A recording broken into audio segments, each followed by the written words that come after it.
de style holding, où le canot est à ni-longé.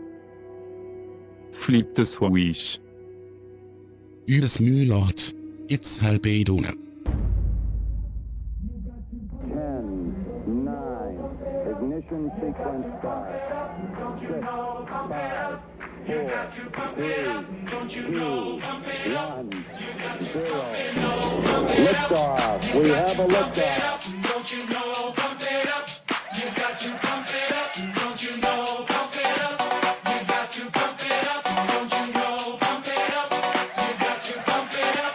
Don't you know, pump it up. You got to pump it up. Don't you know, pump it up. You got to pump it up. Don't you know, pump it up. You got to pump it up. Don't you know, pump it up. Don't you know, pump it up. You got to pump it up. Don't you know, pump it up. You got to pump it up. Don't you know, pump it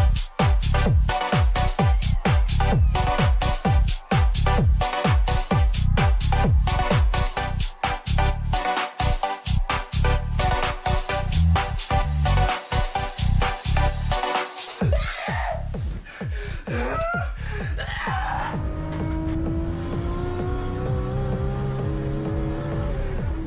You got to pump it up.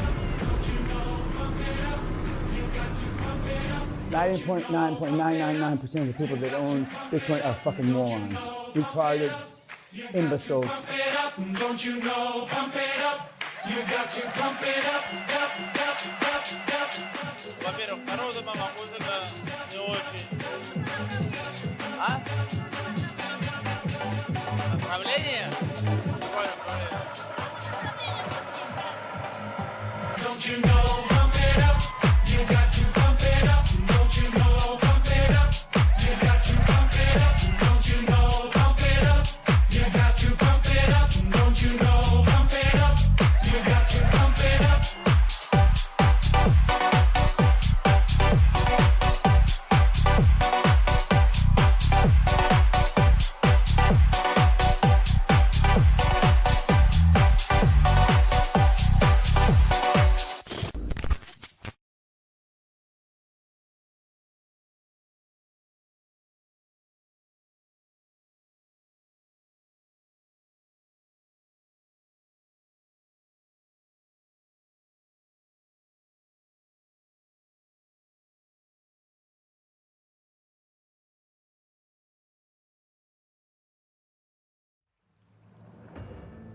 Oh, and once again, I was muted. My bad. Welcome to another episode of Dragon Ball Z.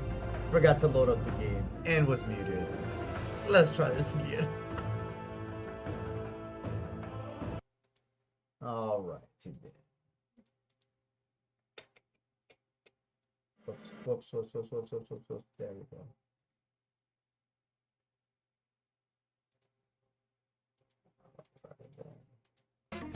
For the meantime.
Cool beans.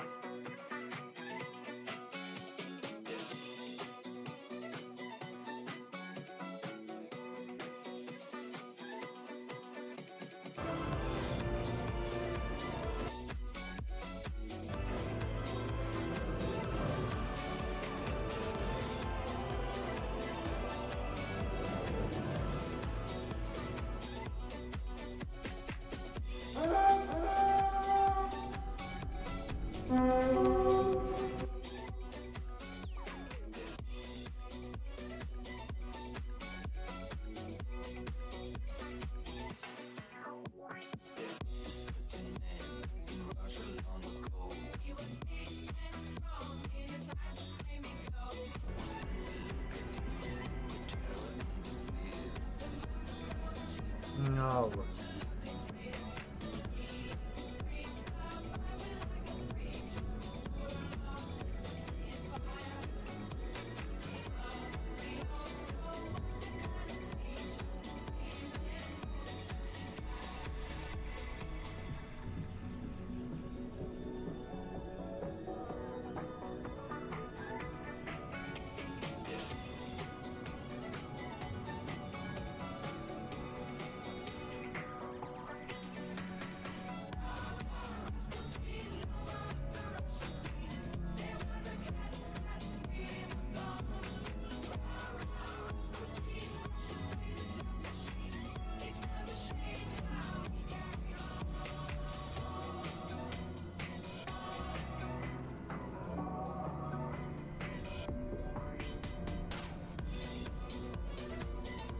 Okay.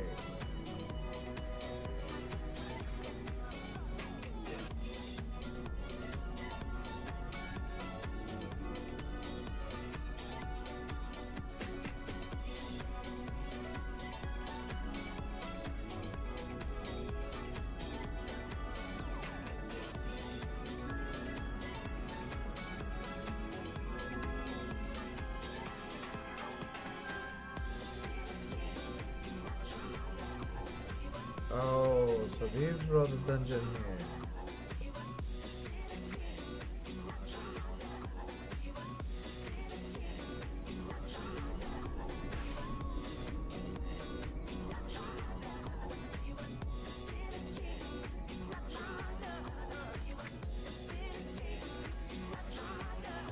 Okay, so it is said.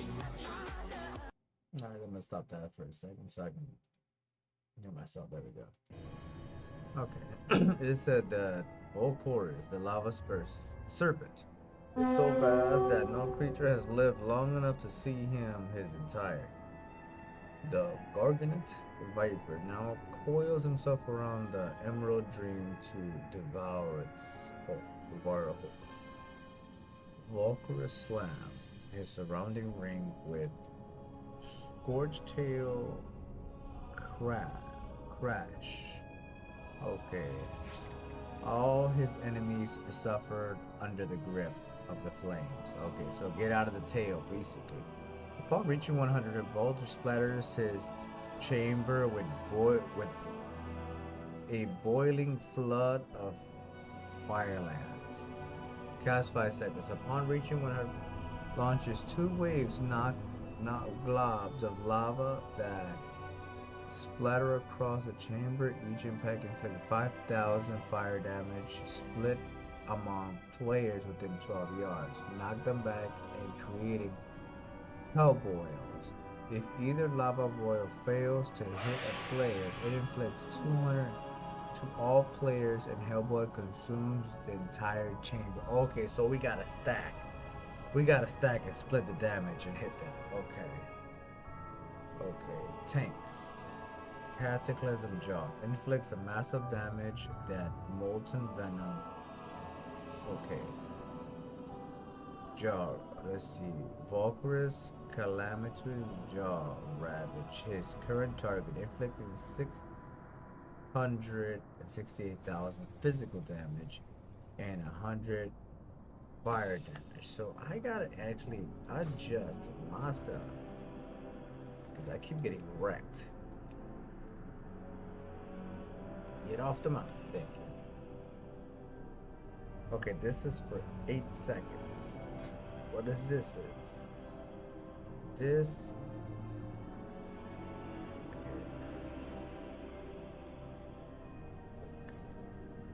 Okay, here we go. 6,000 and okay, inflicts a massive damage to molten venom. Okay, molten venom has inject searing venom into his current target. Inflicts fire damage every 1 second and increasing damage taken from Cataclysm Jaw by 25% for 20 seconds every stack. Okay, so we gotta taunt all that stuff. We gotta taunt. Influence. Yeah. Let's see into his current.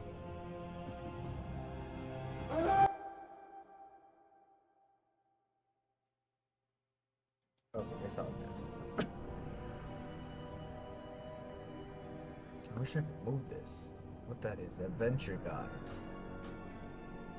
Edit mode. Where is adventure guide here? Nope.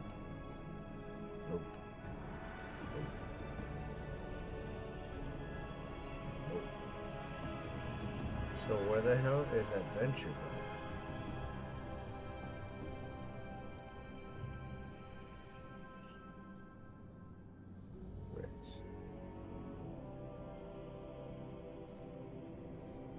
These are my buffs and debuffs. Okay. I can't do anything about that. Okay, whatever.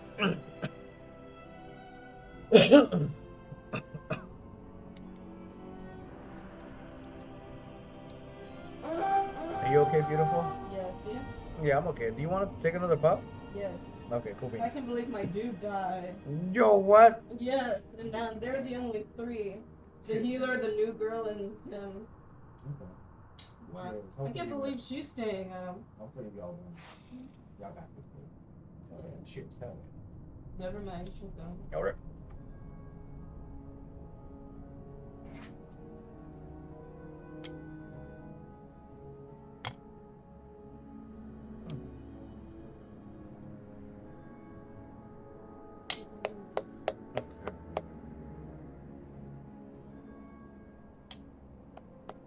So I gotta make a week or let me know when I have something.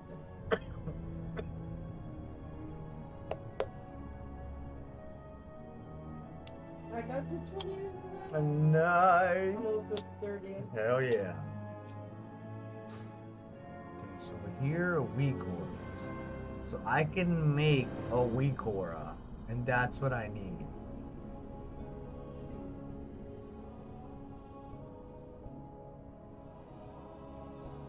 I'm not worried about no. I have nothing there. I have nothing there.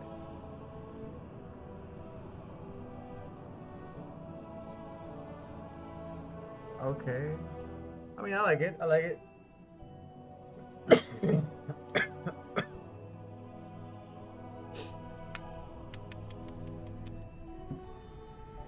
I guess, you know, it's funny. Before, I never really paid attention to weak auras and stuff like that. Now, I'm going to. I think I'll like the game better. I think I like the game better now that I have, like, able to help me know what I have on and stuff like that.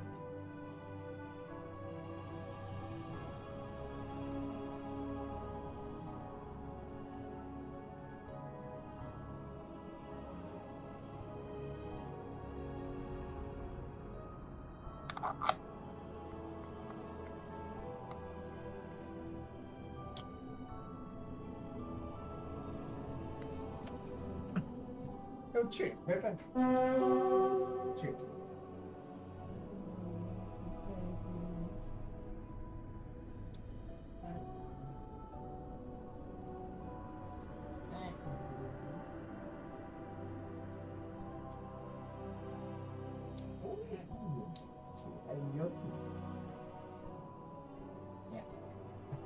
Hey, yo, cheers, everybody. Yo, cheers. Cheers, beautiful. Cheers. 7 cheers, honey.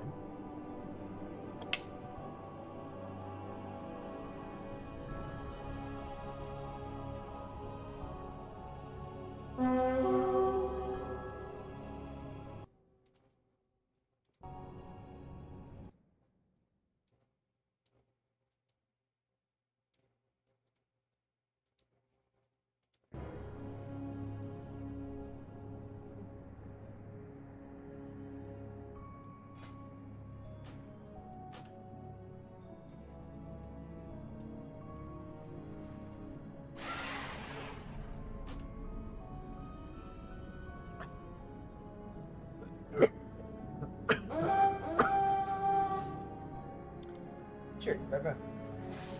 7 cheers.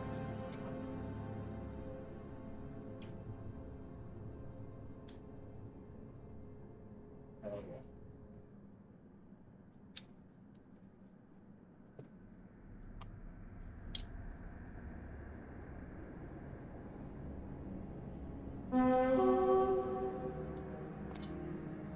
I think we should definitely at least make a guild that we can at least kill normal. We should be able to clear normal with no problem. And then we should be able to kill heroic with no problem. The only thing we should have maybe issue with is mythic. But I think we'll get enough where we can end up finishing mythic before the next tier comes out. Because I was winging it. Shit, I winged it. I don't have a target. Shit, when I played, I winged this shit and I got all of normal and all of heroic and like almost all of mythic, and I winged it. Just not doing any like reading on the bosses, not doing any understanding what the bosses do. I winged the shit, and our guild was really good. So now I'm actually gonna pay attention and see what's going on. I think our guild will be really, really amazing if I actually pay attention to actually call out commands. Because before I was like, all right, move out. Okay. What happened? I don't even know what happened. But I think it'll be good.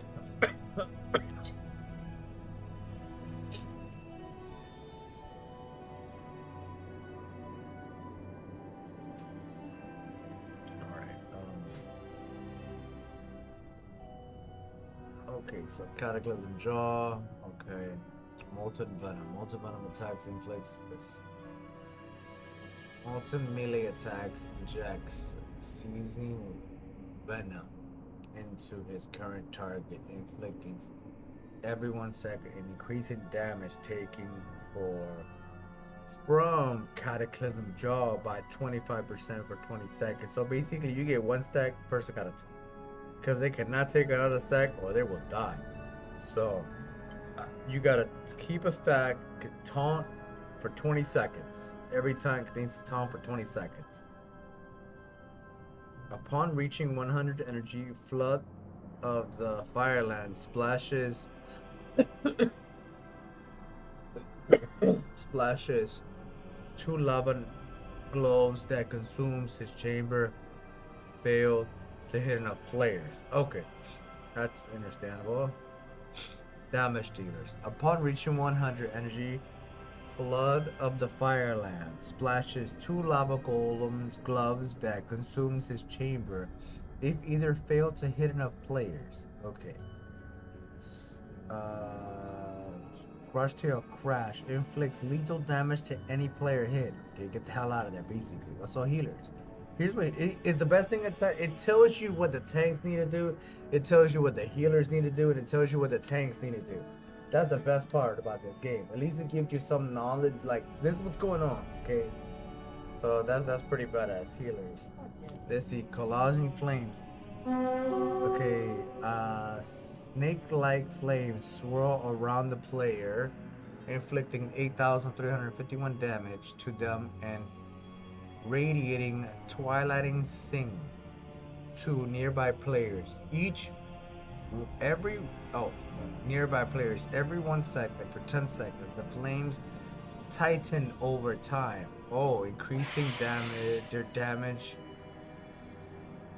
Increasing damage as they reduce in area. Upon expiration of flame, slithers to other Okay.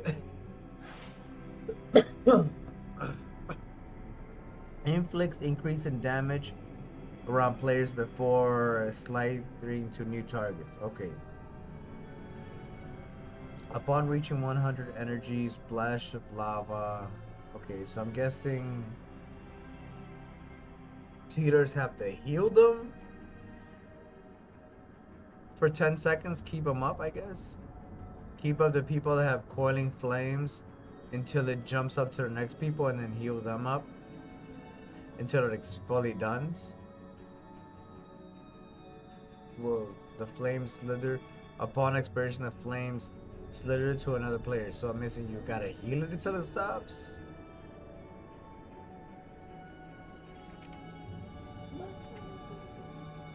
Honey, what? Huh? What? What happened? Oh, that's cute. He rolled the dice. He's like, now give me treats. Advantage on how he gets no. Rip just a knuckle. Yeah, you get a treat. It's called the knuckle sand. That's a treat. The knuckle sand.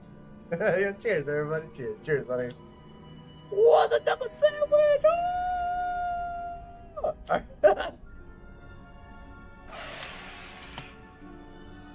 Knuckle sandwiches. Coiling flames.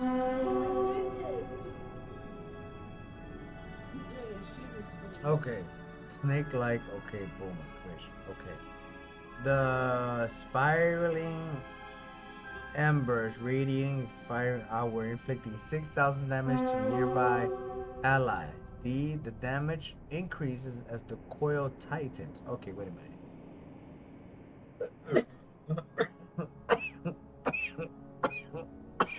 Radiating twisting singe. Twisting singe radiates outside. So basically get away from these people and spread out for the next 10 seconds. When these people. Okay. Spread out. Okay. Now I know the whole fight. Now okay, now we got this one.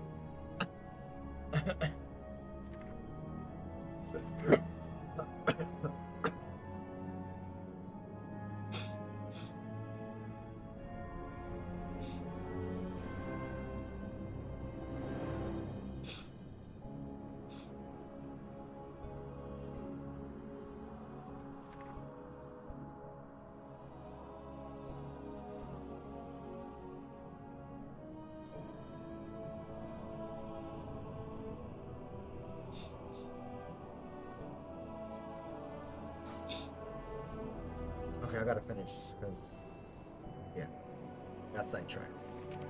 Okay, here we go. I'll figure out the loop later. I just need to understand what the hell the boss do.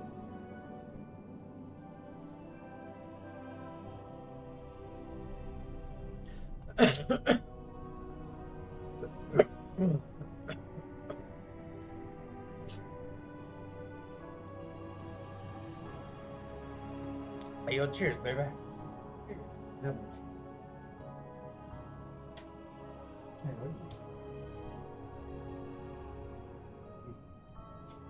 Yo, cheers, everybody. Cheers. Cheers, baby. Double cheers.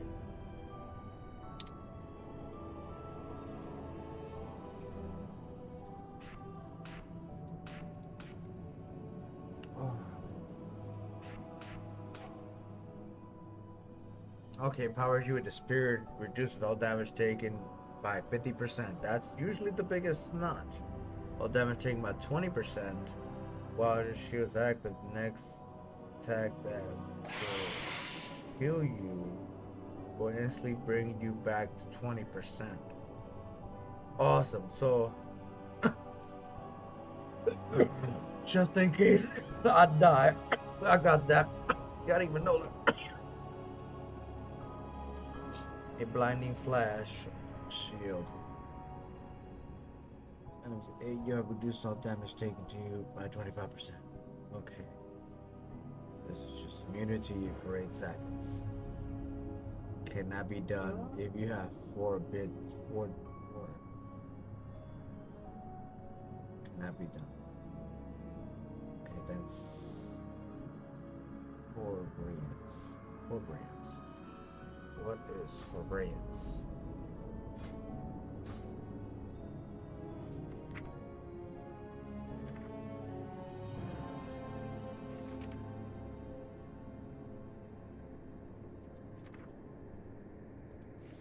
So now I know how to get those 3 stars. How? I would only have to do 2 people against 3. To get 3 stars? Yeah, 'Cause it that's says what it 2 says? or fewer champions, no losses. Okay. Yeah.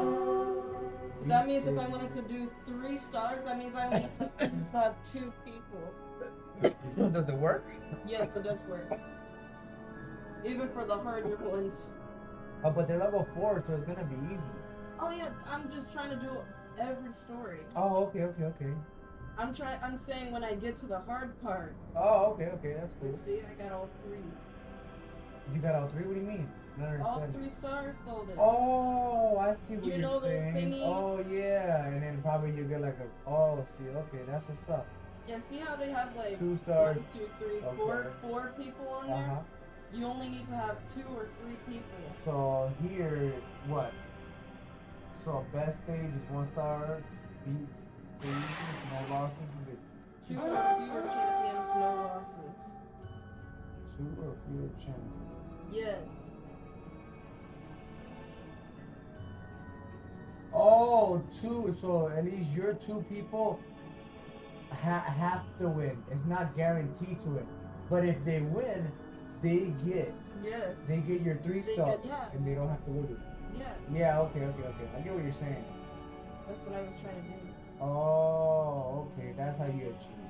Yes. Oh, okay. And once that's you get to fine. the hard part, yeah, that's gonna be a real hassle. Oh, that's understandable. Okay, cool. I might try that later in mine. Hell yeah. Make things go quicker. Yeah, no, I agree.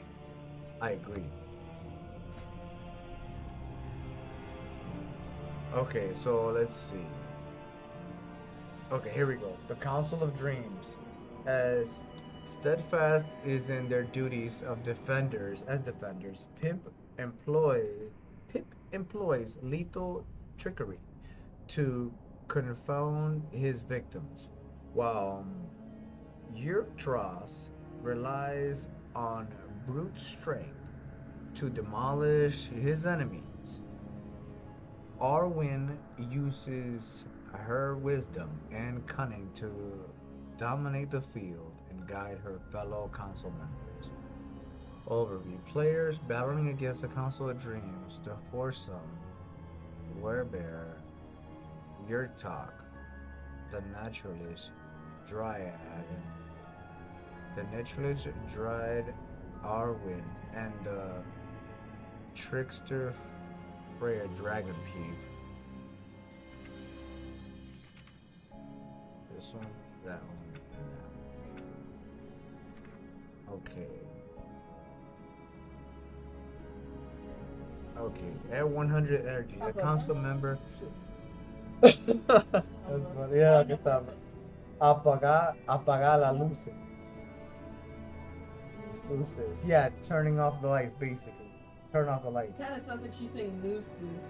Yeah, mooses. Yeah, mises. Apagando los mises. That's funny.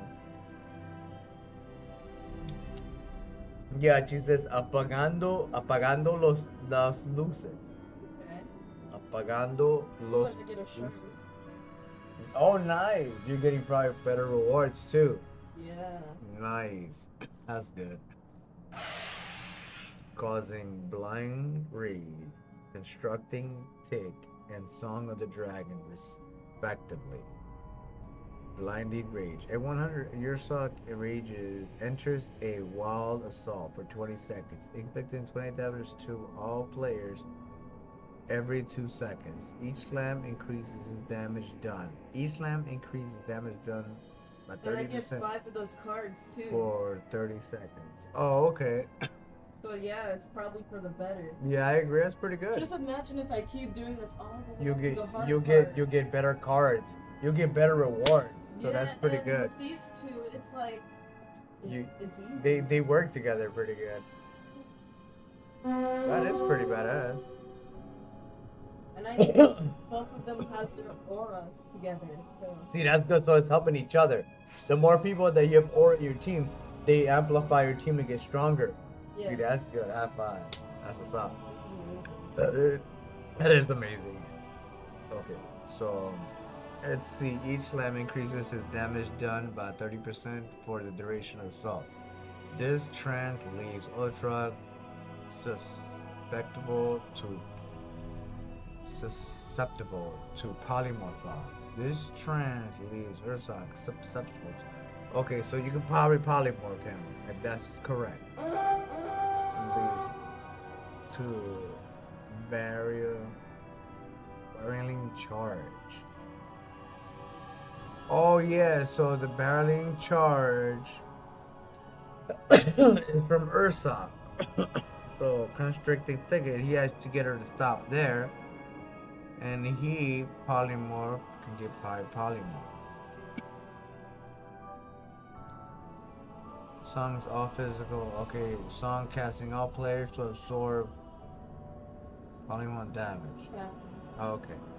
Yeah. Go for it. Yeah. Mm-hmm. Yeah. Aw, tell him go Mimi. Good. Now good. Her Pimps sings a capitalizing song, causing all players to absorb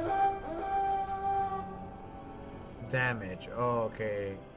Upon reaching 1 health, the council member taps into the dream, causing rebirth, but fail if their allies suffer the same fate.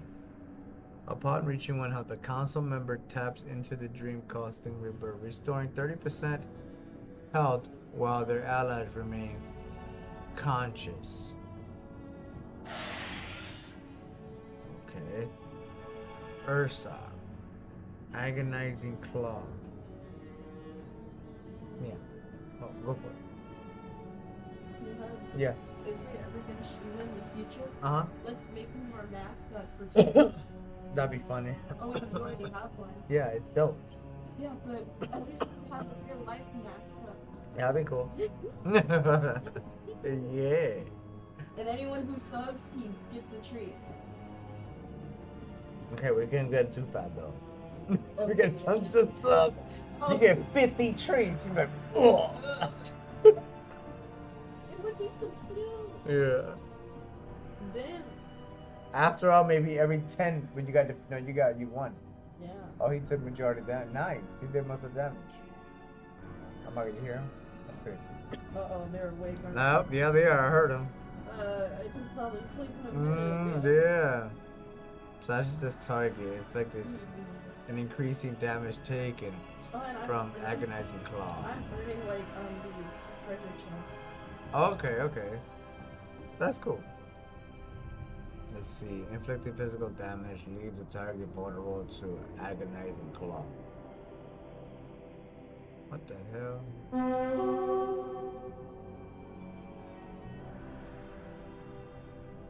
Agonizing claw. Slashes target. Increased damage taken from agonizing claw by 100 for 18 seconds every stack. So basically, you got a taunt on that. Ursa, battling charge. Focus upon his target for 5 seconds, then charges, inflicting 6 to a player in his path. Upon reaching his target, or reaches a thundering impact. Inflicts reduced damage the more the players bear the load and interrupt crippling thicken. Okay, so everybody got a stack for the charge, and the charge is gonna hit the other guy. Okay. Pip song applies Capping fade if not removed. Okay. Song. Okay. Capping fade. When the song concludes, all players still affected by Song of Dragon begin to dance, becoming stunned and suffering natural damage. Okay.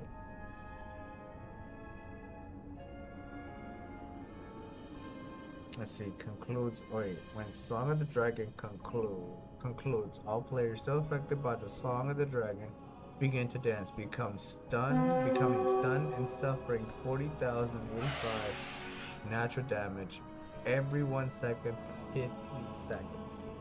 Okay, so they'll die. Yeah, my team fucking killed all of them at 11 seconds. Nice, that's pretty good. Yeah, these two are way better. That is pretty good. Then the other ones I fucking maxed level. At least I maxed their levels. So. Yeah, the new one with the aura comes in. I'll just take her as the third part. Yeah, that's a good idea. That's a good idea. Upon removal, polymorph bomb. Pimp diffuse magic transform a player into ducks for 12 seconds, gathering them slipperily, afflicting them with hunger and enabling them to quack and breathe. Upon removal, the trickery magic spreads incapable players with 7 years for 3 seconds.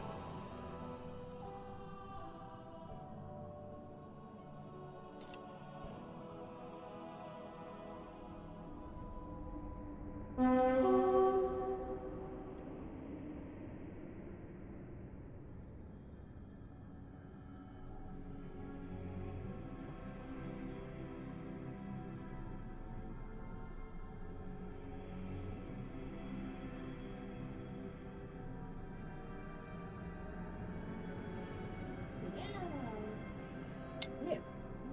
Cheers, baby.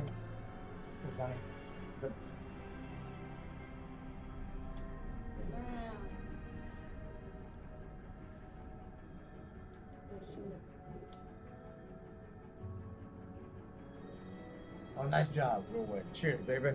Cheers to your win. Hell yeah. Thank you. Oh, I got him to max level now. Now we're both on the 40. Nice.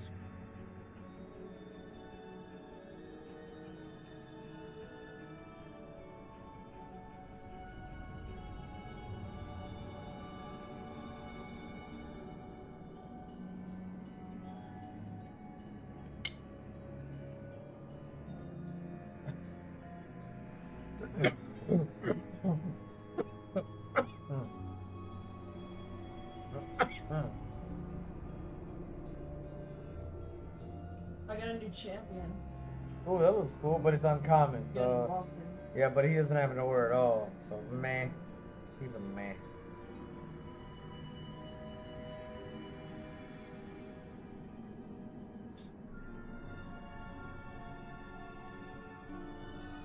He doesn't even have an aura. Yeah, that's what I'm saying. Then he's meh. He doesn't have an aura. Yeah, not work.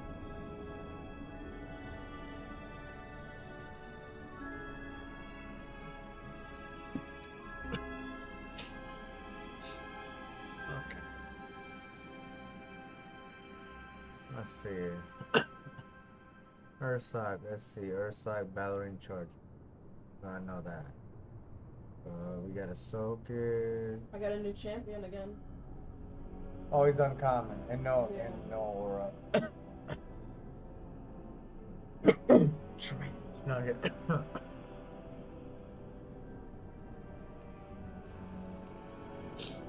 Upon removal, healers. Upon removal, polymorph afflicted nearby. Okay, Ursak. Agonizing Claw inflicts highly damage. High inflicting damage. So we got a taunt after every Agonizing Claw. Okay, I can do that. I'm gonna go ahead and jump it. I'm gonna jump into the raid then. Cause it's not that hard. I just gotta make sure I just careful. Agonizing Claw and what was the other one?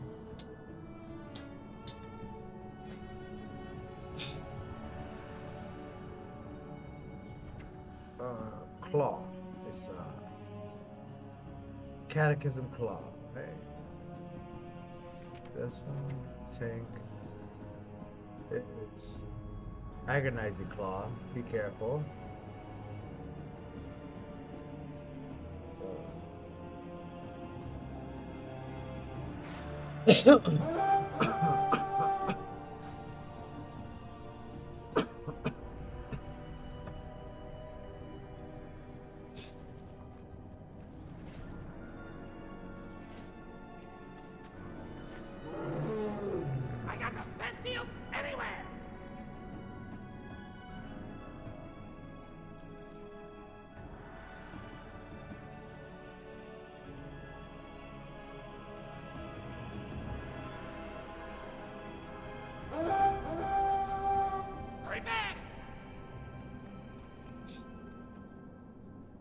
Okay, so let me see if I can get this.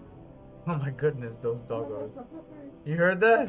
Yeah. I was like, oh shit. They're awake now. Yeah, that's crazy. They're probably hungry again. Yeah. They're like, feed me, Steamer. Yeah. Yeah, for real.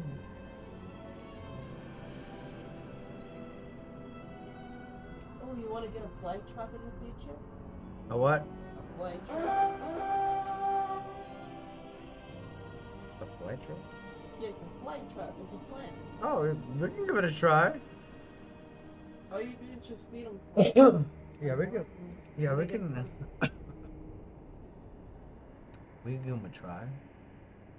And we can turn them just like that monster plant. Feed me, Seymour. Feed me. Right? I'm kidding. That would be funny.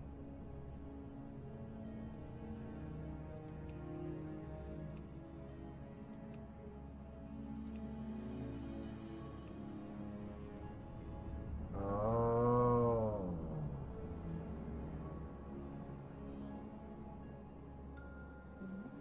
Nameplates. Always show nameplates, large nameplates, unique nameplates.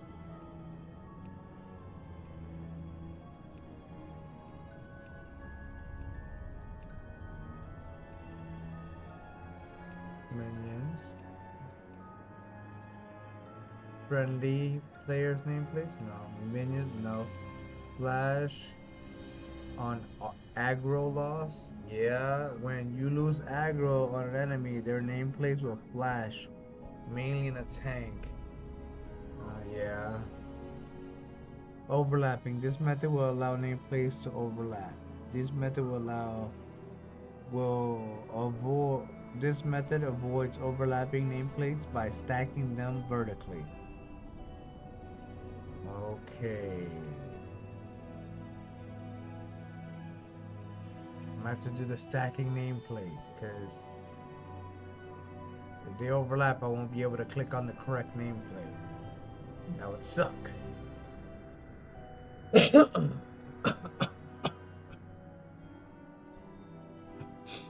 Also, when I do this stuff, and whenever you log in, I'll have you switch the nameplates as well, like this, because it's easier. I see hide adventures guide.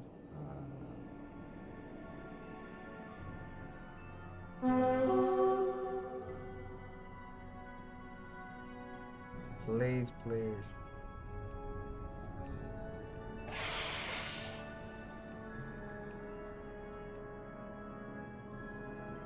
Replace my frame portrait. Okay. Display. Yeah. Show power bar. Display only here. Display class card. Display pet. Display main tank assist. Show display health checks. Display health checks. Let's see. Determines what type of health text to show in raid frames. None. Display any health text. Health text will display as numbers. Display loss. Display as percentages.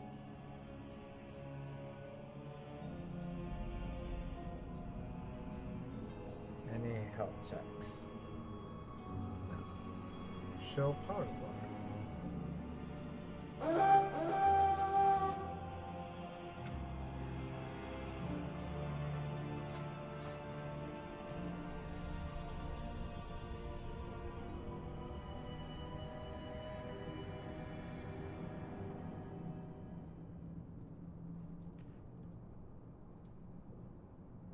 Okay. Show power bar. Arena or arena frames. I'm not worried about it.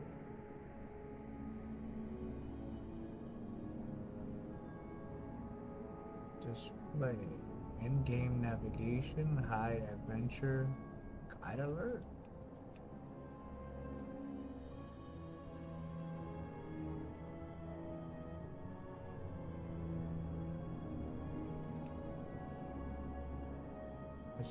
outline. In addition to cross objective, select outline you can turn on for a mouse over and target. That's default. Let's say bubble chat. Okay.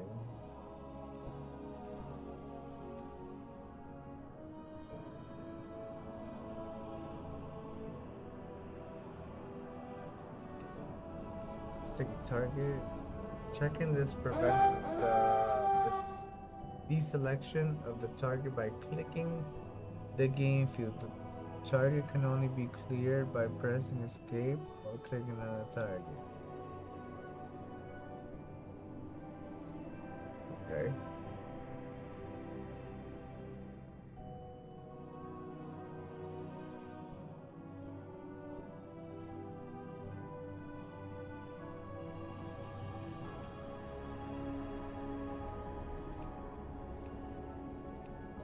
Auto read. I already have auto read. Okay. Alright.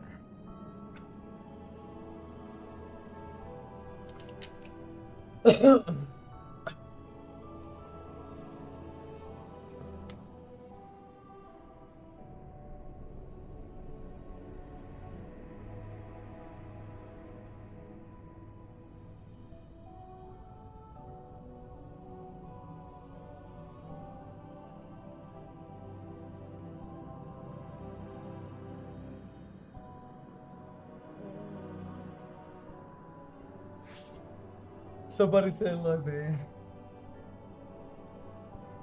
Somebody said, looks like we are whipping in the dojo with the weed. That's funny.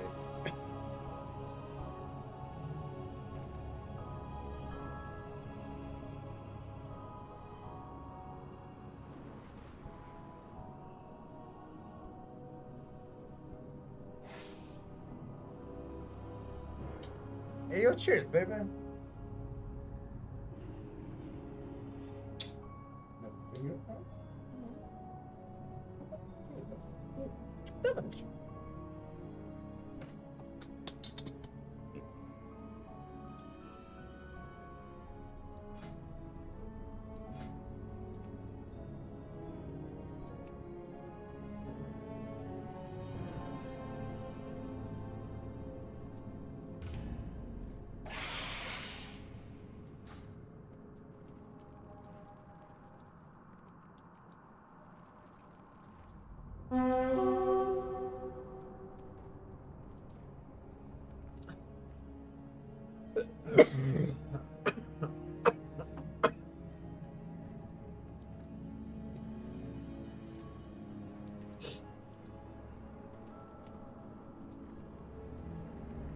Okay, let me go do what I gotta do.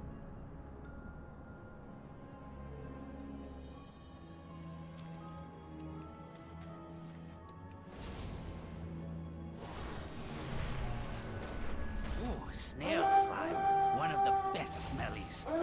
But the snailets are a bit stingy. Luckily, we Niffin have a special way of gathering some. Hey there! Come closer so I can get a whiff of you.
Oh, good, nobody's killed anything.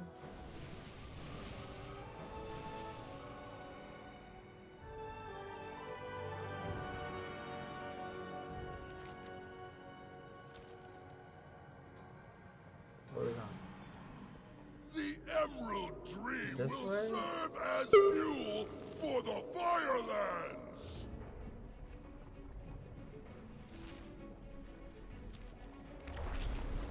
Okay. What are you here? What are we doing?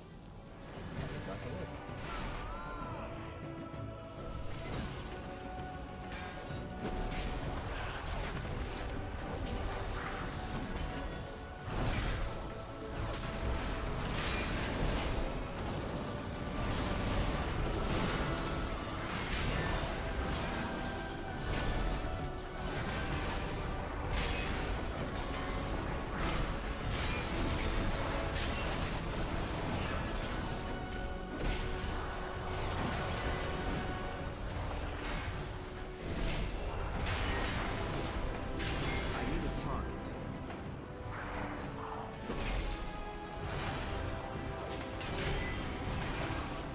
I need to target something first.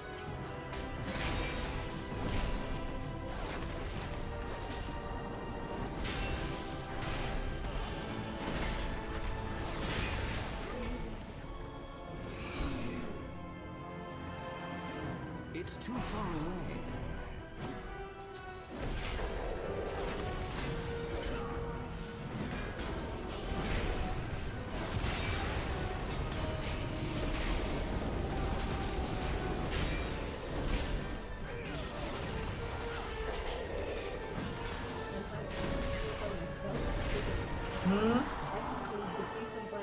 Fuck yeah, that's what's up. Fuck yeah, that's good.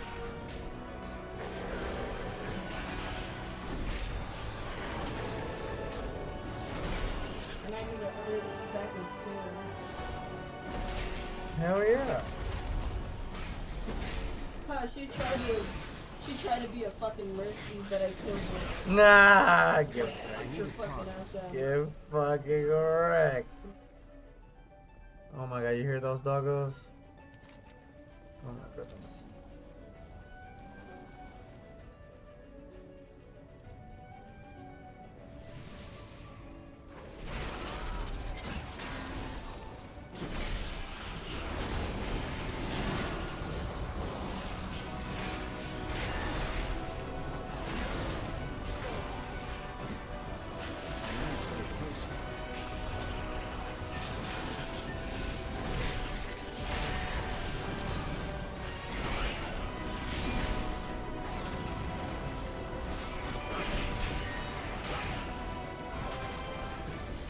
Okay, now I understand the stacking.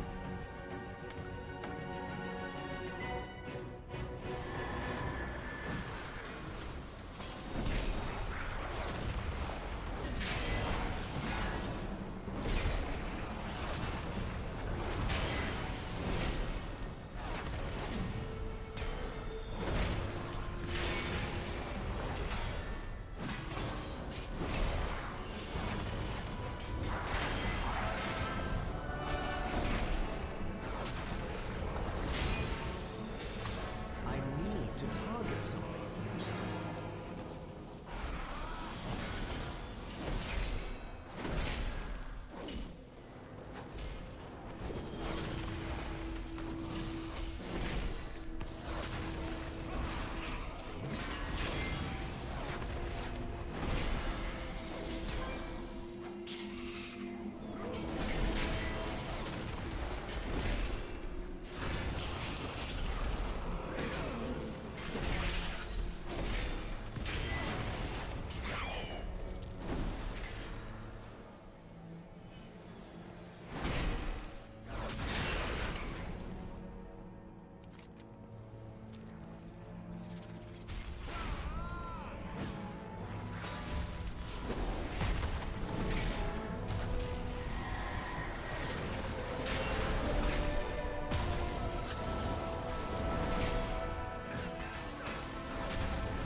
Can't see the fucking hell bars.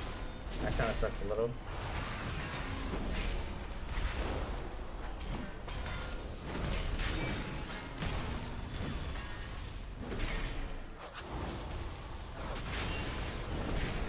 I need a target.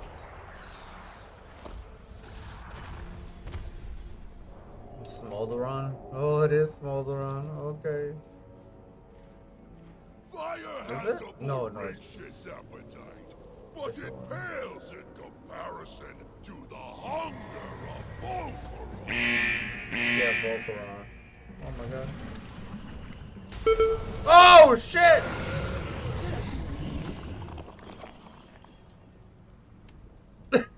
I got wrecked. Squish. Squish. I got squished. I don't know if it's gonna do it like that, but. Oh shit! Get out of the way! Look at that. All three. Oh, it does it randomly. Oh shit!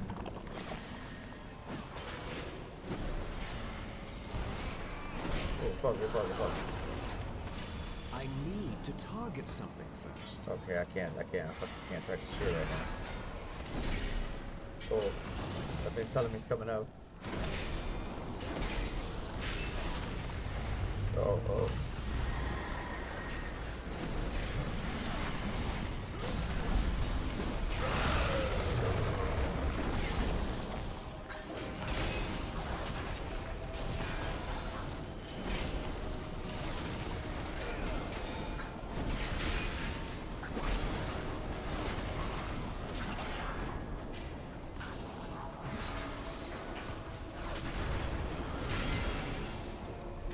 Push it.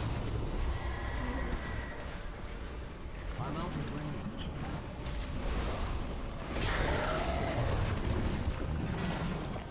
I don't have a target. Why is it so fucking high?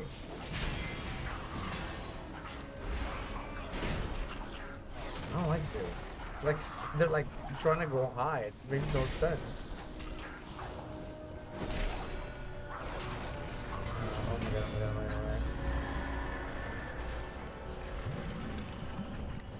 god. What is the name, please?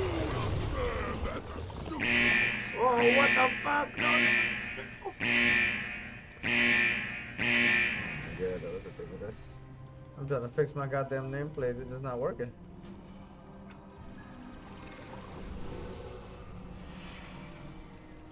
Let's go back to overlapping. Because the other one did not work.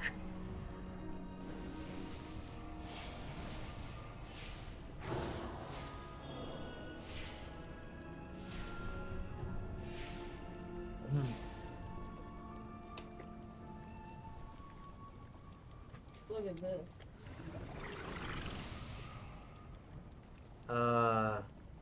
Do you know the fight?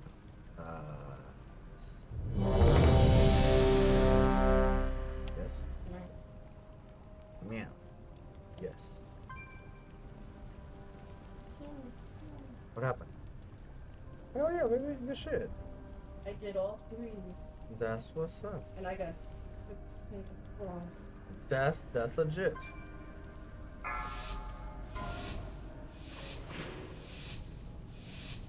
Five, four, Feast, 3, 2, 1.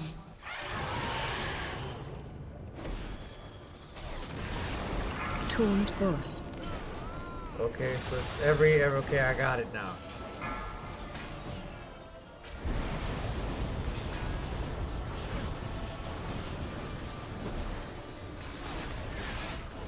Watch your step.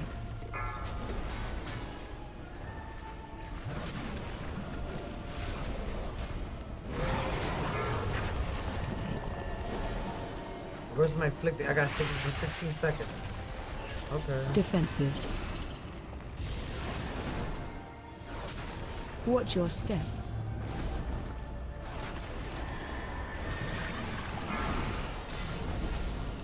I got it for another 7 seconds.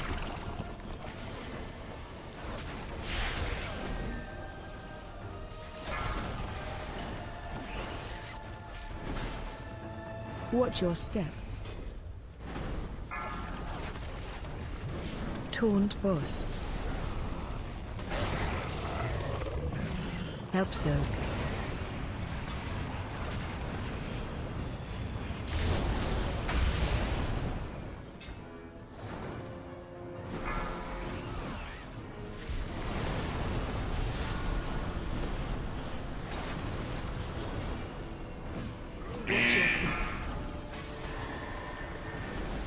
Watch your step.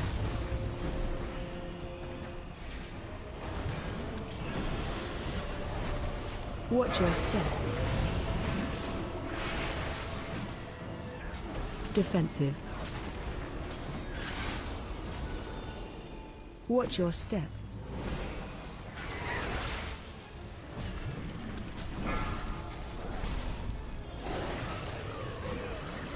Watch your step.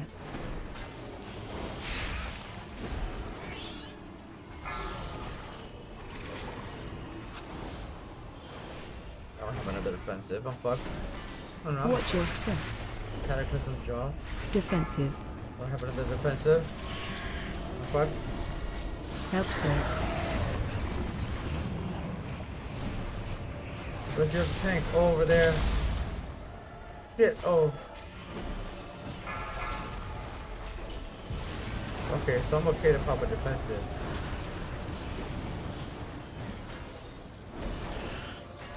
Watch your step.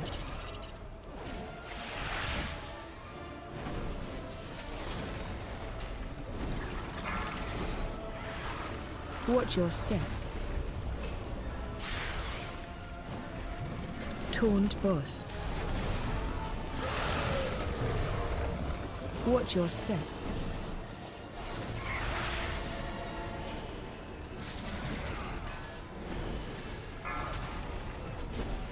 Watch your step.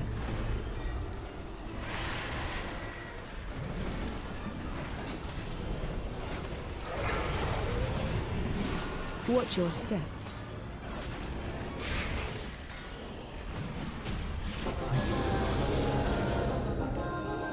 Yo, nice. Nice. Not even ash will remain when I finish with you! It wasn't that hard. It was a good fight. It was a good fight.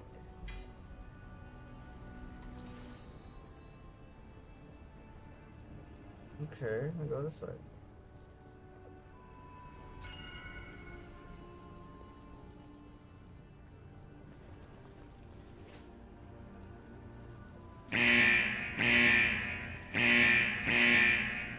Did I already loot?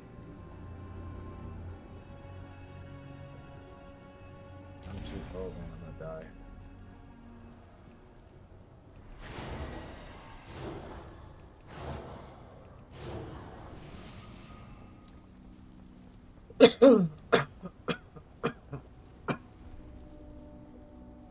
Did I get anything? Nope. The tank never gets anything. Oh, we're going on fire.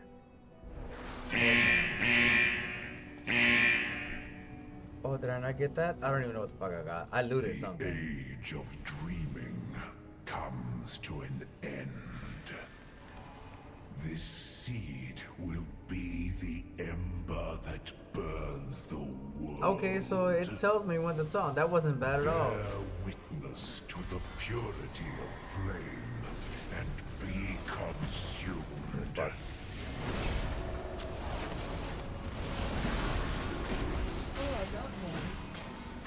Good shit. Oh, good shit. Ooh, I got a bunch of stars in this one.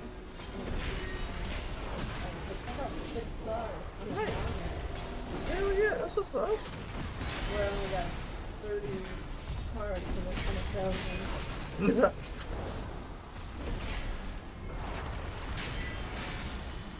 That's pretty good, baby. Good shit. I'm gonna check it out.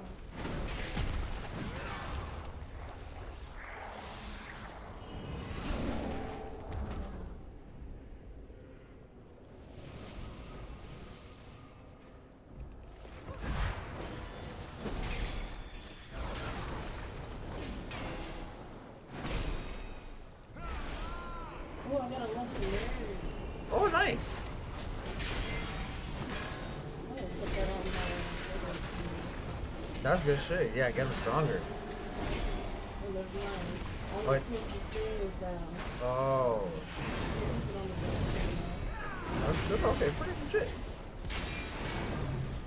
Alright. I'm getting the hang of this again.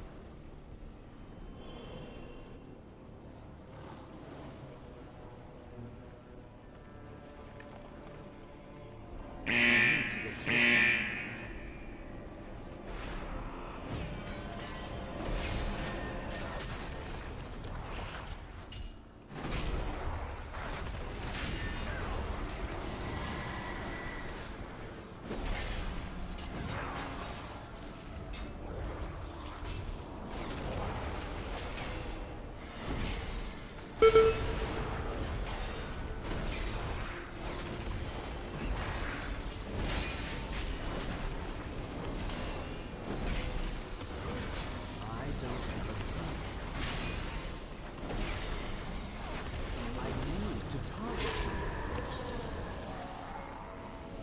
Oh shit! I don't know this fight. I didn't read the smoldering fight. Shit. Okay.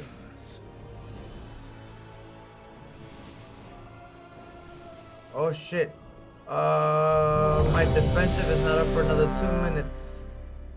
So he's gonna have to take it first. So I'm not taunting first.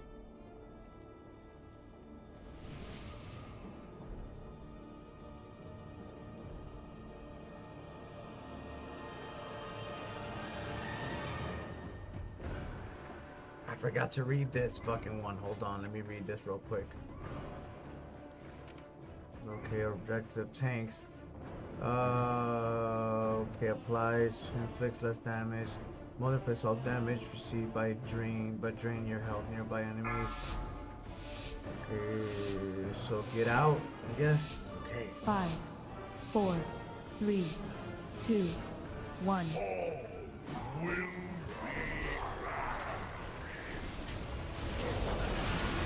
Okay, so he didn't taunt. Okay, that's on me.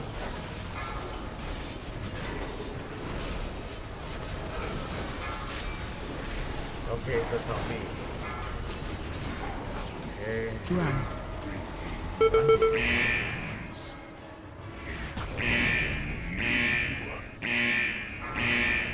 Watch your step.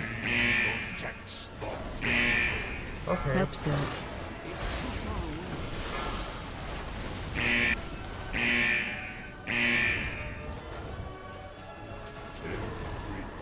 Taunt boss.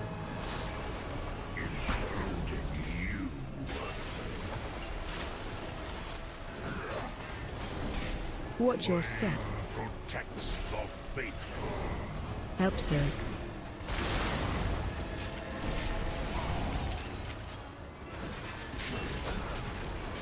Yeah. Run.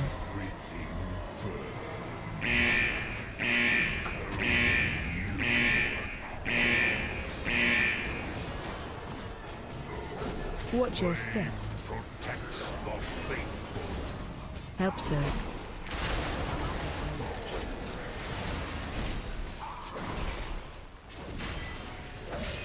Find shield. Okay. Oh, that's fine shield. Oh, that's fine shield.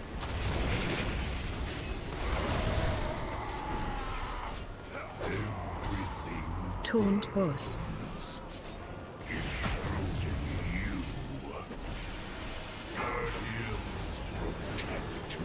Okay, so I taunt after. Watch your step. Help, sir.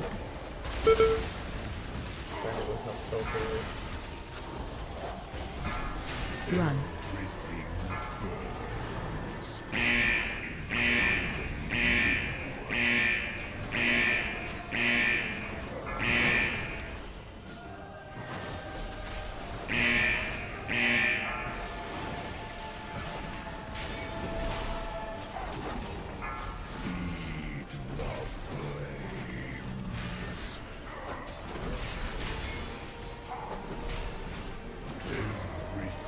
Taunt boss.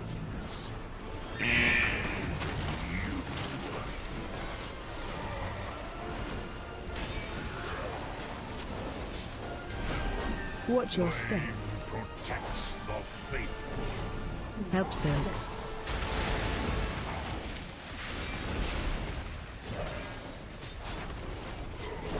Run.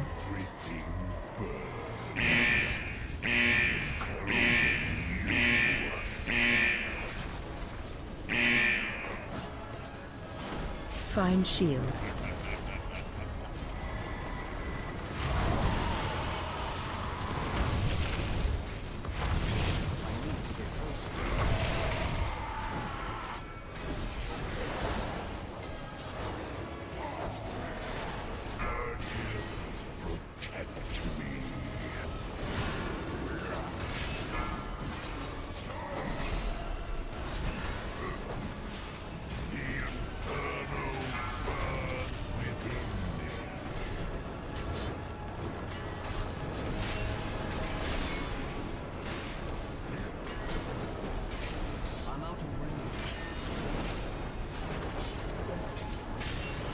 Phase 2.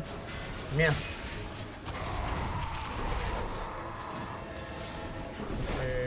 Okay, Help so. Hope so. Where?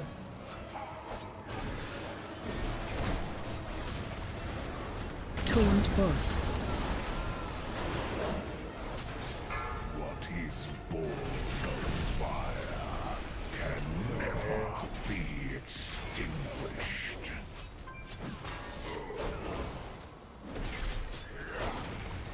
Help Zerg. Where? Target you. Oh, I got stunned. No. Defensive.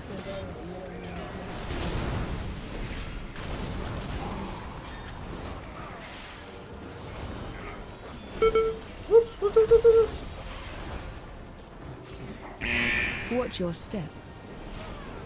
Oh no. Help Zerg.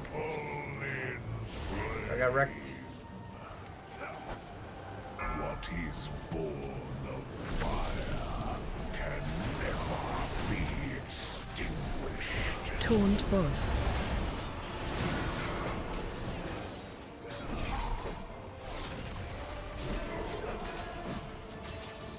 Help Zerg. Reduced to Defensive. I don't have one. Watch your step.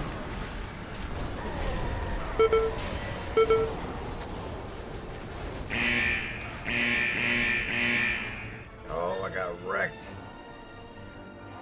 what is born of fire can never Help Zerg. pass in Can we kill it? We should be able to kill it. Oh, I got wrecked. Taunt I didn't know. boss. I didn't know what the fuck. We should kill it. GG. We killed it.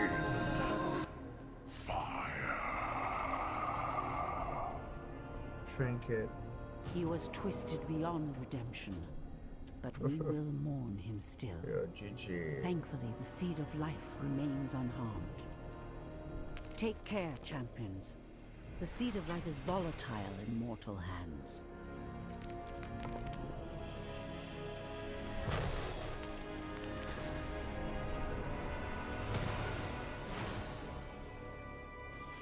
With the power of this seed, Amirdrasil will be defended. Firok will not succeed. The other rests within a hallowed sanctum. Retrieving it will be difficult.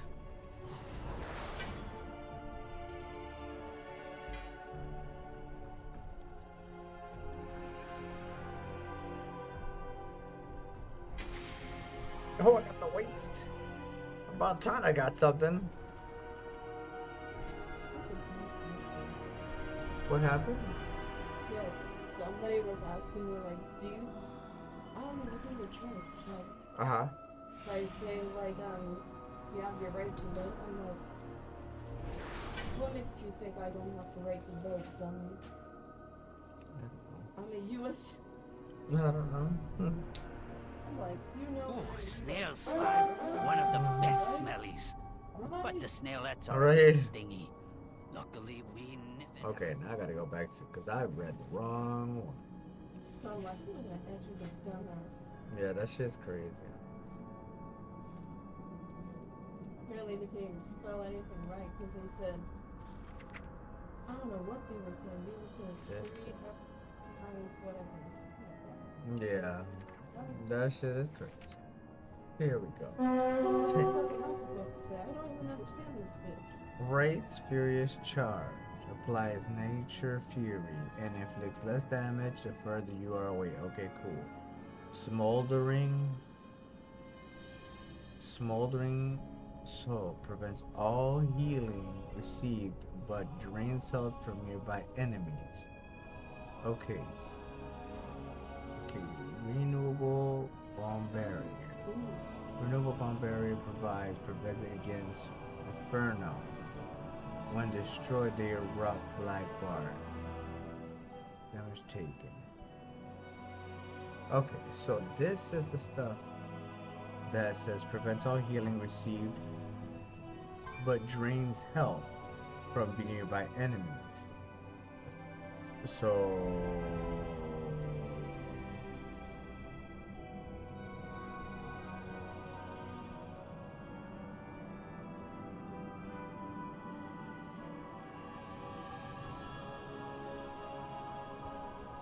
smoldering stuff.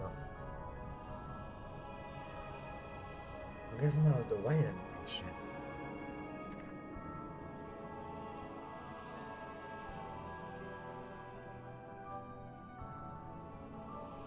Animation stage 2. I think that was done in stage 2.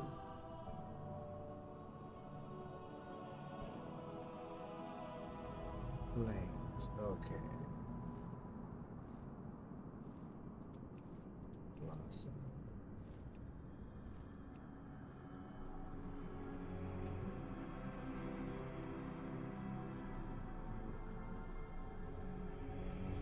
Blistering splendor.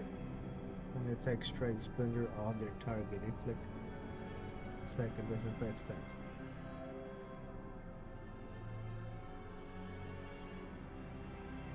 Okay. It's just I'm not really sure what the fuck to do in that fight. I'll figure it out. Okay. At least we got that done.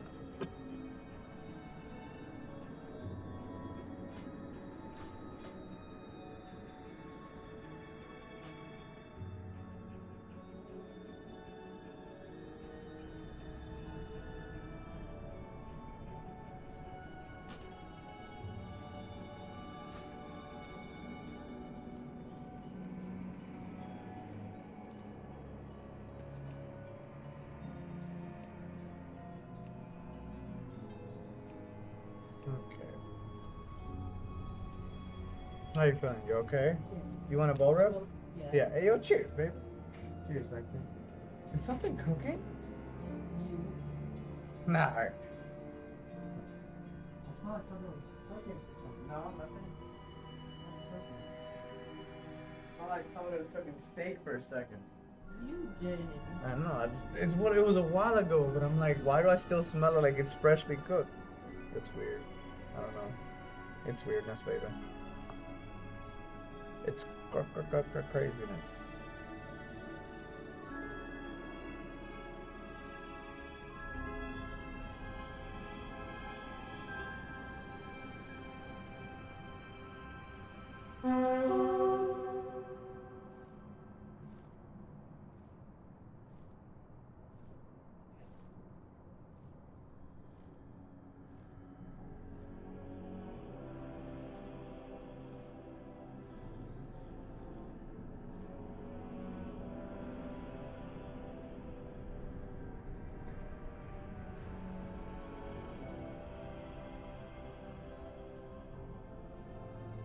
Oh, hey, yo, cheers, baby. Cheers, my beautiful baby. Remember, if it's not, it doesn't have an aura. It's not worth. Does this one have an aura? Yeah, no. I just want to put them all together so Because it doesn't work like that. You have to like sacrifice until they got it. I can't even sacrifice them to him anyway. I guess save them, and then you can put them in like. Because if you get more auras, more new aura, you can sacrifice them. You can. No, I can sacrifice them with beings. No, I'm saying if you get new Because they're people. maximum. Right, but I'm trying to say if you get new people, you can sacrifice those people to try to level up the new people that have aura. That's what I'm saying. Like sacrifice, right? Cheers. Does she have an aura? No. So does she have an aura? Yes, she does. Okay, that's legit.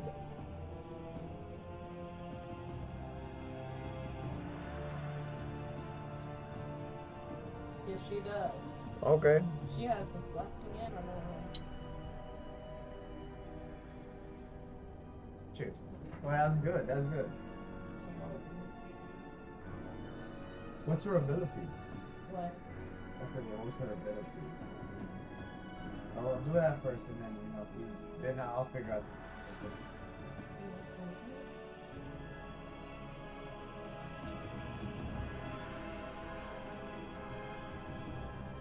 Hey, yo, cheers, everybody. Yo, cheers. Cheers, baby. Okay. Oh, let me show you something. that's the armor that I got. From doing the tools? Oh, no. Oh, that's the legendary. So how'd you get it? From doing the tools? Yeah. From doing the two No, people? I did one by myself. Oh, and then that's from the legendary armor. So one can give you legendary armor. Or probably because I level up so quickly. But you did it with one person. Yeah, Not well, two. I did two and then one person. So, for the harder ones. Okay, so for the harder ones, so that's where you got the legendary piece for one? Yeah. Okay, so I I might don't know try if it's that. gonna work. No, wait, I think I gotta try to check in the shop. I think, yeah. No, you had an epic from the shop. I remember you paid the 50 gems for the epic. Oh. Yeah, the legendary has to be It's from. probably that, or it's probably from the stuff that I did. Yeah. Because I did it so quick. Okay, well that's what's up. Bye now. That's what's up. So if one try to level up that one character, if you're gonna use that, see if you can get more legendaries on that one character, then once you have legendaries, you can get it for the second character. Yeah, If well, I'm gonna anything. use both. Yeah, okay, legit. But try to see if you can get legendaries from just one. I mean, I can. I mean, can by switch. using one. Yeah, that's what I'm saying, by using one. I can switch, but not now. Oh, yeah, that's the problem.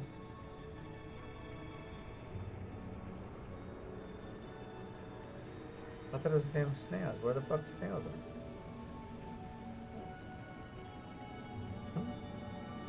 Alright. I don't have a target. Where the fuck are the snails? Do I gotta click on them? I think I gotta click on them. Hello? Oh, I'm using the wrong shit. I'm pressing the wrong button. I'm over here pressing the wrong button. Oh shit, the goddamn thing. Snail did not like me.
It's today's Sunday, right, baby? I think so, yeah. Okay, legit. Legitness.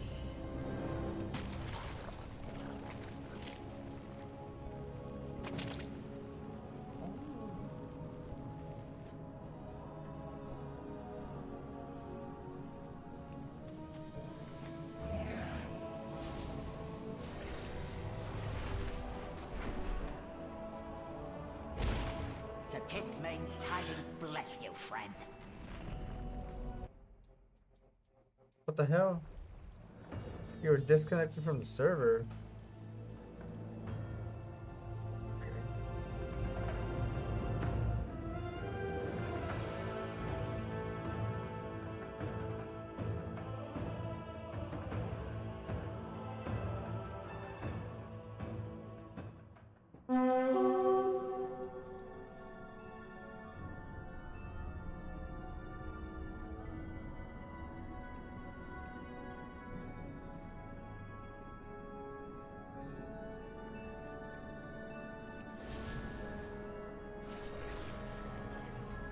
Oh, I got a person. Oh, nice. Welcomes ya. But no blessing. Yeah. Or aura, I mean. Yeah. Buddy system, don't wander off alone.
That was mad as shit at me.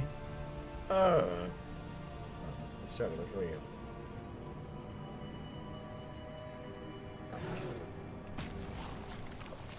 That little shit, leave me alone. Leave me alone.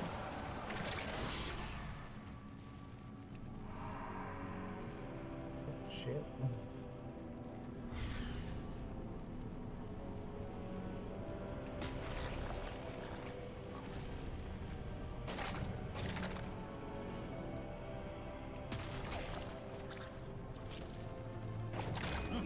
Yes, especially stinky. Oh, and sticky too.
Oh, do I have a deal for you?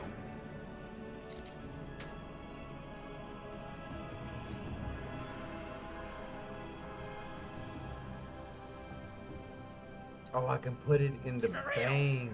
Oh, that's so good.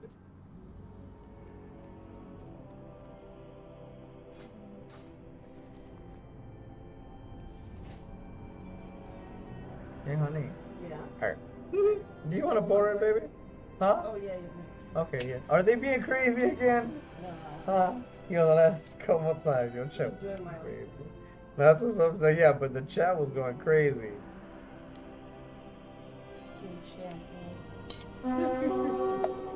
Crazy ass chat.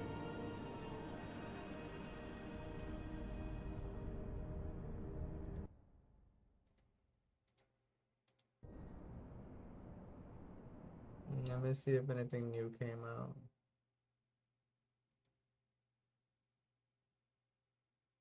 $13 ago. Is anything live going on right now besides moi? Moi?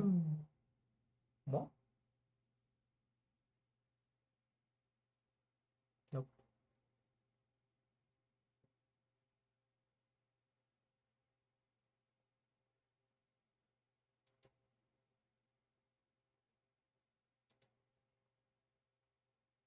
The Bollinger Bands are potentially showing something on the chart that we have seen 2 times in the past. In both instances mark the start of the bull run. Will this play out again? Let's go ahead and dive in.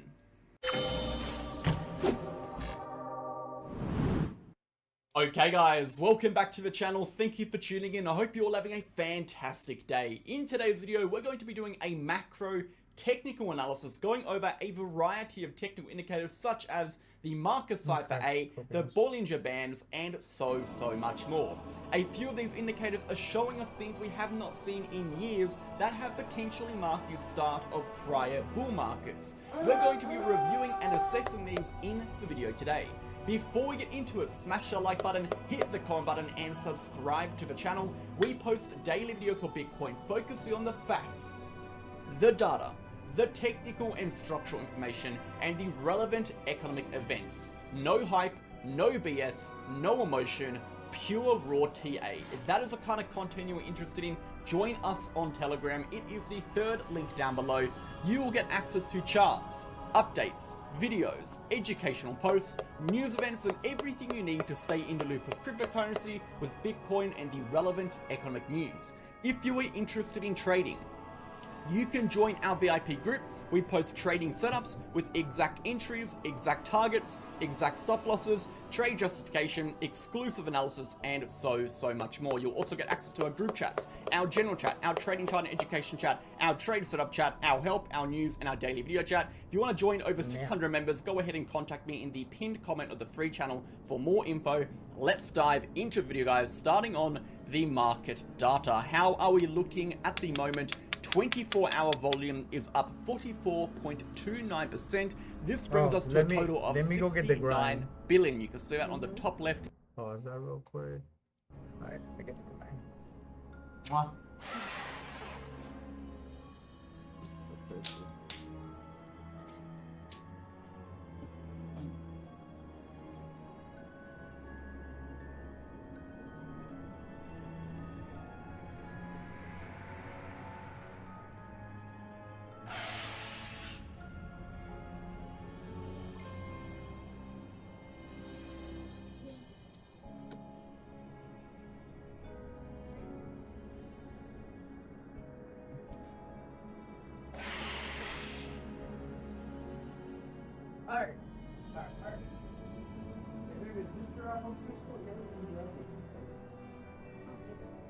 Okay, good. You turned off again.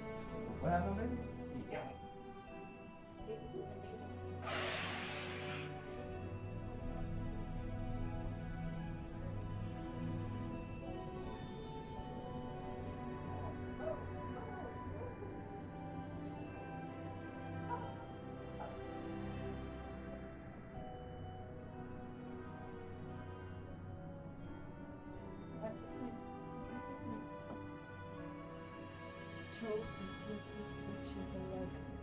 Not so like. Itchy? Put some coconut oil, because it's dry.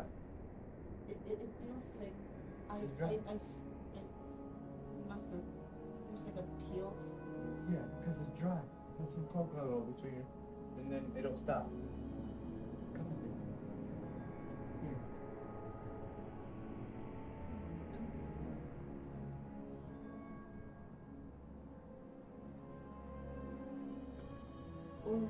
Better idea.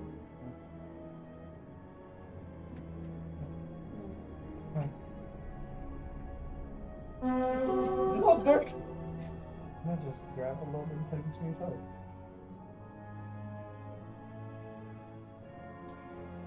You want a lot, honey. Half of that, maybe. Half of that. Okay, look at that. Put it right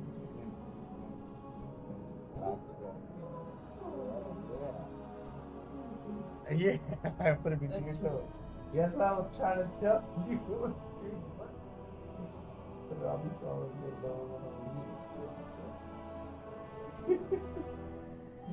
put it on the top of your right here. Use this one to do your back of your ankle back here.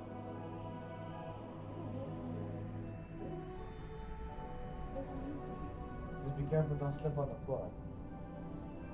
Yeah, put some on the floor.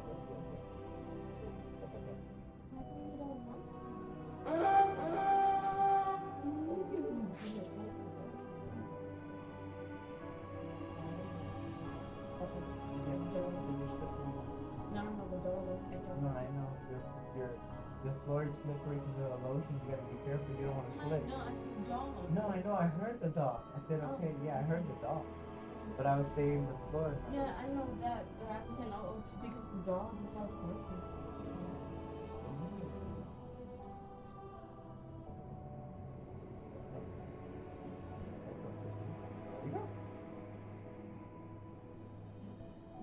Nice job. Okay, just the pink. Okay, just the why not just the thumb? Maybe not the pink. I mean, it was cute. Like a little Christmas hat. Like on the side. There we go. Nice job. Good job. Good job. And also I didn't want to because I was going to handle the stuff. That's why. Another reason. Well, I should have just told you that. My bad. I mean, you already got some on your hand. Yeah, I didn't want a lot though. That's the thing. That's okay. Yeah, it's okay. You said this was mine, honey? It's mine? Yeah. It's mine? Yeah. All mine? Honey, I'm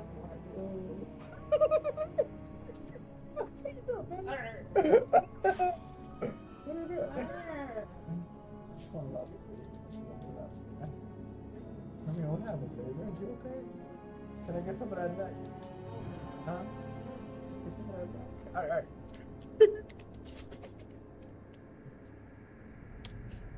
You know what the red marker is, baby? Never mind, I found it. I found it.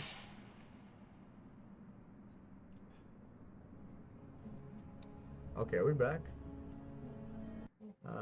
We are... Oops. Okay, we're back. Okay, go beans. 10 corner. 24-hour liquidations with rising volume are up 139%, sitting at 91 million. And of course, as we come out of the weekend, it is pretty standard that we start to see volume and liquidations rise. The volatility index is still falling very gradually on the 30, and on the 60-day period, we still do see that overall incline, which is of course good to see. Moving over to the liquidations of a total 91 million, we can see 64 million came from longs and 26 million came from shorts, as Bitcoin did have a short-term correction from that 38k range, pushing down to around 37,200, again liquidating quite an amount of long positions there. Let's go ahead, guys, and jump over to the DXY. Looking at the DXY and the broader markets over here, we can take, well, first and foremost, let's go ahead and take a look at this chart, which is going to be the S&P 500. We can see the S&P 500 is potentially reaching an area of resistance over here. We've got a few different annotations on the chart over here. We can see we have that downtrending diagonal resistance represented by, of course, that black diagonal line. We have our short-term downtrending trend line represented by this orange line, and we have a few different scenarios that can play out. Currently, we are in a short-term uptrend. The uptrend has developed from our local low range, and again we broke out of that downtrend upon the breakout of this orange trend line. We are in this short-term compression range between the diagonal downtrending resistance, which is our macro resistance, and of course this red zone, which is our current horizontal support. A break above this diagonal level will result in a continuation upwards to retest this all-time high at 4,800. If we do lose this horizontal base, we could see a correction lower. Looking at the Dow Jones, exactly the same scenario over here, right? We have that respective downtrending diagonal trend line on a higher time frame. We have that short-term downtrending trend line right over here. Of course, we have broken above that. If we are able to break above this diagonal trend line, we will likely see a continuation to our highs. However, if we are unable to hold above this red box over here, we're very likely to see a pullback towards our lower level of support. If we go ahead and take a look at the DXY, I'm going to have to bring that one up really quickly. We can see again, we had a fair bit of price action recently for the DXY. We had a nice strong uptrend that we did develop. We've come down and now we are retesting our base of support. We said in yesterday's video that again, support is support until it is not. We can see momentum is starting to flatten out over here. We can see the price action is definitely losing volatility as our smaller moving averages are pushing closer to our price action as we have reached support. So what we are starting to see is we are starting to see this support actually come into play. We are starting to see the volatility and momentum reduce, and this is potentially indicative of again a reversal developing. So the support is currently acting in support. We could potentially see a reversal. If we do see a reversal, we will remain in a downtrend on the DXY, provided we remain underneath this diagonal black line. If we do lose this local low support, we then expect a continuation towards our lower level. Of course, if we get that breakdown, the S&P 500, the Dow Jones will likely continue higher. If we get the bounce, if we get a pullback upwards over here, and if we break above this downtrending diagonal trend line, we could see corrections across the board for those markets. Let's go ahead, guys, and jump into Bitcoin. But before we do, a quick word from BitGet and BingX. Make sure to sign up there to support the channel. Quick word for them. Let's go ahead and get into it. I wanted to briefly interrupt today's video to discuss the two exchanges we use on this channel, BitGet and BingX. So which exchange should you sign up to? If you look to the right hand side of the screen, you're going to see the list of differences in relation to KYC requirements and the countries these exchanges offer services to. The first link down below being the BitGet link, and the second link down below being the BingX link. No matter which link you sign up to, you're going to get up to 15% discounts on your trading fees, up to $5,000 in trading rewards, and of course, you'll get access to every single MegaWow exclusive bonus campaign we run on these exchanges. Alongside that, BitGet and BingX are incredibly similar. They are both ranked top 10 in terms of trading volume. They both have extensive liquidity pools and market pairs offering up to 125x leverage. And most importantly, they both offer protection funds for their users to protect you against any third-party hacks. So get started now and support the channel by clicking the links below. Thanks for listening. Okay, so back into the charts over here for Bitcoin. As we said, we have so much to talk about today, guys. We're going to be discussing the higher time frames. We'll be discussing the short-term charts, but most importantly, there are two indicators we really want to be talking about on the monthly. This is going to be our market cipher A and our Bollinger Band indicator. We're also going to show you some fib levels, but more importantly, discussing these two as they're both showing just now potential indicators or potential signs that we haven't seen for many months, if not years. And the prior times these did pop up, it marked the start of the potential bull market, or it marked at least the start of a higher time frame uptrend that will continue for an extended period of months. So let's go ahead and start on the market cipher A. We're taking a look at the market cipher over here, and the most important things we want to be taking a look at these blue triangles. Now the blue triangle represents simply the crossover of the EMA2 and EMA3. Now, depending on your settings, these will change. These are not the default settings. It does say default here. That is only because I saved these as default. These are my personal, specifically adjusted settings for my trading. So if you want to copy them, here's your moment that this is the settings we're using for the market cipher A. So if you bring up the market cipher A, you may see these different blue triangles and crosses in different positions, but this is the one we are using. If we take a look at the price action, the last two times we saw the blue triangles were all the way back over here. January 2016, we'll go ahead and put this green box over it, and we saw a blue triangle print all the way back over here, which was of course back in May 2019.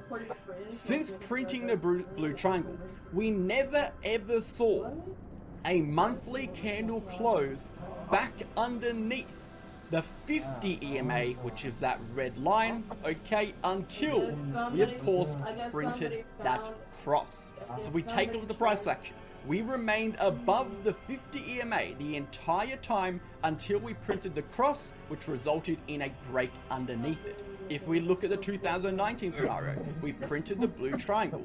We remained above the 50 EMA the entire time until we printed the cross, okay, which again, a cross is a close underneath the 2 and 3 moving average, and again, the 2 and 3 moving average is represented as a 15 and 17 EMA, which resulted in a break underneath. We have once again, in 4 days' time, we'll confirm whether or not we will be printing a blue triangle. If so, according to historical price action, we can say that it is unlikely we are going to close a monthly candle sub the 50 EMA, which is sitting at 25.4k, again until the end of next bull run top and entrance into the next bear market past 2025. This is actually significant for the macro charts. This is very important, and this is actually a very interesting find that I'd be highly interesting to watch how this develops over the coming months and years. So keep that one in mind, guys. Lock in the back of your head and watch it. Pretty interesting. It is suggesting that in 4 days, if we're able to close and lock in this blue triangle, we are not going to see a monthly candle close under 25.4k again, which is significant. Because when we look at the macro charts, 25.4k is an area of utmost significance, as losing 25.4k, which of course is this level of support over here, this base of support, is actually the point at which Bitcoin will Probably it's a enter a controversy in the game macro between the downtrend. rivals, you get what I'm Okay, we saying? actually enter That's what a they're talking macro about. downtrend Not in real life, they're underneath talking about in the 25.4, game. 24.4. So what this is telling us there's almost no chance now, according to historical data, that we will enter a new macro downtrend, which is phenomenal for the future No, of they're talking Bitcoin about the and of course storyline the of the potential game. upcoming bull run we could see develop over No, the I next understand. year and a Yeah. half, which is fantastic stuff. The next indicator we want to take a look at is going to be the Bollinger Bands. And the Bollinger Bands is not a cheese on the tool I use grill. often, Next to the however, grill it is a away. pretty That's what I interesting mean. one because it marks overall volatility of the asset over a period of time and how the volatility is progressing in real time. What we have seen in the past, specifically the month of May 2016 and the month of October 2020, is a break and close above the Bollinger Band upper band. We broke and closed a monthly candle above the Bollinger Band upper band. In fact, that marked the uptrend. That marked the start of the bull run according to the Bollinger Band. We actually saw the price travel up above that upper band the entire time before breaking below the midline, resulting in capitulation towards lows. We saw again in 2020 a break above the upper band on the monthly chart, resulting in the continuation of from the midline all the way up until it broke again a monthly candle below the midline, which resulted in capitulation to new lows. So in this instance, if we see a monthly candle close above the upper band of the Bollinger Bands, we could see history repeat itself. Again, we have 4 days remaining until the monthly candle close, and the Bollinger Band upper band is sitting above 38,000. Now, if you've been paying attention, you would know $38,000 is a critical level of resistance on not only the macro chart, but also the short-term chart. So we're starting to see now just how these levels are actually starting to line up with massive amounts of confluence, and again, further illustrating how significant these macro resistances are for continuations higher. So we'll go over it one more time, guys. The Bollinger Bands is showing us in prior cycles, the start of the prior bull runs have been triggered by a monthly candle close above the Bollinger Band upper band. In 4 days' time, we are likely going to see whether or not we will close this month above that level, triggering a potential repeat of what we've seen in the past, or we will reject from this level and potentially see a short-term correction. In 4 days' time, we are going to find out whether or not the market cipher A will print that blue triangle or not. If it does, we can say with a high degree of certainty it is very, very unlikely Bitcoin will come back and close under 25.2k prior to reaching a new all-time high, which again is significant. Let's go over to the monthly chart on this chart, which is a 4-year cycle chart, discuss what is going on, likely scenarios, and then go to the small time frame. So we take a look at this chart and we say, well, how does this matter? What is going on? What does a 4-year cycle suggest? When we're in the next bull run? And what are we really watching out for? The most important thing we're watching out for with this chart is 2 things. The structural levels, okay, and the 4-year cycle. These structural levels is less of a theory. The 4-year cycle is more of a theory. At some point, sometime, the 4-year cycle would likely fail. Okay? It cannot go on forever. At some point, it will fail. However, these structural levels are more significant as they represent key resistances and triggers on the chart that will indicate shifts between different phases and different trends, meaning a shift from a weekly uptrend to a macro uptrend, maybe a macro uptrend to a weekly downtrend, or maybe a daily uptrend into a weekly uptrend. These trigger points indicate shifts of strength relative to prior price action. If we take a look at the past, we have seen 2 key levels. We have seen the horizontal level, which is represented by the solid black line, and we have seen the horizontal level represented by the dotted trend line. The dotted trend line actually represents the dead cap bounce high of the prior bear market. The dead cap bounce high of the prior bear market, the dead cap bounce high of the prior bear market. The horizontal line represents the base of support developed before capitulation in the bear market, okay? So it's the point of which the price went to before the bounce of the dead cat bounce that also represents the base of support, meaning once we lost that level, we saw capitulation to our lows. So two key significant levels.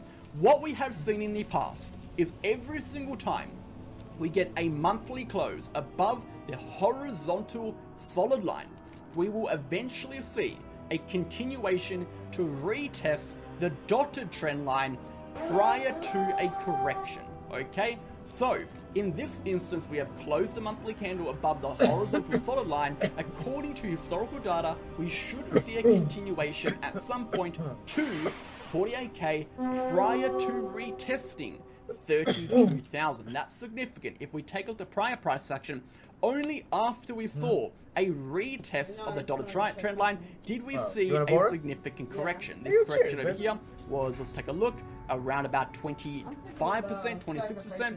In our 2020 scenario, we saw a stronger correction. Again, around 45%. We're not going to take into consideration that massive wick. That was COVID, of course. Around 45%. In this instance, we could potentially see a correction back down to 32, which will be around 30%. So according to historical data, the next macro target is 48k. This is where it gets very interesting. If we take a look at that 48k level, we take a look at the dotted trend line, every single time we close a monthly candle above that level, right there, that is what marks the start of the bull market for Bitcoin. And in both instances, this monthly candle close has occurred within the bull market phase of the 4-year cycle, which according to current date ranges will be between April 2024 and of course October 2025.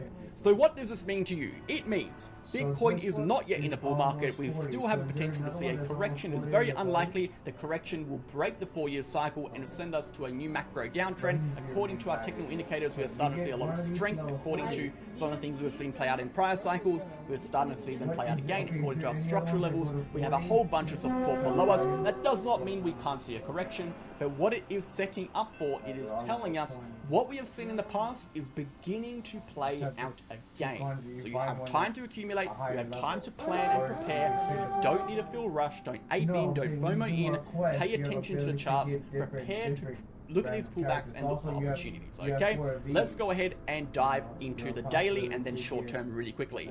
Daily chart, guys. Taking a look at the 12 hour to start off with. We said in yesterday's video, we're looking at this particular trend line on the RSI. This particular trend line is the overall momentum. What we have seen recently is a uptrend into resistance with falling momentum. This is a bearish divergence. A bearish divergence is representative of overall exhaustion and weakness. When we see exhaustion and weakness at resistance, the probability for a correction is relatively large. If we do see a correction, we're going to be talking about in a second. We'll talk about exactly where we can go, exactly what we're expecting on the short term, but let's go ahead and zoom out again.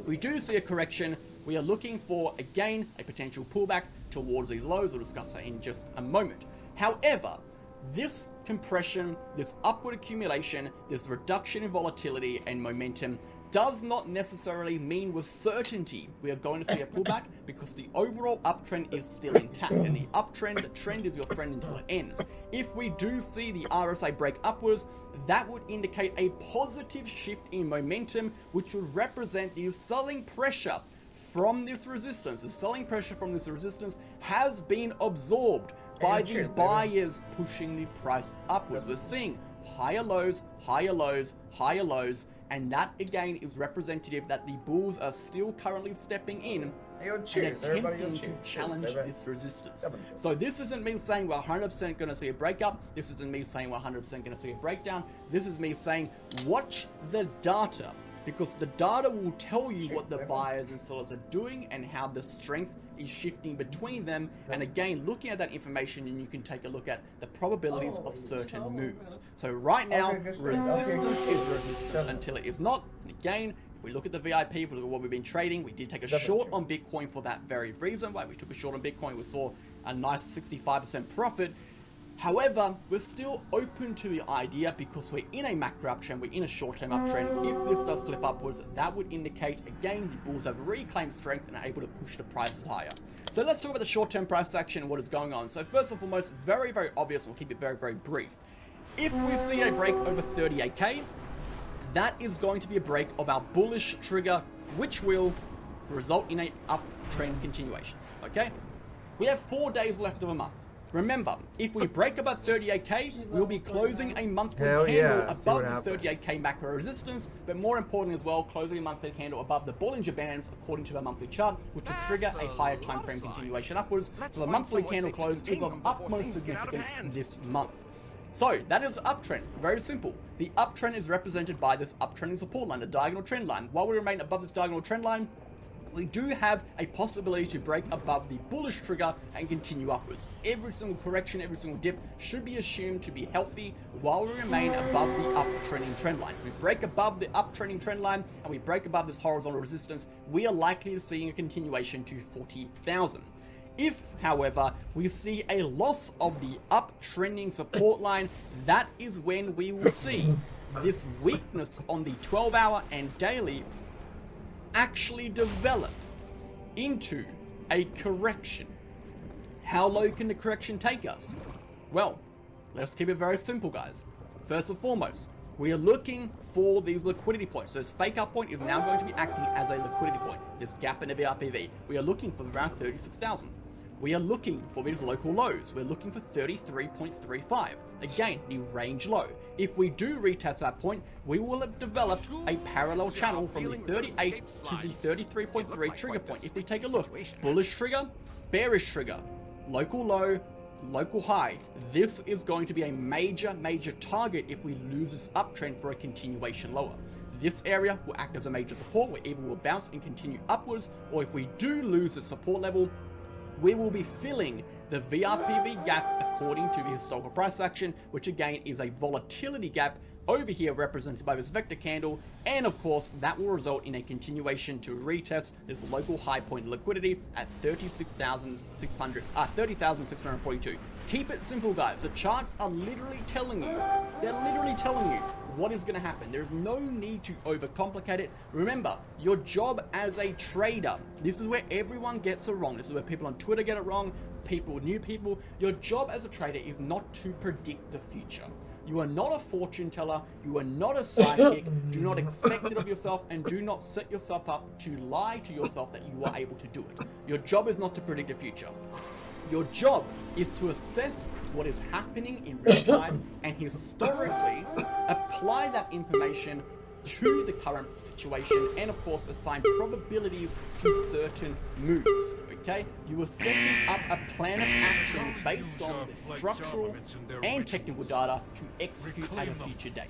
Okay, we can see at these levels we have trigger points of resistance, we have volatility gaps, we can see the probability of a continuation higher from the point, again from a break out of the structure, will result in a continuation higher, and therefore we know if we break this level, we are going to be looking for more longs over shorts, and we will actually have a greater probability of success when that occurs. Okay, so if anything you take away from this, guys, take a step back, identify, assess and analyze, and then put that information to practice into future periods. Thanks for watching. Catch you guys in the next one. Cheers.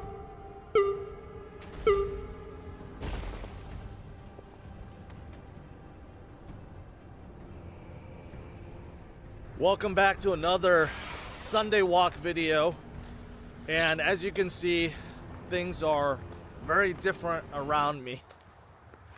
It is chilly, it is cold, it's wet. Really wants to break out, so everything looks good to me for a continuation move here out of this slanted Adam and Eve double bottom that I've been seeing pump all over the place. You know, Lunacy's been hot, you know, back up. We're having Terra Classic pumping, all sorts of stuff's been going on.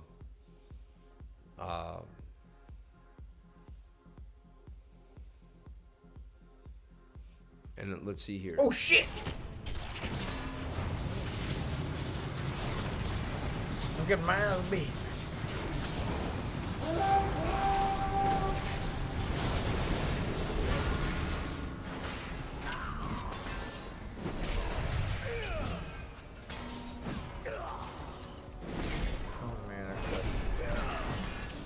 Okay.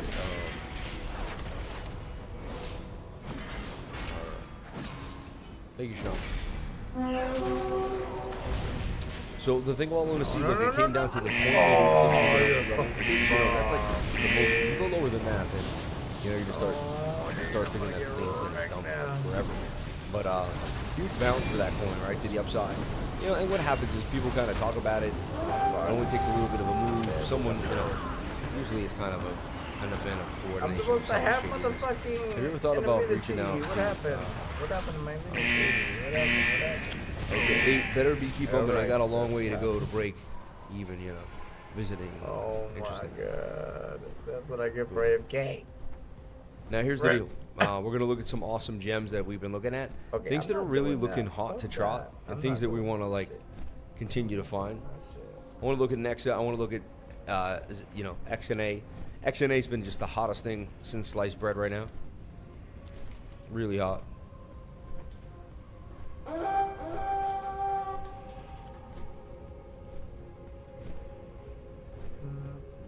I'll leave that for last. I ain't got time for that right now. I'm gonna do the easy ones. That shit was rough. Let's look at XNA. And that's CoinX Mexi. What? Oh yeah, it's back on Mexi again. I like to look at it on the bigger chart too. Wow, look at this thing. So let's talk about this. So like this thing is now mooning again to 7. I mean, and look, it hit the target. Oh my gosh. Oh my gosh. And now we've done extreme damage on this coin to the upside, This is insanity. Shout out to anyone that jumped into XNA. I mean, this thing is out of control. About to go to a penny. And we got in at less than 1/10 of a penny at 9. Now we're talking, 9 times 9, 81. 9 times 7, 63. This is 9 times 8. And 8x for me. 8xing. This is insanity. Absolute insanity.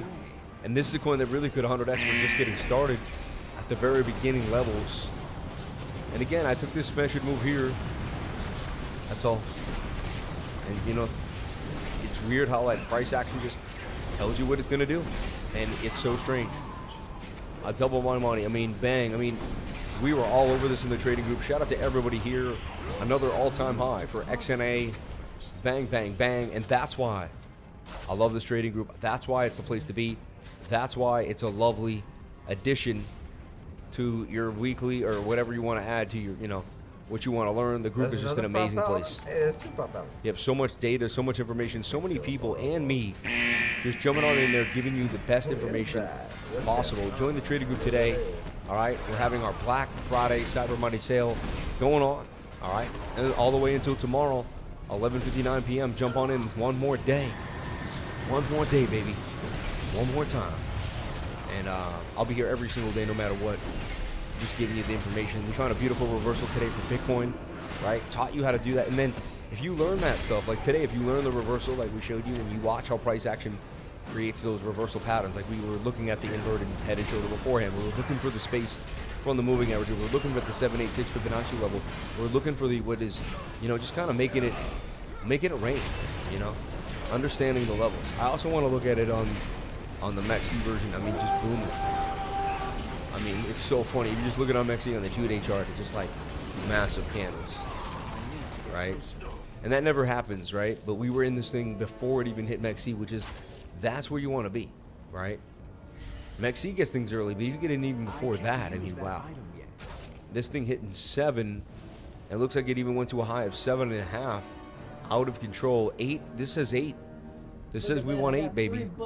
8 is where it wants to go. Nice. Upgrade all of them. Amazing. Badass. Amazing. That's amazing. Unreal. And again, don't forget, if you like to trade, trading is your thing, Mexi is the place to go. All right? Wherever you live, if it fits in where you live, jump on in. 0% spot maker and taker fees, 0% future maker fee. The smallest taker fee in the game compared to any other exchange. I love trading spot. Jump on in, send it to the Hardware wallet. You absolutely can't beat Mexi. It's the place to be. So Mexi, link here in the comment section, and join the trading group. I'm telling you right now, you will have the greatest fun. ever, I'm so especially during these blind. times of Black Friday and Cyber Monday. All right, get the technical analysis education you deserve to change your life. All right, technical analysis education you deserve to change your life. All right, you deserve it. Like, it's time to really learn and do something different than what you've been doing. Next up, we want to see this pull back, and it can pull back nicely. Chance we can start getting it on the lows. There's a chance this thing just started to take off too. So it's starting to make its rounds next up, and it actually just might more, and that's why I make these two patterns, because sometimes, That was crazy. I don't get so lucky. Sometimes these things just start to make more bullish patterns and just take off. And so I always say, hey, I don't know what's going to happen. I'm going to do whatever, the charts tell me to do and tackle that puppy, right? And just like chess, you don't know what the person who's playing chess is going to do, so you make different moves in your mind, and you set up. And the more moves you can make, the better it is. Like this may not even be a steep. I think I'm a little, over ostentatious there, I guess. I should have pushed my immunity. I couldn't find it. But something's brewing, and we're going to be watching for it. If it takes this level, okay. 21 already getting a bit of a bounce. This looks like we may start going more sideways. But Nexa, something on my radar, something I jumped into. I already am in Nexa. I like what I'm seeing for Nexa. Could start doing some XNA, amazing sauce. And you can see this in that 4 zeros. Hell yeah, baby. High right? And that's where XNA had, equipment, like high when level we started, it had Have you got any 4 new high zeros, level equipment right? yet? Then it went to 1, 2, 3, 4, all the way up to 7. So, oh no, it had 3 zeros. But this thing's going for another 0, which is crazy. It might need 2 zeros since we've been in it, which is insane. XNA was the 9th most mined coin in the game. If you have a Nord promo code, jump into Nord. I have a link in the description. Hit that; it will take you there. And then they're having a deal at the site, so you'll get it. You don't even need a code. They're just doing it right now. Let's take a look at GFAL SRM, which likes to follow Solana. It's been a while since Solana pumped. You can see they're going to regroup, and eventually that's going to be another big move. Kind of a shoulder, inverted head and shoulder there, right? Not many people are trading it as much as you would like. To me, it just got to break the zone. And I only had 1,018. So now I have 30. 1,018 what? The cards. The cards. That are given to you every time you finish the story. No, it's difficult to say, honestly. Okay, that's legit. Hell yeah. You mean say it's getting tight in the zones above the 200 SMA? These are bullish signs. To me, it's somewhat of a,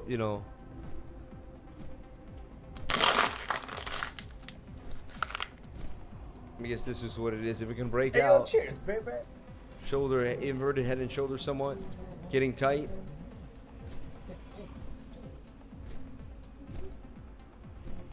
Tight here too, bit of a double bottom. Hey, cheers, everybody. Cheers, beautiful. So I'd be like, if this breaks out and boom, that would be a place I'd like to get in. It does have a nice gap of the VRVP. Looks like it can break out and it's going to try to get up to that 0.6 level. Maybe about 50% gains there. If it starts to pump, if Solana starts to pump, it'll pump. Chlor AI. A newbie here, never saw this thing. Look at this thing taking off.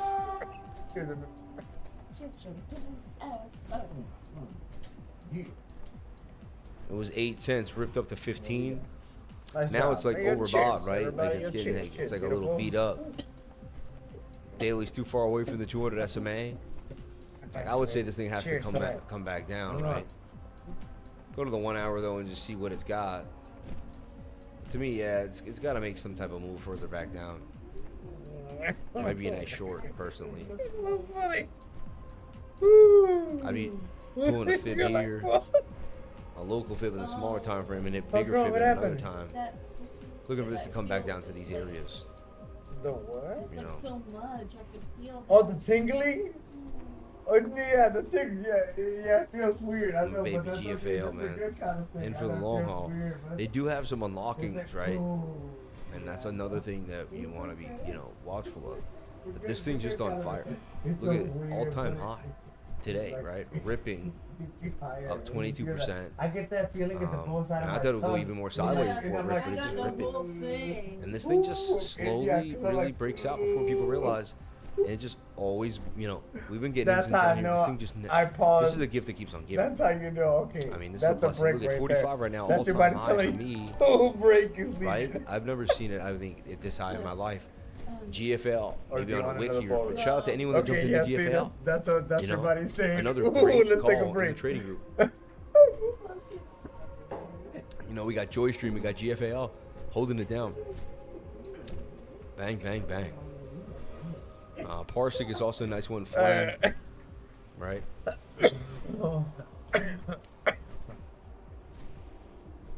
Flame. Fire style. I'm gonna get water. Here you go. It's all right. It's starting to make kind of an Adam and Eve slanted in a way, right? Might have a little bit of bearish div now. You want to see if we can hold that level. But yeah, it's interesting. See, this was the place to be right here, though. And I'd be taking profits right now on this, waiting for it to pull back a little bit. You know, it has bigger moves ahead of itself, technically, you know. Just getting above the 3-day 200 SMA. But I'd still be looking for some type of pullback first. But yeah, it wants to start moving eventually. But I mean, I feel like we missed the move there.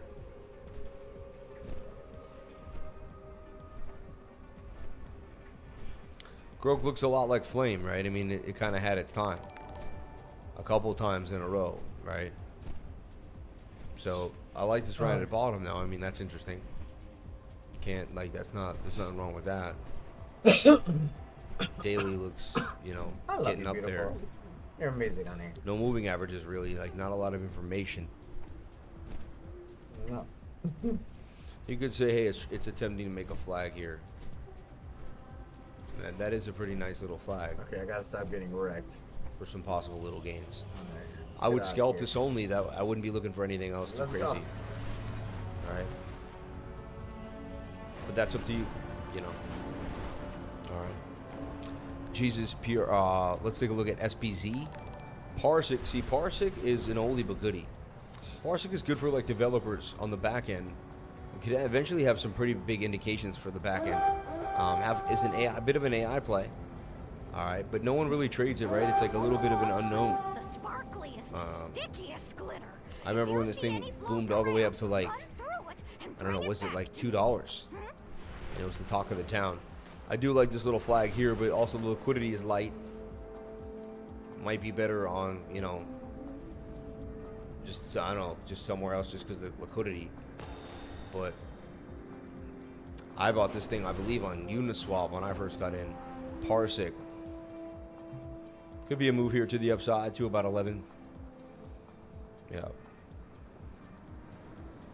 Now, Mask is a coin I love to trade. When it gets hot, it gets hot. It really does. And it gets fun to trade. You know, it tends to kind of move BNB when the market starts to grow. I see it in this kind of bullish megaphone and just kind of waiting for it to break out. It's been bullishly consolidating sideways nicely for a while now.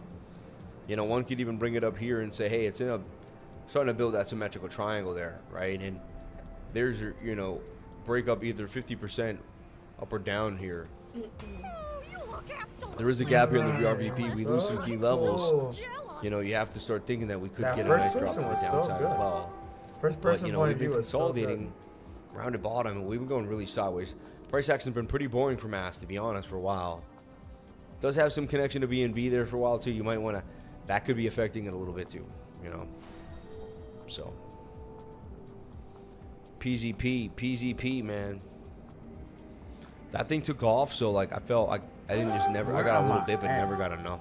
Okay, right? That's where I'm at. And where the fuck is it? Did it continue to moon? It really did, right? I mean, starting to consolidate a little bit nicer here. We could even see it had like a nice flag.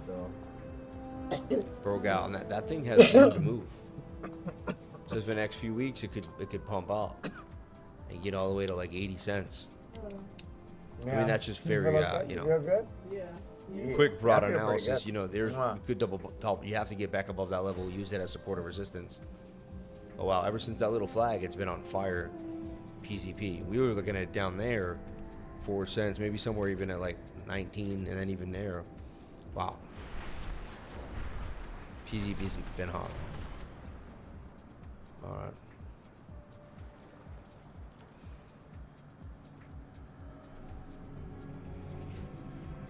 And Jesus Coin getting the huge pump. Really, look, like we talked about, we went over this idea, and there it is, huge candle to the upside, up almost 133% on the 33.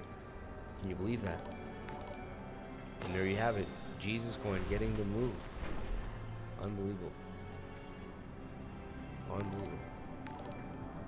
PLC UC? I don't know if that's really someone messing with me.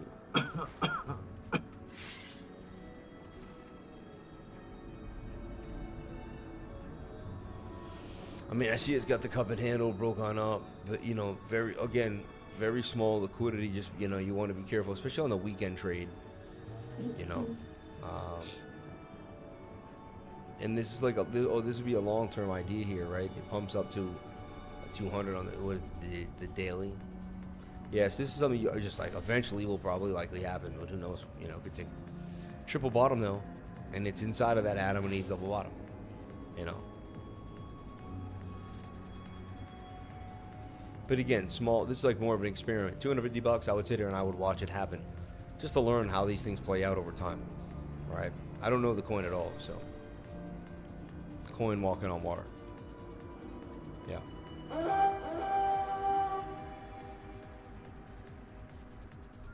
PZP primed. Anyway, so I mean, it all depends on the levels that you're looking at too. You know, wow, XNA. I'm blown away. Let's take a look at the total market cap and all of cryptocurrency. I want to see what's happening to the total market cap.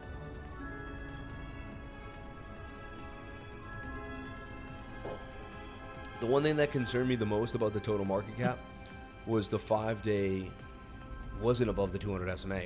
We're actually getting rejected by it. And to me, that's interesting. Like, so Bitcoin's kind of doing something that the whole market cap hasn't done yet. So either altcoins have to start getting a lot more USD tether, or we're actually going to start seeing that predict what's going to happen to the bigger market, and we can get a pullback, you know, which is interesting. Right now, we could say, okay, we retested the zone, and we're still kind of in that great area, but I'd like to see the total market cap flip the 200 SMA here. You know, it's interesting that we haven't done that. So, you know, I thought for sure we had, and then I really looked at it. I was like, wow, that's interesting. So, I don't know, it's just something that, you know, I look at it and it says, wow. At the end of the day, we're like, you know, we're in some type of funky pattern here, having a hard time getting back above some key levels, you know, so.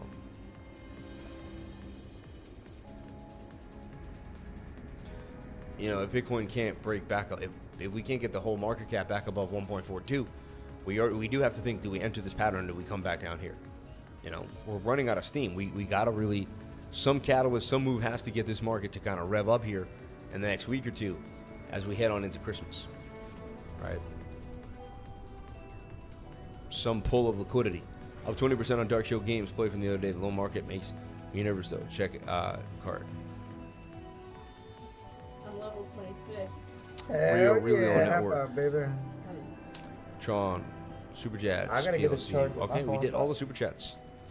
And the full moon is tomorrow night for us, I believe, too, which is interesting. Stage 7. To get it all 3. Nice. Oh my god. NeoX.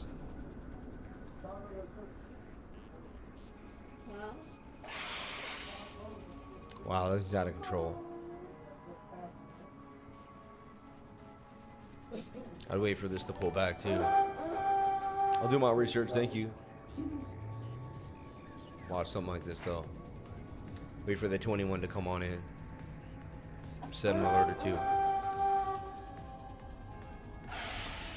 I can have that for a snack later on.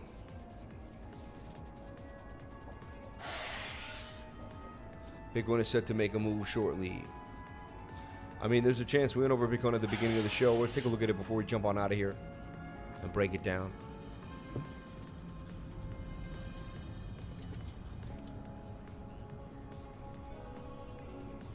I'm watching this 4-hour time frame inside the flag. Really, that's like at the end of the day what we're watching. And we, you know, and you know, we again, if we can't get back above 37,900, expect more downside. Like we have to flip this, you know. And you know, it's not amazing yet, but the 4-hour does say, hey, I'd like to take a reversal. I've hit this lower trend line, you know. So, and we bounce off the 1-hour 200 SMA nicely, which was, you know, again, if we lose this 200 SMA on the 1 hour, we're going to fall further to the downside, no matter how good it looks. And it is Sunday night with heavy volatility. I wouldn't be surprised if we made a nasty drop further down. So just be careful. All right. I don't overtrade on Sunday night. I don't have any trades open right now for Bitcoin tonight. I closed my trade earlier. At a loss, I did. Tonight in Australia, Sam Full Moon on Asia, I would say, then UK. Yeah. Super chats, we appreciate you. God bless you, brother. Thank you for the love. So this is what I'm looking at for Bitcoin. I want us to get back above this key resistance, specifically here at 38,200, or we'll call it $38,000. Yeah, $400. And before we even get above there, we have to get above this level here at 37,800. So, you know, we'll see. Only time will tell. But there are some key resistance. It's been a resistance for a while now on the 1 hour time frame. What do you mean? All right, everyone, thank you so much for being here. I'm going to jump on out of here for the night. Remember, the Black Friday sale is still running if you want to jump on in. If you want to learn what XNA was before it pumped up. We're now up almost like 8x, blasting to the upside. Even how I traded Mara on the stock market and found out where we're going to go and how the moving averages work. How to use this VRVP in conjunction with support and resistance. And really get the education you deserve. It's time that you take your life by storm. You can do this. I know you can. Go to cryptolifer.com. Jump on into our Black Friday Cyber Monday sale. Get the technical analysis advantage that's waiting for you today. I'm telling you right now, you'll love it. And I can't wait to see each and every one of you there. May God bless you all. May you have a wonderful time with your family as you may be driving home. You may be finally back home again and ready for the work week. And it was like a fantasy, right? You had the days off. At first, you got out of there, you know, the stress. Next thing you know, you realize how much you loved your family. The days went by. You went on a few walks. You got away from what you normally do, and you really came back. And you were like, wow. For me, that's how they used to be. This one, to me, of course, wasn't the same. But maybe one day, I'll get back to how. Somebody in the chat was like, "Can anyone summon?" I was like, "Summon these nuts."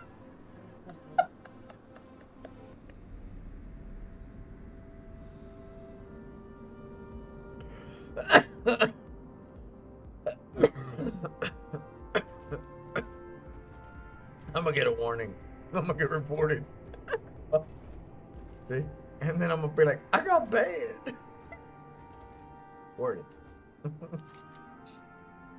Oh, it's ending? Oh. Peanut butter jelly time. It's peanut butter that kid was saying. That's funny. Where you at? Where you at? Where you at? What?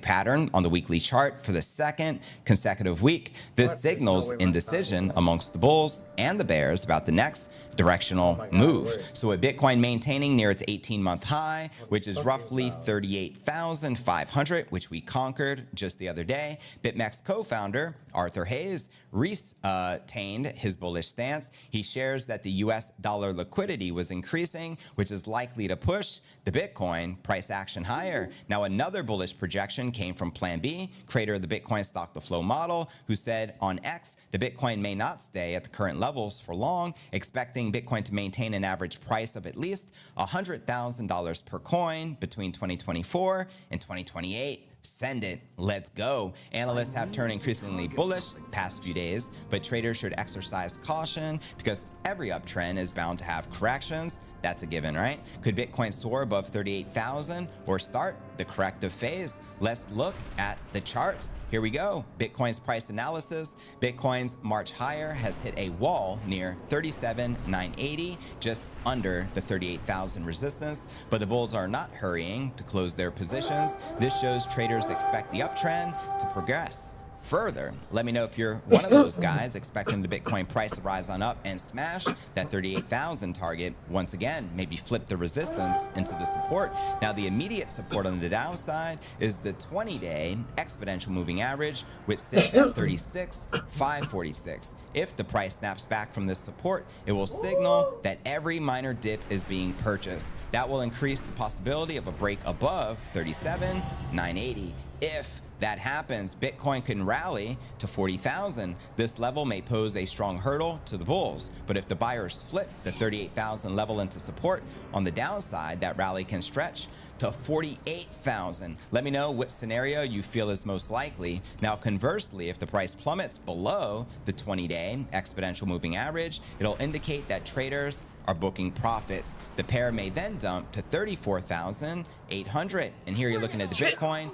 4-hour candle chart against USDT. The bulls are trying to maintain the price above the moving averages, but are finding it difficult to overcome the obstacle of 37,980. So around that 38,000 mark has been giving us some trouble. The relative strength index, known as the RSI, is just above that midpoint, indicating the bullish momentum is weakening. So if the price slips below the 50 simple moving average, then Bitcoin may plunge to the uptrend line. The bulls are expected to defend this level with vigor, and on the upside, a break the close above 38.5 would indicate that the bulls are in the driver's seat. That's right. Let me know if you are currently bullish on the King Crypto. Do you think we're likely to go up or correct and head back down? Let me know your thoughts. And checking out TradingView so we can see some of the key indicators as far as buy and sell signals, looking at the overall summary, and I believe this is on the daily. Yep, this is on the daily. We can see 2 sell signals, but 14 buy signals and 10 neutral signals. So overall, there's more buy signals in the markets.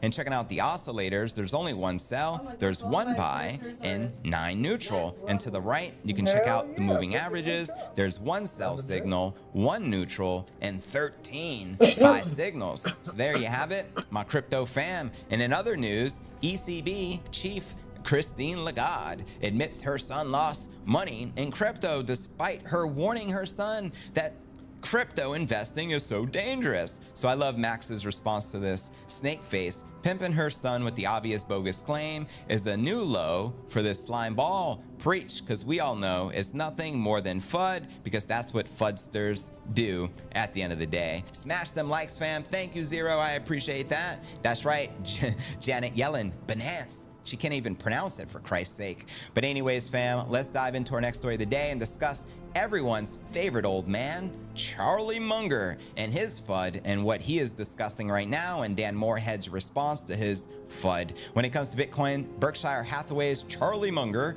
has got it wrong, according to Dan Morehead of Pantera Capital. In a letter to investors, Morehead responds to Munger's comments about Bitcoin in a recent interview with the Wall Street Journal. Munger said that the creation of Bitcoin, which he calls an artificial currency, is an unnecessary threat to the otherwise tried and true systems of money, aka the US dollar, in which he's protecting because he's a US dollar billionaire. All the US dollar billionaires are anti-Bitcoin, just saying. Here's what Munger said. The only way to get from hunter-gathering to civilization that we know of that's ever worked is to have a strong currency. It can be seashells, it can be corn kernels, Bitcoin. It can be a lot of things. It can be gold coins. It can be promises and banking systems like we have with the United States and England and so on. When you start creating an artificial currency, you're throwing your stink ball into a recipe that's been around for a long time. So he's calling Bitcoin a stink ball. That's the best FUD he got. That's worked very well for a lot of people. Morehead now, who oversees 4.2 billion in assets at Pantera Capital, says that corn kernels, or Munger's example of a strong currency, have inflated at exponential rates, making the preservation of wealth impossible over the long term. Quoting him here, corn kernels, what? Monsanto's Roundup created staggering corn kernel inflation. In 1961, the world production of corn kernels was 205 million metric tons. Now it's 1,210 million. So Bitcoin will be 21 million forever. We all know there's a finite, limited supply. So here's the value of one corn kernel priced in anything of fixed quantity. It crashed 83%. Would he really rather save his wealth in an inherently debasing currency like corn kernels, or in one that has appreciated 117% per year on average? for 14 years. You do the math. Obviously, it's a no-brainer. Now, Moorhead says the inflationary nature of past money systems has only benefited a small number of people at the top of the wealth pyramid, like Munger. Quoting him here, there are billions of people for whom sovereign-issued money isn't working out too well. We believe the vast majority of people on Earth would have much better lives with Bitcoin. Preach. Yes, maybe the inflation generated in the US dollar has been good for a small number of rich asset-owning guys like Munger, but not for the vast majority of the people, both now and in the past centuries. The vast majority of the world's 8 billion people have a currency that didn't work out well. That's right, because fiat currency is a Ponzi scheme. Actually, most of the world's citizens are victims of sovereign-issued, life-changing currency disasters. Preach. Just like we're witnessing in real time right now. In Argentina, they have like 140% inflation, which is wild. So thank God they got Javier Milei, and hopefully they adopt Bitcoin as the legal tender. Did you know the population of Argentina is close to 50 million? Can you say mass adoption? Let's go. But anyways, back to Moorhead. Even one of the least bad sovereign monies is a clear example of how sovereigns debase their paper money. That's right. Fact fam. Which fiat currency, if any, do you trust? I don't trust none of them, because the US dollar is the king of all the Ponzi scheme currencies, and I'm trying to unplug from the matrix. That's why I went all in on Bitcoin back in 2017. How many of you can relate? Please do let me know, fam. Word. Smash the like. Thank you, Matthew. Appreciate it. I agree. Fiat always goes to zero. That's right, because Bitcoin is the apex predator. All fiat currencies will eventually go to zero against it. That, my friend, is my promise to you. Now let's break down our next story of the day. We have another pro-presidential candidate running next year in 2024, which is Vivek, and he is talking about his bullishness on Bitcoin and why he believes in it. And here's the latest of what he has to share, and he says he's going to be bringing it up at the Republican debate. Here we go. U.S. presidential hopeful Vivek Ramaswamy, if I'm pronouncing that right, says the government is refusing to fully embrace Bitcoin because it sees the top digital asset as a threat to its existence. Preach. And shout out to Honda Trump. I appreciate the super chat. He says, thanks for the shout out. Let's go, Brandon. Word up. Now, in the interview on the What Bitcoin Did podcast, Ramaswamy said Senator Elizabeth Warren's stance on Bitcoin is due to a different worldview. Warren, a vocal crypto critic, is pushing for the Digital Asset Anti-Money Laundering Act, a bill that blockchain lobbyists say would introduce a de facto ban on digital assets in the United States. And according to the presidential aspirant, the worldview shared by Warren and the US government is vastly different from what regular people believe. Quoting him here, those of us who are having this conversation believe that as individuals, create a government that's accountable to us. The alternative worldview to understand it is that the state predates the individual. Your rights come from the government. They are not independent of that. So this proposes a threat to the existence of that state. Then it's perfectly within the rights of the state to come after and prevent that from existing. Amen. Bitcoin was designed to decapitate the heads from the central banking cartels. Just saying. Now, Vivek says the people who are seeking support for digital assets are mistaken in thinking that educating politicians will change their view on crypto. That's right, because it's not that they are ignorant, they're protecting the legacy system. Quoting him here, the problem isn't that they don't know what Bitcoin represents, it's that they do, and that's actually what creates the anaphylactic response. Now, the presidential candidate also says he'll bring up the issue of Bitcoin in the debates. So Bitcoin will be a major debate factor in 2024. Quoting him here, I've already told the moderators in the Republican Party this should be a topic we need to be talking about. If they don't bring up Bitcoin, guess what? I will. So there you have it, coming directly from Vivek. And to watch the interview he did on the What Bitcoin Did podcast, check the show notes below the video in the description. Now, please do let me know, who are you going to be voting for if you live in the United States for the president next year? Will it be Trump? Will it be Biden? Will it be Vivek? Will it be RFK Jr.? Please do let me know. But here's my thoughts, and I'll share and I'll read yours out loud. Personally, I think we need a pro-presidential Bitcoin, pro-Bitcoin that is, just like Javier Milei. He says he's going to be shutting down the central bank in Argentina. However, just keeping it real, I feel if we genuinely got a pro-Bitcoin president, he'd be assassinated as fast as JFK Jr., you know what I mean, who was trying to abolish the Fed.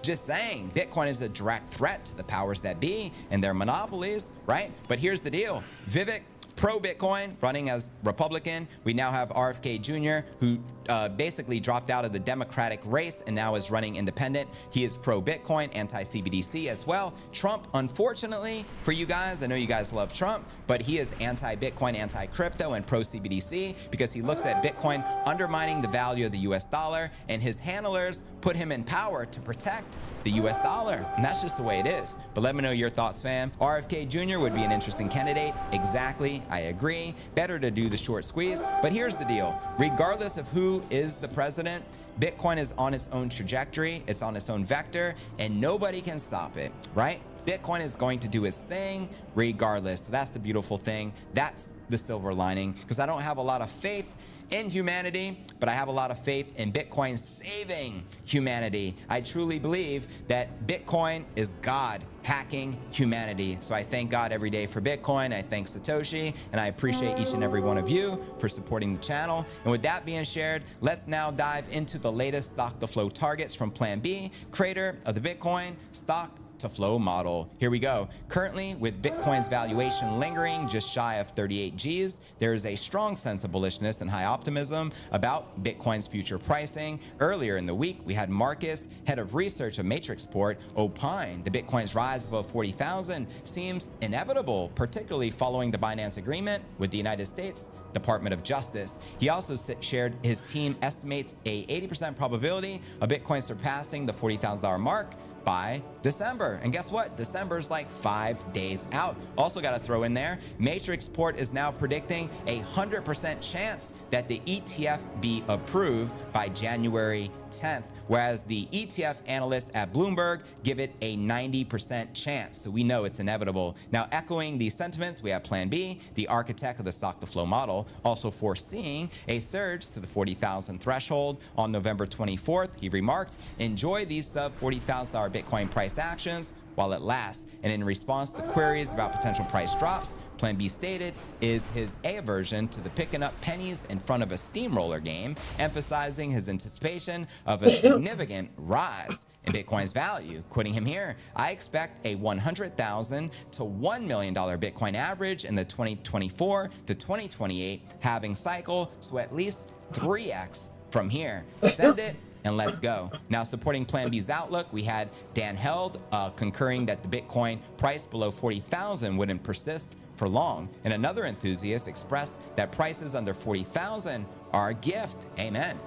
And furthering his analysis, Plan B shared that the realized price chart for Bitcoin, the graph reflecting historical price trends, indicates a reoccurring pattern of resurgence every time it aligns with the 5-month realized price threshold. And according to the chart, the price line presently skims just above the 5-month realized price. Historically, such an alignment has been a precursor to significant price increases. And while Plan B's insights follow Willy Woo's recent projection, there he showcased a cost basis density map for Bitcoin, suggesting if the current trend persists, we'll probably never ever see Bitcoin going below $30,000 ever again. So there you go. Let me know if you agree or disagree with Willy Woo that we'll never see sub $30,000 Bitcoin price action ever again. And Casey Way, I appreciate you subscribing to the #1 daily Bitcoin pod. Much love and much respect. Anyways, let's dive into our next story of the day. We still got a lot to cover. Next up, let's discuss this $400,000 target according to crypto analyst Mikhail Van de Poppe. Then I'll be sharing with you our breaking story of the day, Bitcoin hitting $47 million per coin following the allocation of BlackRock, and the latest with Larry Fink and what's going on, predictions and backing up the math by Samson Mao, all that plus so much more. But let's start right here. Here we go. Here's the headline. Bitcoin surging by up to 960%. This bull cycle, very reasonable, says Mikhail Van de Poppe. So here's the outlook, and thanks again for the super Honda. You the man. Appreciate that you read your people's comments. Well, I appreciate you supporting the show, and thanks again for the supers. Crypto trader Mikhail is predicting a massive Bitcoin surge in the current bull market cycle. In a new strategy session, he tells his subs that based on the previous bull market cycles and the laws of diminishing returns, Bitcoin can explode 961% from its current value to as high as $400,000 per coin. Quoting the analyst here, "I still believe that this bull cycle is going to be bigger than the previous bull cycle in the sense that we had diminishing returns. So Bitcoin did a 14x or 17x or anything in between, because it came from 3,000 and went to 69,000. It did even more. Great point. That was after the COVID crash of 2020. We hit between 3,000 to 4,000 and we shot up within a year to 69,000, the current all-time high. And continuing, I think that diminishing returns doesn't mean that if in this cycle from 2015 to 2017 we did an 80x, and in the second cycle here we do a 20x, that we need to do a 5x after that, because this 2019-2021 cycle was pushed downwards by Sam Bankman-Fried. Preach, with FTX pushing down the price of Bitcoin during this period. And there were articles proving that point. That's right. Anytime Bitcoin went above 20,000, FTX and Sam Bankman-Fried were dumping vast quantities of Bitcoin to suppress the price action. That's a great point. And he continues, diminishing returns might also mean that from here in early 2023 at 16,000, you do an 18x, you do a 20x, which means that if we can go and we calculate the numbers, so we calculate the numbers from 2019 to 2021, and we say, hey, the bear market has been done. We do a 21x, and from 2023's market cycle low, we're going to do a 20x. Send it. And it is very reasonable to state the Bitcoin might be going to 300,000 to 400,000 per coin in this bull cycle.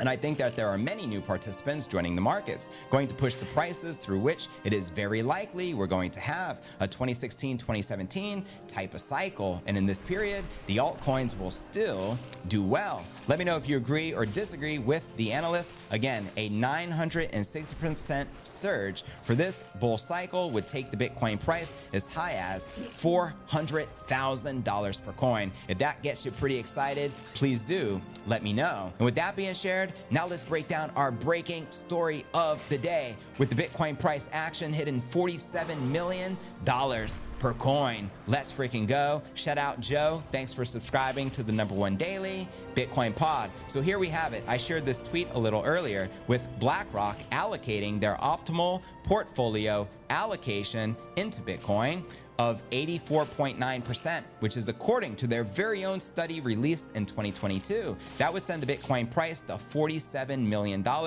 per coin. That's what's up. Quoting Samson Mao right here, in 2022, BlackRock released a study indicating the optimal portfolio allocation of Bitcoin was 84.9%. The remaining 15.1% can go into equities and bonds. Let's actually read this. Again, this is a study coming directly from the world's largest asset manager, in which many believe is the US government. Check it out. 2.3 effect of skewness in practice. We perform the following asset allocation exercises. Suppose we start with a 60-40 equity bond portfolio, assuming that equity and bond returns are log normal, fitted to the moments reported in data exhibit 1. We compute the power utility risk aversion coefficient to yield that 60-40 allocation. In this case, a risk aversion of y equals 1.5 corresponds to 60-40. Then we hold the risk aversion fixed and estimate the optimal weight of Bitcoin. And assuming the equity and bond weights are held in the same pro rata 60-40 allocation, that is, the equity of the bond weights are set to be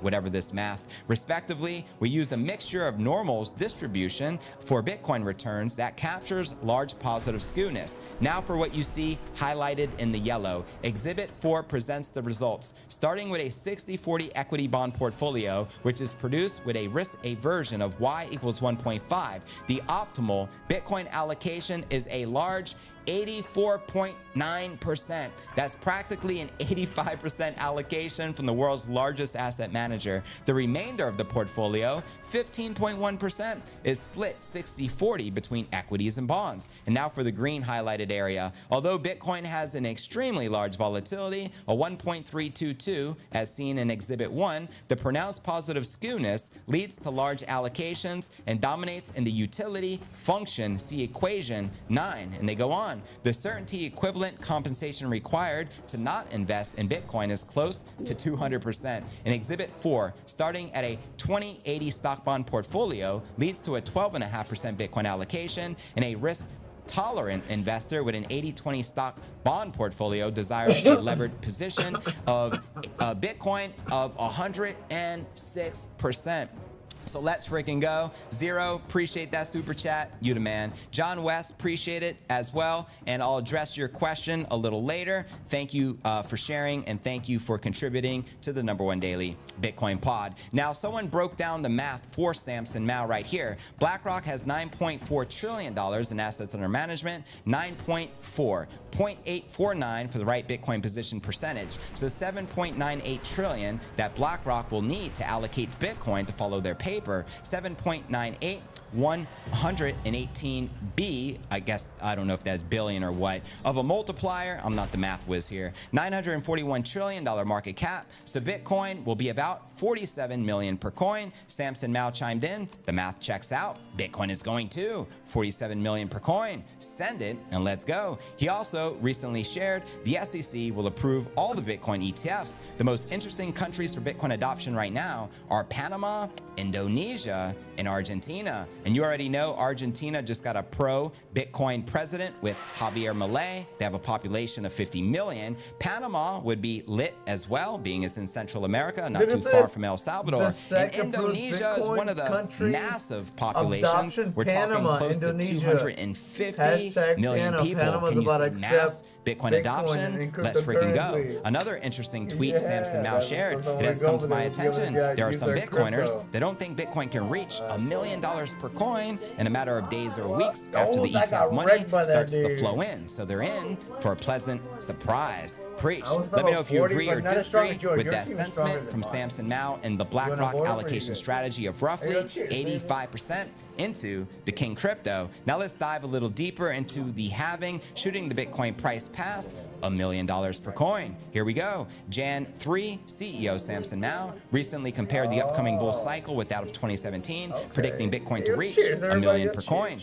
The ongoing narrative surrounding the increasing institutional interest in Bitcoin exposure has led multiple analysts coming up with their forecast for the upcoming bull cycle. Amidst the optimistic wave, we have Samson Mao, who made a particularly bold statement, predicting Bitcoin to hit an astonishing $1 million price action per coin. This projection, shared Mao's Twitter, stands out even amongst maximalist standards. Quoting him here, in 2017, it took 9 months for Bitcoin to go from 1,000 to 20,000. The block subsidy was 12.5. There was a lot more Bitcoin sloshing around on the exchanges. Mining was boiling the oceans, and there was zero institutional money coming in. 1,000 to 20,000 is 20x, and 50,000 to 1 million is 20x. So is $1 million price action really that far-fetched? Oh, hell no. Now let's go deeper. Mao's prediction hinges on the belief that Bitcoin is poised to replicate the parabolic growth cycle, which fueled the historic bull run in 2017. And how many of you witnessed the bull run of 2017, meaning you were involved in Bitcoin at that time? Do let me know. He points out that during that period, Bitcoin experienced a 20x surge to go from 1,000 to 20,000 in 9 months. And importantly, that rapid appreciation occurred at a time when the exchange supply was so much higher, so concerns about Bitcoin mining's environmental impact were prevalent, and institutional interest was minimal, virtually non-existent. Now, according to Mao, as you can see highlighted here in the purple, Bitcoin is expected to follow a similar trajectory. He believes the Bitcoin will undergo a 20x price fold, starting at 50,000, reaching $1 million per BTC. He asserts that achieving such exponential growth is more plausible today, given the improved circumstances compared to 2017. Amen. I agree. Let me know your thoughts. Now let's discuss Hal Finney's influence, and rest in peace to the late great Hal Finney. To support his audacious prediction, more references of Hal Finney, a software developer from Bitcoin's early days, in which many consider to be Satoshi. Finney, who received the first Bitcoin transaction from Satoshi, suggested in a cited message that if Bitcoin becomes the dominant global payment system of the future, 1 Bitcoin can reach 10 million per coin. This, he argued, would be feasible when the value of the entire Bitcoin supply is equal to the world's total wealth. Quoting the late great Hal Finney right here. And this is like going back all the way to like 2009, fam, so way ahead of his time. As an amusing thought experiment, imagine that Bitcoin is successful and becomes the dominant payment system in use throughout the world. Then the total value of the currency should be equal to the total value of all the wealth of the world. And current estimates of total worldwide household wealth that I found range from $100 trillion to $300 trillion. So at 20 million coins, that gives each coin a value of about $10 million. Send it and let's freaking go. So the possibility of generating coins today with a few cents of computational power, time may be quite a good bet, with the payoff of something like 100 million to 1. Do you like those odds, fam? What do you think? Even if the odds of Bitcoin succeeding to this degree are slim, are they really 100 million to 1 against? Something to think about. Amen, that's something to think about. Now, Bitcoin analyst BitPain conducted a thorough mathematical analysis to support Mao's forecast, computing the anticipated new supply for the upcoming cycle, projecting 136,000 BTC for the current epoch and 656,000 Bitcoin for the subsequent one. This results in a cumulative estimate of roughly 792,000 BTC. Furthermore, Payne takes into account the potential liquidation of old Bitcoin, referencing the HODL waves metric. His suggestion suggests 15 to 20% of the circulating supply of the older Bitcoin might enter the market, mirroring patterns from previous cycles. And if we assume a 20% sell-off of the old Bitcoin in the next 4 years, this could equate to around 3.8 million BTC. And despite his confidence, not everyone shares his optimism. Of course, there's going to be the critics out there and a lot of people questioning what's really possible with the King Crypto. But now you know, you got the math, you see the allocation, you saw the research report directly from BlackRock allocating in a perfect scenario 85% of their assets under management into Bitcoin. If they were to do this, where do you think that will likely take the Bitcoin price? Do you agree with the math? 47 million per coin. And the next question goes for you guys in that live chat. There is a live poll right now. By what year will BlackRock have allocated 84.9% of their almost 10 trillion in assets under management into Bitcoin? Please do let me know. Do you think between 2024 and 2025, 2026, 2027, 2028 to 2029, or 2030 or after?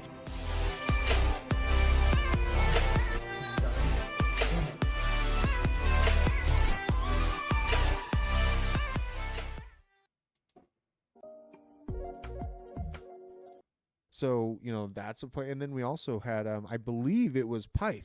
I will look at Pyth, but I think that Pyth might be that Solana Oracle competitor to Chainlink. It's another thing that's, you know, on my radar. But basically where we're at right now is I'm looking to see this play out as a shelf being built. It is building up a little bit of volume node action, but not much. You can see it's really not much because you can see it's sort of on the right side here, but you see there's just very minimal comparatively to right here. This is a huge volume node at $7 flat. So we need to build up some action. We need to build up some buy orders, some support right here in this 14.5, right around up to $16 range on Chainlink. And honestly, it kind of looks the same thing for AVAX too.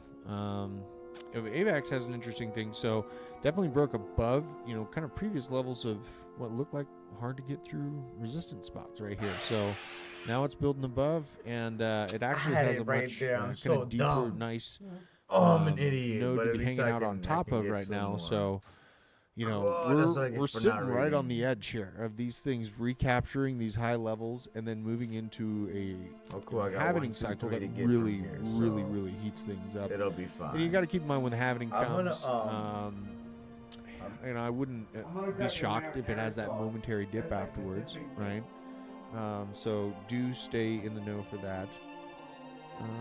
Do you think that we'll get a major capitulation this December? And then K-Day saying Xnay and Cass and Tau, pretty much. Yeah, Cass and Tau. I've been watching Tau along as well. Capitulation this December. So, you know, that's an interesting question. There's something I wanted to kind of highlight regarding that. I'll go back to the major coin post here in a minute, because I want to go through a few of these on my post.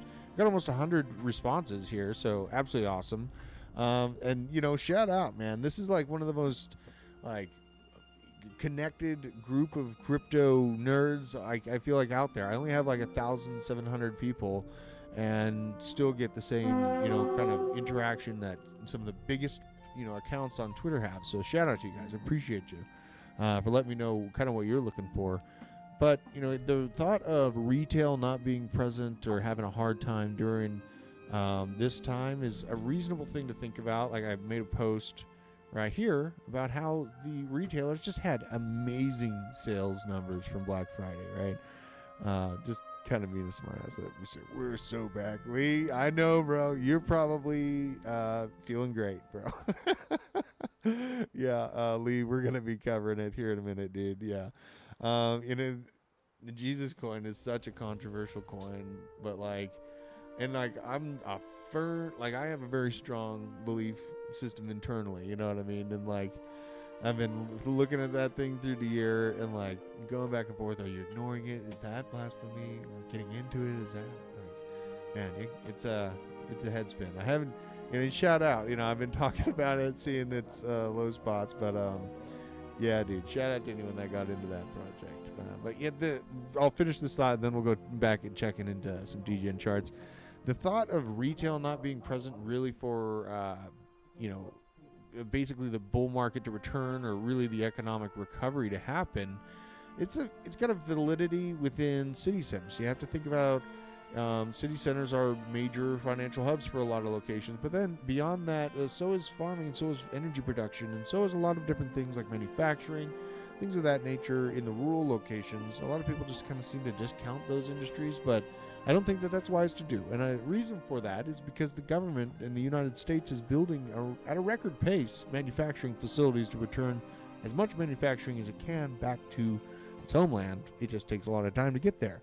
So the thought that retail's not going to be here for, this bull market, we're looking at ETFs. We're looking at people that are already, because over the last few years, there's been a whole subsect of people that have been born essentially metaphysically, because they've realized that there is, drop shipping and all these Airbnb models and all these different ways to make money. And, looking at those types of things and use them in correlation, like, oh, we're not going to have any money flow into the market. That's just kind of silly. And last time, our bull market happened, like, the world was going to hell, man. Like, they were telling you that every night, right, on the television. And still, even with Sam, like shorting the market, the entire market on God mode with no liquidation levels, it still really did pretty well. Bitcoin went from $3,500 to $69,000 and some change. So that's a heck of a move last bull market, while everyone's, buying as much toilet paper as they can and just planning for the worst, right? So, yeah, let's see here. And I was talking to some people in the chat, and I've been doing some installation on a little sewing shop. And drywall is next. I can easily do drywall if it goes right the first time. When you mess drywall up, man, it gets rough. But now let's take a look at the market. It's getting sidetracked here. I don't think that we have to worry so much about the resurgence, including retail that hasn't, that's the point of this show, and like constantly getting crypto education out there, is to let people know that there's ways to escape, like, not being able to afford a place to live, right? There's ways to find more, like, my crypto enthusiasm and my positions are basically hyper aggressive savings accounts that could totally go to zero, right? The electricity gets shut off or something goes crazy. But honestly, I've been in it for a few years. It's changed my life over and over again, and I'm not going anywhere. I'm here for the volatility. That's the price that we pay for performance, right? I think I've heard that from someone else before, but it's a great saying. So yeah, just keep that in mind. Now let's take a look at some tokens. Let's take a look at some tokens here, you guys. First, Trump. I mean, this is just ridiculous. This is the 3-day chart. It's so ridiculous. And, I wouldn't have thrown everything at it. Like I said, I explained why I ain't mad. I missed this little play. I was doing some big plays that really worked out well, but bam. Shout out to everyone that did get on this. I know I talked to a few people that are crushing it with it. So this is the 3-day chart on this absolutely insane meme project. Let's go to CoinMarketCap. Check her out. And it's not even election season, right? It's not even election season. It's not even election season. I mean, almost. But they're still busy, like, trying to get him in court and, like, you know, make bad headlines about it. So, You want me to try it? yeah. Unbelievable. Okay, I'll give it a try. This is just It's already got the ridiculous. 25 mil market cap. You know, I've seen, for the most part, like, last time I was looking at the meme coin market, they all kind of petered out at that, like, 25, 30 mil market cap. But this one, I mean, if it stays operationally sound, right? Let's go to, I'll get off of the main chart so I can actually go. Let's see here. Yeah, it's still sitting at $1 million in liquidity out of a $25 million market cap, right? So you got to think about that. Oh, and you got to think about gas fees. Gas fees, no question. Getting it in and out, you know. Is he lagging? Definitely lagging like expensive a gas fees sometimes, and Am that's I you know, lagging? that's No, I'm when not things are lagging. going We're- good. we're Ain't that- beautiful on stream.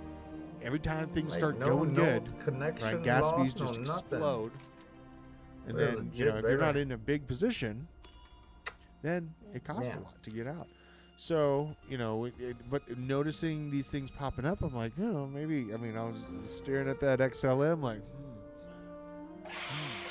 you know what I mean? Let's, you know. So yeah, here is Zemega. Absolutely insane. Really, what you're looking for. I mean, it's hard to chart these things. Absolutely, guys. You got to keep that in mind. Is you just keep it in mind. Is the narrative alive? Is the contract still clean?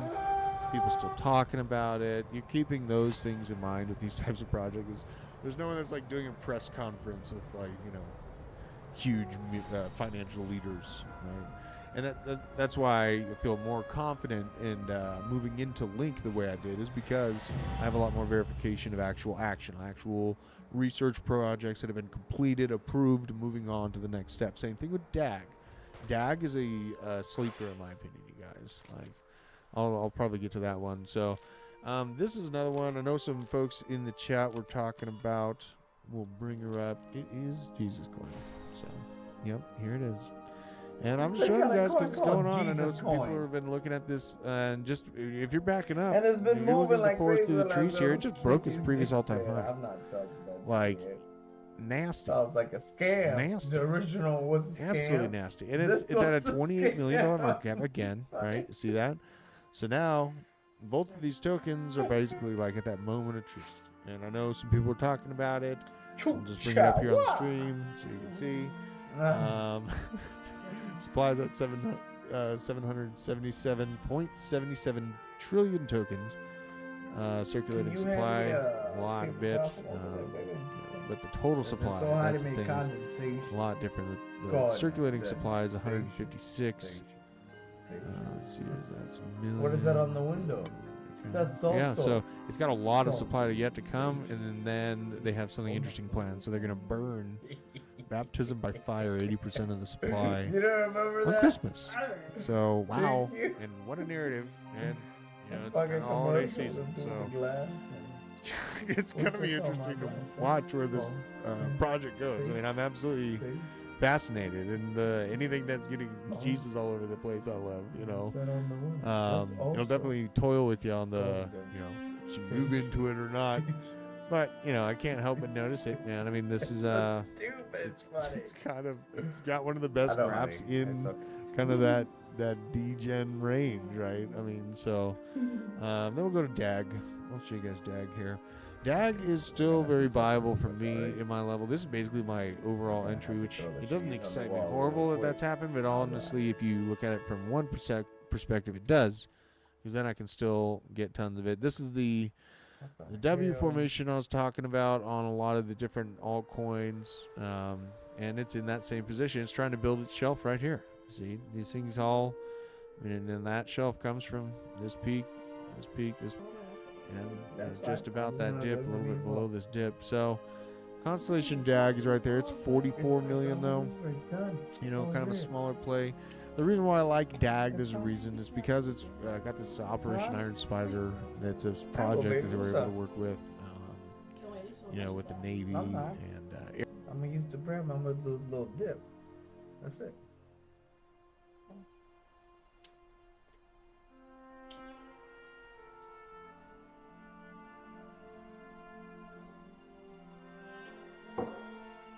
Air Force. So it has some potentials, right? It's shooting for a lot. It's trying to get encrypted data communication contracts with those levels of Like that's the organizations, marinara right? sauce, you know. And it's going for a lot. It's And the at a very breadsticks, low that's the marinara sauce they market use cap, for and that's breadsticks. why I like it.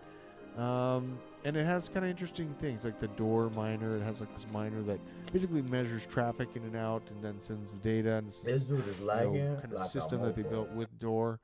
So it has some interesting things playing in the background for which, I don't hate it all. But I'll Yeah, go that back dude's to lagging like a this mofo. post here because I know a lot of people had really great Back to the projects that are on my lag. mind, obviously, and they have been in Crucial Crypto Picks at really low prices. But again, I just reshifted and literally I was heavily insulated in Bitcoin through all the savageness of majority of that bear market, and on that final pulse is when I went into Link. But now I'm starting to expand out from that, so just highlighting that. I do have a start on Ajax here. That's kind of like the Cardano type play. God, there's a lot of Cardano people that are just in love with that project. And I met Charles Hoskin. I like it. It's not like I don't like it. It's just, man, like it worries me. Like, what if I was all in on that? Like, I don't know. Like, well, last year would have been kind of boring, right? So it's, you gotta keep these things in mind. But Ajax, I like it's lower market cap. It's AI. It's got that narrative. It's Ben Goertzel behind, where he did give a lot of mention about it in an interview we had earlier on. So I'm hopeful to get another interview with him coming up here soon. And then we go back down here. So render. Absolutely, render is. I just have this really good gut feeling about render as far as having staying power through this next bull market. That's what I'm talking about. You may look at this 10 years from now and it's bought out and it's a completely different organization, but video graphics rendering and AI systems being able to utilize that, it's a very, very, not only a bullish talking point, but if they continue to show application, like they're right on the edge of getting to show this application with Apple. If you remember all the news and all the different things that were announced through the last year, it's got its foot in the door here. So it's at a $1.2 billion market cap. Is the thing that's going against it as far as not being like a, oh my God, face melting, but $1.2 billion market cap. Let's put something in perspective. So did I ever send your Doja to your trust Chainlink. wallet? Let's just use Chainlink's a great example. It's something that's in the market. It's very solidified. We have a lot to go off with Chainlink. Let's see what it did last cycle, right? Let's just think in terms of what type of movement that would be. So last cycle, I always have to look these things. Yeah, that's what I thought. 20 billion. I wanted to say 20 billion. Okay. So I'm gonna send them to your Chainlink trust accomplished wallet. $20 billion market cap. Render is sitting at a $1.2 billion market cap, right? So it's like from here, even at $3.27, it's still reasonably could accomplish, over a 15x, right? And it's sitting at $3.27. So this one is definitely on my mind as far as a bag I want to build up, kind of next in line, next in targets.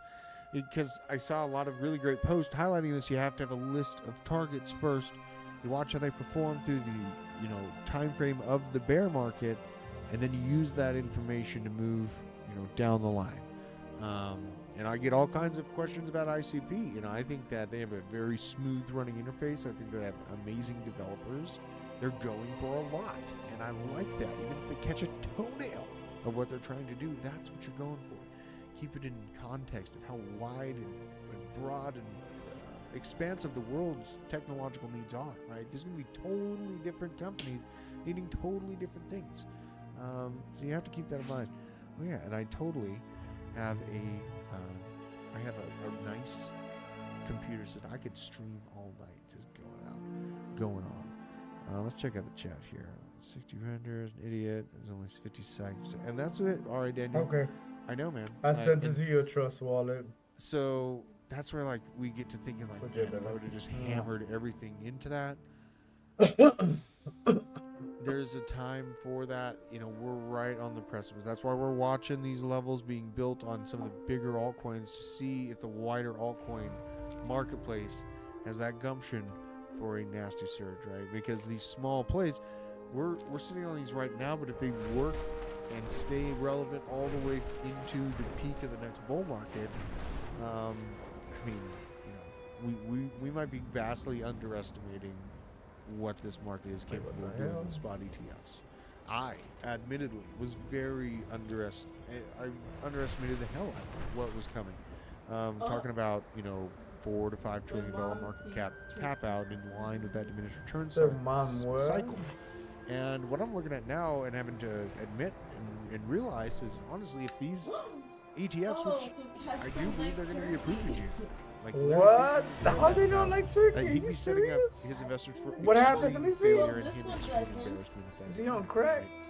Think about that. You gotta be on crack. Yeah, we got all these things like throw that everything's a cat. conspiracy and all this stuff, but he would not embarrass himself by saying something like that. For 3 days, you haven't got absolute conviction that it's going to happen. So too much turkey. having to think It's about like, yeah, that have it in a all, broader kid. sense now. For real. You know, in that context, that's funny. Guys, I mean, you're looking at like a $2 to $3 trillion market cap for Bitcoin in and of itself. Then you're looking at 1.5, 2.5 for Ethereum, depending on how much growth continues to happen on Ethereum. Oh God!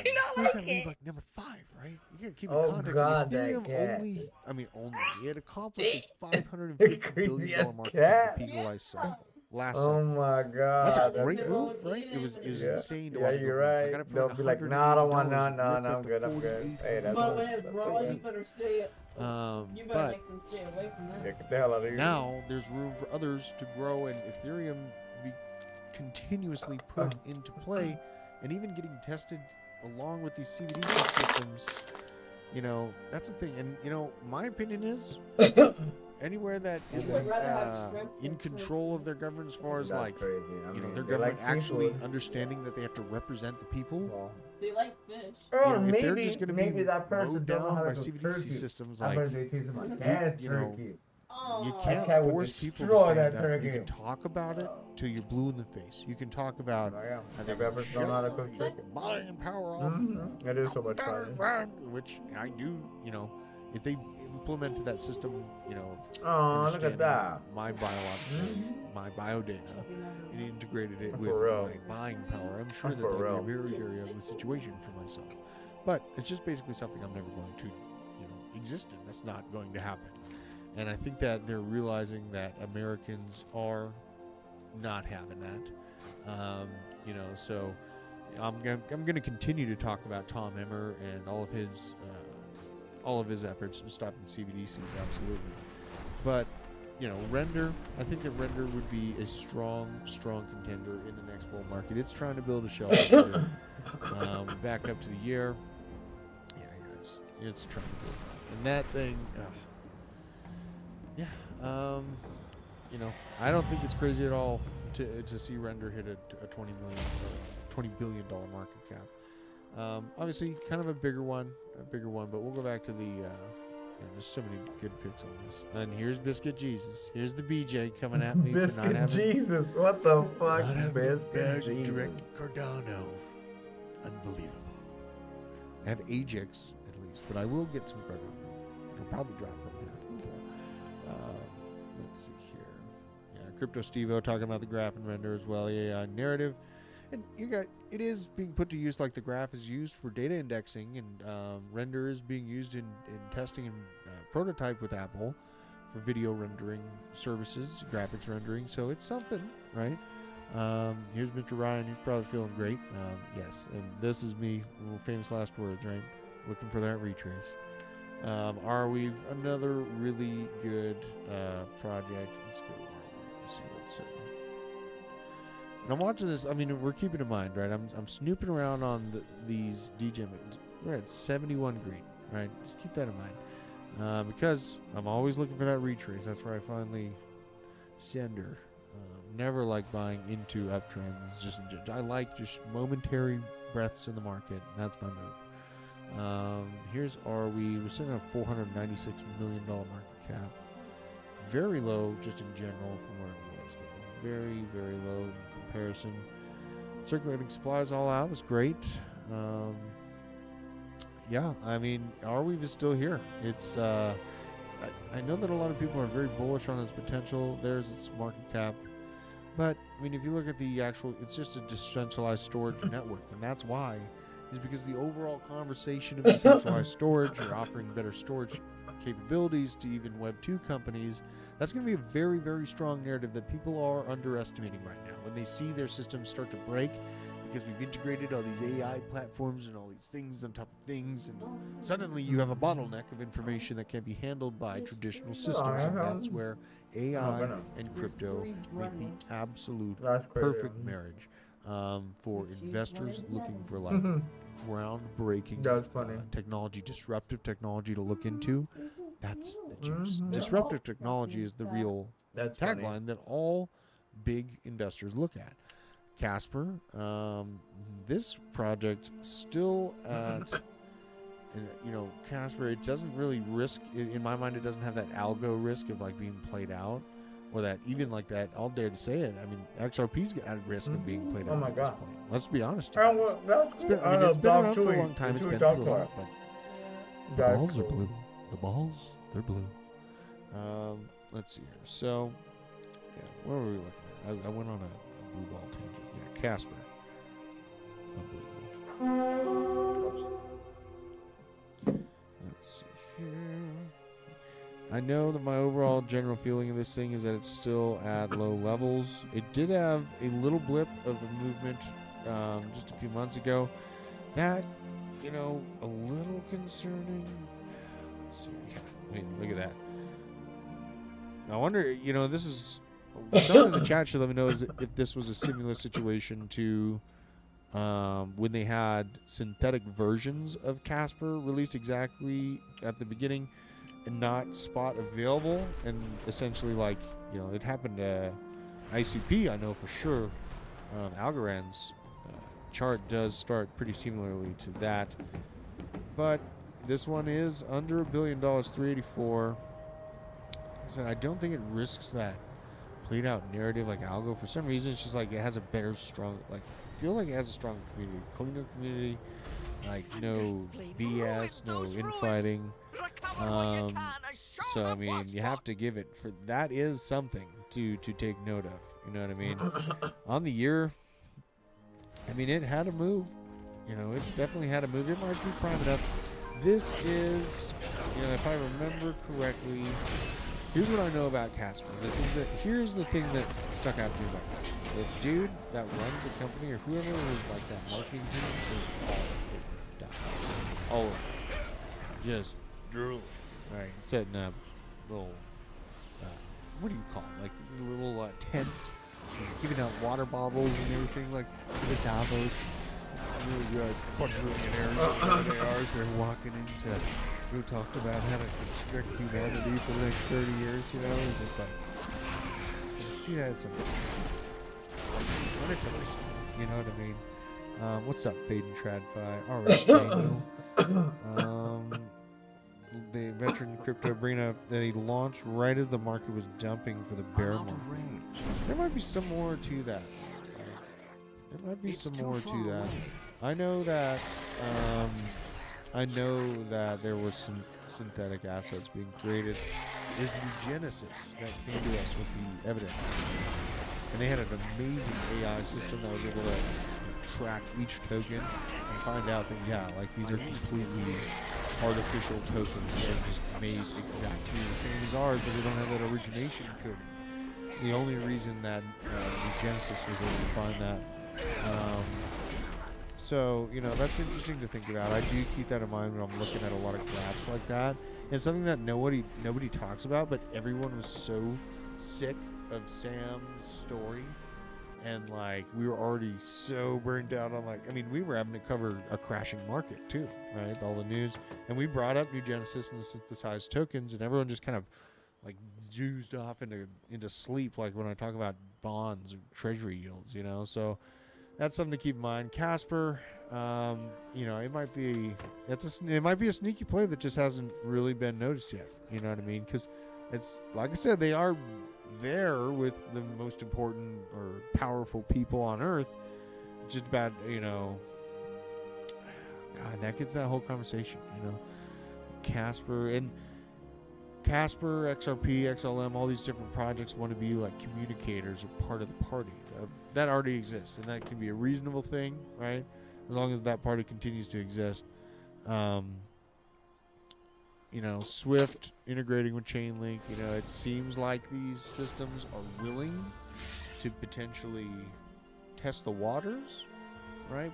And like I said, there's many different use cases that you have to keep in mind that might open up, you know, chances for projects like Casper. I think we saw multiple small projects in this realm get deals with different countries. Oh yeah, Crypto Pricey, help me out, man. Having issues researching and understanding token unlocks.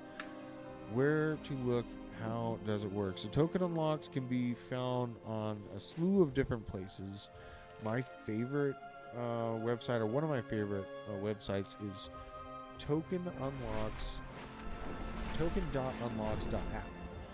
And you know, I'll use a good example here. Oh yeah, we gotta check out Pike. It is an excellent day for a race. Let's check out Pike. Come fly with us. So you have on this, in general, token unlocks, you have a certain amount of tokens that are on oftentimes held, right, and not totally released. God, this website is just like turning my... I gotta click off this website. We didn't use dark mode. Psychos. Token unlocks are basically time frames where big chunks of tokens get released at a certain time frame out onto the market, into either retail hands. Most times it goes into you know, early investors. It kind of lays it out right here on token unlocks. The allocations portion, you know, so you have 52% of the tokens released to the ecosystem. You know, another 22 to the publisher. So you have a different amount of tokens that are all set. Like protocol development, you've got 1 billion of these tokens. Private sales, and the private sales part, you know, that's something that you want to keep in mind. And community and launch, right? So all these different things, but it can be double-edged, right? Like if I have seen situations where, you know, a ton of like developers, you know, had the tokens released to them, and then it did dump. They do dump. There's times where, you know, the early in people, the VCs dump immediately, and then there's a lot of times where they don't, right? There's a lot of times where they hold it into really frothy times of the market cycle. That's what intelligent, large investing companies usually do, or, you know, large inside holders of these allocations. But Token Unlocks is a good website because this will give you also the graph investing schedule, and it will show how the supply continues to increase on specific days. So you'll get, because these are things that if you're not following this stuff yourself, then you're just chasing your tail on like, oh yeah, this happened, you know, today in the news. You got unlocked on, you got dumped on, right? So like if you're ahead of it and you're paying attention to this stuff, the reason I wanted to look at TIA token, like TIA token has been ripping Celestia, and doesn't give a ton of information as far as total unlock progress yet. We just know the overall unlocked is at 267 million tokens, but we see that a large unlock happens right here on Halloween of 2024. So that's the time frame where you can be, you know, using tokenomics to your absolute benefit. And honestly, they matter and they don't, because I've seen projects that have terrible tokenomics in the last cycle absolutely rip. They had a great narrative or great partnerships or something like that. You know, it really, I think that we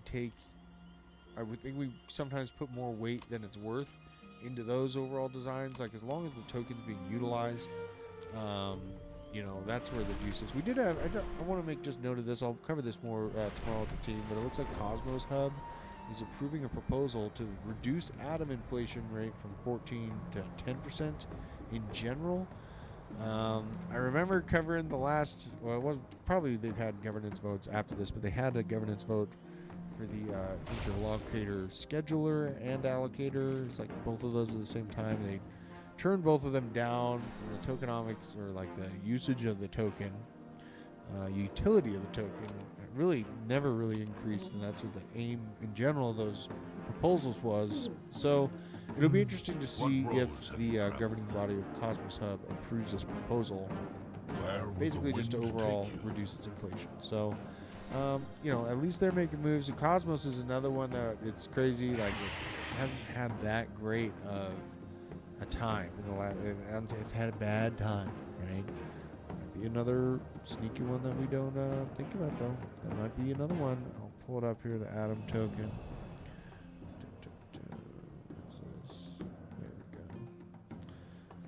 You dare to steal from my crucibles?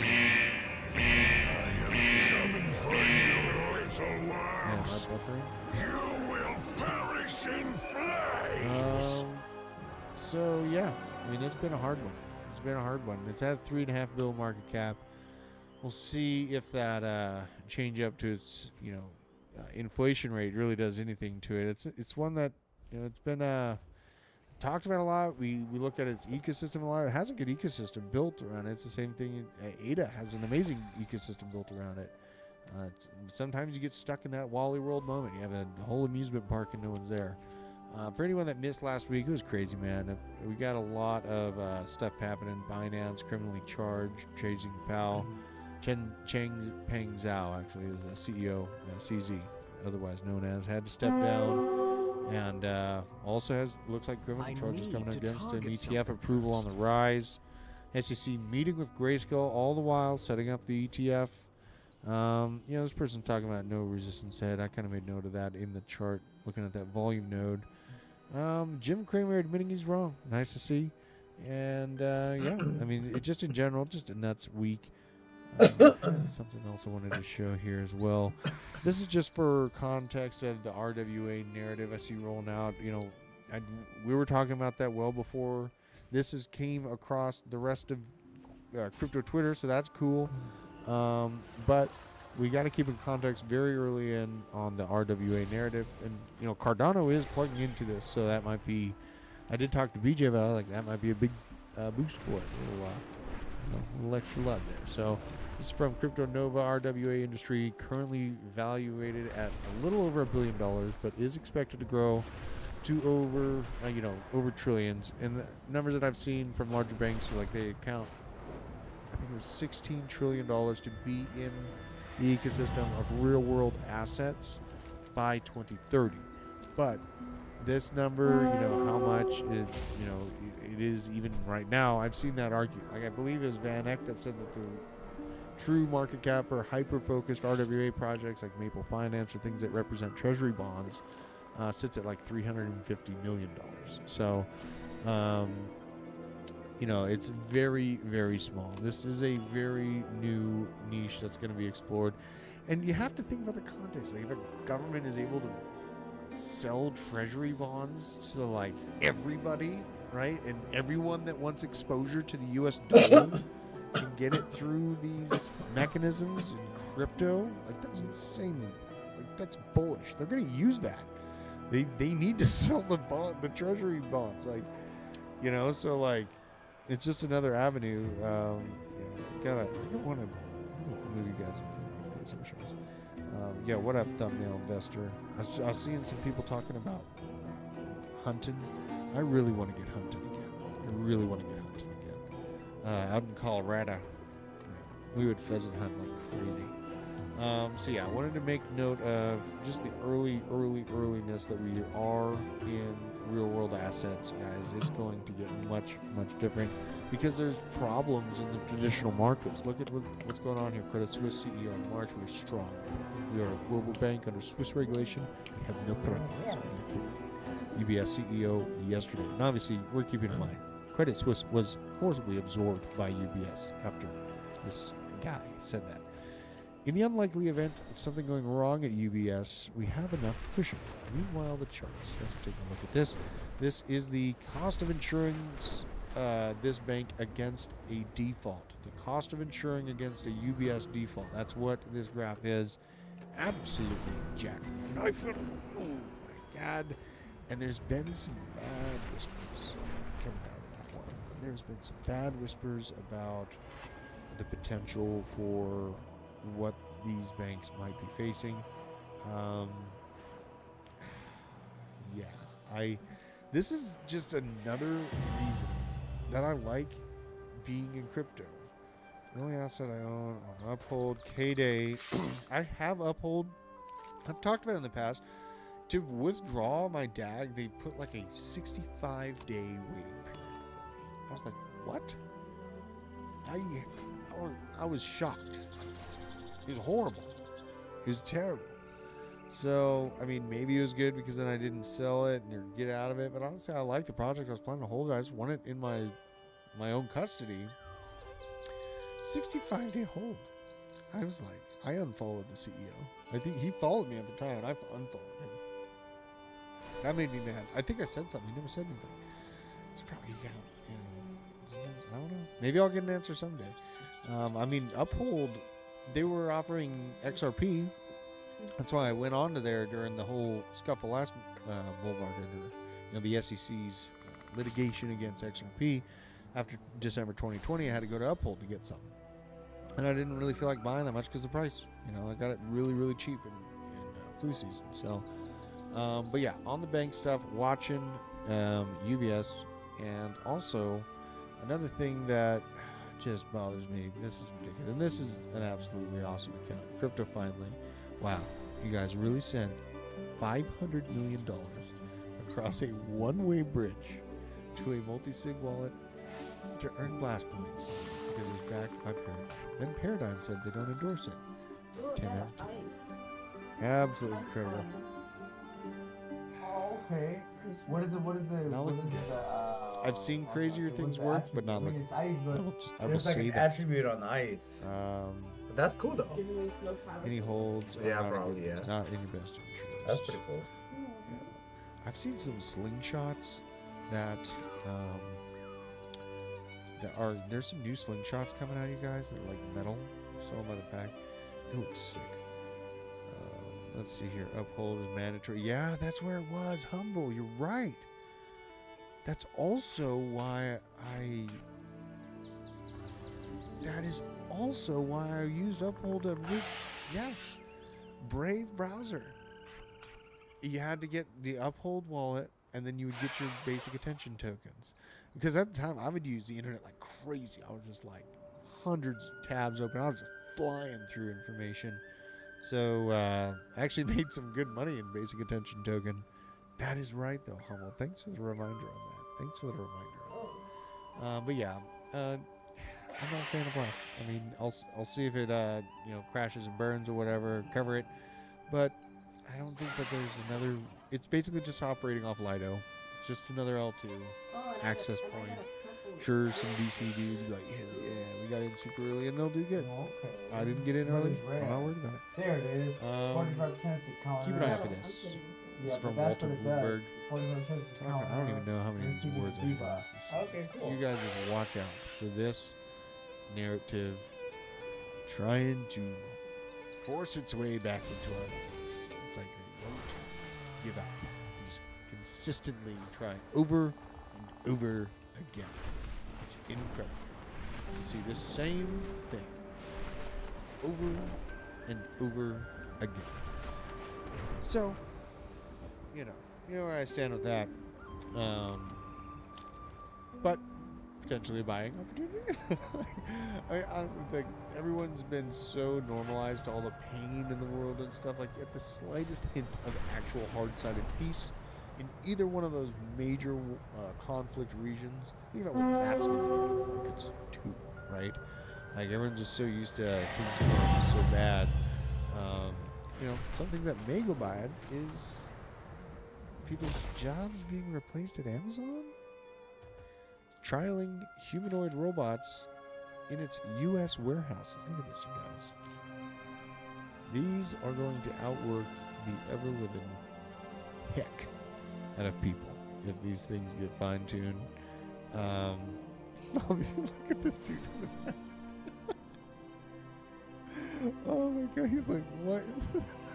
Oh yeah, this is perfect. Look at this. Someone out there just absolutely, look at this likeness. Incredible. Incredible. Yeah, you know, don't be surprised if they try again with the narrative. The whole Joe still at the helm there. It's been an experience there, Joe. And yeah, we talked about this earlier on when they were first being talked about. I mean, now it's not when they were in development, but now they're using iron beams for the future of warfare. This is super sketchy, so you know, watch out for that. And also, this is why we got to be careful about this subject. Now, it looks, you know, they're trying to kind of quiet this situation. Look at this. Trying to quiet it. So, you know, watching that situation, major Chinese shadow bank declares itself severely insolvent. China's shadow bank, I'm not going to try to say it because I'm going to slaughter it. I want to try to have some respect for folks here. Declares a severe insolvency with $36 billion shortfall, signaling a liquidity problem in $2.9 trillion Chinese bank sector. So, we had, I'll bring up the Bitcoin chart here, the good old Bitcoin chart, because some important dates I've been watching for the resurgence in the flipping when banks and major institutions realize that they're at more risk than Bitcoin. That, in my mind, is the flipping. And beyond the spot ETFs and all that stuff is cooking on its own. But what I saw happen this year on this exact day, March 10th, 2023, we retraced heavily in Bitcoin and stopped hard as soon as news about a mass banking crisis broke. Since then, let's just do a ruler just for the hoot's sake because I love revisiting this data. There we go. Okay, let's see. Let's see. Illadin summons fiery trends and scorching roots. Okay. Fiery trends seeks to spread flame through the temple and leave behind burning grounds. When killed, they transform into shattered trends and scorching roots. Fixate on random players, pursuing them relentlessly and speed over time. Transform into a shambling root. Okay. Shattered brambles. To spread burning ground. Okay, to spread burning ground. Upon reaching 100, Labrador envelops the arena in flames with raging inferno. Upon reaching inflicts. Standing behind the renewed land barrier. Oh, so the fire. Okay. Shattered trend. So renewed land barrier reduced this attack by 90%. Okay, after 3 casts of Raging Inferno, Labyrinth channels consuming flames. After 3 casts, upon the surrounding flames for 60 seconds, radiating 2,012 players. Hold on. 12 players every 5 seconds, pulling players towards him. Additionally, the keeper inflicts 50,000 fire damage to players within 3 yards. And to okay, so basically run the fuck away. And transform into the Avatar of Ashes. Applying shearing ashes to a player every 3 seconds. Flaming Ember falls from above as Lazarus attempts to cleanse his enemies with flash fire. Releases the fistful of embers that fall from the sky, inflicting 66,000 fire damage to players within 3 yards of the impact location. Embers that fall and a hit player in effect. Fire damage 12 players, applying a stack of searing damage.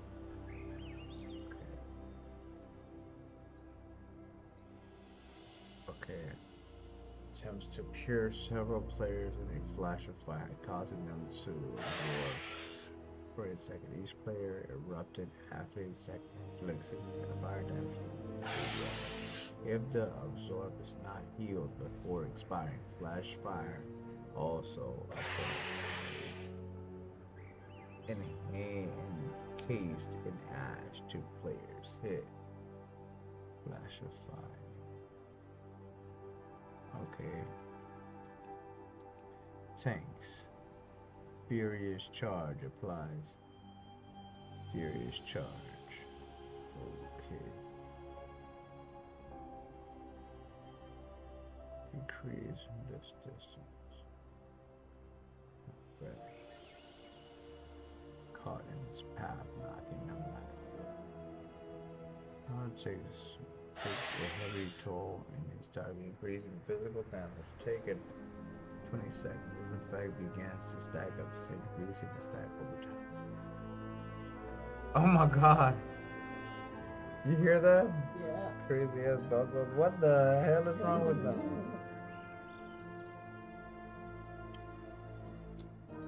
Oh jeez. Look at me.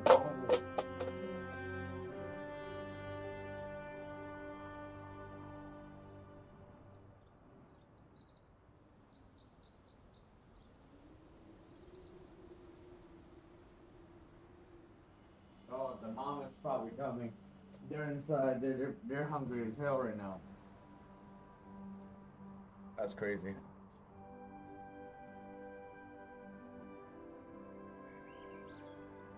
Alright. Damage to further targets is okay. Othering sulfur prevents all healing received but drains health from allied nearbys.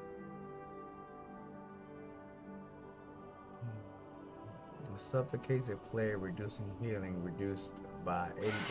Inflicts every 1 second for 18 seconds. Okay, additional. This effect leeches within 6 yards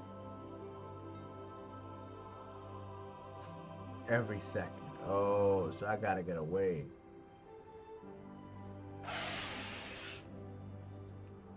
Renewal and barrier. Okay, get behind the barrier. Damage.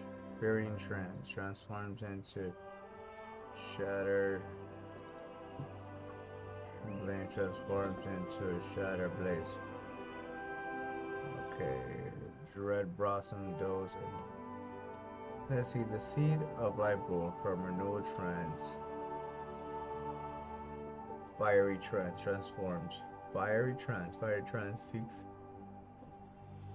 seeks to spread flames through the target throughout the temple and leaves. When killed, they transform into Shatter Trends. Okay, Shatter Trends are in-ear and can be healed by players. Okay, so upon reaching full health, they transform into Renewal Trends. Renewed Trend.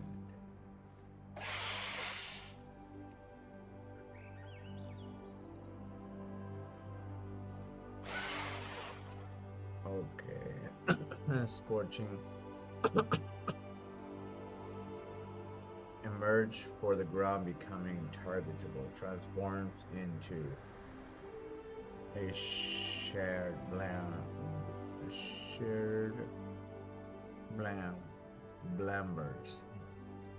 Alright. Enter and can be healed. Okay, they gotta be healed. Upon reaching full health, they turn into renewable blam barriers. That's how we get it. The renewable blam barriers. Okay, so we gotta kill them, heal them.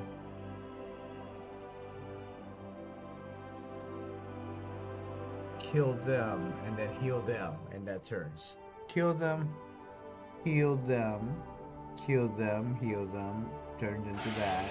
Get behind that. Dream Blossom. The seed of life blossom from a noble trend. Life energy allowing 3 players to interact, forming a magical bond of the seed. Oh yeah! Each bond player expels emerge magical dose and scorching ground, draining energy from the seed. Doses burning ground. Burning grounds and several blaze patches. Swimming hit. Okay, that's the damage. Okay, healers. Shattered Trend. Shattered Trend. It can be healed. Then transfer into Renewable Trend. It's gotta be healed some more. Renewable Trend channel natural gifts, sacrificing more life and power, seed of life. And then a Shattered Trend turns into when healed as a foliage. Reduces damage. Okay.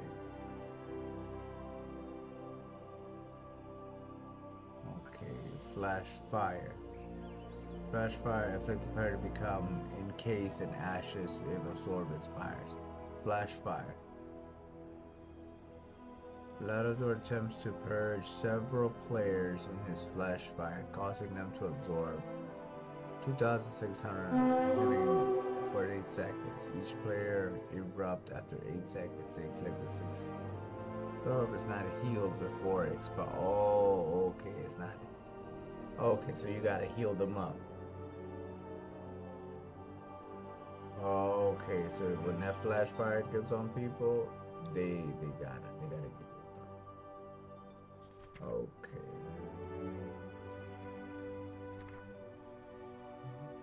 Okay. Alright, cool. Be about to break. And meme coins, very chaotic. A lot of people are mad that it's coming to the Bitcoin network, but honestly, it just, what doesn't kill us makes us stronger, right? Isn't that the same? $19.93 per order.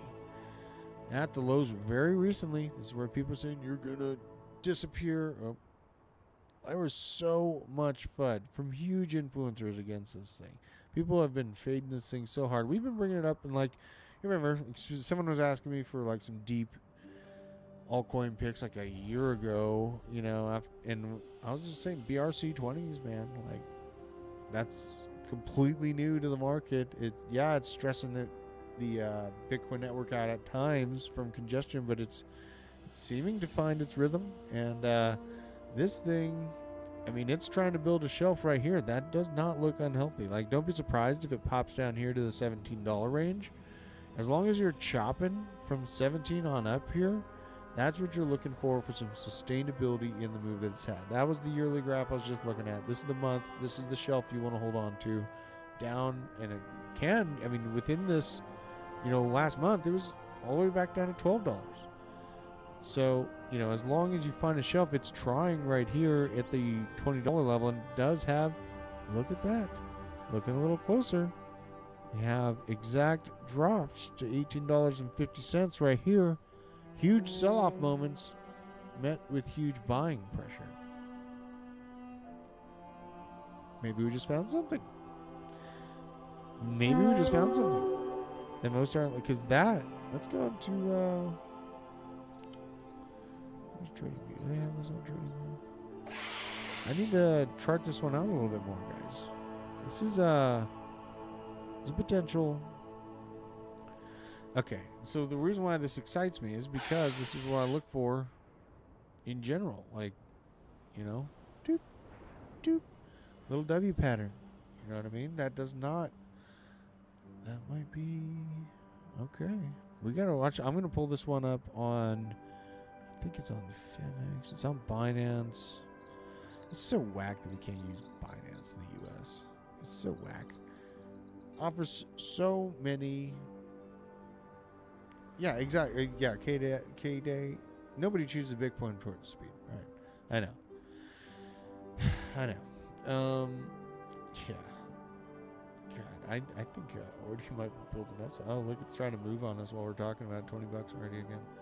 Yeah, that might be. If I move, I'm watching this level. If it doesn't break If you hold above this 18.5 level, 18.7 over the next, say, 15 days, and it just chops right here, you're looking at a very, very primed chart. Regardless of all of the tech and everything that it does. Oh, I know, Katie. So many small caps, not enough money. That's what it is. You know, I go back to my post. You know, I mean, this is what I got. Plus Ajax, right? It's Link, ICP, XRP, AVAX, DAG, little Ethereum, XLM, OP, Matic. Within this, I am suspect here. Like, I am a long time holder, and I have done a lot of research, and I have found a lot of, you know, overlapping connections with central banks and all these people from Ripple and Jed McCaleb. I've been in it for years, right? But it's like a tiring amount. It's almost, it feels like it's like this play that could be being put on for like the investor that's out there looking for the real move. So, like, I don't know, like, maybe I've seen too many scams and everything seems like a scam, but it's like, damn, man. But yeah, that's where I'm looking at these different things, because I have good profits in them, very good entry points, right? So I'm not mad about that, but in comparison to how other things like Ethereum have done for me, or Polygon, or even Bitcoin, right? Even Bitcoin, so much more aggressive through the entirety of the last market for me. Yeah, man, it's just like, you got to think about those things. So I am a crypto machine. I just, it's what I do. It's what I love to do. You know, I'm so thankful to be with Hit Network and be able to just literally focus in on this and be surrounded by people that also know about it. Because, like, you know, like the average person, they don't get it yet. This is from Ant B. He's been talking about Rio. I've been seeing a lot of people talking about Rio. Ator has that. It had like a huge sell-off, but I'm curious if it came back. It had a big FUD moment. I think it was like an exploit. So it was interesting to see this thing like literally not go to zero. Now people are still talking about it. Let's see. Yeah, there you go. You see that month? That's what I'm talking about. That's that big oopsie daisy. And I think that, look at that. That just reset it all the way back down. But now, in true chaotic crypto fashion, here it is. Trying to climb back up the hill. Oh my god. Oh gosh. This is the fun times in cryptos are back. Don't worry, the kitchen's network. I ripped down half the wall that used to be there. Wasn't a load bearing, thankfully. I was thinking about doing it even if it was, but it was not.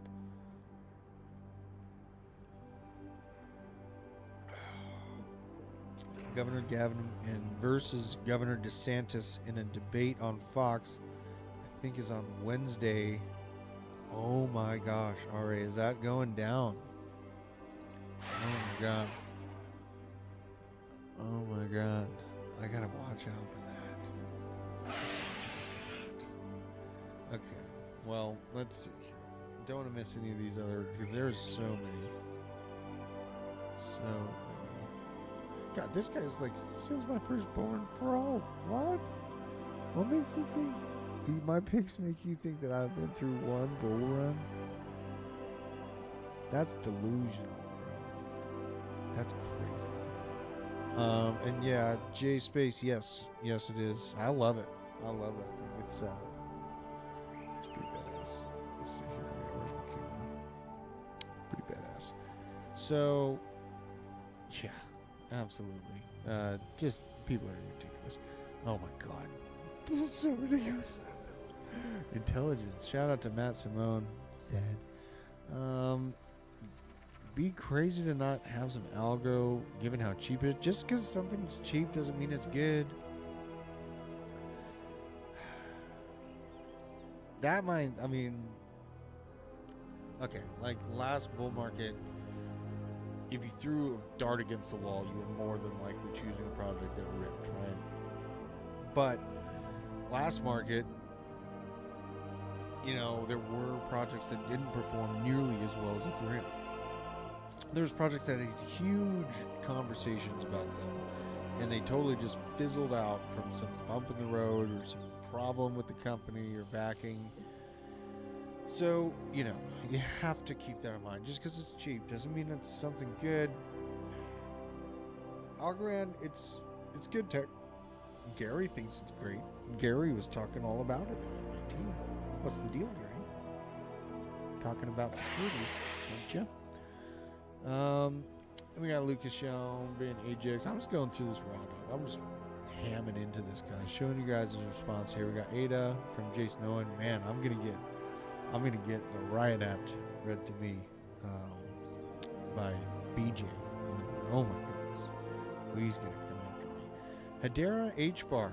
That's another one that, you know, I've been in and out of H-Bar. H-Bar's graph has been great to me through the year. I'm glad that I didn't continue holding it so far, but, you know, I'm playing the cosmic dance of multiplying my bags in a bear market, right? It's not easy. I'm doing it. But if I was holding H-Bar to the time frame, wouldn't be doing it. Right? Wouldn't have done it. But the front end of the year was exciting, because we were able to get the 3.5, it was more like 380. Yeah. And then I didn't realize to sell until it was around like 7.5 cents on the way down here, but still a great move. It went up to 9 cents. So it did, you know, make some moves for me. It's another one of those ISO tokens cooked into that. Like, I want to be careful about how many of those things I have, right? Because, like, the ultimate, like, worst story here is like, yeah, I 200x'd on a project. I was like, sick, bro. Like, how much, you know? He's like, I put in like $20. And I was like, what?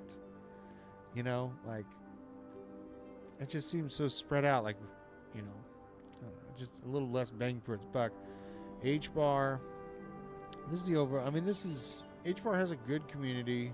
Do a little flash view on the market cap compared to the price. You can see it's got some inflation, and it has an unlock every 3 months. Again, I don't think it plays into it huge. A lot of people freak out over this accumulation market when it happens, but really didn't move much in regards to that token unlock. It's like probably like number 15 on the list to get. It's still on my radar, but I mean, maybe here's an idea. You know, maybe I'd be looking at XRP potentially become an H-Bar. Ooh, people are freak. I mean, XRP's been around for a long time. It's got a lot. It's almost something that I'm so curious about. I like have to see through it to the end. You know, like to hell or to the center of the sun. Either way, we're going type situation. But you know, H-Bar, it'll probably end up being one of my picks. But you know, not too keen on jumping on it like right now. Let's see here. God, so many people yelling at me about Cardano. We checked out Ordi. This lot of FET, you know, FET, very commonly talked about. Graph, good AI narrative to it. Ethereum Classic, very chaotic. IOTA, Rune. See, this is the pain. Oh! If you were in Crucial Crypto, I don't think we have our Crucial Crypto newsletter going anymore. But Rune was like one of my early picks, and it is absolutely destroyed. This is like a painful graph, but also gratifying. It's like painful and good at the same time. At least like I was screaming from the top of the rooftops that it was gonna do this, but look what it did. Unbelievable. This is just ridiculous. You know, we were spending time in the 84-cent range. These were the good old days, man. 84 cents. Now up to $5, 5x'd. Yeah, but it's so new, and I did call out. It's probably going to be targeted by the DOJ at some point, so you have to keep that in mind. You've seen them dipping their toes in it. C90, I'm looking at that type of movement out of my DAG holding. You know, that insane ability, I think, is definitely within DAG's capabilities. Let's see here, and that's what and then Ajax, Ajax is definitely within that realm of just heavy X's. But you know, there's a lot of these things. Like, I'm glad you asked that. Like, we're looking, you know, for DAG. I brought up, it's like a $50 million market cap. With the backdrop of spot ETFs opening up, I am reasonably, like, I'm having to think about the fact that we're more than likely going to breach around that $7 up to $10 trillion market cap at the peak of the next bull cycle. I'm adjusting upwards because my baseline expectation was for, you know, that's 4 to 5 trillion. So, keeping that in mind, you know, the top 10, Ethereum did 550, but Chainlink was definitely in that realm, and it was only like a $20 billion market cap and an overall $3 trillion accomplishment last bull market cycle, right? So if we're looking at a situation where we are touching $7, $8, $9 trillion, a situation for something like DAG, per se. Let's see, we'll go here. This is coin perspective. All this garbage. So, you know, we're going to do some custom stuff. We got to increase the circulating supply just a touch for inflation. I think it'll be right at around just over 3.1. And keeping in mind, it's got a, you know, $50 million market cap right now. So we're going to say, let's just say that this thing accomplishes a $20 billion market cap, which is what Chainlink was able to do, you know, last bull market cycle. And it finds a moment where it really becomes noticed in the top 10 because, oh my God, wait, they're hooked up with the Navy and the Air Force and AWS and all these other systems, and it's encrypted data. And someone, you know, think about the, okay, so why would we need encrypted data? Right? What is the point? It's because entire nations are hacking each other, you guys. Like, healthcare systems, transportation systems, logistics systems, you name it, have been hacked this year. We're just so used to it, it doesn't strike us as a big deal when it happens. If DAG accomplishes what Link did last time, which is really nothing exciting, honestly, if we're hitting a $7 trillion market cap, and a coin is literally working with agencies within a government at the time of a bull market, saying that it's going to hit a 20 billion out of 7 trillion, is keeping it pretty conservative. That's what happens. I need a target. Up to $6.71 a piece.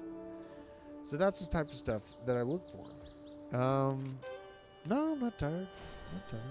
I've had a pretty exciting weekend. We were singing Christmas carols. I had the kids putting up Christmas ornaments that they made. It was a very full weekend. It was a very good weekend. The house is put together very nicely. It's a labor of love. You know, it was funny when I bought the house. The realtors were like, "Yeah, just put a little bit down," and in true Giga Chad fashion, I just could not let that happen. I understand the money was cheap as far as a loan. It was a great interest rate, but I hammered about half of it away to begin with, and then used the other half. I had to renovate everything. You know, and now I'm just super proud. My wife super proud of this place. It's a labor of love, and it really works well for a huge family. We got a lot of family, so you know, Pyth. Yeah, I'm gonna do that to get some Pyth. Let's take a look at Pyth right now, because that is a Oracle competitor of Chainlink, and it is on Solana, which Solana has some great momentum. You cannot deny it. Even the heaviest haters. Now, honestly, it's so sad seeing some of those, like, people that were like super against Solana. Be like, I can't even get into it. You guys know why, but it's just so sad. Oh my God. Pyth, here we go. Just came out. It's like a 7 days worth of data that we have. Now, we are noticing launched 54 cents, reclaimed that exact spot, got some resistance there, popping back down here, so now it's looking for its home. So to answer in short, yeah, I want to buy this thing because it's a competitor to Chainlink. It's a useful niche data oracle, and it's on a popular chain. The question is when, right? And so, what I'm looking for out of this as far as a win would be if we pop down to this 40-cent mark here and then start squiggling. We start squiggling. If we can hang out at this 40-cent mark and not drop below it too heavily, that's when I know that that's a reasonable market price for us. Same kind of a concept as like, you know, Arbitrum, another absolute killer. All right, Daniel, love you too, man. Thank you, bro. Me and BJ, we're the coolest, right? Yeah, so Pyth, definitely, yeah, I'm looking to see if we can build some support, though, right here. There's just a reason for that. You know, I've seen so many new awesome shiny objects, and it's just, I like to see that it's not going to completely just rug before I hammer in. Because at this point in the game, I am, you know, at this point in the game, I'm open to not moving my entire bag into singular positions, starting to build out smaller, more aggressive positions. You know, and this is, I mean, in context, it's a $638 million market cap. Yeah, right? 25. So what I was just talking about, my DAG, DAG is much smaller than this Thank you, market honey. cap already. This thing came out hammered. It came out with like a $750 million market cap. It's insane. So, you know, I'm keeping that in mind, but it's really, you know, and it's, oh my God, thanks for calling me out. I You want a forgot bowl to rip, add this honey? thing to my watch Hey, list. And cheers, this is baby. our live lesson Cheers, my favorite on baby. things that I want to buy. How much shut up?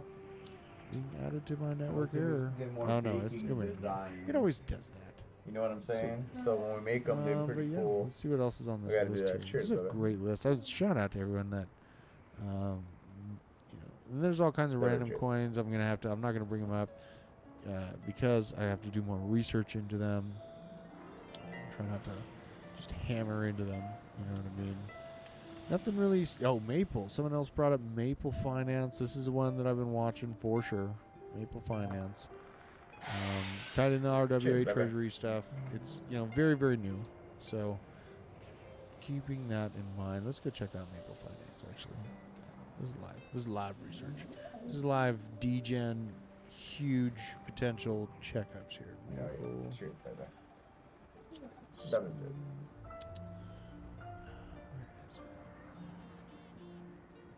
Cheers, beautiful. It's a stack of Oh my God, the pancakes. There it is. Stack of pancakes. Man. Look at this. That's pancakes right here. Let's see here. No. Got 7 day, the month on its way up. God, really ripped on the overall year. Only about 100% in context, though. That's something to keep in mind because this is a very movable number. It's a $77 million market. Crazy thing. Yeah, and this circulating supply, I looked at the tokenomics. It's not too cataclysmic of a tokenomic setup, so I'm not worried about that either. It's going to be a slow drip over the years. Rare Yeah, too. man. Okay, that drops. I'm digging this. Yeah, This is no, going yeah, on. it's rare. Blue is rare. This is going on. Purple is epic. This is going on. And then gold is legendary. Yeah. Let's see here. More ADA. Adam. Biofy. ADS. Someone else calling up the ADS. So Biofy. Huh? I've been looking at ads. This is another crucial crypto pick. Let's see if this one is fair. There's so many ads. That's playing against it right there. There's all these new ads to it. That's the one. Let's see.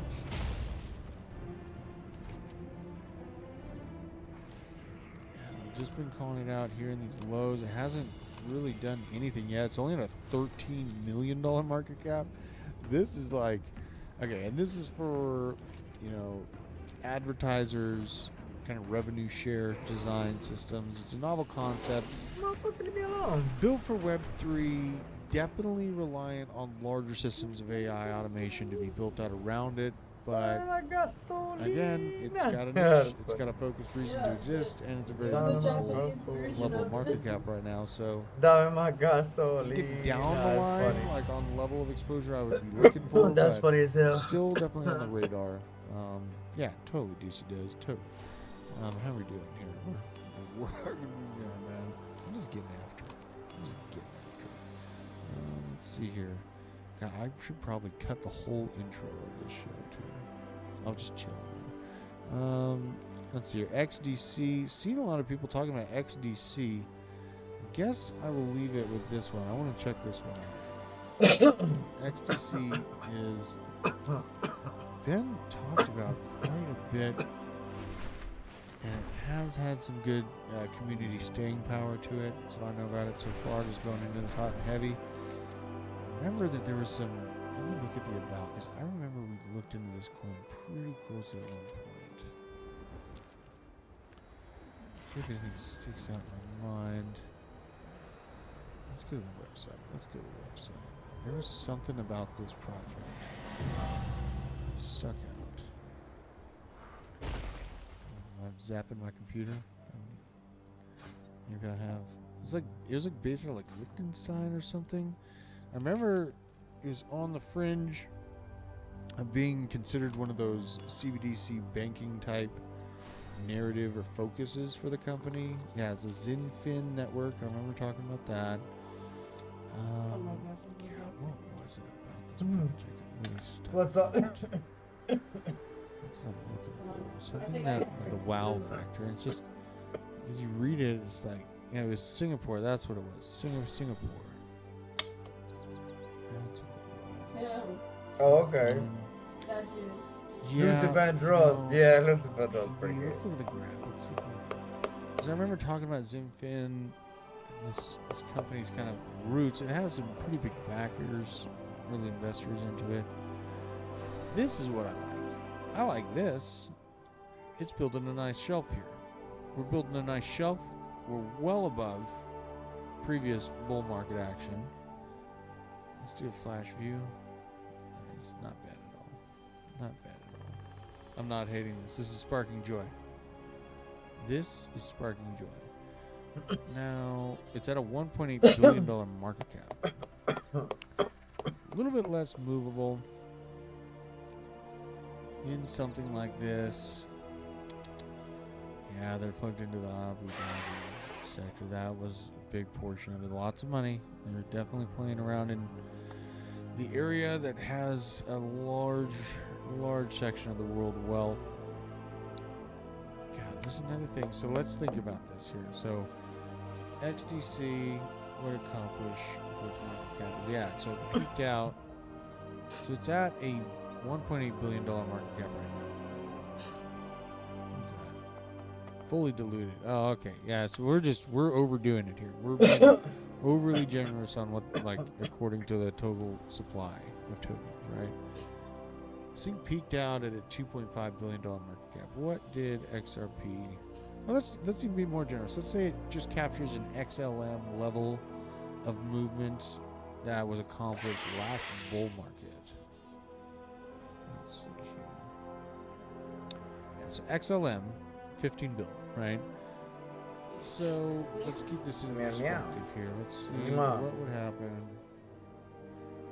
if XDC kind of starts hopping, that Middle East narrative starts building a little bit stronger, and XDC actually is able to accomplish what XLM was able to do last bull. So here. Yeah. Stop bugging out on me, computer.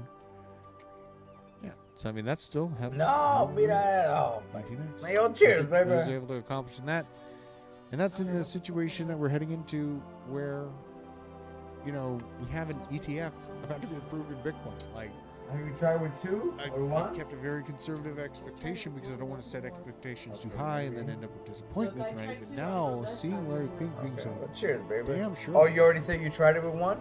Yeah. Like, and what about 2 million, that is a toenail compared to the overall market cap that will be in 2025. Why do I feel so sure of myself? You know, it's not just from listening to the people. I'm actually in heavy disagreement with quite a few macroeconomic people and people in general, because I think that what's going to happen here is in June, the Federal Reserve of Japan and the United States is going to cut rates. They're going to start with 10-15% Bitcoin points.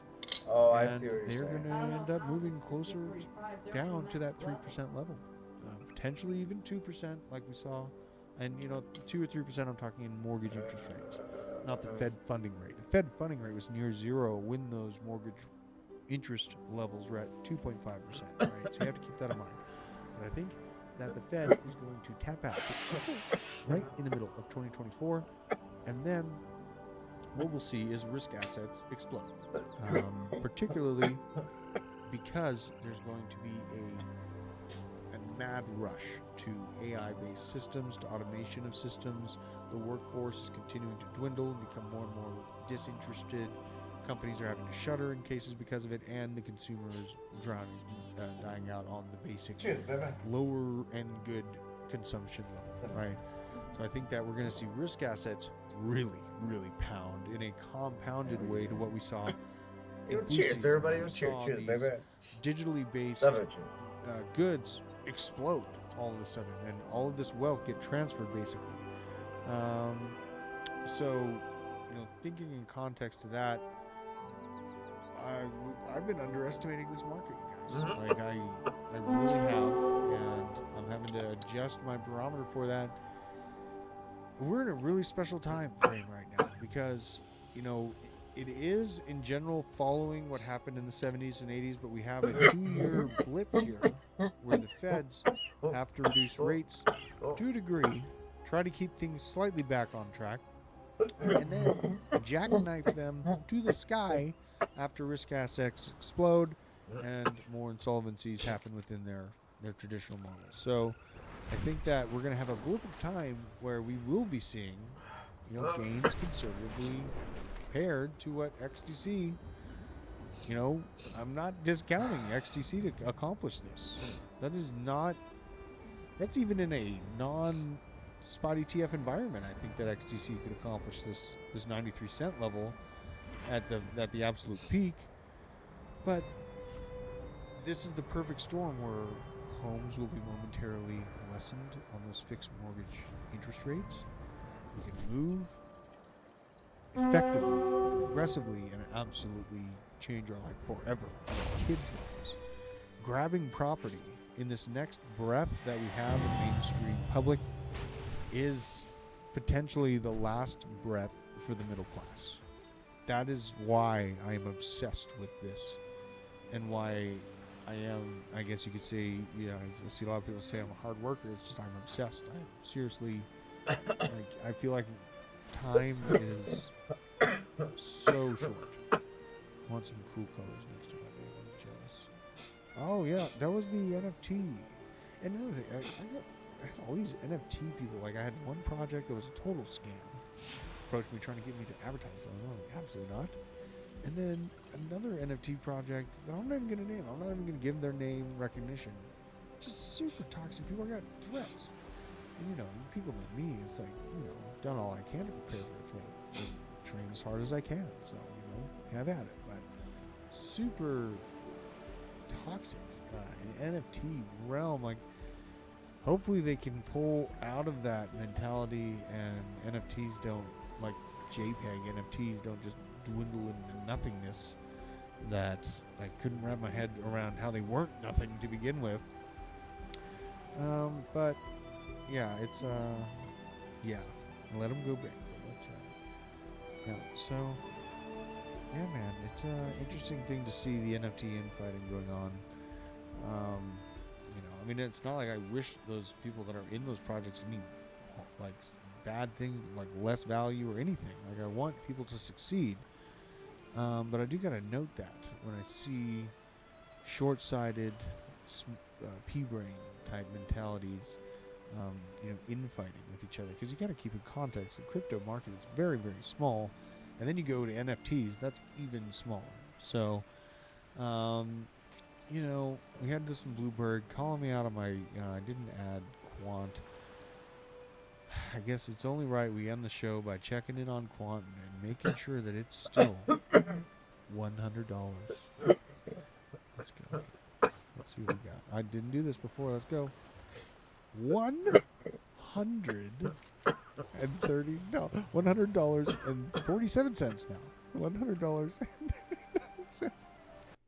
I did not plan that. I did not plan this. Why is it only $100? I don't have a target. I did a deep dive on it. That recently went out on the basement. You know, it's got layers of privacy. It's got reasons that, you know, it might be used. But oh my God, Here's the all-time chart. Humble blink price of new cards. Let's see here. $100. You see the $100 level. I mean, it struck it here, slapped down by it, fell down to it, momentarily resurged, broke through it right during the FTX, but it was like it was quick to rebound and it didn't drop by that much. That's something to note about Quant.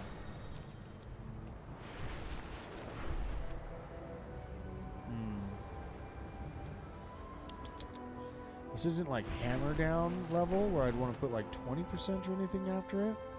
And what I'm talking about is not swapping out what I already have. This is me thinking about, you know, the next bag I'm building, right? I think I'm done swapping. I think I'm done swapping big portions. Like my bag I showed you earlier is pretty much where it is, except for just that XRP hold, since I am still well up on it, and it's just like I feel like I might get Alzheimer's or something if I keep holding on to it. God bless you, Alzheimer's. I feel that like crazy, but it just seems kind of weird at this point. And again, I'm going to wait until April 2024 to see how that finalization meeting goes. But my God, how much time is left on that timer, baby? Let's see here. Some chat just ripping it up. We got the coolest communities. Oh, dude, Claynosaurus popped off. No.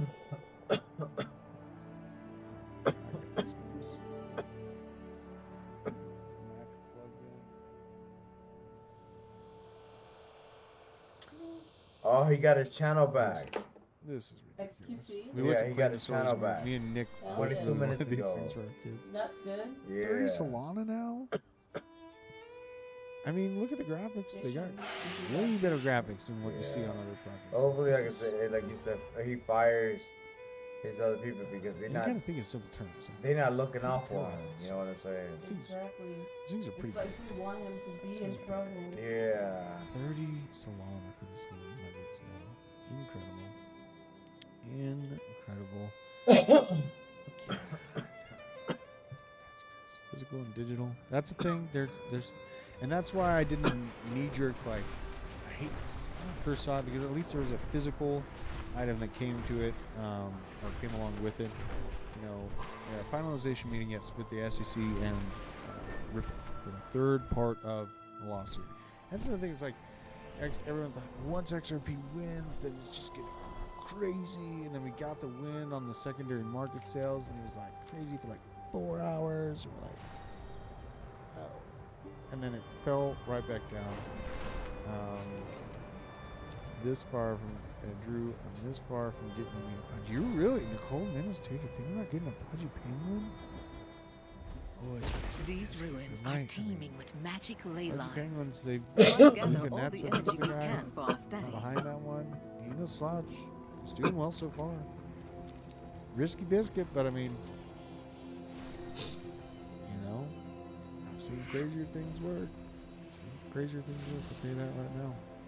So, yeah, fun times in the world. You know, we'll go back to my Twitter and just see what else I was looking at here. Going to be covering a lot of this, obviously, in the basement. But yeah, we're basically at the point where, guys, scientists are beginning to warn that the Earth could run out of conspiracy theories by 2025. If they keep coming true at the current rate, this is a serious problem. We need to come up with new conspiracy theories. Probably ones that won't come true, right? The last 3 years have basically wiped the map of all the big ones besides, you know, EMP, scorched earth. So, you know, is there liquidity for 300 slow dinosaurs? What? I don't know. We should probably check into that. But you guys are absolutely awesome. Thank you for joining me tonight on my late night DGen journey. We're checking out many different projects that have honestly pretty insane potential, and a few of those that we looked at are going to be insane winners. So we got to keep that in mind. You know, it's going to be an exciting time to see when January rolls around. The ETF, we're looking at a probable approval. right? So excited to see what's in store for Bitcoin, and I'm glad to be positioned in what I have right now. But then, you know, there's things I'm going to be stacking. Render, absolutely on the top of that list. Then some smaller meme coin plays. You know, just a little bit of exposure to get me a little extra juice as we head in to the real bullishness of the market, the real excitedness. And that's when the retail eyes, they do come back. You know, there's many people that'll be reawakened by it. So really appreciate every single one of you in the chat. Crimson Caravan Company, JF Space Native, K Day, R.A. Daniel, Nicole Menace, Tatum Humble. We have the best people. R.A. Daniel, absolute best people, and Crimson Caravan Company, of course. Really appreciate you guys. You know, and I will be seeing you tomorrow. And moving forward, we are going to be doing a live stream. I'm thinking 9:30 p.m. Eastern Standard Time, the best time. That way we can catch some of those center of the country folks right around 7:30. Say hello to some of my people back home. So I'm thinking 9:30 is the spot. Monday, Wednesday, and Friday. Unless, you know, Monday and Wednesday end up being better. But as it sits right now, 3 days is what I'm looking at for the late night live stream. We're going to have some special guests in on the studio in the basement tomorrow and through the week. So keep an eye on out for that. And really hope you guys are doing well. Give your loved ones a hug. Make sure to just give all the love you can for this holiday season. Let's make it a special one. Let's bring those spirits up. Let's let them know that we're not giving up. We're here to fight. We're here to change our lives. And spread the message. Share this link with a friend. And smash a like on your way out. Until next time, guys. Take care.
Are we live now?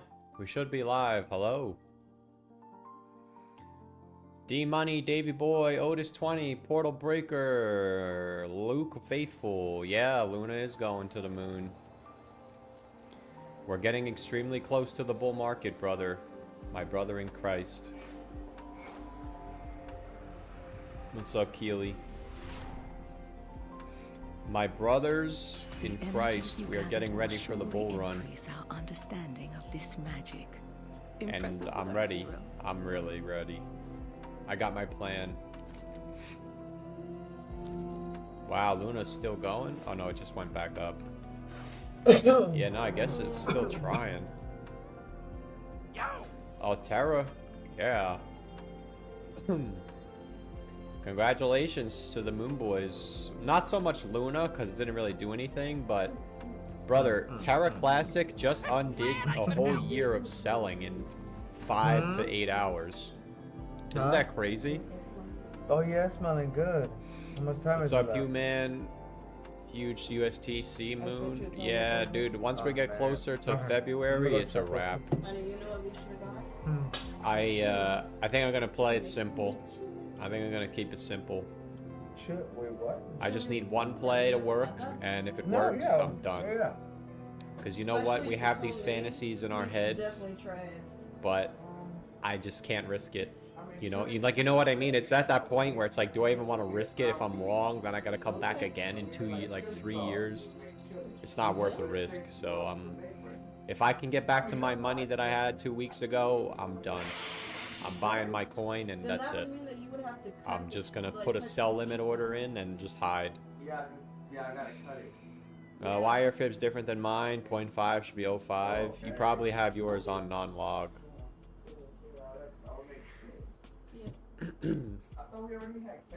Which if you don't use your chart on log, then I don't know if it matters, but I always use log because I look at the macro, and I feel like it's asinine to look at something in a macro view and not use logarithmic, because then you can't even see what you're looking at, you know? Yeah. What a run by Terra Classic, boys. Dude, I'm telling you, man, Luna and Terra, everybody calls them scam coins, just like that. We're back. You know? Yeah, now where's everybody? Everybody's always like, oh, you say this coin sucks and then it went to the moon.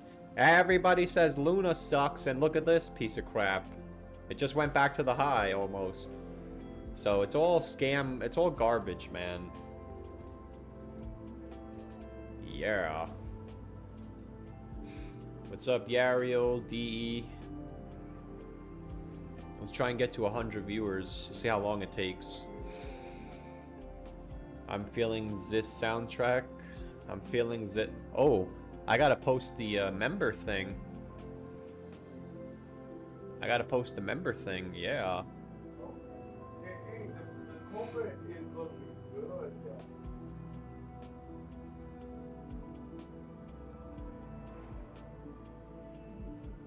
Today's Sunday.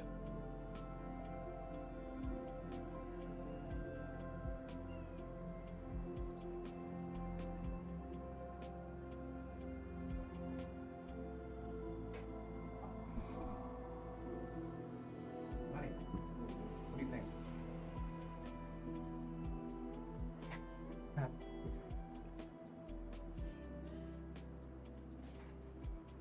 Tastes actually pretty good.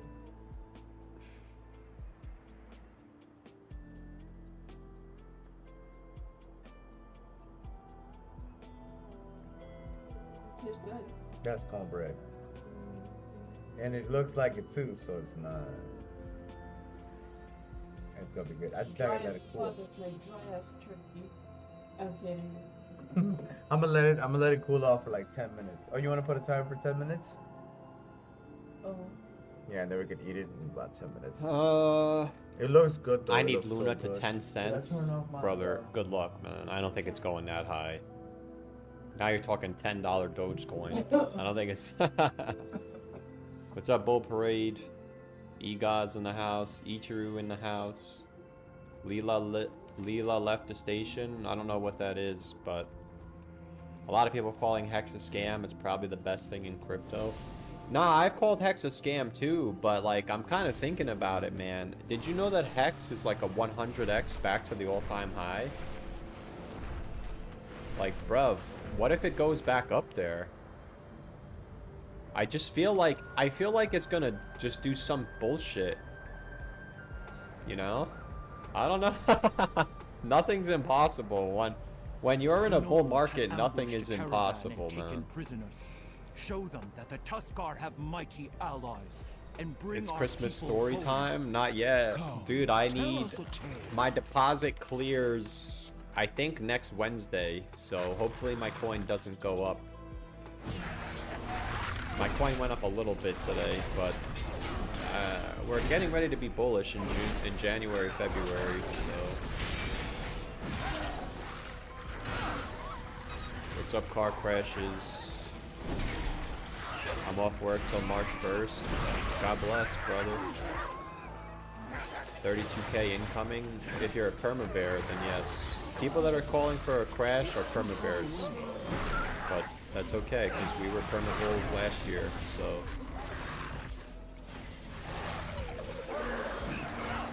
Super bullish on Hex. To the moon, possibly soon. What's up, Adam, from Montreal, Canada? Trying to get to 100 viewers. Let's see. Let's see if we can do it, yeah? Yeah. Yeah, I still think it's premature for Luna. We'll see what happens. If it keeps going, it keeps going. I hope it keeps going so I can start making, so I can keep making Luna videos. But, yo, fellas, that Luna video I made this morning, it got 1,300 views, brother. Let's go, baby. Dude. It's not funny. I don't know why I laugh like that, but man, I want to get to 100,000 subscribers. I don't know. I might, dude, I think my plan is going to work. Luna, USTC, DogeCoin, Shiba, Dogecoin Mars, and Jasmine. I got to try and get on the Pepe wagon, too. If I could get on the Pepe wagon, I'm good. But man, whenever Luna runs a hair, my channel does so well. That's what I like to see, man. 1,400 views in 3 hours is very, very good for my channel, at least. I know a lot of YouTubers do very well, but I don't care about other YouTubers, because that's how you move. That's how you ruin your chances, when you start looking at other people. So, brother, what you gonna do, brother, when Jasmine runs wild on you? Not Jasmine, Luna. I said Jasmine because I was looking at the Jasmine video. Luna to the moon, man. Just post all the coins. Nah, man. I already told you guys a year ago. I said when we were looking at the extended cycle thing, I said I'm putting in all the work now. When the bull run starts, I'm covering the same 7 coins. So, those of you that have stuck with me, you know where we're at. That's it. I gotta worry about Vision Pulse now. This is about my life now. I did my best. It's time for us to put our lives in a good position. And for me, those 7 coins are gonna get me to 100,000 subscribers. I know they will. I just have to execute. Bitcoin, Luna, Terra, Doge, Shiba, and Dogecoin Mars, and Jasmine. The Magnificent 7. I would love to get on the Pepe wagon. I'm gonna try to. Dude, I don't get how that should get me there. And then my other channel, I'm gonna do all the coins, and maybe that channel gets to 20, 30,000 subscribers, you know, and maybe I got a shot. You got a shot at a bottom. YouTube doesn't care, post all. Alright, Adam, why don't you post, man? Montreal. Mr. Montreal, why don't you post the coins? Did you get a computer? Yeah, but I gotta return it. Because I got rug pulled and I need the money. So, I'm using my old computer until the end of the bull market. But I figured out the computer that I have now is fine as long as I use Brave browser. If I use Google Chrome, forget about it. I can't even open the window. But I'm on Brave right now, and we haven't been having any we haven't had any problems for the past couple of streams. So I should be alright. Add H-bar. Yeah, I do H-bar on my other channel. Let's try and get to 55 likes, boys. We're only at 26. 50x Jasmine possible? I think so. I think Jasmine's going to 25 cents, man. Yeah, I guess we'll hit, oh, we just hit 10 minutes. We'll start the stream when we hit 50 likes. I'm gonna be that guy. How are you going to post sustained crypto content without losing views due to repetition? Well, Mr. Digital NPC, I have just been doing it for the past 4 months and my channel has grown. And I'm able to bring in the same views, if not more, while making less videos. I figured out that's how YouTube works. People don't care. How do you think the XRP Moon Boys got rich shilling XRP to $50 when it's done nothing but go sideways for 7 years? I've accepted that nobody cares, and that's why I forgave myself when the bottom fell out, because people on YouTube just open their mouth and make Does sounds he come out. doesn't have an So aura, that's what does I he? do now. Does And he I don't have an feel aura? bad because I put in the time and I showed you guys all I could show you. And now it's time for us to get paid. Yeah. And for me, I have to make sure that I can get myself paid via my investments, and I want to get to 100,000 subscribers. He does Yeah. not have that first. So he's worth to take all the gear. Hey, Robert Bakura for 2 says, "What's up, bro? Can you check poker PKR?" I appreciate the 2, man. That's awesome. That was a big high five, baby. That was legit. Hell yeah. Let's see, poker PKR. PKR, yeah, no, looks like a scam coin. Jordan. Potentially a scam coin with no bottom. So I would say gamble scam coin. I'm not gonna waste too much time on this. I would say gamble scam coin. Clearly respecting the 382, which is a good sign because it shows that it's chartable, right? I would say once it gets over 64, you're on your own to the moon. If it gets over 2 cents, it's going to make a new all-time high, which means people that are buying in now are gambling on a 200x. If it happens, God bless, but it is a gamble in my opinion. And as long as it's below 64, it's considered bearish or sideways. But listen, man, if we go to 100K, there's a chance these garbage pails go back up. We just saw it happen with Dami. We literally just saw it happen with Dami. So when it's a bull market, there's no question. There's no definitive answer as to what could happen. So that's how I look at Go to it. your tavern. There's no definitive answer as to what can happen. Click on that person. I appreciate the 2. Oh, they ascended. What about at the Floki bottom. Pepe? Yeah, it's a scam coin. You asked me So at the about bottom, that look, it yesterday, says man. Ascended. So it If needs it to goes get to up, level congratulations. 3 ascension for you to get that blessing. Oh, okay. Yeah. Let me go ahead and Okay, yeah, go for it. You're a sacrifice. This is it, No, boys. no, I'm really happy Luna ran today. No, you're good. Go ahead. Dude, I think we're gonna nail this Luna Classic bull run, man. I don't have any Luna Classic, You but have the other ones? Yes. Okay, yeah, you can sacrifice. man, it's gonna really boost then my you got the channel beard, big time. too. The beard's gonna I mean, do if you guys the haven't higher noticed, I've been level using the as same well. thumbnails and the same titles every single day for the past 3 or 4 months. Just scroll down. And my channel has continued to do the same. Yes, it's not really growing. Well, it's growing, but it's growing slowly. But I looked at other YouTubers and almost nobody is growing. And that's just the game of YouTube. When we go bullish, though, that's the time to grow. There you go. I did exactly what I wanted to do in terms of YouTube. When I first made that channel 5 months ago, I said I want to get my second channel monetized so I can do TA. And then on this channel, I'm going to do those 7 coins. And that's what I'm doing. And I'm sticking to the plan. If I can end up with a 100K YouTube plaque, and then on my other channel get to like 20, 30,000 subs, I'll be more than happy, man. Hopefully I make a couple bucks on crypto. That's my goal. I have my deposit coming in next week. I'm going to buy my coin. If my coin goes back to where it was 2 weeks ago, I'm buying into this other coin, and I'm not selling until the bull market.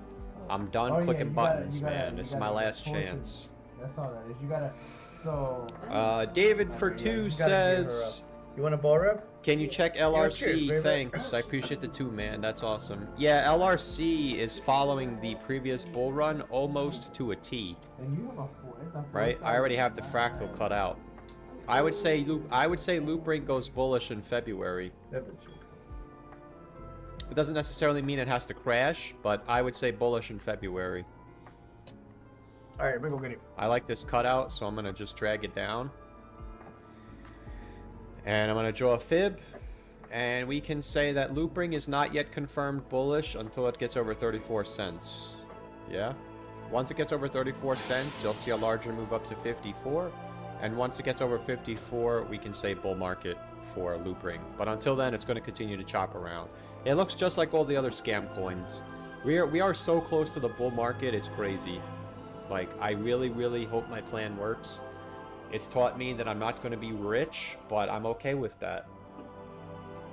Like, it really, really woke me up. Because the reality is, man, when we go up at the top, you're going to feel like you're invincible, and that's actually when you're the most vulnerable. When you're unconsciously aware that you're about to lose all your money, and you don't even feel it, that's when you lose all your money. So, if I can pull this off, I'm not even going to buy Doge Law Mars. I mean, if it waits for me, I would love to, but I don't think it's going to wait for me. It might. Who knows? I don't know. Who knows? What is the point of Jasmine? What does it do?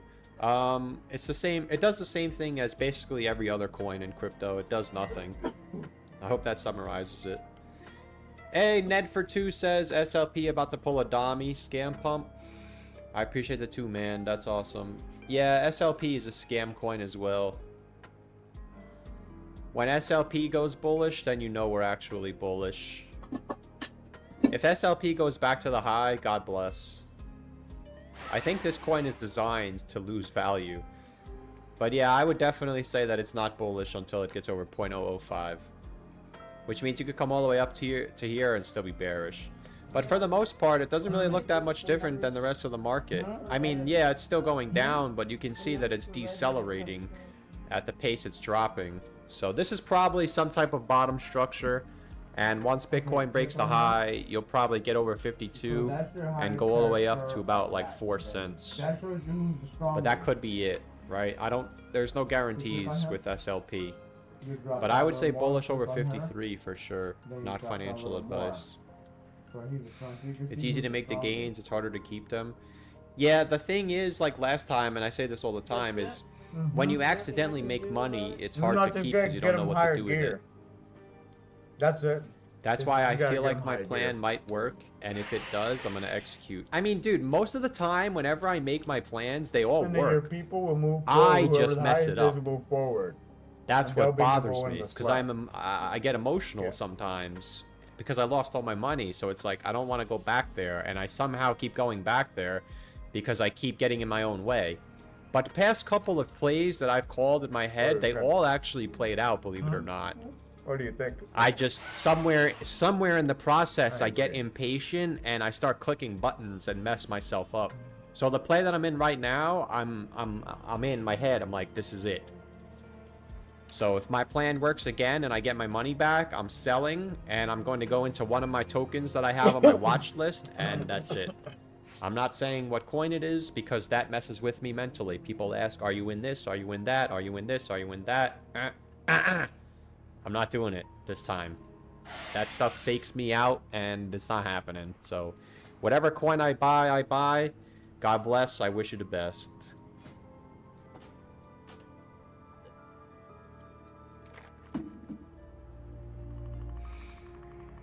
How much have you lost in crypto? Everything.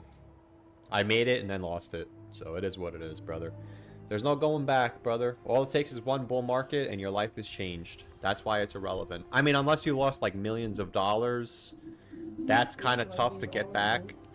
Hell yeah. But I've never even came close to $1 million. Like, not even in the same stratosphere. So the amount of money that I've lost, I can get back if I play my cards right. I'll try and become a millionaire next time if I can. And if not, listen, I mean, obviously being a millionaire is nice, but I don't go to sleep at night saying if I don't become a millionaire, I'm going to be miserable for the rest of my life. I think that's a really bad attitude to have, but it would be nice because I've been here for so long that I get more than 100,000 this time. But, you know, if that's all I get, that's all I get. I'm going to try my best to do what I can, and, you know, it is what it is. Been looking at mining stocks. Some are at good value. Yeah, the problem with the mining stocks is they don't run until DogeCoin runs. And because I'm such a degenerate, I feel like some of the dog coins on Uniswap are going to outperform the miners. So I just gave up on the miners. Show the main factor why we're about to have the bull run. I need something hard-hitting to make my friends invest.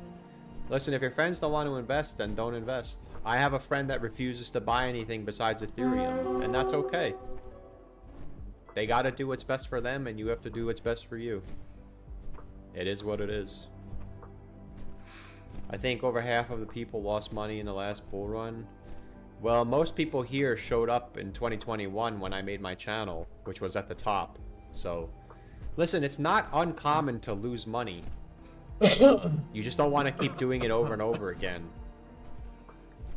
So, if I make my money, if I hit my goal financially this time, it would I would relinquish everything that's built up in my head for the past couple of years in terms of financial value. So you like because it is just money. The thing that's more valuable is time spent. I was very fortunate to get into crypto at a young age, but I no longer want to waste any more of my time. Because I'm still a young man, but I'm not as young as I was. And as you get older, the time is going by faster and faster. It's like scary. So I no longer want to waste time staring at these candlesticks. So if I get my money this time, I'm going to take it and say thank you, God bless, and I'll worry about the rest later. But I no longer can sit in my chair trying to figure out where we're at, because, you know, you never, I mean, listen, I could be, sometimes I consider how old you are, how much more time you have to be alive. So if I'm going to die in the next 3 years, that means I'm really old, you know? So you never know when your time is up, and I just don't want to waste any more time on the computer, if that makes sense, you know? Like, I don't mind doing it, but basically all the work that we did for the past 2 years, I want to make sure that I never have to do that ever again. And if that ends up being the case, I would say it's worth it. You know, some people go to school for 6 years.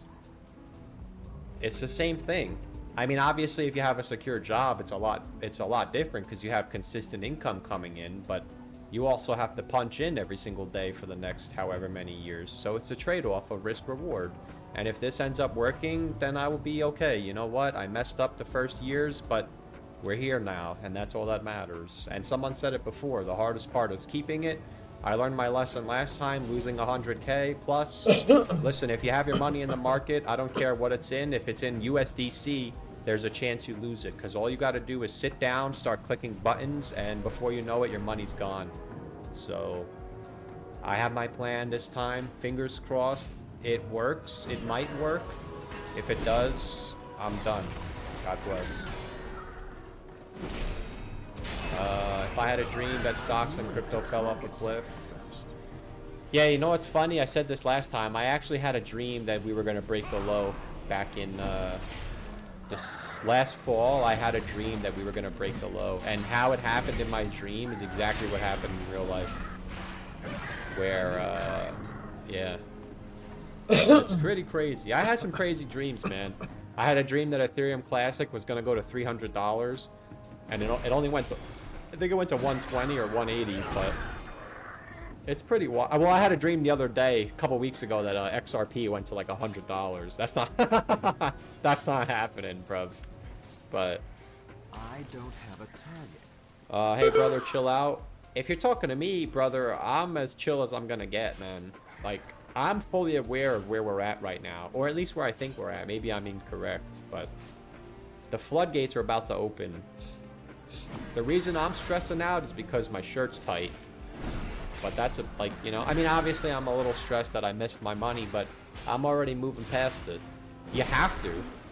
If you let the market blow you around like a piece of paper in the wind, you're gonna end up shredded and ripped up. Like, leave me alone, So you just gotta stay in your lane. Let the people that are making all their money right now, let them eat. Let them kill it, man. That's what they do.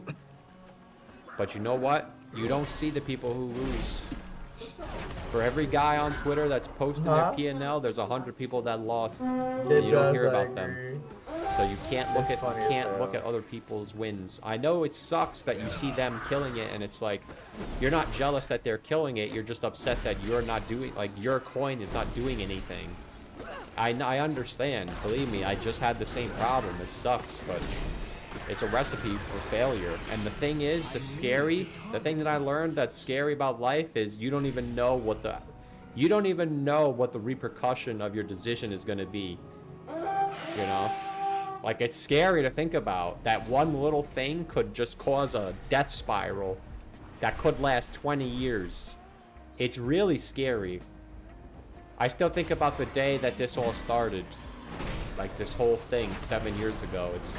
It's really remarkable how every single decision you make has a big impact on your life. Something so small. Even if you go to the gym today, you know, like, it's crazy. But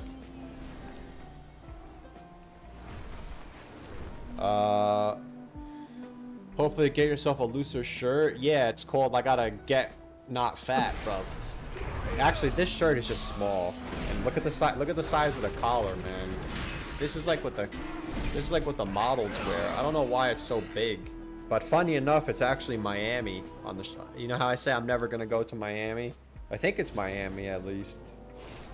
I mean, I don't know any other city that has palm trees. Maybe it's California, but I'm never going to California either. It's 7 hours away.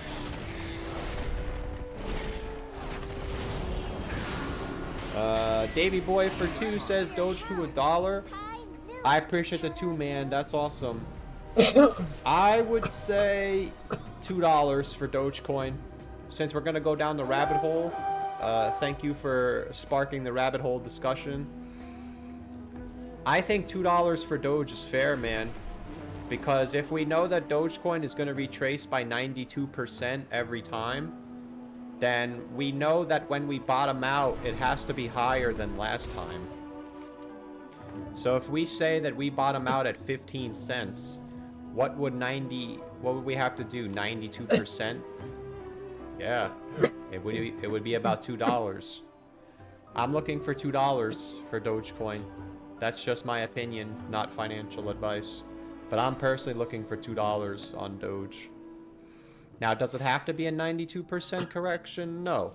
But if you look at history, it's 96, 92, and 92. So if it's 92 again, you know it has to create a higher low. So my guess would be, if it goes from $2 to 15 cents, that would be 92%. Maybe it goes higher than that, yeah? Maybe it's 270 down to, you know, 30 cents. I don't know. But my prediction is $2 plus for Dogecoin. You know, give or take 10 cents. Maybe it's $1.80, $1.90. Hell yeah. You have the Sounds Miami good. shirt that's telling you something. Trust me, Bev, I'm never going to Miami. Nah, you know what? You can never say never, because I have friends that live down there, but well, not in Miami, but they live in like that strip of towns or whatever they're called down in that shithole. No, I'm just I'm just kidding. But Grok is pumping, bro. Dude, the whole market's about to pump, bruv.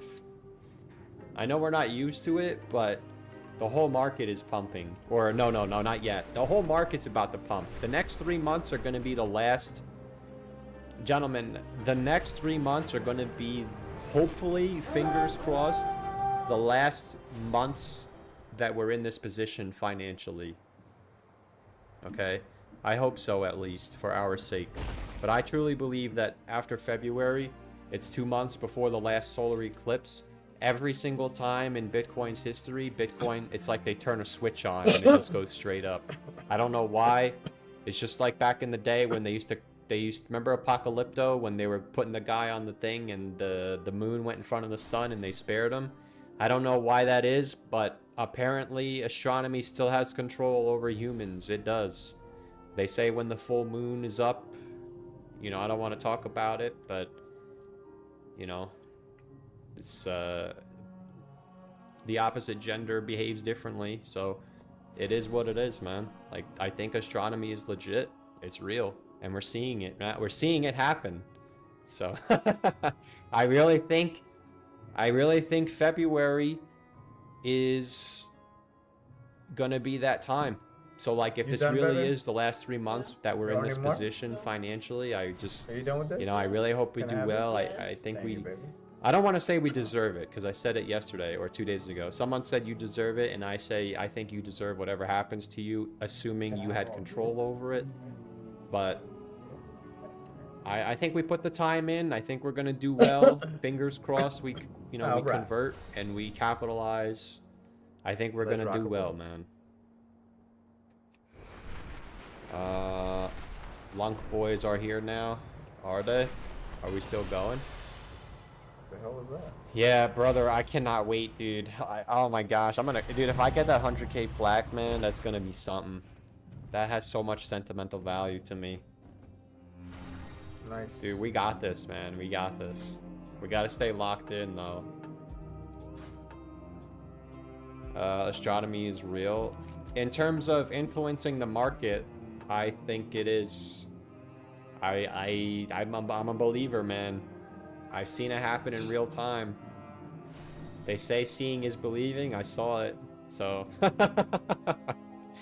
I don't expect people to believe it. I understand. It's cuckoo. I get it. Cuckoo for cuckoo. I wish you guys the best. If you're gonna hold into the lunar eclipse, you know, make sure you triple check your plan. And I wish you the best. Not financial advice.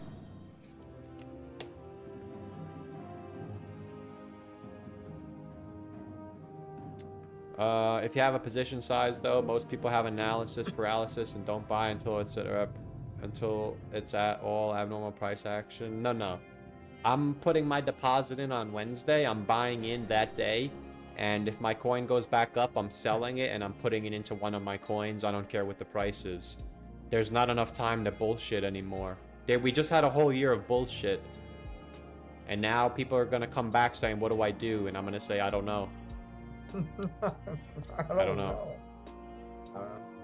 We're out of time now.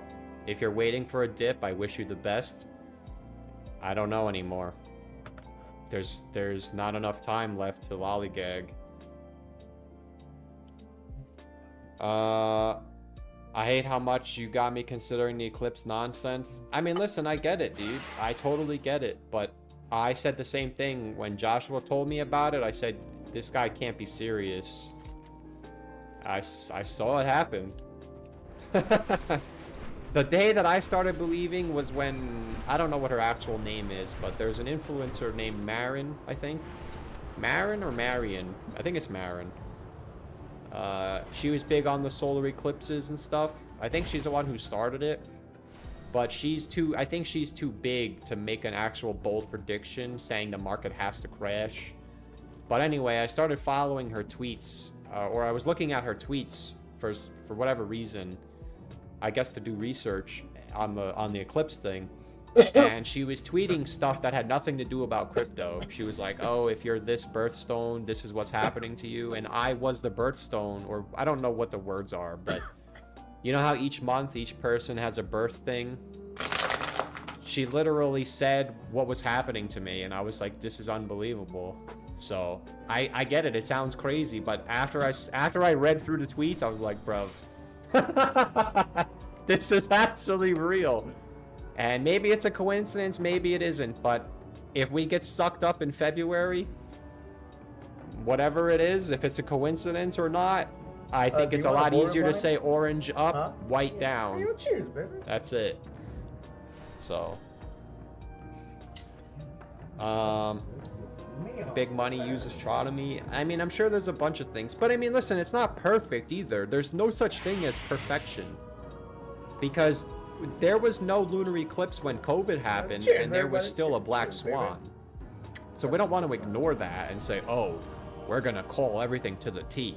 That's dumb, because things happen. Like, it is what it is. But I can't even find it now. And listen, gentlemen, there's no guarantees that the chart works anymore after this. Maybe after this bull run, they say, you know what, we're switching it up.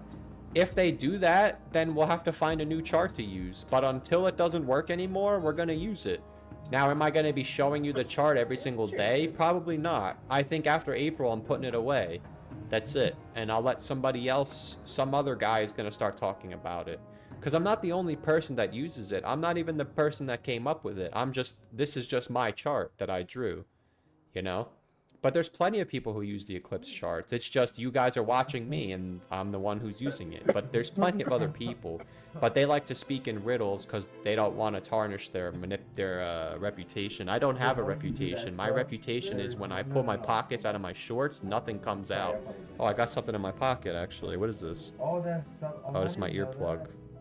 Watch this and you get the reward. See, I could have done it. I didn't know that. So it's every means necessary for me, bruv. I have no other option. But I think this is gonna work, man.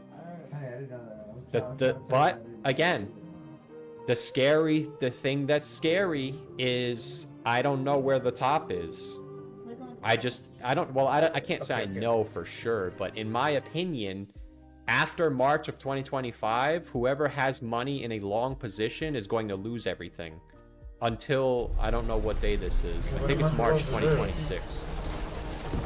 What am I supposed to But the reason it's scary is because there's a whole year between the solar and the lunar eclipse. You've never had that much time before. The last one was 100 days. The one before that was 100 days. This one is a whole 330 days.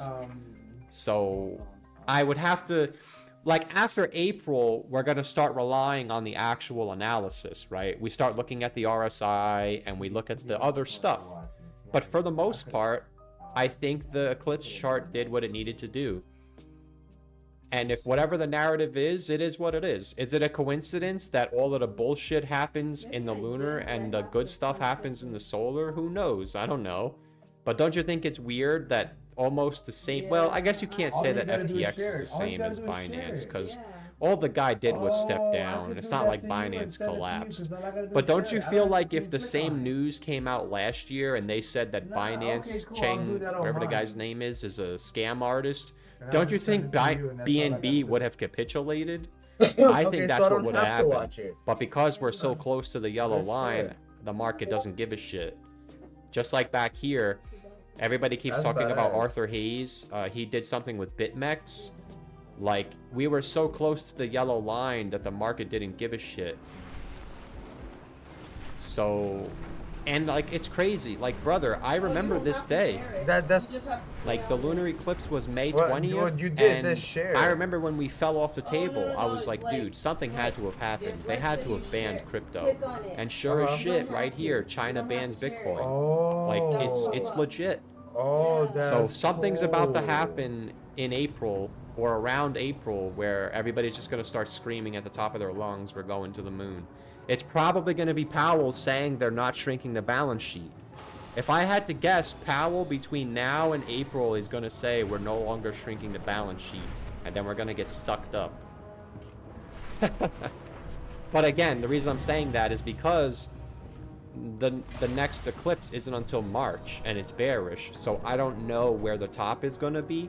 But that's why we have all of these charts. I really believe we're going to knock this bull run out of the park, man. I really do. I put in so much time, and we put in so much time together. Like, it's on me to get myself out of this situation, and it's on you to get yourself out of your situation. But I think we're going to nail it. We have all the tools. We have the timeline. The top should be 130K. It could be as low as I guess technically it could be as low as 77K, but I don't think that's going to happen, right? Because it looks like you at least hit the middle line here, which the middle line is, it looks like 100K, roughly, so. Well, listen, you don't have to sell the top. Don't fall in love with selling the top. I fell in love with buying the bottom, and I lost everything, bro. I lost more money in this timeline than I lost in this timeline. And that's what's sad. I had, in this little time, I had more money here than I had here. That's crazy to me, you know? And it kind of sucks, but it is what it is. So it's like, you know, we kind of got the timeline. Don't fall in love with selling the top. If you hit your number, just get out. It's just money. Because like I said last time, the thing that's scary is maybe you sell, you see it go up 100%, you're like, damn. And then you buy back in, and then it collapses. And now you're back to where you were, and you missed the whole bull run. So just make your game plan, stick to it, double check it, triple check it. Ask yourself, is this possible? Can I be wrong? And if you can be wrong, then make sure you have a backup plan. This window is going to close very quickly. Alright? But I think we're going to nail it. We have all the indicators to tell us that the top is close. Not right now, but when it happens, we know for a fact, well, we don't know, but again, we're speculating that 2025 is going to be bearish because of the lunar eclipse. Like, I think we're going to nail it, bruv. I freaking beat the hell out of this DogeCoin chart. You know, like, for those of you that watch the Doge videos, we dissected everything about this. If I had 100K, I'd just buy Doge. But I don't have 100K, so I'm not buying Doge. But like, dude, Dogecoin is going to $2 whether you like it or not. And there's nothing I can do. There's nothing I can even do about it because I don't even have any. But we made that chart that we had, which I do want to get back. I know someone sent me a super chat. Give me 1 second. I think this chart is going to be money, man. When Dogecoin breaks the 0.5, the bull run is going to be over in 30 weeks. So we have to watch Dogecoin. And it's not a coincidence that when Dogecoin breaks out, your parents or your cousin or your friends or whoever starts talking about Dogecoin and Bitcoin. It's not a coincidence. It's the same thing every time. I just wasn't prepared last time. And I'm prepared, like I'm aware this time. But I hope that my play works. And I hope we do this. So I think we got a chance, though. I think so. What is anything new on your if Doge hits $2, then everything else will 100x. Not everything, because you have to keep in mind now, if you go on CoinMarketCap, there's over 1 million coins. The last bull run, I'm pretty sure there was like 20,000. And when I got into crypto, I think there was like 1,700. Oh, actually, all the great. Yeah, I got into crypto at the top last time, all great and there was 1,700 coins. And now, you know, in 2021, I remember in the summer, I think there was like 20,000, and now there's over 1 million. So who knows? When we get up here, there might be 10 million cryptocurrencies. So there's no guarantees that your token goes up. Just keep that in mind. But let's see. Flipcoins for 10 says, thanks for the work yesterday. Bought OKT yesterday. I appreciate the 10, man. That's awesome. But I don't know what you mean by OKT. I don't remember looking at that. I appreciate the 10, though. That's awesome. OKT?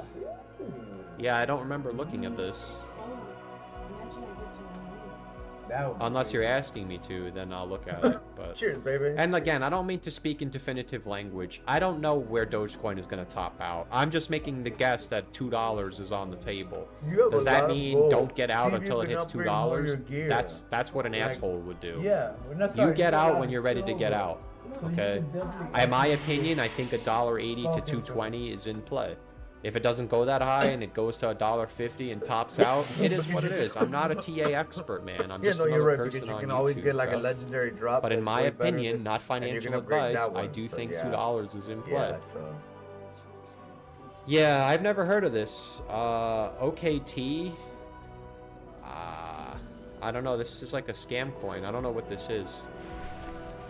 Unless it's an exchange, maybe. Maybe this is an exchange token.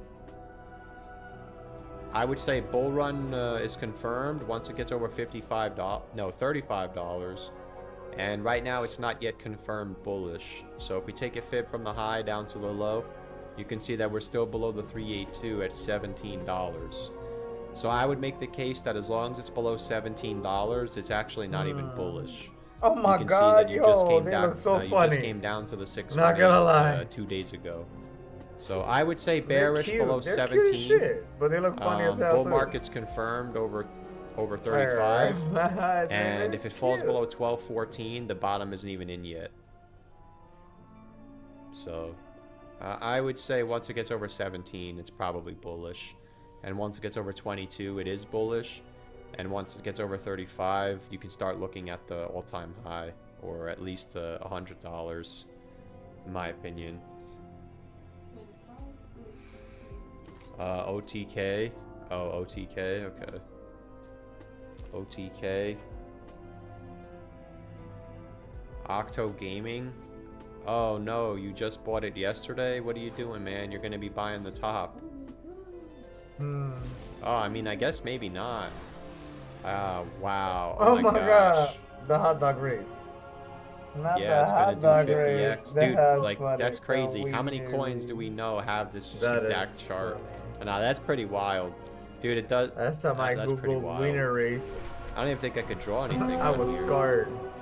That was the wrong winner Well, race. clearly the 786 is support, so I would say as long as it's over 15.6, I would say very bullish, yeah? Yeah. Yeah. I would say as long as it's over 17.05, it's bullish. The next high is 37. If it falls below 13.80, you're going to have a big dump all the way back to like 85, which is almost 50%. So you bought in yesterday, not financial advice, but I would say if it falls below 15.6, it's going to collapse. But just be aware that you did buy in when it already did a 30x. Just throwing it out there. But the sky's the limit. It clearly wants to go up from the all-time high, you know. So you have a chance. Chance at a bomb.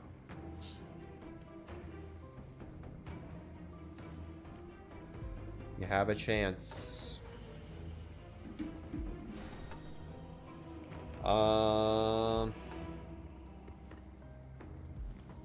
The Psycho Pearl for 2 says TA on ILV bullish. I want to flip to NKN. I appreciate the 2. ILV. Alluvium. Wow. Alluvium has 6. Wait. We looked at this, dude. Biscuits and gravy. Yeah, wow. This thing is gonna go, man. Look at that. It was just 40 bucks and now it's up here. Yo, honestly, man, this might go. This might keep going. Look, you hit the 236, came back down, and now you're over the 236. That's it, man. I would say keep it simple. In my opinion, not financial advice. As long as it's over $96, $170 is in play. If it falls below $96, then the top is in my opinion. That's how I keeping it simple. Keeping it simple here. The next resistance is 170 and then 430. Wow, this thing has 70 million liquidity, dude. I don't know what that is, but God bless, bro. That's nuts. Portal breaker for I don't know how much that is, but I appreciate the bottle caps. TA on game, please. I appreciate the 2, man. It looks like it's $2 or something like that. So I appreciate the 2. Game credits. Well, you put 2 E's, so let's just see. Okay, there's no 2 E's. Yeah, it looks like it's game token. This one does not appear to be as bullish as ILV, but it looks like if it does become bullish, it would be a 150x back to the all-time high from the low. Yeah, guys, we're almost in the bull market, man. It's almost time. Unfortunately, this is not bullish yet. I would say once it gets over 7, it is bullish. You just saw me do ILV, and it got rejected at the 236 and then broke down. So I would make the case that once it gets over the 236, which is 7 cents, it would be confirmed bullish, and a much larger move up to 14 would be in play. But at this time, it's not yet bullish. So it can go up or down until it gets over 7.1 cents. Have you heard of Big Time? It's on Coinbase. I have not. Is it a gaming coin? Super had a nice run. Yes, I know. But there's a million cryptocurrencies, and if I look at every single one, I won't make it. If it took me 10 seconds to look at every coin, I still wouldn't be able to do it. What's up, JE? Welcome. Chad Jeet's in the house. Reef. I'm so excited. I hope we'll make it this time. I mean, listen. You have to have a game plan, but it has to be realistic. Because I had a game plan last time. I said I'm going to sell Litecoin at 1,000. And it only hit 400, so I never got out. And that's the problem with price targets, is sometimes they don't get hit. When it's time to get out, it's time to get out, whether or not you get there or not. So you have to check your strategy for flaws. Last time I didn't know that the 2017 coins were going to be shit. So I didn't make it. But now I know meme coins are going to make it, so I'm buying meme coins, you know? Not financial advice. Some people still fade meme coins. I get it. I wish them the best. And I wish myself the best. There's no guarantees that I make it either, but I don't know. Every time I see a meme coin, it's just up 10 billion%. So it's a gaming token. I probably can't buy it. Yeah, I don't think I can buy that, actually. I don't have access to every coin on Coinbase based on my location. You Can check CBT. Yeah, it's another scam coin, Oh man. my god. Can you look at BCH? Yeah, Bitcoin Crazy Cash is gonna go to ass. 1,000 plus when Bitcoin breaks 50K, in my opinion. Bitcoin Cash is going to be like DogeCoin, but DogeCoin is better, in my opinion. Well, let's see. Looks like this gentleman just posted some hopium. Yeah, another hopium chart from CryptoCon. If you want to follow him on Twitter X. Listen, gentlemen, the bull market is knocking on the door, man. It really is. The bull market is knocking on the door. We just gotta answer the call. Are you gonna answer the phone when freedom calls?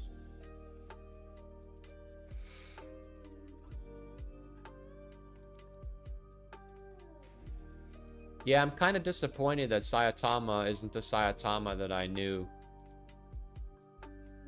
I don't have That kind of sucks, honestly.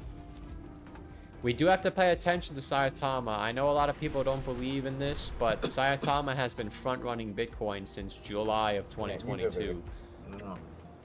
So, if Sayatama continues to collapse, then Bitcoin is going to pull back.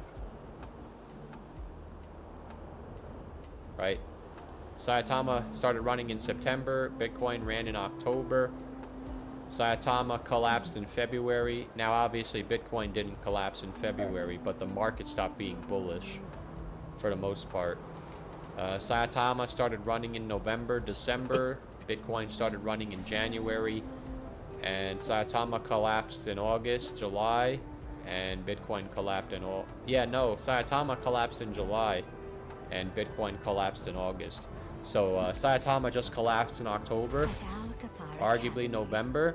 So there is a chance that if it doesn't reverse course, Bitcoin is going to collapse. Well, it's not going to collapse, but there's going to be a pullback in December. If Sayatama doesn't turn around and go like this, then there should be a correction in December for Bitcoin. I know it sounds crazy, but I don't make the rules. I just play the game. So.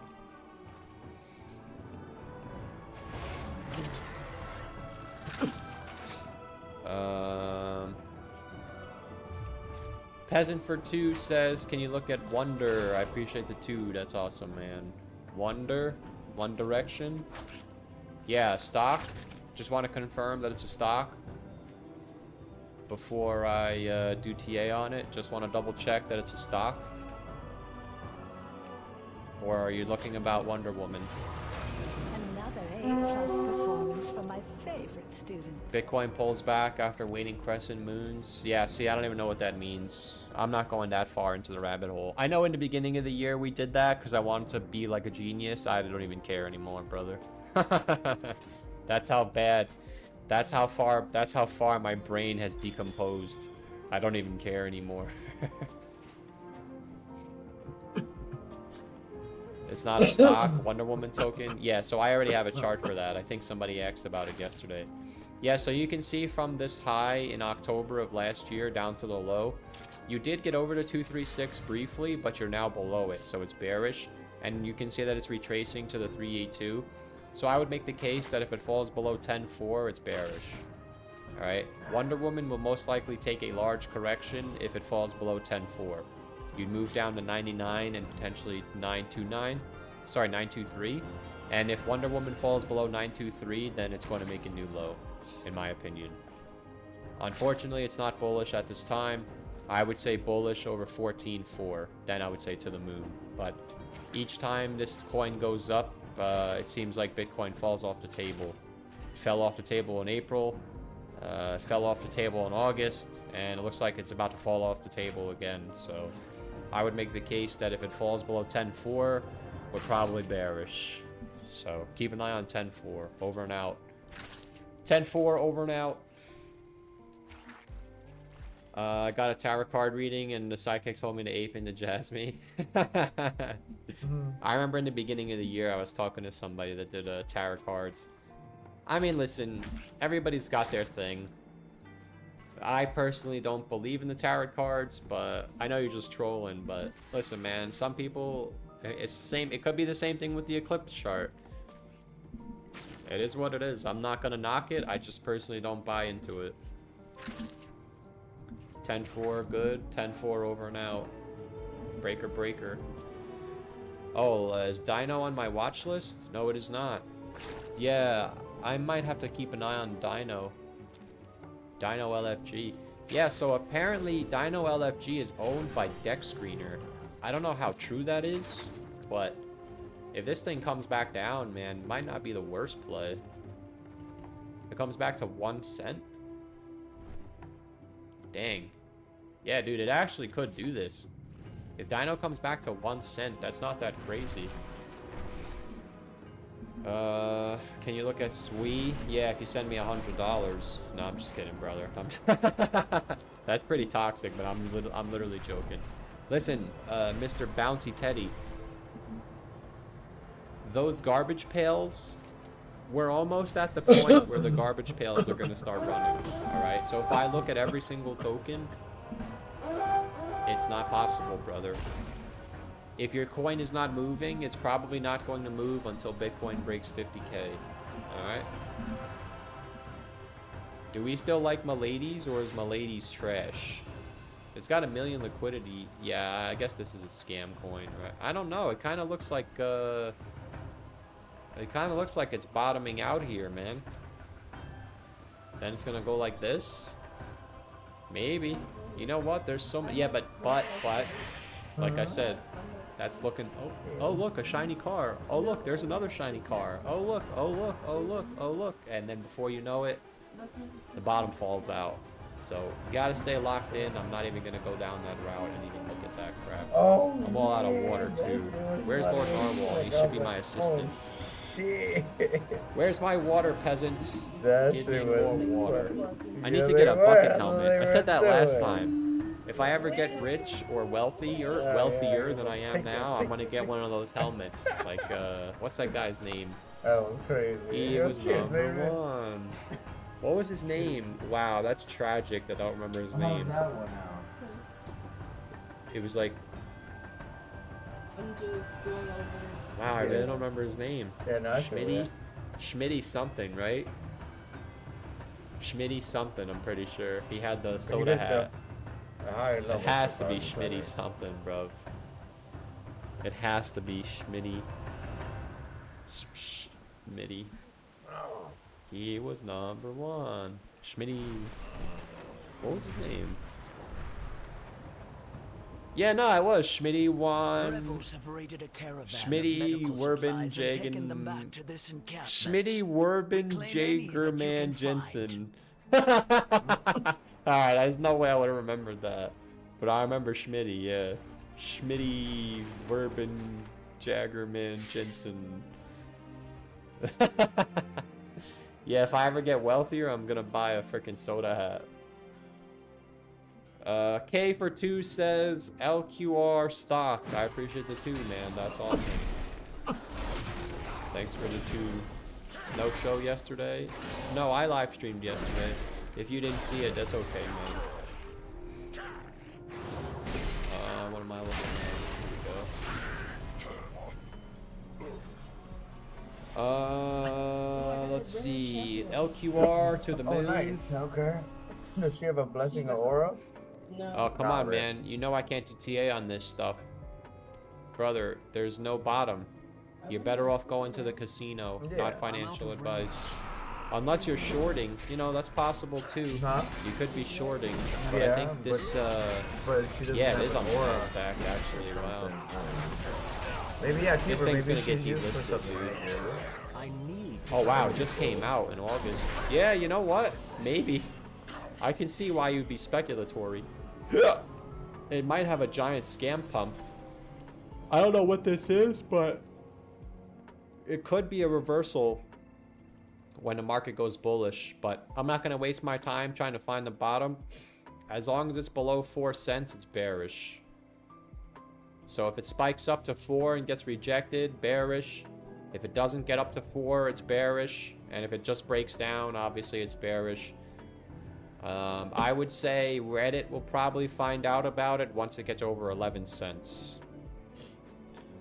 So I would say below 4 cents is bearish. And as long as it's below, yes, I would just keep it simple. I'm not going to waste my time. There's no bottom. Until it gets back over 5 cents, it's bearish. Canada has a 50% tax on crypto gains. Pretty much, man. Where I live, yes, I have to pay 50%. Well, no, I don't pay 50% on everything. It goes out, it starts out at 10%, then 15%, then 20, then 25, then 33, then 39. And I have to pay taxes on top of, yeah, it's 50%, bruv. If I type in my location on capital gains tax calculator and I put in $1 million, it says taxes owed $500,000. So, yes, I have to pay 50%. Well, I'm not going to make $1 million, so that doesn't apply to me. But yes, if I make 400,000, I have to pay 150,000 in taxes, which is less than 50%. It's like 40 something, or whatever it is. But so many. It's not 50% flat rate. It's just the more money you make, the more taxes they pay. I want to play Warlock so bad. That's like digging in the trash looking for aluminum to pop up. I mean, sometimes people can get it, so maybe he gets it. But I wouldn't waste time. As long as it's below 5 cents, it's going to 0, in my opinion, at least. But hey, you know, some people maybe we'll come back in 6 months and it'll be at $1, and everybody's gonna say, "Oh, remember when you said this coin was trash?"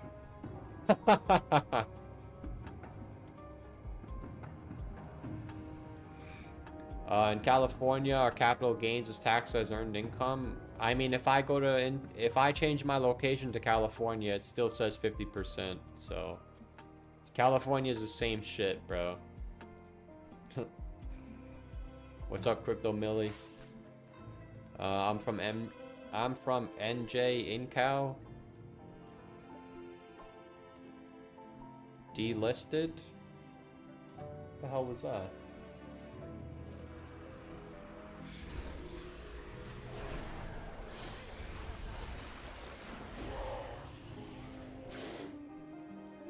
Have you seen Luna USD? Thunderbird for 2 says, could you check rain, please? I should have sold. Let's see. He says, can you check rain? I should have sold. That's not good. Did it take a dump? Oh, that's what's up. Nah, it's still bullish, brother. As of time of opening my mouth, it's bullish. Reward. That's a badass reward. As long as it stays over 23, it's bullish. I mean, obviously, I can't predict a big ass wick like that. All you got in the millions. The candles are right on top of the 382. It looks like it's still bullish. Now, if you listen, if you want to take if you don't want to listen, if you're not a gambling man and you think the top is in, then you know you got to do what you got to do. You are getting stuck at the 786. So if you sell now, you're speculating that this is a top, which it could be. Like, this is considered bearish. It is. Same thing happened right here. It's up to you, man. I don't want to influence you. You live and die by the 3, brother. So you're gonna take a half-court shot, or you're gonna stay in. It's up to you. But by definition, it's still bullish. But you're making lower highs. So if you were gonna sell, not financial advice, but now would be the time to do so. Like, you know, I don't want to say it that way. I take that back. If it's going to be bullish, it has to go up now. Because if it doesn't go up from now, it's going to retrace all the way back to 23. And there's no guarantees that it holds. Because it already held once. So, I shouldn't have said it that way. I take it back. I didn't mean to word it that way, but like, it's up to you, man. If it keeps going, it keeps going. We're in a bull market. It's very tough. It's not easy making money, man. It's tough. But just know you have to live with your decisions. So think it through and live with the outcome. I didn't mean you sell now. I meant to say if I were in it and I were looking for an exit. That's what I meant to say. Not financial advice. Dami dumped half. Yeah, just did a 10x, dude. You have the thanks of Valdrak. Ghost talking to you. Buy XRP. I can't even buy XRP if I... Oh, yeah, I think I can, actually. Nice. Samo inverse head and shoulders taken off. Bobby Saget. What's the thing that you put on the toilet? Is it a Saget? Taxes are high in New Jersey. You can even what? Yeah, I'm sure the taxes are high in a lot of places. Oh yeah, 'cause you need I'm pretty another sure the one. taxes are high in everywhere except for Texas and Florida. Basically, if you walk around with if you have to wear a hat, the taxes aren't high. No, you know what? It's fucked up. No, damn it! It slipped. Damn it! The F-bomb slipped. I was gonna say it's messed up to say, but like if you have to wear a hat to protect your head, or if you have a tornado shelter, the taxes are probably the taxes are probably not 50%. Oh, the F-bomb slipped. Damn it! Restart the timer. Oh, why do we never get out of the retrace? What do you mean by that? Oh, no, I got a bunch. Yeah, if you have a shelter for tornadoes, if you have doors under your house, or you have to wear a hat to go outside, you probably don't have to pay 50% taxes.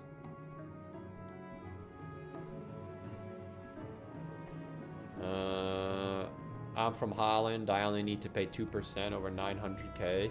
Hey, God bless, brother. God bless. Look at the VIX. It's not been at this level since January of 2020. I haven't checked the VIX since like I honestly don't even remember the last time I looked at the VIX.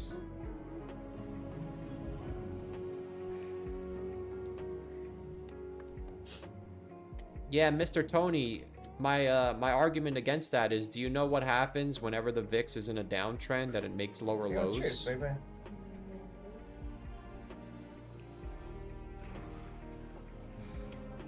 Look at what happens when the VIX makes lower lows, my friend. The VIX was making lower lows in 2016 and Bitcoin went straight up. And all the way up, the perma-bears said, look at the VIX, look at the VIX. The VIX, if the VIX breaks this low, the VIX might break a 5-year low. If the VIX breaks this low, Bitcoin is going to go straight up. He has it in water. So I would make the case that the bull market is extremely close. And blessing. We have 15% tax. I mean, if I make 20K on crypto, I pay like 10%. But if I make 200,000, I have to pay 50,000 in taxes. Cheers, everybody. Oh, cheers. Cheers, beautiful. Now, the thing with 2021 was, even though I made 100K plus, I lost it all before the year was over, so I didn't have to pay taxes. Well, I paid some taxes, but I paid taxes on what I kept. I'm not, you only have to pay taxes on what you keep by December 31st. And I already lost $80,000 by December 31st, so I paid taxes on whatever I paid taxes on, you know? What is the max amount that is taxed? 50% is the highest. There's no number amount. If you make $10 million, you only walk out with $5 million.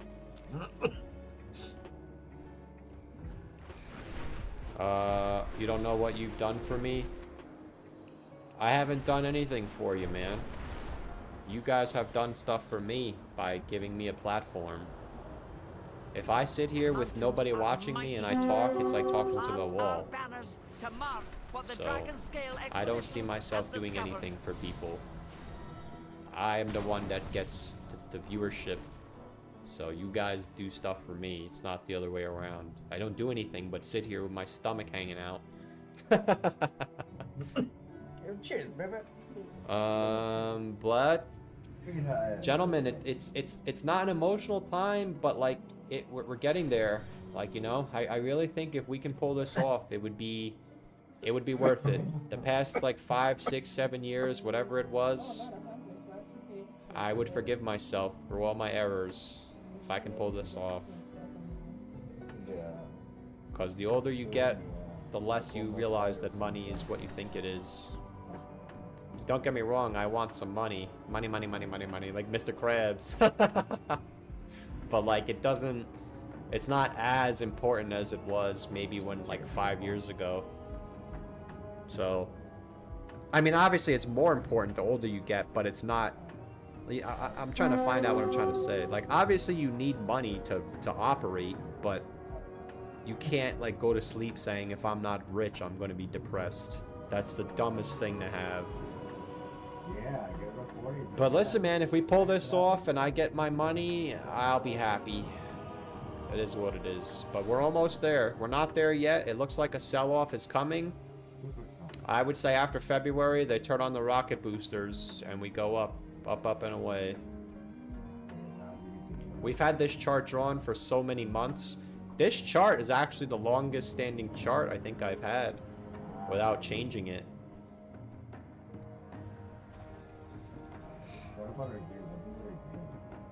Please do TA on Wall Street memes. Yeah, it's on my other channel. Check Luna Lunk. Actually, what's it at? That's a good question. Yeah, no, it's pulling back. I mean, that looks bullish in the macro picture, but I don't know if it's necessarily bullish just yet. What is the amount to have? Y'all think that amount I will be a millionaire? What is the amount to have? Y'all think with that amount I will be a millionaire? You mean the amount of money that you need in the market right now? It depends on what you're buying. If you're buying Chainlink, you probably need $100,000 in the market. If you're buying DogeCoin, you might only need 5,000. I don't know. It depends on the coin, man. There's a lot of variables. So I'd rather watch you with the football game. It's good entertainment. Well, hopefully you get something from the live stream. I appreciate that. I haven't watched I don't even think I watched the Super Bowl last year. I don't even watch sports anymore. It is what it is. K for 2 says coin and MCOM. I appreciate the 2, man. That's awesome. Let's see. Oh boy, oh boy. Hopefully my plan works. I will be grateful if my plan works, man. Coin. We actually just looked at coin before. It just made a new high. Yeah, coin looks massively bullish. That's a bottom. You got a shot. What does he say? It's a bottoming process. This is a head and shoulders clear as day. This is a carving out a bottom. We're currently in a bottoming process. I would say Coinbase to the moon once it gets over 116. A break over 116 would be extremely bullish, but we don't want to get too carried away because the yeah, I would say 116 breaks, you go to 145. If it falls below, it has to stay over $80 to continue being bullish. I'm gonna keep it simple.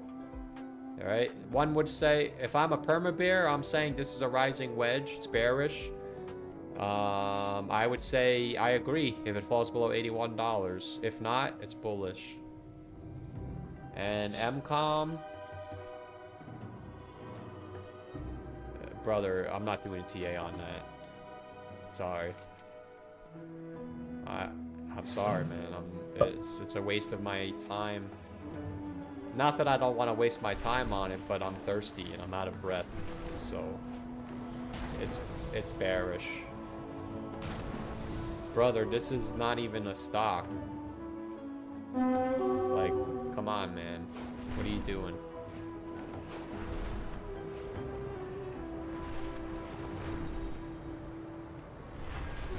I would say bearish below 312. That's all I'm gonna say. Bearish below 312. West Luna for 2 says Joystream. Think it can reach 5 billion market cap. Joystream, you got a ticker, fat boy? Oh, it's actually Joy. Wow, what a run. Wow. 28x. I don't know. What's the market cap now? I don't want to open up Coin Market Cap and freeze my computer. Hell yeah, that's legit. I would say 24 That's cents is on the legit. table. Whatever the market cap is. I would say next stop is 9 cents as long as it stays over 4 cents. Okay. Alright, as long as it's over 4 cents, I would say bullish up to 9.3. If it falls below 4 cents, then the top is in and the crash is going to follow.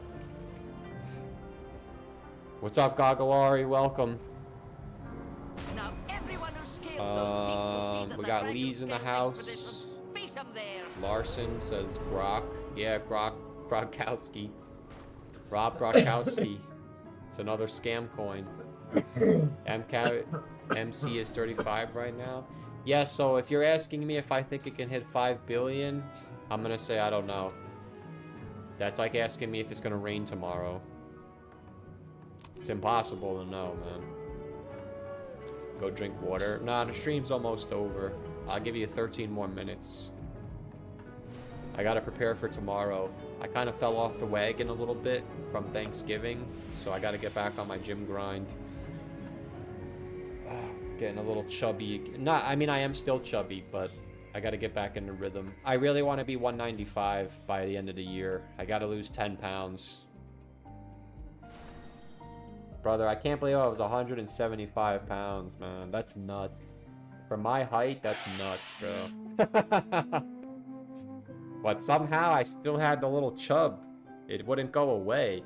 It's still there now, but I'm 30 pounds heavier, so it's understandable. I'm hoping if I go back to 180, it'll be gone.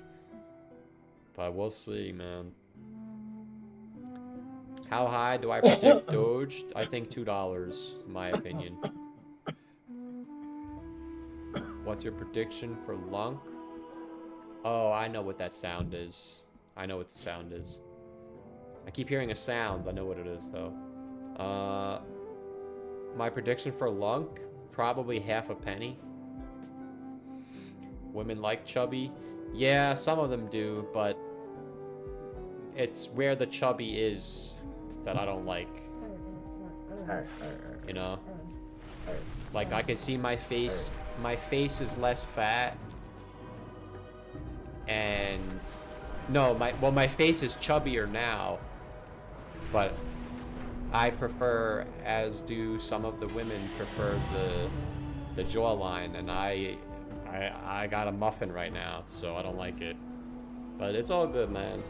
Once I get back to 180, I hope I can get back to 180, because if I start making money, it's hard to lose weight because I get happy and I start eating, you know? Cause like I'm always gonna be a fat boy at heart. So like, you know, like if I make 100K, the first thing I'm doing is going to the Chinese buffet. I'm going by myself. I'm just gonna get some lo mein, get some sesame chicken. Yeah. That's why I'm kind of scared, like, because I'm already 200 pounds. So if I start making money, I'm gonna become 300 pounds, bro. No, I promise myself I will never be 300 pounds, man. How far do you think Elixir can go? Bro, these are like scam coins you're asking me about, bruv. There's only, there's only so many coins, man. Did you see the USTC repeg proposal? I did not, because we knew covering the channel, brother. I made my thumbnails for Luna like 8 months ago. Do you know what my thumbnail for Luna is? I made these thumbnails in like the spring. Look. USTC, this is literally what happened. No shit, this is literally what happened. It's not letting me click on it because when I hover over it, it doesn't work. But look, look, no, dude, it's literally what happened. Look, you had a big crash. Damn it, I wish you guys could see. You should be able to see that. But like, you see where the arrow's pointing? I'm gonna give you like you had that last capitulation and then the big spike back to the upside. That's literally what happened. Look, you had the last capitulation and then boom. So now it's got to come back down to complete the prophecy, and they would be the exact formation of what happened. It doesn't matter what the news is, brother. Luna Classic, I don't know if it's going to go back to $1. I think that's high, but I think it's going to be up here. Do you know why? Because when we're in a bull market, just like how these coins that this guy's asking me about, I can't even remember the names. The coins that look like this, they're just perma rugs. That happens when we're bearish. When we're bullish, the opposite happens. And everything, they turn on a magnet and everything just gets sucked up. I don't know why, but that's what happens. So whatever the narrative is, I don't know. I don't even pay attention to it, brother. It's just for YouTube clicks, in my opinion. Elixir is not a scam coin, you noob. Brother, you just called me a noob and your name is BTC. What you gonna do, brother, when Bitcoin does a 2x? Nah, I'm just playing, bro. How much is the tax on crypto profits? Could be as low as nothing, could be as high as 50%. You gotta do a live stream? Dude, imagine I went to the buffet and did a live stream. I guess you're right. I should do a live stream, dude. If I make over 100K, I'm going to the buffet. No. Actually, nah. When I cash out my crypto, I'm gonna go to the buffet and I'll do a live stream. I'm gonna show you guys how much I eat, because I eat like a fat piece of shit. It's actually a miracle that I'm not 300 pounds. But I guess it's because I'm young, so once you get past a certain age, your body stops working. And I eat like a fat piece of shit, so it is what it is. Lunk will make us a millionaire. I don't have enough money, bro. Long-term and short-term capital gains. I mean, dude, long-term capital gains is 20% everywhere, pretty much. But, like, there's only a year left of the bull run, and if you think I'm gonna hold Shabonk for more than a year, it's not happening. But listen, in my opinion, this is not financial advice, this is not tax advice. But, dude, if you're stressing about the taxes, you're not gonna make it. You're just not. Yeah, well, if I hold long enough. Brother, by the time it's time to get out, it's like, by the time you realize where the capital gains tax is, it's time to get out. If you bought in the beginning of the year, then yeah, you got long-term capital gains. But if you're buying in now, and you're trying to get long-term capital gains, it's like trying to lose weight before a wedding. You just show up a fat piece of shit. There's nothing you can do, bro. You know? Remember back when we were younger and there was 2 weeks left to go to school and you wanted to get in shape? Bruv, you're fat. Just go to school. If you're not in the market yet and you're still looking for long-term capital gains, well, listen, contrary, some people think the top is going to be Q4 of 2025. I disagree with that thesis, so I encourage you to gather as much information as you can and come up with a verdict on your own, because it is your money, it is your responsibility, it's not financial advice. But in my opinion, whoever holds their crypto past Christmas of next year is going to give all their money back. Now, maybe it goes into January, fine, but I expect the big dump to have started already after Valentine's Day of 2025. So, taxes means you're making money. Yeah, exactly. Just make the live streams, you can do it. Yeah, if I get rich, and when I say rich, I just mean wealthier than I am now. Dude, I'll do a live stream from the freaking Chinese buffet, man. That would be nuts. I'll get 4 plates and just eat it all in one shot. I haven't been to the buffet since last March. That was before we fell off the table. Yeah, nah, man. I hope I eat well this time. You know? I hope, not literally, but I hope I do well, man. If I get a 100K plaque, and I get a couple of $100, man, I'll be happy. If I got like 3, 4, 500K, damn, you know, plus 100K plaque, I won't complain, not at all, man. But there's no guarantees, and I really hope I can pull it off. And if you have noticed, the past couple of streams have been me talking a lot more, because I'm trying to get the point across that this opportunity we've been waiting for 2 years, 3 years, some of us like me and Narwhal, 7 years, bruv. 7 years, a long time. But you can't go back. You know what's worse than 7 years? 10 years. And some people never make it. So I really want to get the point across that we have to freaking do this, man. We have to freaking convert. We have to, man. You know, when they go for the extra point, sometimes they kick the field goal, sometimes they go for the extra point, and sometimes the guy misses the whole field goal post. There's no guarantees that we're going to make it. We have to freaking convert on this, dude, and I plan to. I hope my plan works. My last plan, my ace up my sleeve. You know how they say they keep an ace under the table? The dealer keeps an ace under the table. This is my last card, man. Orange chicken and fried shrimp rice. No, I don't like shrimp rice. I like pork fried rice, but I'm sure some people can't eat pork because of their religion. But when you're a fat boy, religion doesn't apply to you. So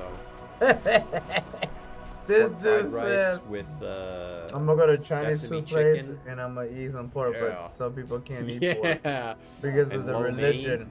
But And then you gotta since get you're a the fat pizza that boy, they have. They have you the know, Chuck E. religion Cheese pizza. doesn't matter to you because The you're a Diet fat Coke. boy. Oh yeah. 100%. If I cash out on crypto, we're doing a live stream from the buffet. No, that's what he was saying. Because Fat he's man fat. eats Because he 10,000 said he's calories in fat. 20 minutes. He's like, well, when you're fat, religion doesn't pertain That's to you what I'm because gonna you're a fat title boy. it.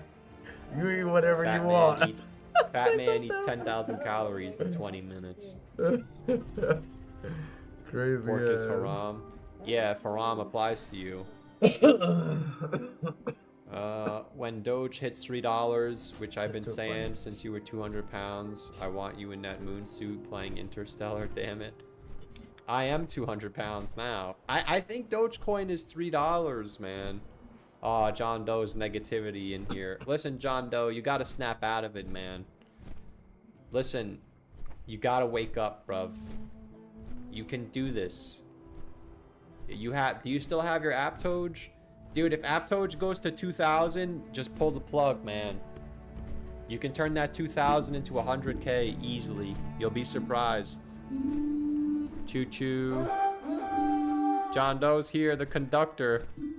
Oh, wait. John Doe, the conductor's here, everybody. What's up, Professor? What's up, Galamoon Boy? Welcome to the end of the live stream. So, with that said, gentlemen, wow, I look like a ghost. Revenge is like a ghost. What is it? What did he say? Revenge is like a ghost. It takes over every man it touches, or something like that. All right, gentlemen. So with that said, I do appreciate you guys coming by and hanging out. Special shout out there to all the fluffy slippers for keeping our feet nice and warm. I'm going to ask you a question that you're going to get wrong. Who was the best trader from the 2021 bull market? It was actually this dude. What did he do? He bought $200 worth of SafeMoon pre-sale. SafeMoon was just one of those proof of waiting, holding type of scams where they try to change the tokenomics but doesn't really innovate. And then he forgot about it. SafeMoon just became a retailer narrative. Guess what happened? 8 months later, he realizes he has SafeMoon from the pre-sale, and then he claims it. $61 million. He dumped it all. He made a 300,000x return. I'm not sure exactly how much he extracted, but I'm sure it was a lot. Isn't that nuts? That was a guy. He killed it. $200. Now, I know what you're thinking. You're thinking, okay, I'm going to do that. Chill out. 1, you won't. 2, even if you did, there is no staking lockup in any of these coins. You probably would get out at the first 10x. Don't lie to me, friends. Look at everybody around you. They'll get out at the first 3x. Look at people. You know people. They'll sell on a double. Isn't it wild though? $200 to $61 million in SafeMoon. You want to know what SafeMoon did? Of course, SafeMoon went straight to zero. Say straight to zero. This was a chart. I mean, it is fantastic to see this. Now, on this chart, I did not know that SafeMoon had a pre-sale. Okay, I tried to measure from the absolute bottom. I got 1,850x. He made 300,000x. So that means their pre-sale was some dodgy condition where they were able to get in. That's wild. Not trading, not leverage. That was the big kill shot. Fascinating though, because you know how this all turns out. It eventually goes to zero. What lesson can we learn? Well, I don't know if there is a lesson. He's a lottery ticket winner. You know, you want to make money in the next bull market. So do I. And I'm telling you, yes, there's going to be a series of green monthly candles that come. And there's going to be pumping. And Bitcoin and Ethereum are going to go to the moon. They're going to keep going higher. They're going to scream higher. They're going to entice the crowd to come in. More projects will launch. More applications will be developed. More people will come in. There'll be a whirlwind of activity. I want to remind you, as that's happening, you're going to think projects are sustainable, but they're not. You're just going to see a lot of people using something. But what you're not going to know is when prices in the market go down, these people are out. Most people are just weekends. They're just there for the friendship and the kindness and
a dopamine hit. They're not there to actually use these products. This was a big issue that's been happening every single cycle when applications get developed, because people think that their application has product market fit, but no. The product market fit was just Bitcoin and Ethereum doing green monthly candles up to the moon, and people just wanted to be participating. And then when they went down, okay, everybody leaves. That's how we get to where we are today. So this SafeMoon dude, right, is another issue. He put $200 in. Unfortunately, there is no longer like 300 altcoins to choose from. By the way, if it was only 300, that's easy. You'd kill it. Are completely out of control. Unfortunately, now we have thousands and thousands. Just this year alone, 2023, 2,400 altcoins that actually got traction were launched by about July, August, September. When I posted and I did the maths. I did the stats. Only 1% sustained themselves. So there's a 1% win rate. Out of 2,400, only 24 went up. And guess what? They all retraced like 80% anyway. I don't know how they're going to perform next year. So look, the stats are really against you in this world. Do you really want to play in this game? Yes, there are 1 to 5 winners out of 100. I don't care about those people. That's why you like, subscribe, belly button, or I appreciate every single one of you. You shock your algorithm for this family-friendly show. I don't care about them. I care about you. I want you to win. So this dude wakes up, $61 million WeChat, exits. What coins are going to be? So this is the sad part. The coin that you thought was going to pump You thought it was going to be XRP. So did I. I thought, well, XRP might hit $8, $9, $10. Maybe it's going to be Cardano hitting $9, $10. No. It was just random, absolute garbage trash like this doing this, right? Makes no sense. Or does it? It's the retailers, man. You got to think like a retailer. But it's not so easy because, unfortunately, many scams fail. And then finally, one of the retailer scams gets pushed up to the top. It just gains enough traction. You have to see it as a lottery ticket, because it is. Because I know a lot of people, including myself, we played other lottery tickets. They did not go anywhere. I hope you're learning something. You are learning, that's why. I'm here to pump music. What would you do, by the way? You see this pumping up. Crazy. By the way, just to let you know something, May 2021 was the top. What happened in May 2020? The Bitcoin halvening. I've told you many times. 3 out of 3 cycles. I don't know if it's going to repeat again, but 3 out of 3 cycles. The time to sell altcoins is 12 months after the halvening. 3 out of 3 times. It's fascinating. In 2012, you had November 2012, the Bitcoin halvening. In November 2013, a year later, Litecoin did a 20x just in this 1 month. Bang. This was the time to exit. Exit your altcoins. That was the final move. Okay. Now, I want to let you know something too. So, in this first cycle, altcoins didn't move at all. They only moved in November 2013. Why? Well, the market's immature, illiquid. It's hard to find exchanges. We don't know what's going on. It's really OG land. No one knew what to do. What about the next cycle? In 2016, July, Bitcoin halvening. ETH BTC peaks around June, July, August 2017. And I know you don't believe me, but you are my friend. I appreciate every single one of you. I'm going to prove it to you right now. Look when ETH BTC peaks. June 2017. Remember I told you July 2016 was the Bitcoin halvening. It was here. So you walk forward 12 months, bang, 365 days. It's crazy. Don't focus on that exact 12-month period, but think of it like a region of time. Just think of it like in your mind, you go, okay, in month, so after the Bitcoin halvening, you go, okay, in month 10, 11, 12, and 13, I should be out. That's how you got to think about it. So even though it peaked here in June, July, maybe, look, here's the thing. You might have been selling down here. You wouldn't have known. This is crazy, right? If you, let's say you were in, you're only up like a 3x, but you had no idea it was going to do this.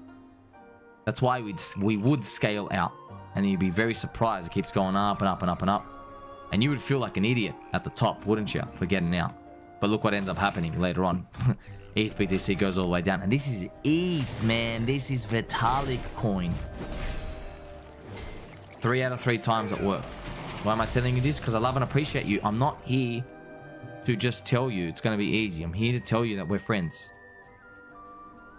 What about that next cycle, huh? We know it's happened 3 out of 3 times. When did Dogecoin Mania peak? Saturday Night Live was May 2021.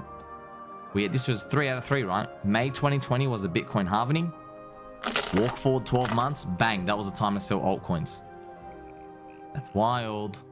Let's go back and check the ETH BTC chart. It got a bit confusing. Why? Because the ETH BTC chart, May 2021, it went good. But it actually went higher by the end of the year. Don't focus too much on this. These are just little anomalies. It doesn't really matter. We are lucky that Ethereum held up. But, you know, in my opinion, people say Ethereum held up well. I personally think Ethereum should have actually gone higher. I don't think it really held up well. I just think it didn't pump as much as it should have. Because if it held up here, it'd be down like 56, 60% from the top, which is actually pretty good. But you get the drift. So that's why maybe this is the future. Now, the reason why I couldn't go parabolic is because of its size. Bitcoin and Ethereum, they're just too big. Ethereum got too big, so doing a parabola consistently is unlikely. It already did it the first time. It shocked the whole world. This second time, it seems to be grinding up. Maybe we get a higher grind up, towards 2024. So these altcoins, right? Very common pattern. The time to sell alts was 12 months after the Bitcoin halving. There is one issue though. One issue. In 2017 cycle, the time to sell altcoins, you're not meant to get out in US dollar. You are meant to get out into Bitcoin. Because Bitcoin pumped from June here. I think it was like 5,000 and it went to 20,000. We could actually go check. If we go back and check June 2017, we can see it right here. Bitcoin. I mean, isn't this wild, by the way? Like, just imagine you thought you were getting smart. Imagine you thought, oh yeah, look at this, look at this. Look at this. You think, oh wow, Bitcoin has gone parabolic. This is what our 2021 cycle did, by the way. You know all these losers and these copers saying, what do you mean Bitcoin didn't go parabolic? You should have sold the top. Bang, bang, bang, bang. So these people don't know what they're talking about. Unfortunately, the gains are diminishing, so they have more legs to stand on as time passes. What are we going to do in the next cycle? I don't know. So in 2021, you should have sold into US dollar, which is our last cycle. In 2017, you should have sold into Bitcoin. So now we're 1-on-1 on the scoreboard. What about in 2012? Well, in 2012, you should have sold into US dollars. Because alt season happened at the very end. And it didn't continue after that. So that's something to think about. 2 for 1. So if we write that down, right? 2 times you should have sold into US dollar. 1 time you should have sold into Bitcoin. Maybe that's our ratio for the next bull market. Maybe every $10,000 you cash out, 1/3 is Bitcoin, 2/3 USD. That's just something to think about. Also important, I get asked, what if Bitcoin does 100x like this cycle, right? Like this cycle. Everyone loves looking at this 100x. Wow, what if it does this? Because we are repeating this 2016 fractal Ponzi cycle. What if we do another 100x? This is the issue, okay? The technology adoption curve. You see this chasm? We crossed it in 2017. In 2017, Roger Ver, Da Vinci, Richard Hart. We had John McAfee. We had Tim Draper. Household names, Andreas Antonopoulos. Those visionaries then moved into the early majority phase. Pragmatists. We had people saying, you know, Bitcoin and crypto is a better money. Help the world. Right? It was no longer seen as super visionary weed. But nobody in crypto wants to say that this happened. Why? Because it means we've already had the biggest, most parabolic gains in the past already. You're now late. No one wants to say this. I'm the only person saying this. We already know this. Peter Schiff is a skeptic using Bitcoin ordinals for putting art on the blockchain. Also, Roca Negra ETF, skeptics and laggards. Right? They're not conservative. They're not pragmatists. They're not visionaries. Where else are they? They're skeptics and laggards. They make you wait and wait and wait. So maybe that's what we got to do. Maybe we just say, well, let's walk forward 12 months after April 2024. And that brings us to April 2025. Maybe that's the time to sell altcoins. I don't know. That's why I've actually drawn my Roca Negra scam around here. Now, this thing, by the way, this could go anyway. This could be 120k, 140k. Doesn't really matter. I like going off time based off this because whether Bitcoin's 70,000, 80, 90, 120, 150, 180, doesn't really matter. I like this whole walk forward 12 months and see what happens. You're not going to get it perfectly, but it's going to make you think. Also, even though I tell everybody this, they're not going to sell. 100% they're not going to sell. I've been in the crowd, head first. They ain't clicking sell. I know for a fact they're not. There's going to be a narrative up here. Money printing, the US debt, we've got to flip gold, more ETFs, maybe there'll be a rumored Ethereum ETF. Something's going to happen up here that's going to keep everybody holding. They will be doing it. You never know. Maybe the US president says, you know what? I kind of like this Bitcoin idea. Maybe they just say something like that. Got to be careful. These narratives are all BS. Just like the narratives at the bottom are BS. Even though they look and they feel real, they're actually BS. Who was your friend telling you, hey man, I think the bear market's over here. FTX collapse. Bear markets end with a bang. This feels like the bottom. There's depression or the weekends are out. I was saying simultaneously, I know and I respect the news. I understand it feels like it's the end of the world. I know it is, but man, it's just all the weekends are out. Well, now we have to invert it. Pumpkin, we have to invert it. What are we going to be saying up here? We have to be saying, friends, I know the party's just starting. I know, yes, the glitter and the pool, and we're drinking pizza, right? Eating pizza. We're drinking orange juice, 3 ice cubes, got straight back, sitting on a squeaky chair for everybody at the party. But the weekends are in. The emotional money is now in. You see that?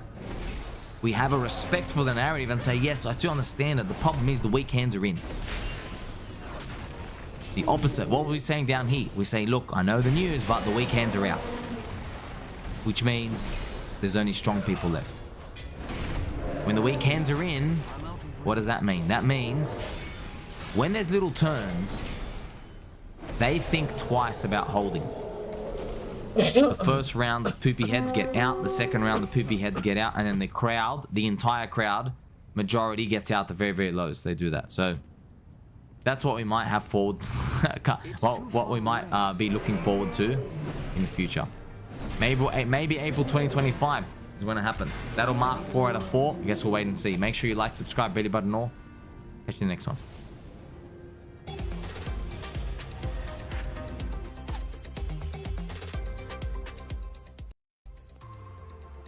Good morning, everyone. It's 9 a.m. here in New York City. I'm Brad Smith alongside Shauna Smith and our executive editor, Brian Sazi.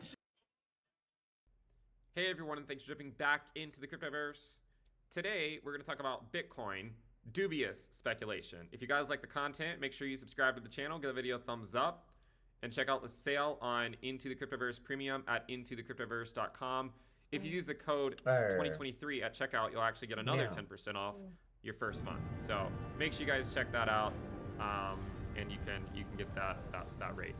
Let's go ahead and jump in. So in these dubious speculation videos, I just want to talk about potential outcomes. I'm not here to tell you what's going to happen because frankly, the likelihood that I draw out what's going to happen is relatively low. But I do want to talk about likely outcomes based on what we've historically seen. Nothing more, nothing less. Noting that oftentimes we can diverge from the past. For instance, in 2019, we had a drop below the bull market support band in Q3 of the pre-halving year, just like we did in 2015, and just like we did in 2011. So going into this pre-halving year, and really going into Q3, it's like we're probably going to have a correction of the stock market, and that correction will likely cause Bitcoin to fall below its bull market. Right? So that's what it does. And it did. But you can see that it diverged after that, because while last cycle, after falling below, we got rejected by the 20-week SMA, this cycle we got through it on the first attempt. You can see last cycle it took 2 attempts to get through it. This cycle it only took 1. So clearly there has been some divergence between what was going on in 2018 and what was going on in 2020. So you can be aware of that, take into that.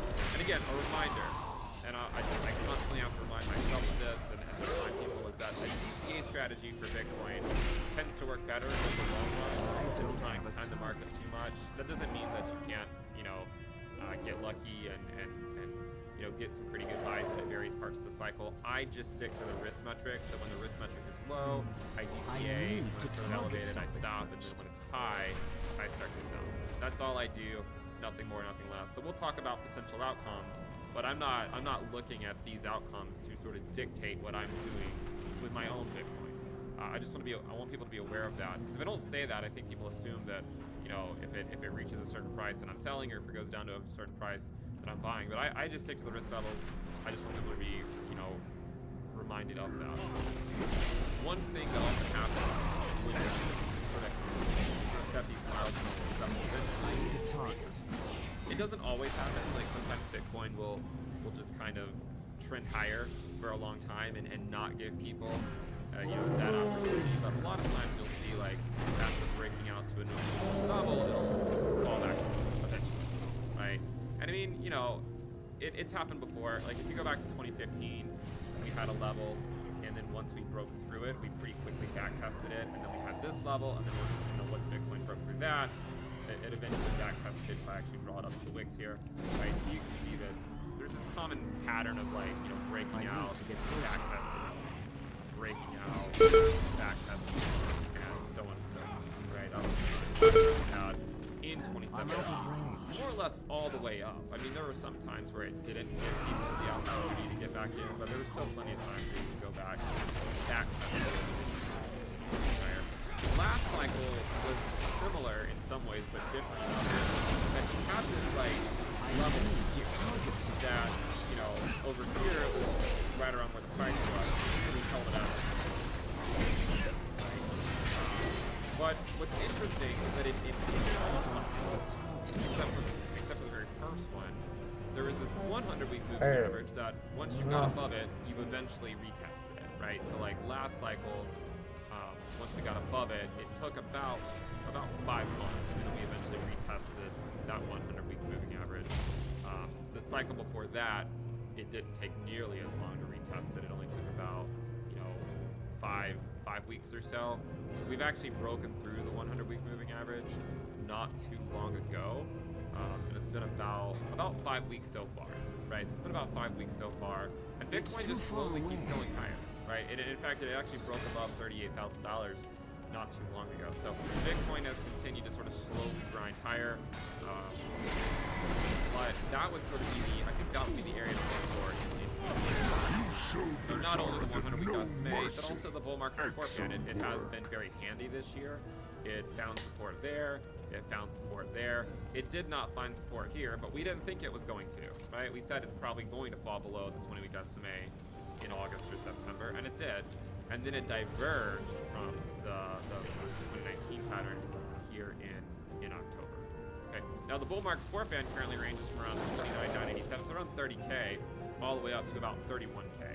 So, and that's actually moving higher somewhat quickly. I do want to look at this in a few other ways, just very quickly. We'll go through a few different ways to look at this. Let's go ahead and get off the bull market support band and the moving average. You can look at the retracements and see that like last cycle, Bitcoin rallied up to the 618 in the pre-halving year on a wick. The main level that it reached on like weekly closes was the 0.5, right? So the 0.5 retracement. There were a couple wicks higher, but those were relatively short-lived. That 0.5, just for reference, so that people are aware of what valuation that would correspond to, that 0.5 level, this cycle would correspond to around $42,000, around 42K, which is kind of interesting because, you know, that's about 3 times what this, you know, what we ended up going up to over here. But around 42K. The 618, by the way, is all the way up at around 48K. So you have 42K and then you have 48K, much higher, a much higher price level if we were to go up to 618. While it made it to the 618 in June of 2019, you can see that the cycle before that, it actually took it a lot longer to reach the 618. You can see that it reached the 0.5 by June of the halving year, and it didn't reach the 618 until December of the halving year. So basically another year away in that cycle before it actually retraced to that level. And then last cycle, again, it got there by June of the halving year. This cycle is obviously taking longer than last cycle because, you know, we're already well past June of the pre-halving year. The last cycle was June of the pre-halving year. This cycle, we're clearly past June of the pre-halving year, and it still hasn't hit the 618 or the 0.5. So just some numbers to keep in mind if the rally were to continue. 42K and 48K.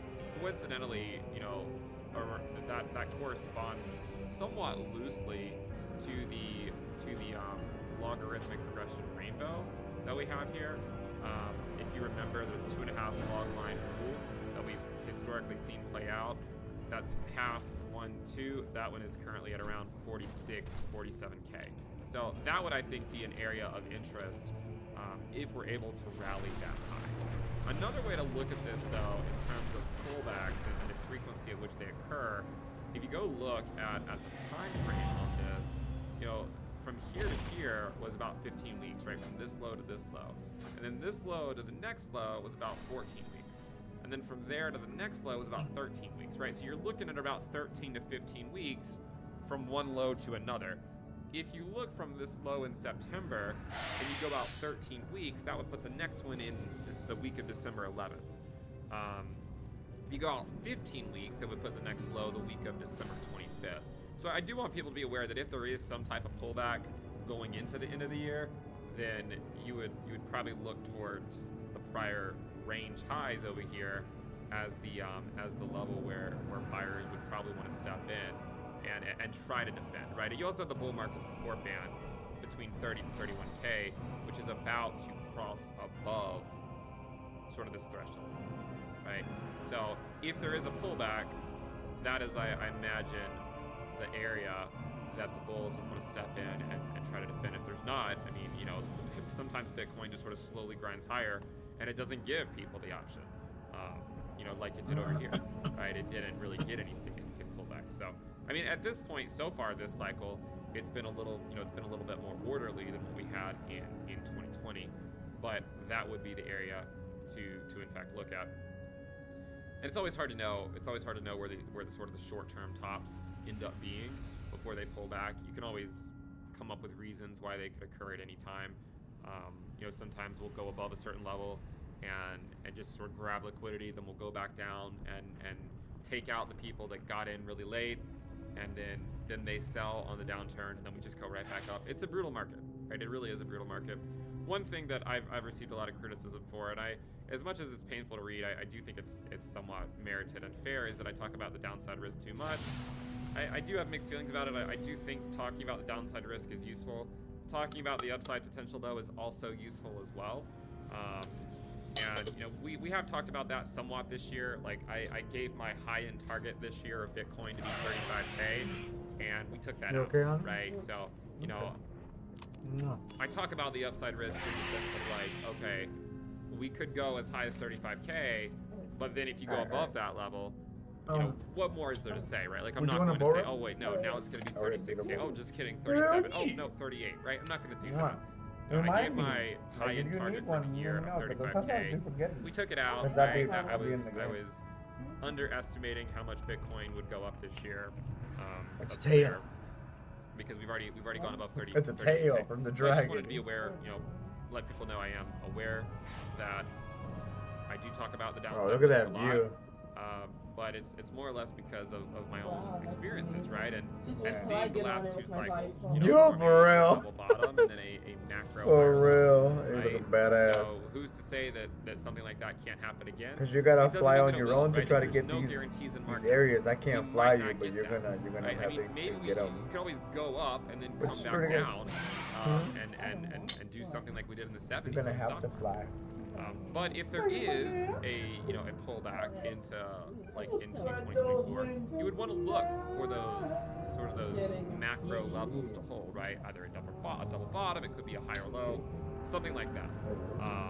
If there were some type of major event, I think a lot of times people look to try to figure out what cheers, that everybody! event's going to be. Cheers! The truth is that it's impossible to know. I mean, there's always something to worry about. I think the issue is that the things that a lot of people think will be the reason why something could pull back, often it has to be something completely unexpected, right? It has to be something completely unexpected for the market to really care. Because otherwise the market will just keep climbing the wall of worry. So if we get a pullback at, you know, around these levels, or if it does poke above 40K, look to see if the prior local highs hold, right? Around the bull market support band. And again, the 100-week SMA will slowly start to curl back up as well. So those are some areas I think to look for. And if those fail to hold, right? If those fail to hold like they did over here, then you have to be prepared for a scenario of, you know, it could be a macro higher low, it could be a double bottom, right? It could be all sorts of things. No guarantee it's going to happen, right? But it could happen, and if it does, it's always worthwhile to be prepared for something like that. You know, as far as the altcoin market goes, you know, the altcoin market has had a pretty significant rally here, all the way up, in fact, to the 100-week moving average. You know, I've been pretty critical about alt Bitcoin pairs this year. because my general thought process has been that they'll bleed back to Bitcoin, and they have, right? I mean, they certainly have. Bitcoin dominance has gone up for the entire year, and Bitcoin dominance, in fact, has not had a single weekly close below the bull market support band for the entire year. So alts have been collectively bleeding back to Bitcoin. You should note, though, that at some time in the halving year, that trend will likely change. I imagine that in the halving year, we will get closes below the bull market support band for the Bitcoin dominance. So I do want people to be aware of that. Today was supposed to be Monday Night Raw and we missed it. Bitcoin Today was supposed to be Monday Night Raw and we missed it. So I just want people to be aware of that.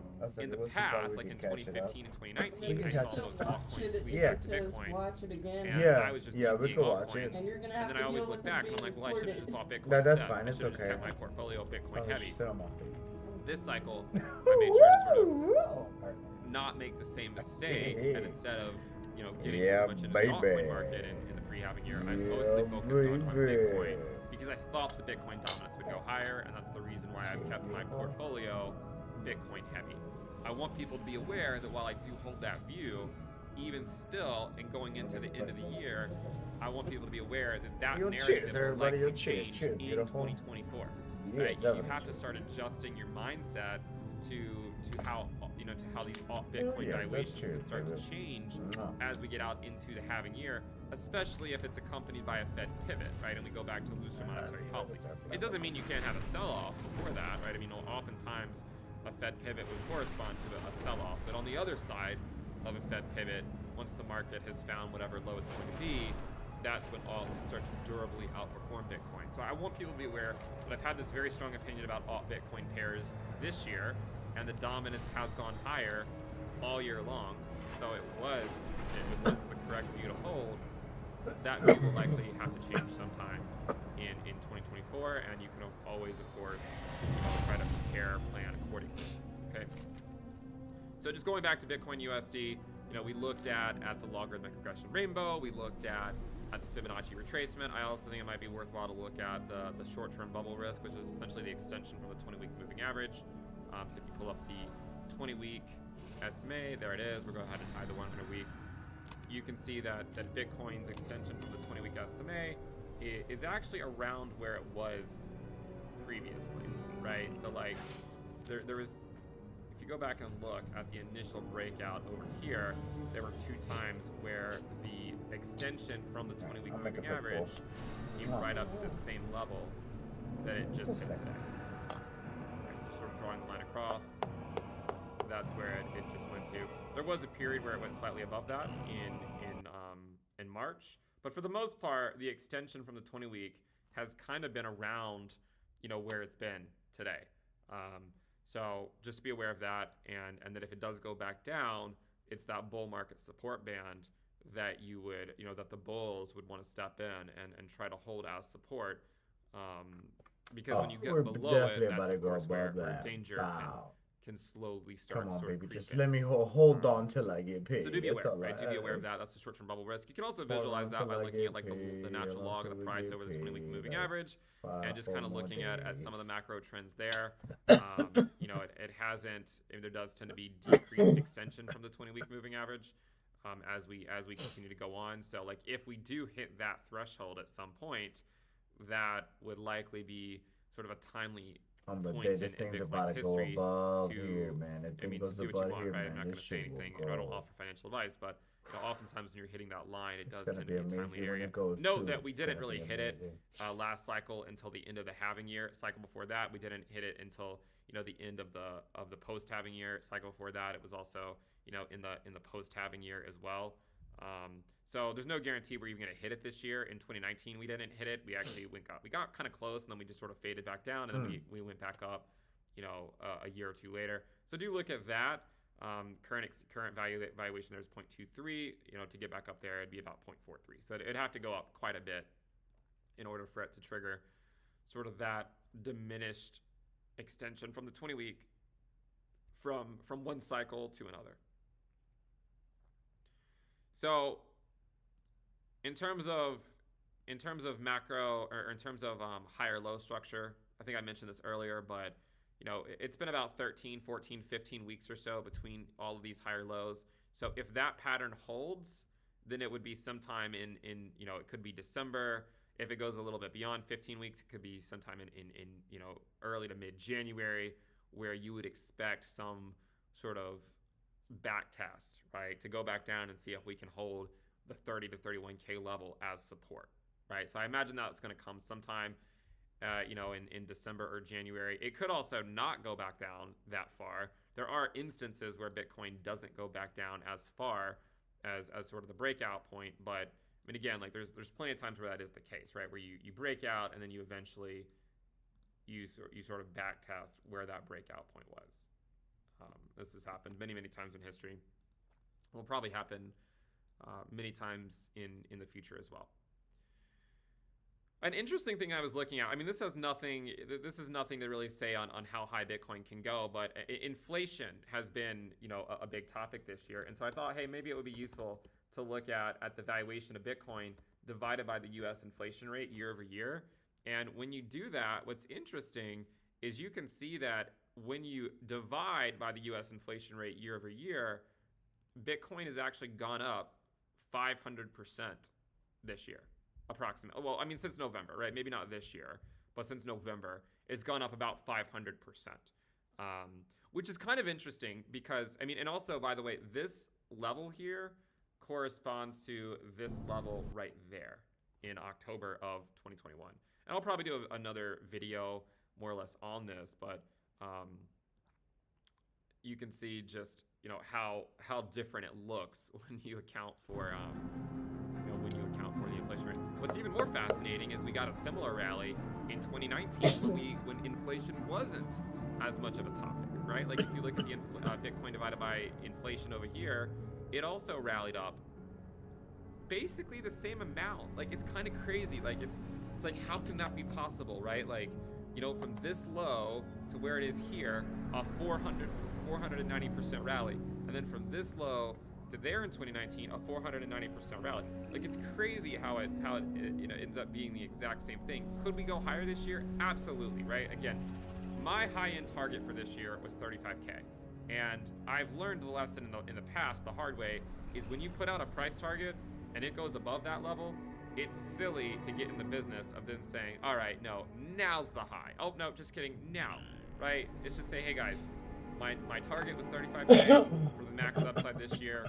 We went above that. I was wrong about that view. You just kind of, I just accept it and move on. I don't try to get into the business of predicting when is going to be the high. But I just thought it was fascinating that it moved up the exact same amount. What's more interesting to me is that this level that it's at here is actually where it was in October of 2021 when you account for, you know, for inflation. So just an interesting thing to look at. Maybe I'll do a longer video on that at some point. But in this video, I do mainly want to just focus on Bitcoin USD. You know, what are the trends? What are the structure? Cheers, what is the everybody! structure of Cheers, these higher cheers, lows? baby. The time frame between them. If we do get a pullback, where are you looking to go? History shows us that, you know, either the breakout point somewhere over there, it could be the bull market support band, and then every prior cycle, except for maybe 2011, you know, I mean 2011 when we broke out above the 100-week SMA, we never really went back and back tested it. But the cycle, you know, the last cycle you can see that we did in February 2016. And then over here, we tested it in early 2020, late 2019 as well. And then also came back down to it in March 2020, but then failed to hold it. So, you know, 6 months from now, we could be looking back at this and see some form of retest of the 100-week moving average, but, you know, it could be at a much different price than it is today, right? The 100-week SMA is slowly starting to curl back up. It hasn't really started that yet, but you can see that it won't take too much longer. Yo, cheers, baby. Maybe a few more months before it's starting to trend back up, assuming that Bitcoin USD can stay elevated.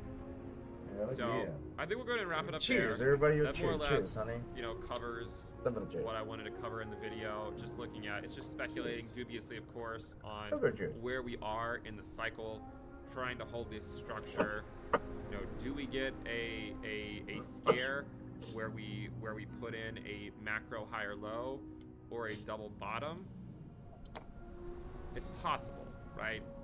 It's probably silly to assume it has to happen, but it is possible that something like that could happen. And if it does, it's probably worthwhile to be prepared for that outcome. But going into it, assuming it has to happen, can be a hard way to navigate the market, because then you could end up YOLOing at the top, only to see it finally go back down to where you were hoping. So just remember, it's difficult to time the market. DCA for Bitcoin has historically been the best strategy in most cases. You know, I mean, if you start DCAing even at the highs, as long as you sort of stick with it, you know, it does seem to pan out over the long haul with Bitcoin. For altcoins, it's really hit or miss. Some altcoins just fade to zero. Some eventually go back up and put in new highs, but it's a lot more hit or miss than it is for Bitcoin.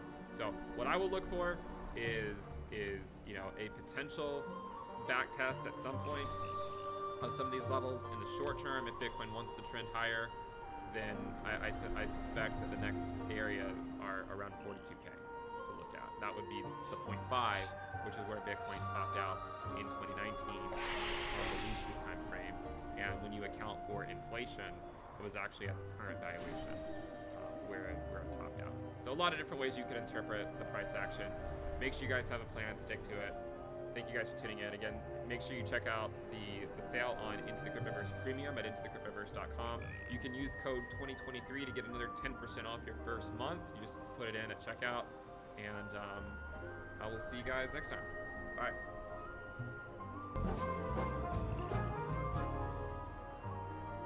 Good morning, family. Now, as you all know, since 4 minutes ago when I heard it on the radio, it has been... What's going on, everybody? It's your boy, Cesar with Cesar Gets Crypto, and we are talking about Bitcoin today. Gotta love it, man. I haven't talked about Bitcoin in a while, but it's been boring for the past few weeks, right? Moments of excitement, moments of disappointment. This is maybe what they call a little shakeout, right? Shaky. The RSI on the daily, I'm a big fan of it. I'm a big fan of it for a couple reasons. For one, with Bitcoin, you know, the 50 level on the RSI is significant across many charts, okay?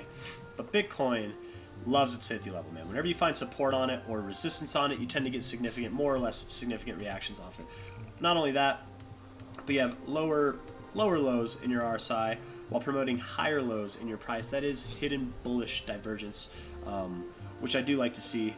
Personally, I don't think this looks like a top. To me, it looks like you have ascending lows with like a flat top base here. So I do think if and when we break this, it'll be to the upside. We absolutely could see some kind of a major retracement, like a 20% or more drop from a top to a bottom. I don't know if it happens here, right? I would think that we go a little bit higher, probably around $40,000 to $42,000. We could go higher than that even. And I think that could start happening this week or next week. But let's just see here. Yeah, man, we're at that 618 area. Not quite there yet, though.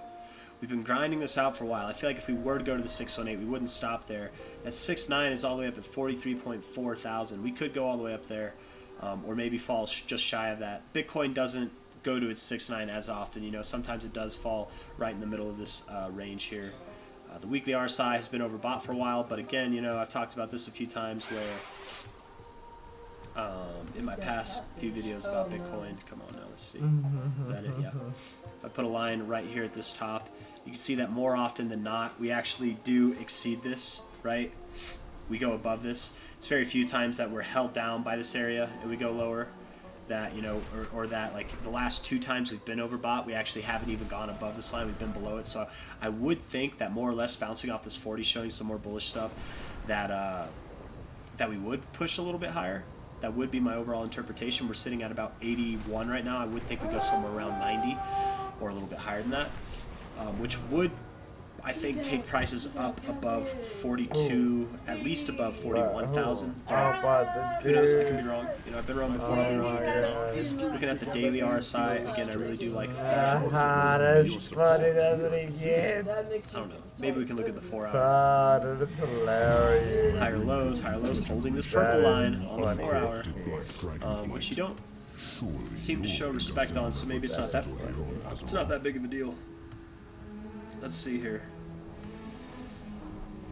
You're staying out of that oversold zone, man. I don't know. I don't know. I think you're probably going to break this That in, is man. funny. You're probably going to break it to the upside is what I would think. Oh, man. If you were to go to the downside, if you were to break to the downside, struggle is real. look for a day to close below this day here. Maybe a day to close below this day here would be enough to get you a little bit excited, but I think below about 35,761, let's look at a 4-hour basis, see if we can come up with a more, I feel like that makes sense. This I'm going to delete this one. I think that area there, previous area of resistance, current area of support, little fake out below and then up, right, positive reaction. I think if we break below $35,761, break below it, not wick below it, then we could be in jeopardy here. But if not, if we break above, really, I think if we can get a 4-hour to close above about 38,000, just a little under 38,000, like very much just a little under it, then it's probably on. I think this is a fake out to the upside, just like this is a fake out to the downside. That's why these lines are where they are. I'm not taking it. You know, if you want to be technical, sure, that was the high, sure, that was the low, but a little bit of significance there. I'm taking the same kind of method. Here, significance here, significance here, a little bit of significance there, right there too. I think breaking above here would be more significant than there, but technically speaking, yes, you want to see a higher high, so that would be a significant area to break as well. That's what he gets. And you got a low here. It's a higher low than this low. You have a low here, which is in line with this low, and a lower low on our side that is hidden bullish divergence. Or your computer. You are in an uptrend. I think you do continue to go higher. Let's look at the crypto fear and greed index. Yeah. At least they're gonna give you something for it. Greedy, but not so greedy, are you? Yesterday you were at a 73, and today you're at a 66. People are quick to jump ship, aren't they? And all we did yesterday was close not even 1% in the red. You guys are so wish-washy, that was a man. more logical thing. I feel like there are more bears than bulls, but this would imply that there's more bulls than bears. But who really knows? Why would I you think think somebody sometimes we surround ourselves when in you echo can't even chambers. see them? Like what? I don't really. I feel like I do hear a lot of people being bullish, to be completely fair. But this price action to me does look bullish. I don't think it looks like a top. Because that dude's dumb as hell. I don't know if I have anything else that I want Got to money add. for being dumb as hell. I think we go higher, man. 40,000, maybe. I said 40 to 42, but I think 40 to 43 Right, is on the horizon. Oh, there was something. There was something that I wanted to do. Oh yeah, we're coming to the end of the month. It's the 27th on this chart, but it's the 26th where I'm at now. Yeah, it's a bullish. That is a bullish looking, man. Bullish breakout, continuation afterwards. Yeah. Yeah, man. Because like really close to that 618 from this top to bottom here. Nope, that's not what I wanted. Top to bottom, really, really close. And if we get there, I think that we would push a little bit past it, right? And then from there, maybe we see a bit of a drop. Maybe let's say we were to go to like 42,000, and we saw like a 26% drop. That would take us back to this previous area of resistance here, right around $30,000, $31,000, kind of a psychological issue, area, not issue, psychological area. Previous monthly closing highs, also where we found some support down here. It wouldn't be too crazy at all to see a move that continues up like this, and then we go down. Something like that. Maybe in the month of December. December is known to be a little bit volatile, but we're going to go over that in a couple days whenever the December analysis comes out. What was it? There was something else, maybe. Maybe it was this fib. No, it wasn't this fib. Oh, that's right. It was this one. This one here. Top to bottom. Resistance at the 1618, found the 886 as support. You're above your 1272, going up to your 1414, man. That'd be classic right there. Look at that. You could go up to like $52 or $42,500. Pull back to that 32,000 area. That's not a 26% drop, but that's still a pretty sizable drop. You could wick even a little bit below it, but it's a 24% drop. You could really see bouncing off of these levels, ping-ponging like this before going up to your extension, and then deeper extensions is not uncommon at all. You had a very normal thing happen, which is you found resistance at the 1618, came down, found support at your 886. One way or another, I don't care what we do in the immediate term, I do believe that Bitcoin is on its way to seeing new all-time highs by the end of this cycle. Probably after the halving, of course. I know it seems like obvious to a lot of people, but there are some people who are calling for this to be like a triple top, or that we're not going to go up higher. I think those people are nuts, man. They're insane because this is Bitcoin. Have you not been in crypto long enough? Like, come on. Those people are dumb as hell. But all in all, man, this fib maneuver here, where you find resistance in your expected area of extensions, and coming back down to holding support on the 886, very, very bullish. Almost always. And I say almost always because there are times where it doesn't happen, but almost always you see deeper extensions, deeper as in deeper than this one now, because that was your most recent extension. Deeper extensions, if not at least you'll get some, more that's what I'm commonly saying. At least you'll tier get your twos. money's worth. And I just want to say, I want to point out real quick here, right? The deep extensions start at the 176 to the 1886. That's anywhere from 84,000 to 101,000, almost 102,000.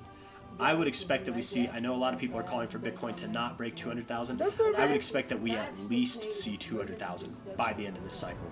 If not, it's very possible we could see a 400,000 or higher Bitcoin by the end of the cycle. I don't hear too many people calling for that, which is just nuts to me. But after this little like pause that we had of a previous bull cycle, I definitely think things are going to go higher. I'm going to make another video kind of going over some of the stuff that I've gone over in previous videos as to why I think that I'm not going to do that here. More or less, I got sidetracked on the long-term stuff. I just wanted to make a more near-term analysis video saying that I do think we go higher. Even if we go lower from here, it'll probably be a higher low, and eventually, whenever we break this like flat top here, we're probably going to make a move that's anywhere from about $40,000 to $43,000. So enough of that. Take care. Have a good day. If you like this video, hit the like button. Subscribe if you'd like to see more content by me, and I'll see you guys in the next one. Take care. Have a good night. Bye bye. Parody. So I'd actually look at it the other way and say, unless the Fed is going to be cutting rates dramatically in 2023, and we're not talking 1 or 2 cuts, but really slashing rates, under most other scenarios, the cost of hedging continues to rise for Japanese investors. They're actually going to have to reduce those hedge ratios. Dollar-yen goes higher. I know that's not a popular thing to say, but... No, you did. You want to get her in trouble. No. You want to start screaming outside. Honey, listen. Honey, yeah, I just literally said game, but then you want to scream. honey, listen, there's a difference between words is being naked outside. Being naked outside, that means you are in decent exposure. You go to jail for that. But with words, you don't go to jail for that. No, you get in trouble with other people, and other people are going to like put a hit out on you. For what? Just because you said a word?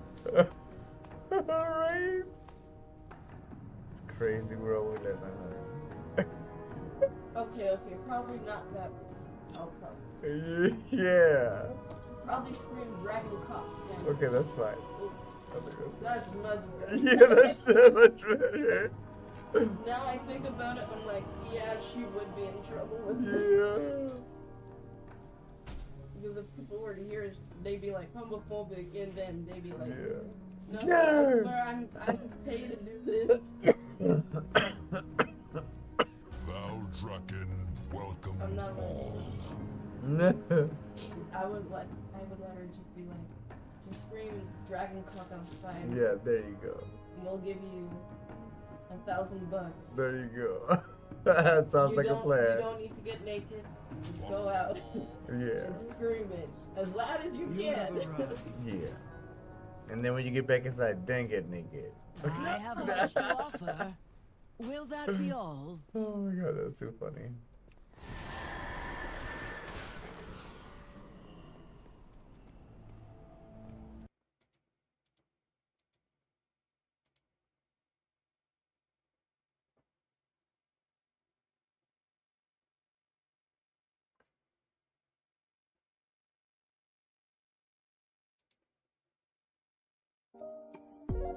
Oh yeah, I did hear this stuff.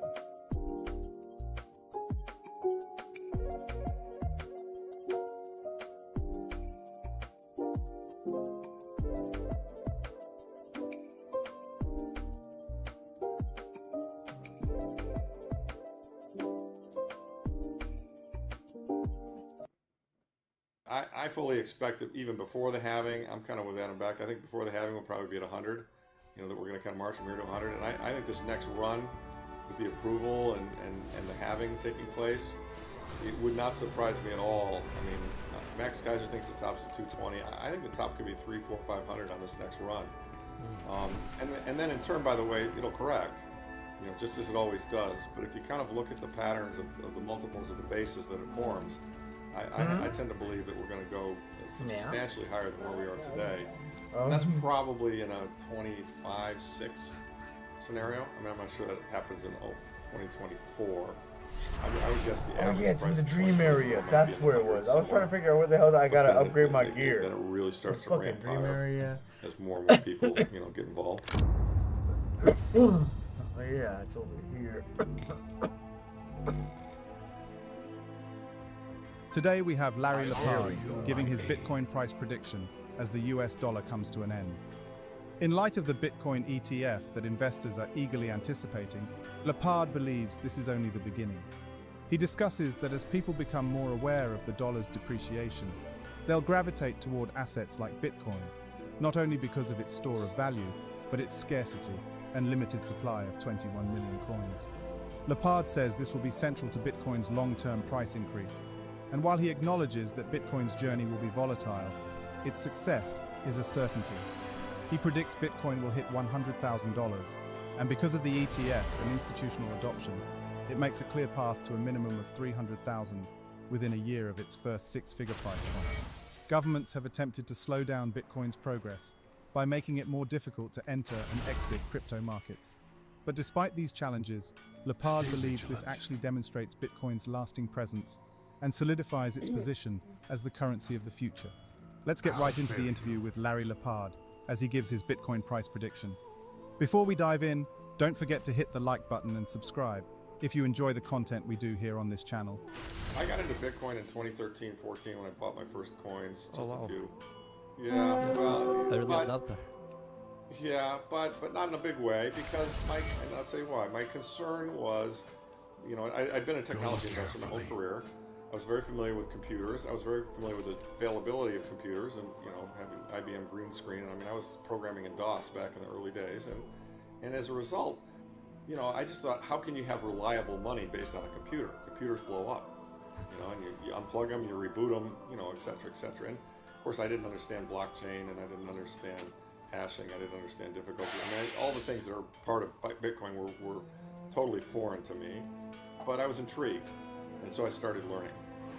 And from 2013 till today, my conviction went from I'm pretty lowly, I'm going to buy a little of this in case it works, and I'm pretty lowly convicted that this can really turn into real money, to I'm completely convinced that this is another form of sound money.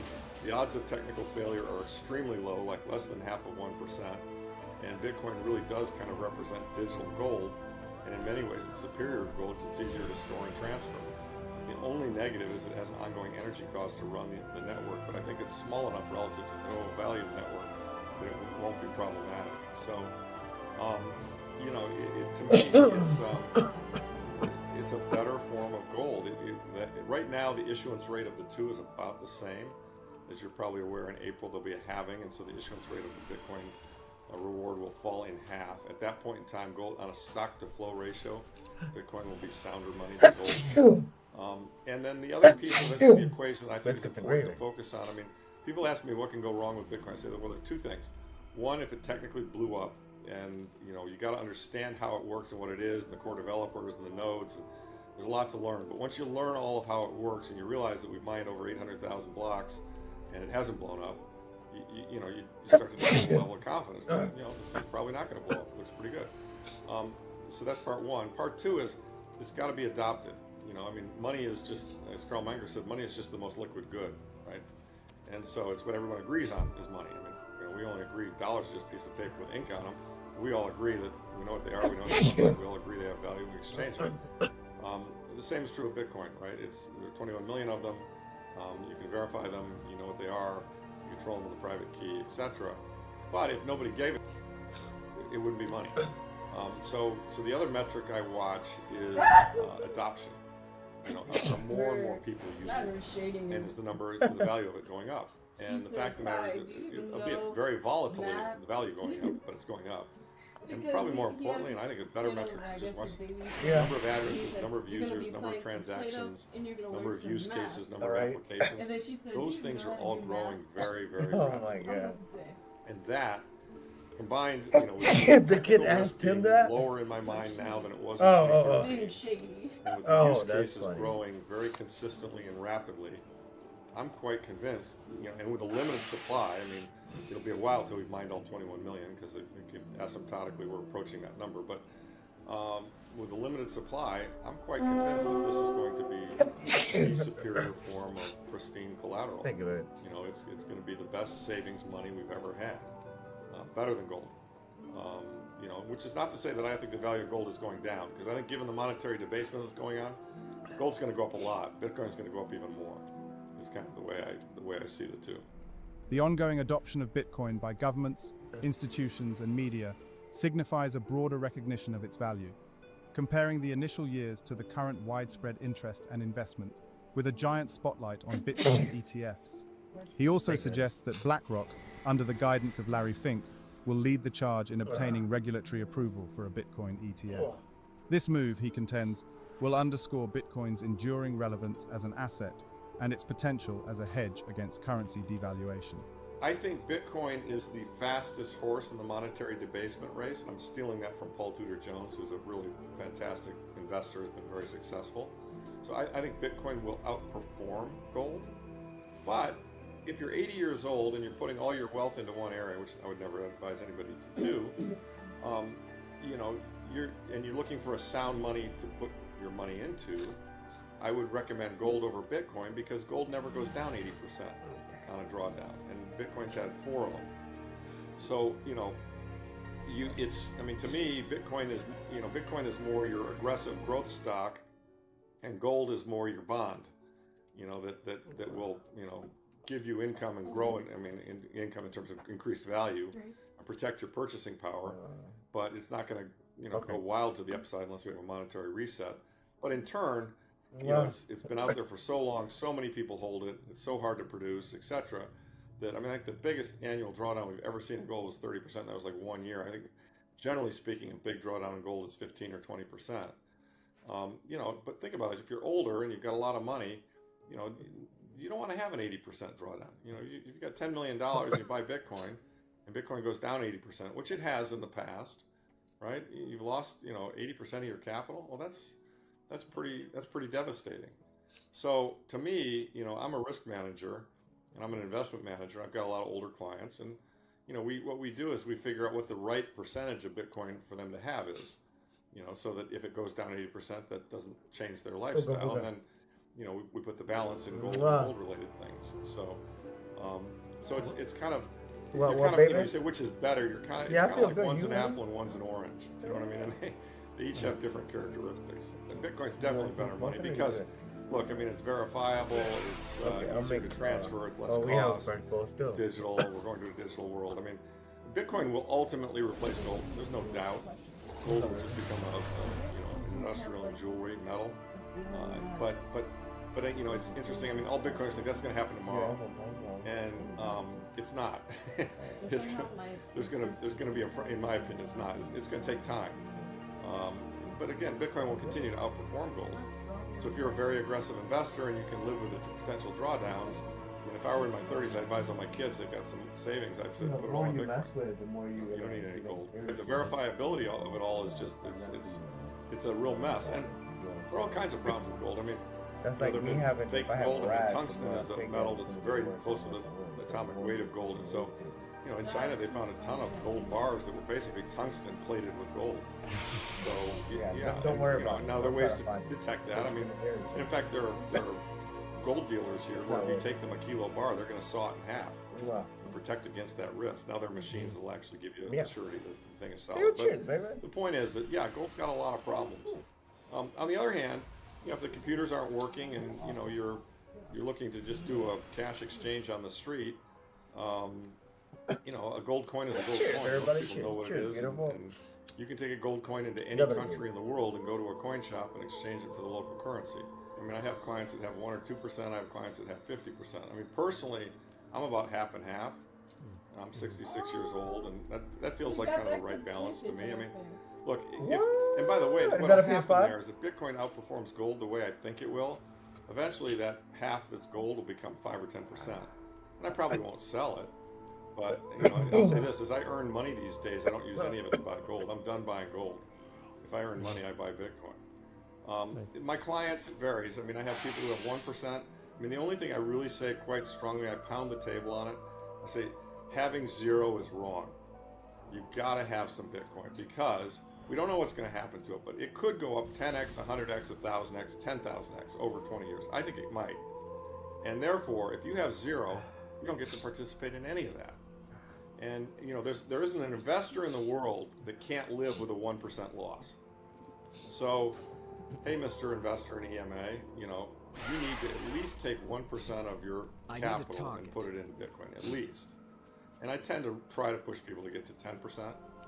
And some people get much higher, and they should. But, you know, it's, I mean, and like I say, it doesn't, if it's as asymmetric as I think it is, it's not like you need to take 100% of your money and put it in Bitcoin. You don't. I would never recommend that. But to have zero in Bitcoin, no, that's very bad too. You know, so I think for, you know, and I know a lot of 30-year-olds that are 100% Bitcoin. That's fine. They can do that if they want. They're taking risks, but that's okay. They're young. They can recover. You know, they've got a very long time frame. They've got earnings power. You know, as you get older and later in your life and you start working less and your earnings power goes down, you know, preserving your assets becomes a bigger focus than growing your assets. You know, you might have enough assets and what you want to do is not lose. You're not concerned with winning big, right? I fully expect that even before the halving, I'm kind of with Adam back, I think before the halving we'll probably be at 100, you know, that we're going to kind of march from here to 100, and I think this next run, with the approval and the halving taking place, it would not surprise me at all. I mean, Max Kaiser thinks the top's at 220. I think the top could be 300, 400, 500 on this next run. And then in turn, by the way, it'll correct, you know, just as it always does. But if you kind of look at the patterns of the multiples of the bases that it forms, I tend to believe that we're going to go substantially higher than where we are today. And that's probably in a 25-6 scenario. I mean, I'm not sure that happens in 2024. I would guess the average price in 2024 might be at 100 somewhere. Then it really starts to ramp higher as more and more people, you know, get involved. Larry Lepard may have a bold price prediction of $100,000 and then on to $1 million, but he's not the only one that shares this sentiment. Michael Saylor, Max Kaiser, and Cathie Wood all predict Bitcoin's price going through 6 figures next year and then on to hit 7 figures within the next 5 years. The halving is a key milestone for Bitcoin, as its price has historically multiplied times 10 every 4 years. We'll be keeping an eye on Bitcoin's price in the coming months, as 2024 is right around the corner. What do you think about Larry Lepard's price prediction for Bitcoin and where crypto is headed in the last part of the year? Comment down below. Thanks so much for watching. Don't forget to like and subscribe. This is Library of Wealth. We'll see you in the next video.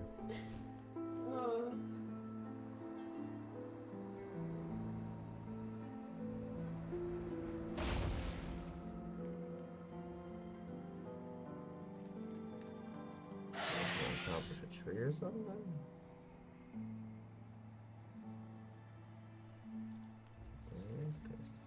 Welcome back to Cryptos Are Us. I'm George. We're all George. So today let's talk about what's coming next for Bitcoin, because I believe it's going to be explosive. So let's talk about what happened yesterday and what is happening right now and what's about to come. So let's talk about all these things and more. Let's do it. Welcome, welcome, welcome, guys. Happy Saturday. Bitcoin is still looking pretty darn good. Yesterday, we were a little bit higher. We hit 38.40.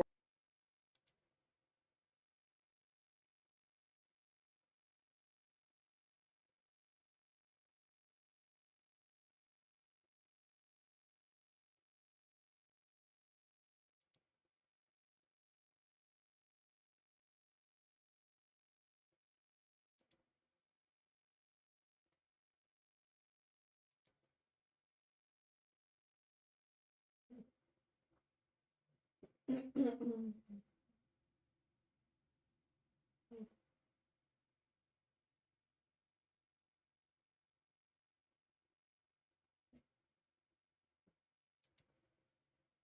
$50 burger. What? A $50 burger? Yeah. This is crazy. Good morning to the Dogecoin Moon Boys. Oh, Another no. Dogecoin update. And we can see that Dogecoin's downtrend is still That's holding. $50? So at this time, there is nothing new for Yo, me to that say. shit looks like a regular Unfortunately, it does look like meal. Dogecoin is still bearish. Like any Okay? place. So hopefully you guys found that useful. Don't forget to hit the like Chipped. button. As always, none of this is financial advice, and enjoy. I'd be mad as shit if I was her. No, but that's not worth. No, oh my God, no, no, wait, not worth $50. It's not even that big. It's like Yeah, I've seen bigger ones. Like, yeah, that seems what have I. For a single patty, No jail way. now. That's jail. That's single patty. That's crazy. $50 for a single patty. No, they are tripping.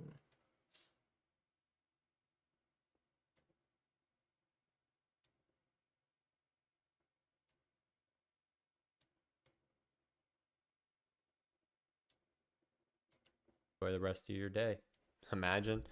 So taking a look at our macro chart, we're going to continue to say the same point, and that is, my guess would be the bull market for Dogecoin will most likely start in the spring of 2024.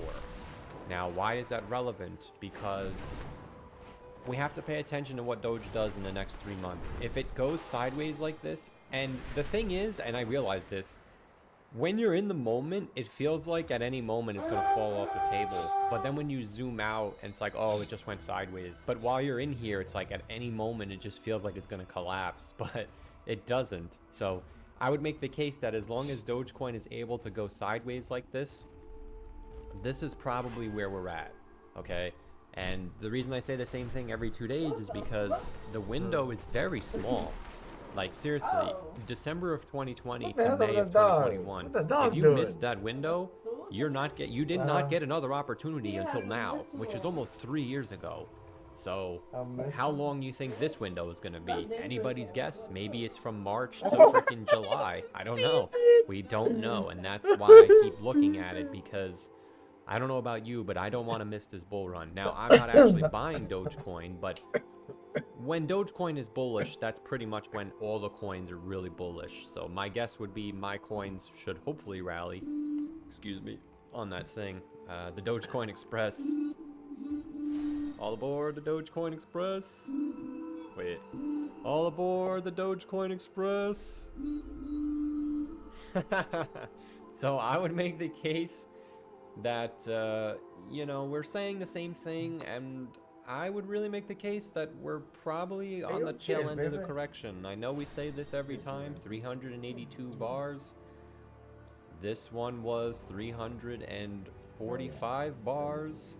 And we are now at 309 bars, 10 bars. So, listen, 30 candles is going to be 90 days. So 90 days from now is probably February, March. After that, it's on Moonboy alert.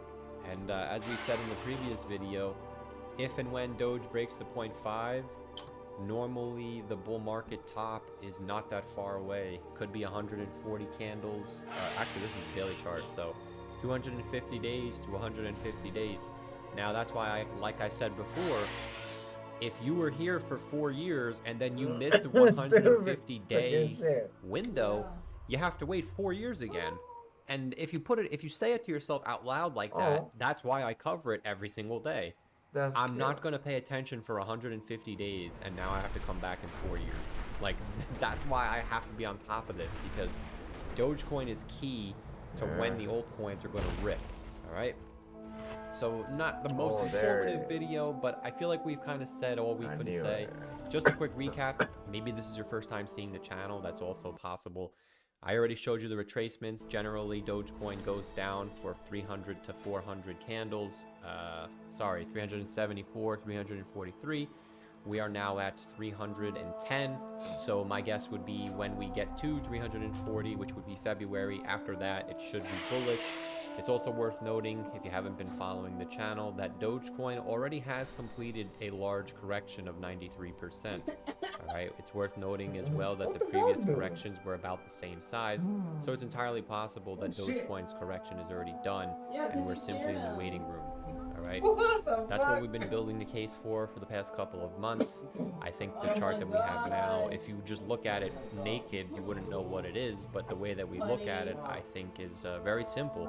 Alright, once it gets over to 0.5, Dogecoin to the moon for about 100 to 200 days, and once that happens, the top is in. And now the key question is, when is Dogecoin going to break 20 cents? And if I had to guess, I would probably say the summer of 2024. Alright, if it's later than that, that's fine. That means the top is going to be later. I don't know exactly where Doge is going to top out, but I would make the case that maybe we get another spike up in the spring, it comes back down, and then maybe June, July, we bust through, right? And then we top out somewhere by Christmas of next year. How high? Who knows? I think $2. But something like this is what I'm looking for. So, yeah, another daily update, not that crazy, but we've kind of said everything we could say, so I'm kind of running out of stuff to say about Doge. But that's pretty much it. As always, it is just my opinion. None of this is financial advice, and if you're watching this long, try and hit that like button. Let's try and get to 100 likes, and comment. You know what? Comment 2 eggs. I want to see how many people do 2 eggs now. Yeah, you know what? I'm going to start doing that. I'm going to start changing the number of eggs to make sure people watch until the end. So do 2 eggs, and let's see how many people do it. But that's pretty much it. It is just speculation. None of this is financial advice.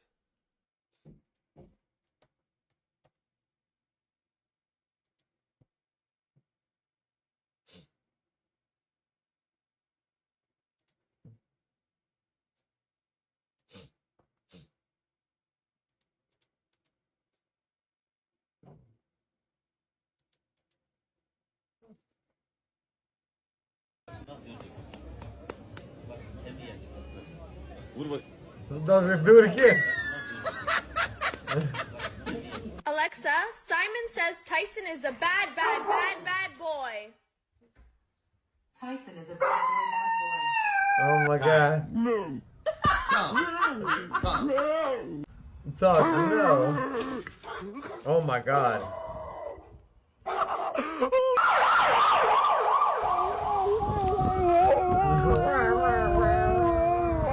Nala, are you doing dishes? I hope so. Oh my god.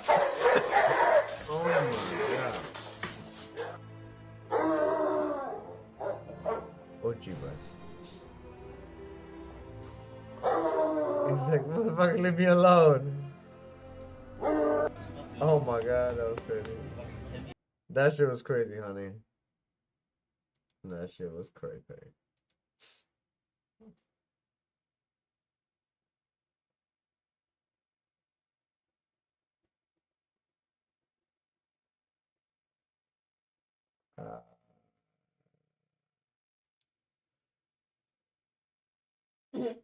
Okay, cool.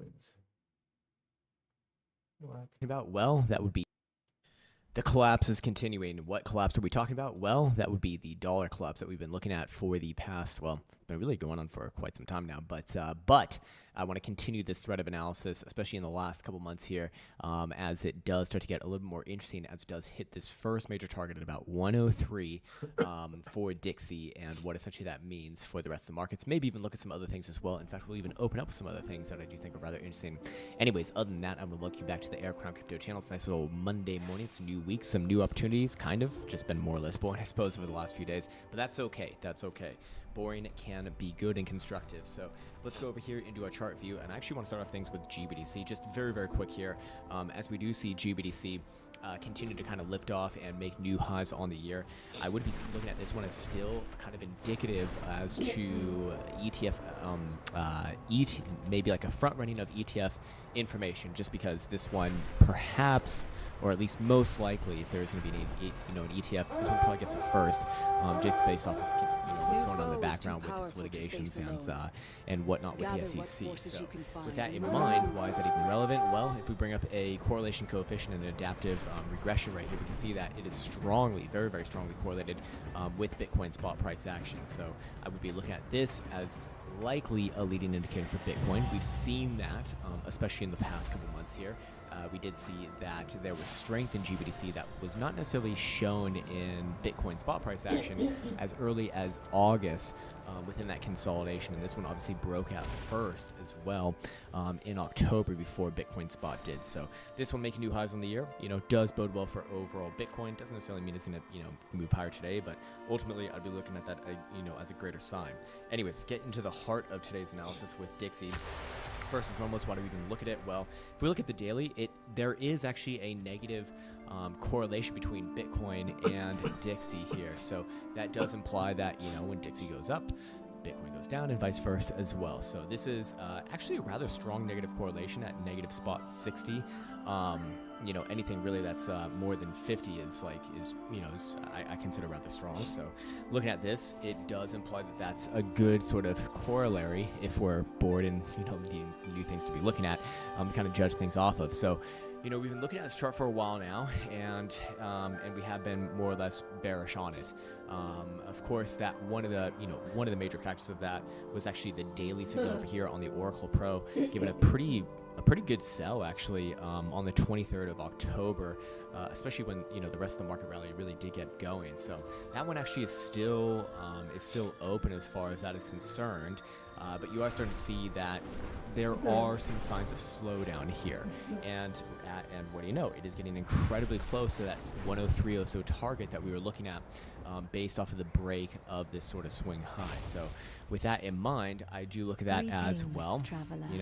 Probably getting close to a bounce. Does that mean that the other markets are going to do a little bit of a pullback in the short term?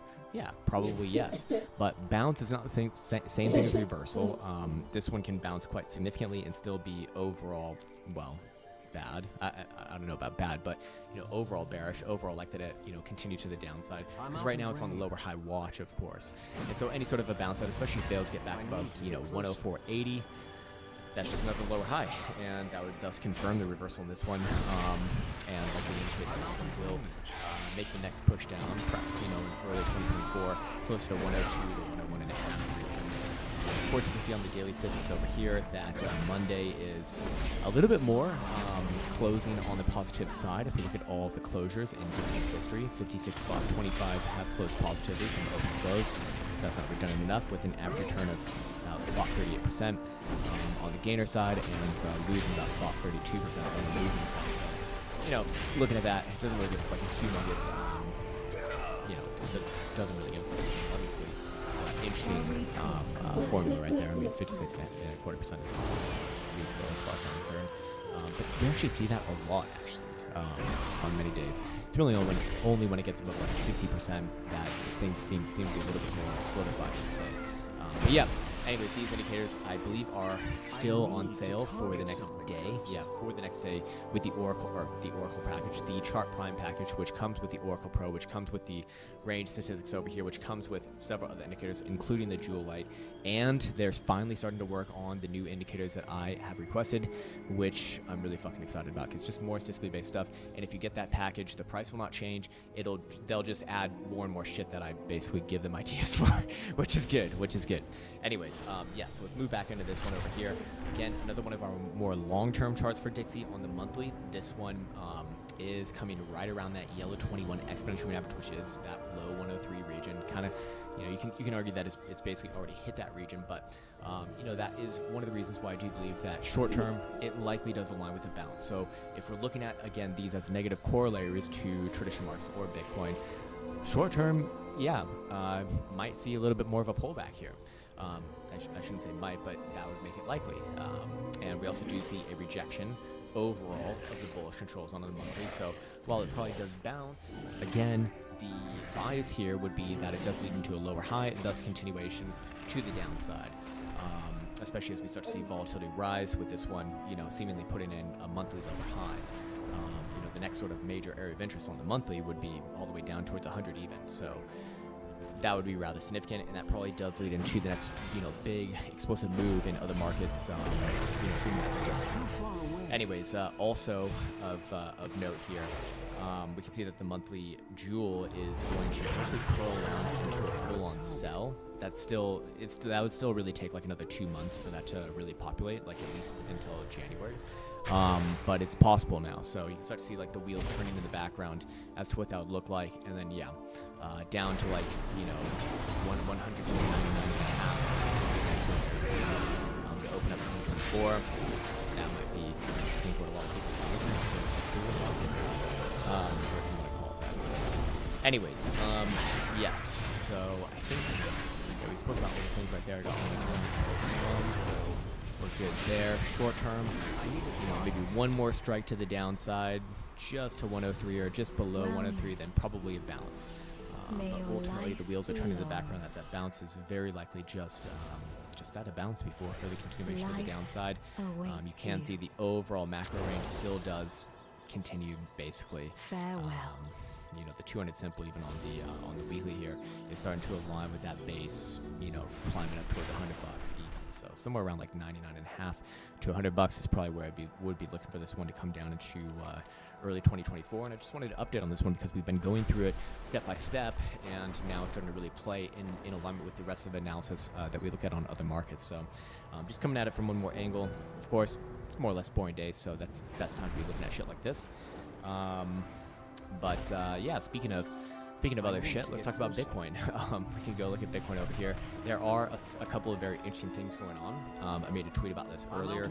It is the HBDRV representing volatility, aka the dispersion of returns. We're seeing it actually curl up for the first time since from these regions, since basically the September rally, October rally began.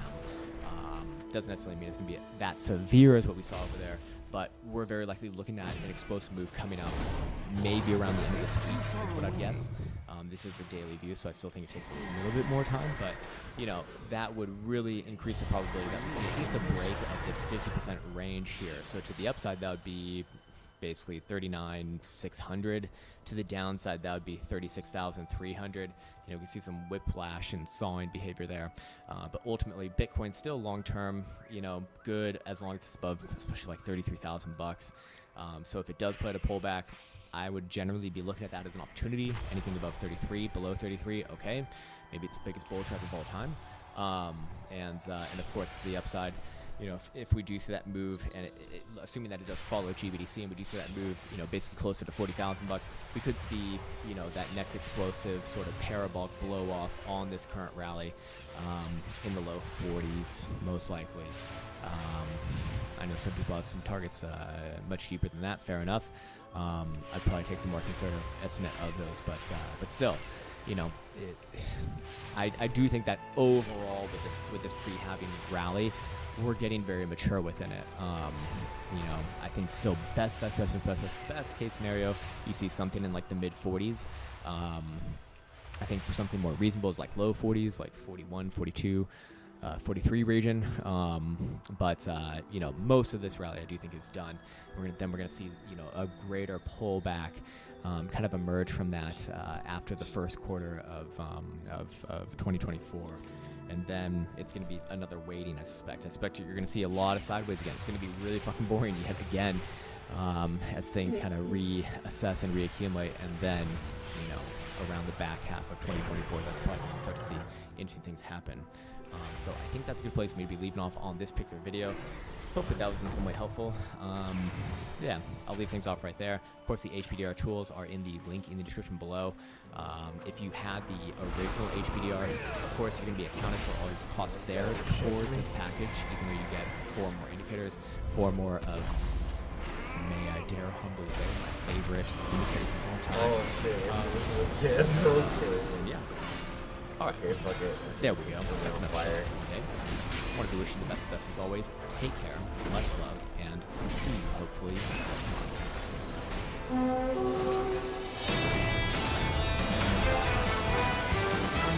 Stocks are going to grind higher. Oh, it's so loud. Oh, we're not even burning. Okay, I'm okay with this.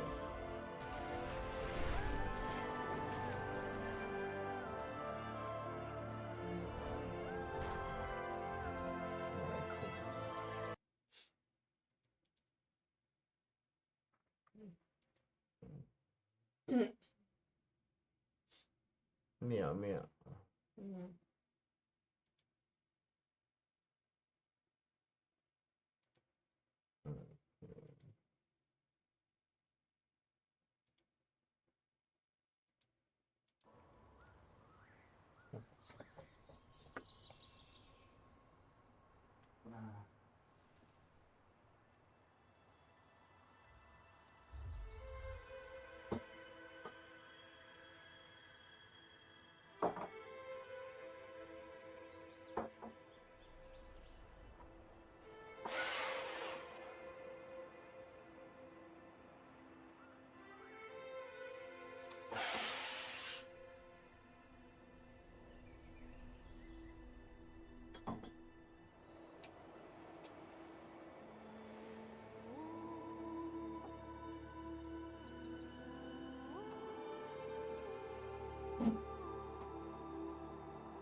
Here you go, baby. Oh, thank you. You're welcome. You didn't have to. It's fine, baby. Mwah. Oh. Yeah, careful. What's that, baby? I'm sorry, honey. Mwah. Yeah, I'd split the whatever I had left, I split it in half and I give you. You're welcome. You want any A1 sauce? Yeah, I'll have a little bit. Okay. Oh. Oh shoot. Here you go. Sorry. No, you're okay. There we go. Mwah. Enjoy, my love. Thank you. You're welcome, baby.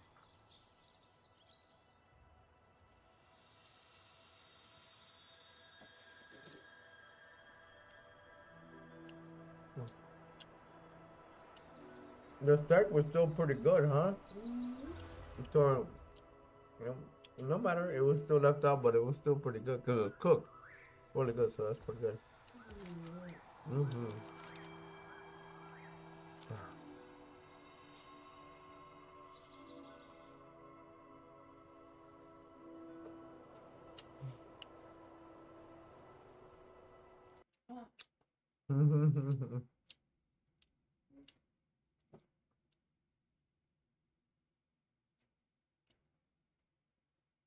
Oh man, I gotta pee so bad. It sucks. I am about to.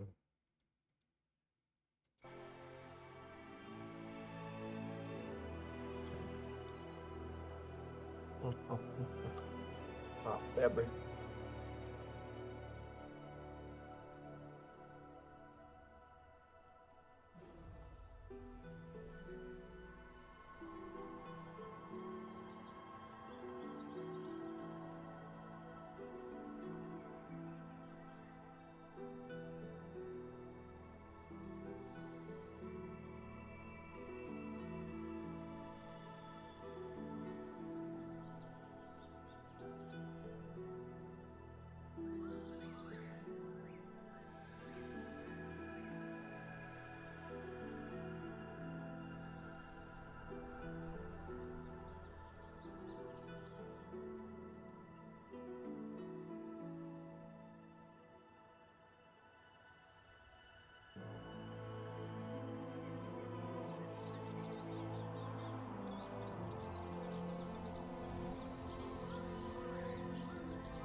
Alright, we're back.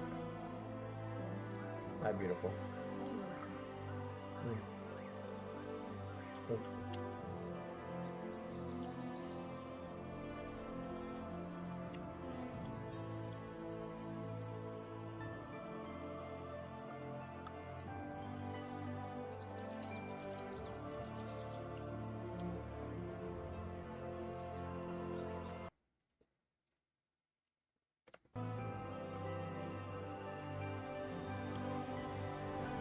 Where's that? So good, huh? Yes. Mm. Let's throw out some more. Okay. Army. Meat. Where's the Pendo? Was it a while ago? Huh? I'm just talking to myself, sorry, baby. Are you? Oh, it's over here. Oh well. I'm not worried about it.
Alright. I'm gonna go toss some steak, okay? You want any cornbread? No. Okay. Ice cream. Say it again, honey? Ice cream. Okay, no worries. I got you one second.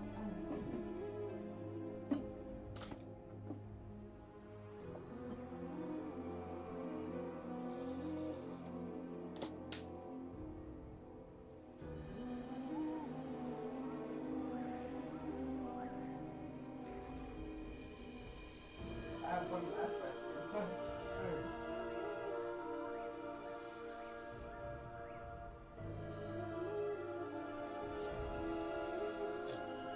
Hey, beautiful.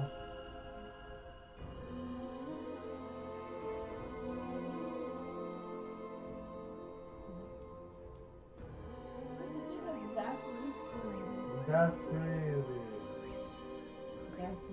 What the hell? That's crazy. Damn, that's crazy.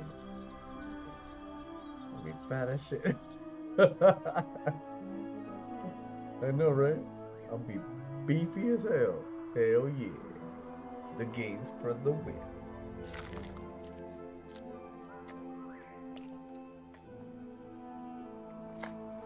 I think that's a baby. Mwah. Do you need any water over there? Yeah. Okay, let me go grab some honey water too.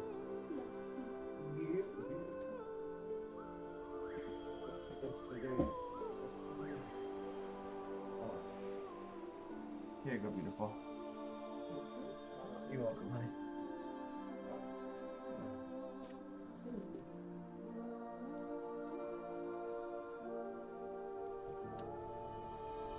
Here you go, baby.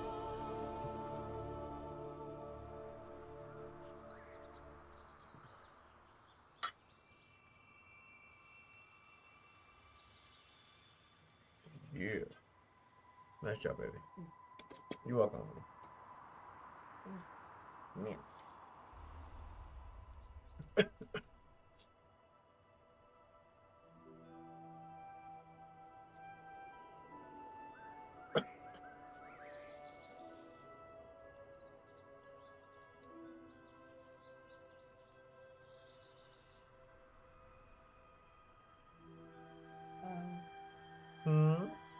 It's weird looking. Let me see.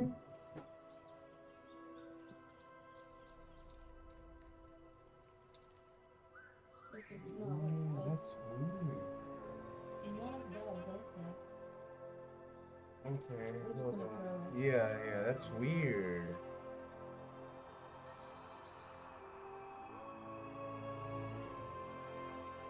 In today's show, we'll be discussing if the Bitcoin pump is over or not.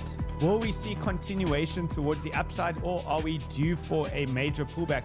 Let me know in the comment section below. If you go through, there is a poll right now. Is Bitcoin about a pullback? Vote over there, yes or no. I'd love to know your thoughts. And then let's get started over here with the Banter Bubbles chart. And you can see on the Banter Bubbles, at least if you're looking at the hourly time frame, well, it doesn't look like there's much of a pullback taking place when you have coins already reaching double digits just in the hourly time frame. If you look on the daily though, of course you are seeing a little bit of a pullback, right, coming off of the weekend. And we did survive the weekend, right? When the books are low over the weekend, you can see a lot of manipulation within the markets, but for the most part it was pretty normal trading. Everything held up pretty stable.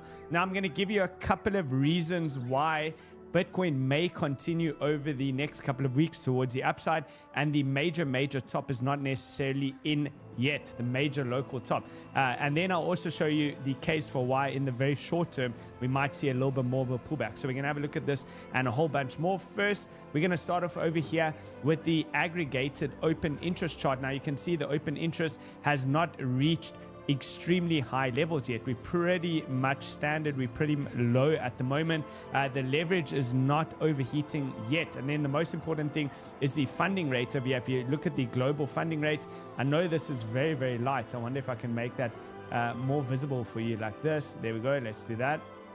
And let's click on this one. Make that a bit more visible. If you go look here at the funding rates, you can see, and let's grab our tool as well, indicator over here. 1 second, that should make it a lot better. There we go. Okay, if you look at the funding rates over here, you can see that funding rates are barely positive, which means that there's still a lot more heat which can come into the kitchen before things start to blow out of proportion. And ultimately, it's when the market is overly frothy, that's when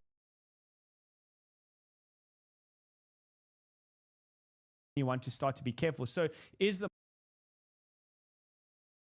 less exactly where it has been throughout the entire bear market. So if you consider this to be the bear market from here, from this point, $20,000, and we oscillated between about $15,000 and $30,000 for the entirety of the bear market, you're seeing exactly the same thing over here in the funding rates as well as in the open interest. So all in all, it's looking pretty good. And Don Crypto Trade says it over here as well. He's also looking at the perps basis over here, and he says it's kind of crazy how we're trading at yearly highs with the spot premium. Open interest denominated in Bitcoin is also still about 25% off of its highs from a few months ago.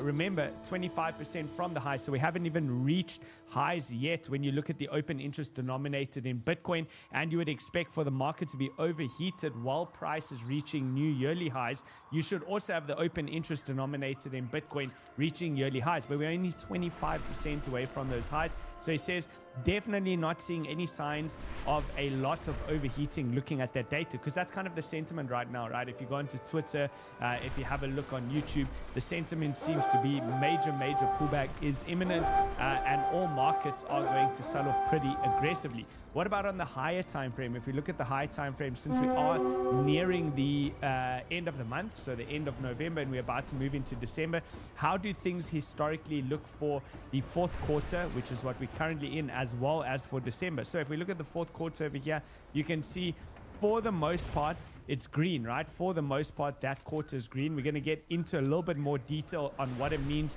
in a pre-halving month. So for November and December, we'll get into that on the next chart.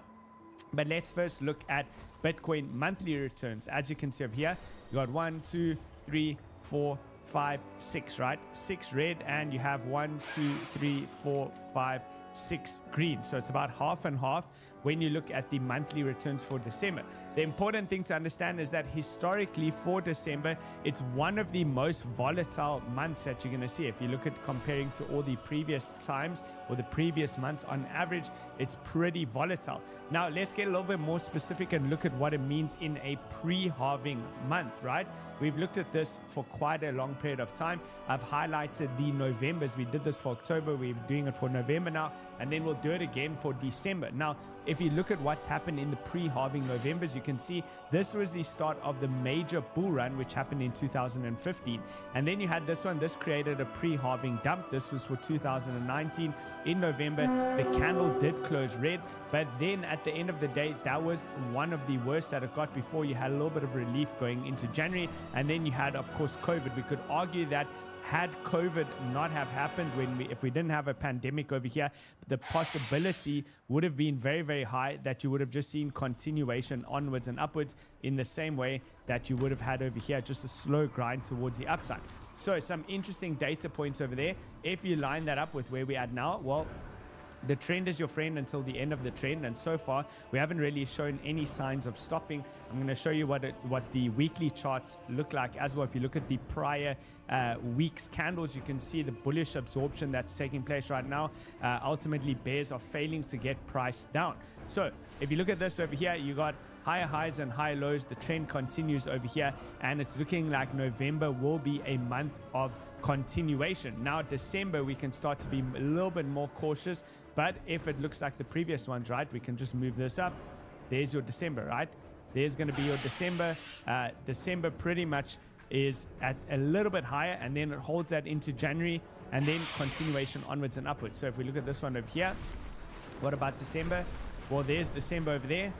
That we could argue would have probably been the major low. So if you do have a pullback, but this is in line with the trend, right? This had been a pre-halving dump that had already started from from July of 2019, continuing towards the downside. Why? Because it had such an aggressive rally towards the upside, and we don't necessarily have the same picture over here. So I think that this is closer to 2015 cycle. This has been a little bit more steady, big push up. We did consolidate, come back down, set in a macro high low, and now it's looking like continuation again, onwards and upwards. So probably December is going to be a bullish month. Now, if December is a bullish month, and you line this up with this chart over here, looking at the Wall Street cheat sheet, that's the psychology of a market cycle, the different psychological phases that you go through in these market cycles. You generally move from euphoria into complacency, anxiety, denial, capitulation, panic, anger, depression, disbelief, hope, optimism, belief, thrill, and euphoria, and you keep moving through those cycles. So you could argue that if we are going to have a bullish December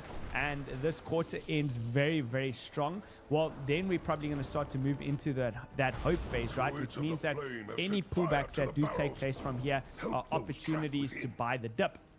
Now, if you look at where the pullback levels could go to, generally speaking, we're looking at about down to around that $30,000 mark.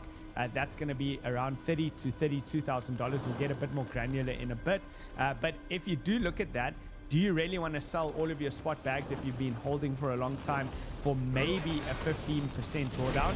I would rather allocate new income that I have into buying the dip should that dip take place, right? I don't necessarily think now is the time to start to fumble the bags, to sell your spot positions. If you're highly leveraged on leverage trades, of course, maybe consider taking some profits off the table. You don't want to necessarily sell into these strong moves, right? Currently, if you look at this weekly time frame, look at the wicks over here, you can see bullish absorption, strong bullish demand over here. And then again, now we last week did exactly the same thing. So what is this information telling you? It's telling you that bulls are still in control over here. Bears' point of control would be to get price below $37,008, which is the white line. You can see it's this candle. Let me actually raise it ever so slightly. It's actually $37,091. It's going to be that candle close on the weekly time frame, this candle open on the weekly time frame, and now again we've defended above that level. So we don't want to see any closes below. The point where you can start to, let's say, fumble your bags and maybe consider selling your spot positions would then be if you started to see weekly closes below that level, below the white line over there. If that happens, cool, great, then we're probably going to revisit down to this point, and then you can look for new opportunities to get into the market. So before we continue, please make sure to smash the like button, hit the bell notification, and subscribe to the channel, especially if you are new. Smash the like button. We only have 262 likes. We've just started though. Let's see if we can get it to 1,000 likes, and then I can do those altcoin requests. I do also have 7 altcoins that you need to have on your watch list. I'm going to give that to you at the end of the show, so stay tuned until the very end. Okay, I just got stopped out of a position over here, thankfully so. It looks like it's coming down quite hard now. This is on Glimmer. I stopped out with 120% profit, so pretty good trade over here. I'm going to look for another opportunity to get back into this position over here. If it does come back into the top side, you can see I bought over here. I just stopped out at the start of that candle over there. So looking for a new opportunity. Let's see if it finds support over here. I'm going to scale back into this position. That's for any of you who followed along in the whale room. I guess that's a quick update. Cool. Next, let's see. Michael Saylor says, imagine your company is on the Bitcoin standard, and here you have MicroStrategy outperforming all the other big companies in the world since they've adopted that Bitcoin standard. Up 321% over here, which is pretty impressive, right? If you look in comparison to all of these other big companies, I mean, it's on average between a 3 and a 5x better return than what those companies are getting. So very, very good. Some positive signs for Bitcoin. Other companies will start to take note of this, and then that's when you get that institutional inflow happening in the future. Now, if we look at this from Rajat, who's a CFA, who put it next to his name, so he must be very smart. I think this is a pretty interesting analysis of Bitcoin over here, and he's looking at real estate prices measured in Bitcoin terms, and a lot of people are starting to position themselves and wonder, is it really worth even getting into real estate, right? And you know, the real estate market is probably the biggest asset class in the entire world. So if people start to think like this, and you look at the real estate against Bitcoin chart, which has just constantly been trending down, meaning that instead of buying real estate, you're probably better off buying Bitcoin. If some of these real estate investors just start to pivot some of their funds into Bitcoin as maybe even a hedge, you can imagine how much money that will bring into the Bitcoin market and into crypto in general. So all in all, looking pretty bullish over there. Bitcoin's daily chart using Renko, that Japanese candlestick technique, is still showing full-blown bull signal over here. It hasn't got exhaustion yet.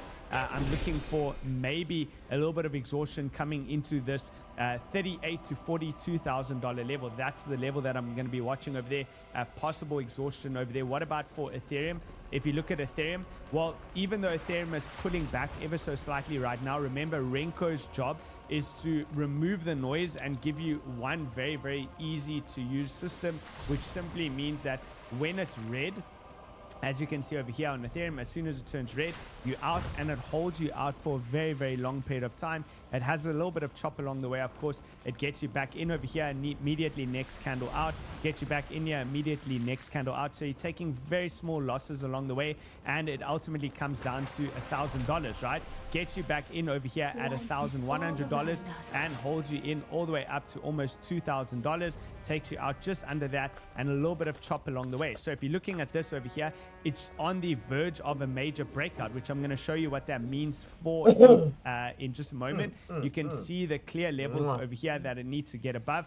As soon as ETH starts to get above this $2,100 to $2,200 mark, then you can expect major breakouts over here for Ethereum as well as the broader crypto market. So let's look at Bitcoin over here quickly, and then we'll go on to the ETH chart to show you what's happening with ETH BTC, which was at a key place, but could potentially be changing that momentum at the moment. So Bitcoin over here above the 21, which is now officially risen above the strong horizontal support, which is going to be at that $30,000 level. Right now, in your strong trending moves, price usually bounces off of this. It tends to hold that, and as long as this EMA, the yellow one, doesn't turn back over or roll back over, it is going to be strong support. And then just under that, you have the 200-week moving average, which is additionally a very, very strong support when you do move into a bull market, or move from a bear market into a bull market, which I firmly believe is what's currently underway. So therefore, here's your trading range. Price is between this level over here and the top level, so a big range between 32,000 and 46,000. You're hovering around that mid-level, and the question is now, Will price continue to consolidate and then just break out, or are you going to get that major pullback, right? Are you going to get a major pullback? So only time will tell. This is the thinking. If you have been long for the majority of this year, I don't necessarily think it's worth selling this level yet, in the sense of selling your spot to buy lower. Rather allocate new capital if price does pull back into this level. That's going to be the most probable bounce zone around that $30,000 to $32,000 zone. We'll get onto the lower time frames, the 4-hour chart. I'll show you exactly where I think price will bounce next, should we sell off for the rest of today. Okay, fear and greed. You can see the market is starting now to get a little bit more fearful, moving from around a 71 down to now a 67 on the fear and greed index over there. This has marked off all the major bottoms. You can see over there, FTX forced liquidations, USDC depeg, and this was war fears, right? War fears coming in over here, and it marked all the major bottoms. Obviously, price continued to grind onwards and upwards, and really, I'm only going to start to get super concerned on the fear and greed when this pushes above into this region over here, above the 80 mark. And it's nearing between 80 and 100. That's where I'll start to look to take major profits. Okay, let's move on. Also, volatility has been extremely low, and we get post-traumatic stress syndrome. This is common within crypto because you've been pummeled for the entire bear market, right? If you look at 2012, you had 6 months of sideways price action, and then the volatility was extremely low in that environment, and then you get the first little spike up, right? As price starts to, okay, you can't even see it, I'm in the way over there. Let's just move that up. There we go. Now you can see it. So the volatility goes extremely low. There you go, 6 months of sideways in 2012. Then the volatility begins to expand. Now, your big major moves occur when the volatility actually expands into that 73 level, right? Into the 73 level, and then it's onwards and upwards. Now, if you look over here, 2016, you had the same thing, right? 6 months of sideways price action. That's that reaccumulation phase. This is where the major players are loading up, right? This is where they're reaccumulating within the market. The volatility comes down, big spike up, you have another contraction towards the downside. This created that double bottom, and then big move up, right? And this is where the bull market takes place. Okay, before we get into what's happening right now, guys, smash the like button, hit the bell notification, subscribe, and then let me quickly check on what's happening with your poll results as well. Is Bitcoin about to pull back? So 58% of you so far have said yes, 42% have said no. If you haven't put in your vote, please do put your vote in. Make sure you put your vote in, and then also start letting me know in the comment section which altcoin looks the strongest in your eyes. What altcoins are you buying, or are you planning on buying on the next major dip? And then James is going to tally that up. Okay, let's continue on over here. 2019, 5 months of sideways price action. So here you have six, and now you have 5 months, and then we'll look at the similarities over there.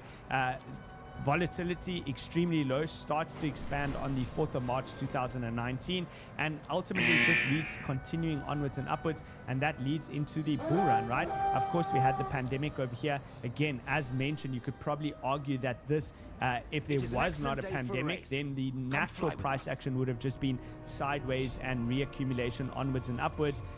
This was just a blip, right? When you zoom out, you can see it's a blip. If you were to draw a moving average through here, it would have still followed more or less how it did at the end of the day, right? It's a smoothed out line over there. Now 2023, much longer period of sideways price action, much lower volatility, one of the longest that we've seen.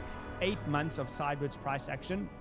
And this is what's happened now, right? On the 5th of September, we started to expand with our volatility. And this is just showing you how early we are within the market. Still extremely low, meaning that you could have much further upside. So full credit to CryptoCon over here. It's his chart, a great analysis over here. But we've also been highlighting on the show the volatility and how you need to use this to time your entries into the market. So basically what this means is you're not at an extremely risky place to be entering into the market yet. On leverage, maybe. On spot, not really. Not necessarily extremely risky yet, because volatility only just started to expand, right? We haven't even reached those heated levels, right? This is what heated levels look like. When last did we see extremely heated levels?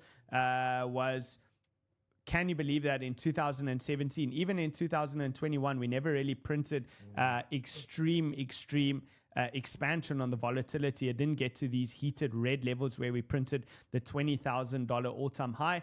So that is for Bitcoin over there on the left-hand side, but we've come off very, very low volatility. Look at Ethereum. Very, very low volatility. It has started to expand, and now we're in the period where people are starting to get shaken out of their ETH positions, right?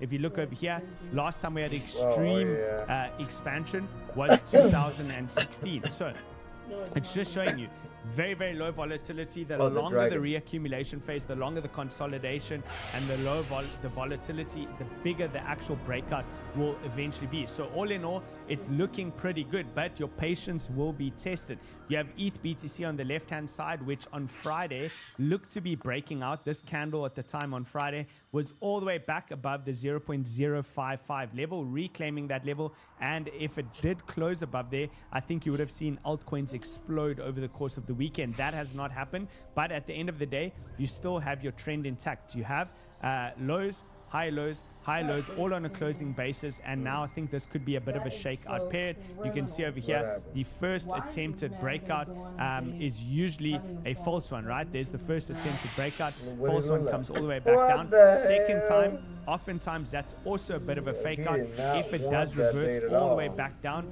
well, you'll be lucky to get Ethereum back at $1,700. And then on the third attempted breakout, that's usually the real one. Between the third and the fourth one is where those trends tend to break, right? If that happens, you're going to have an ascending triangle over here with a measured move from current price to the top side is 61% move for Ethereum. So all in all, that is still on track. Now, if we look over here, okay, I just covered that. Let's go on to the stock market over here, see what the stock market's doing. Now, crypto's biggest risk right now is probably the stock market. On the top left-hand side, I have the S&P 500 futures. Then I have over here NASDAQ on the right. And then on the bottom right, I have the Dow Jones. And then we have Coinbase on the bottom left. Now, the reason that this is your biggest concern if you are in crypto is because the stock market usually doesn't rip in the same way that crypto does. It's very rare that you just get these massive V-shaped recoveries that you go from major support into all-time highs. It does tend to take a little bit longer, right? They're much more conservative traders within the stock market, and they're going to be rebalancing and taking profits along the way, which means that if the stock market is pushing up towards these levels, expect that at some point there will indeed be a pullback, and you want to look at the 200-week moving averages, this white line over here on each of the charts, as your major level of support.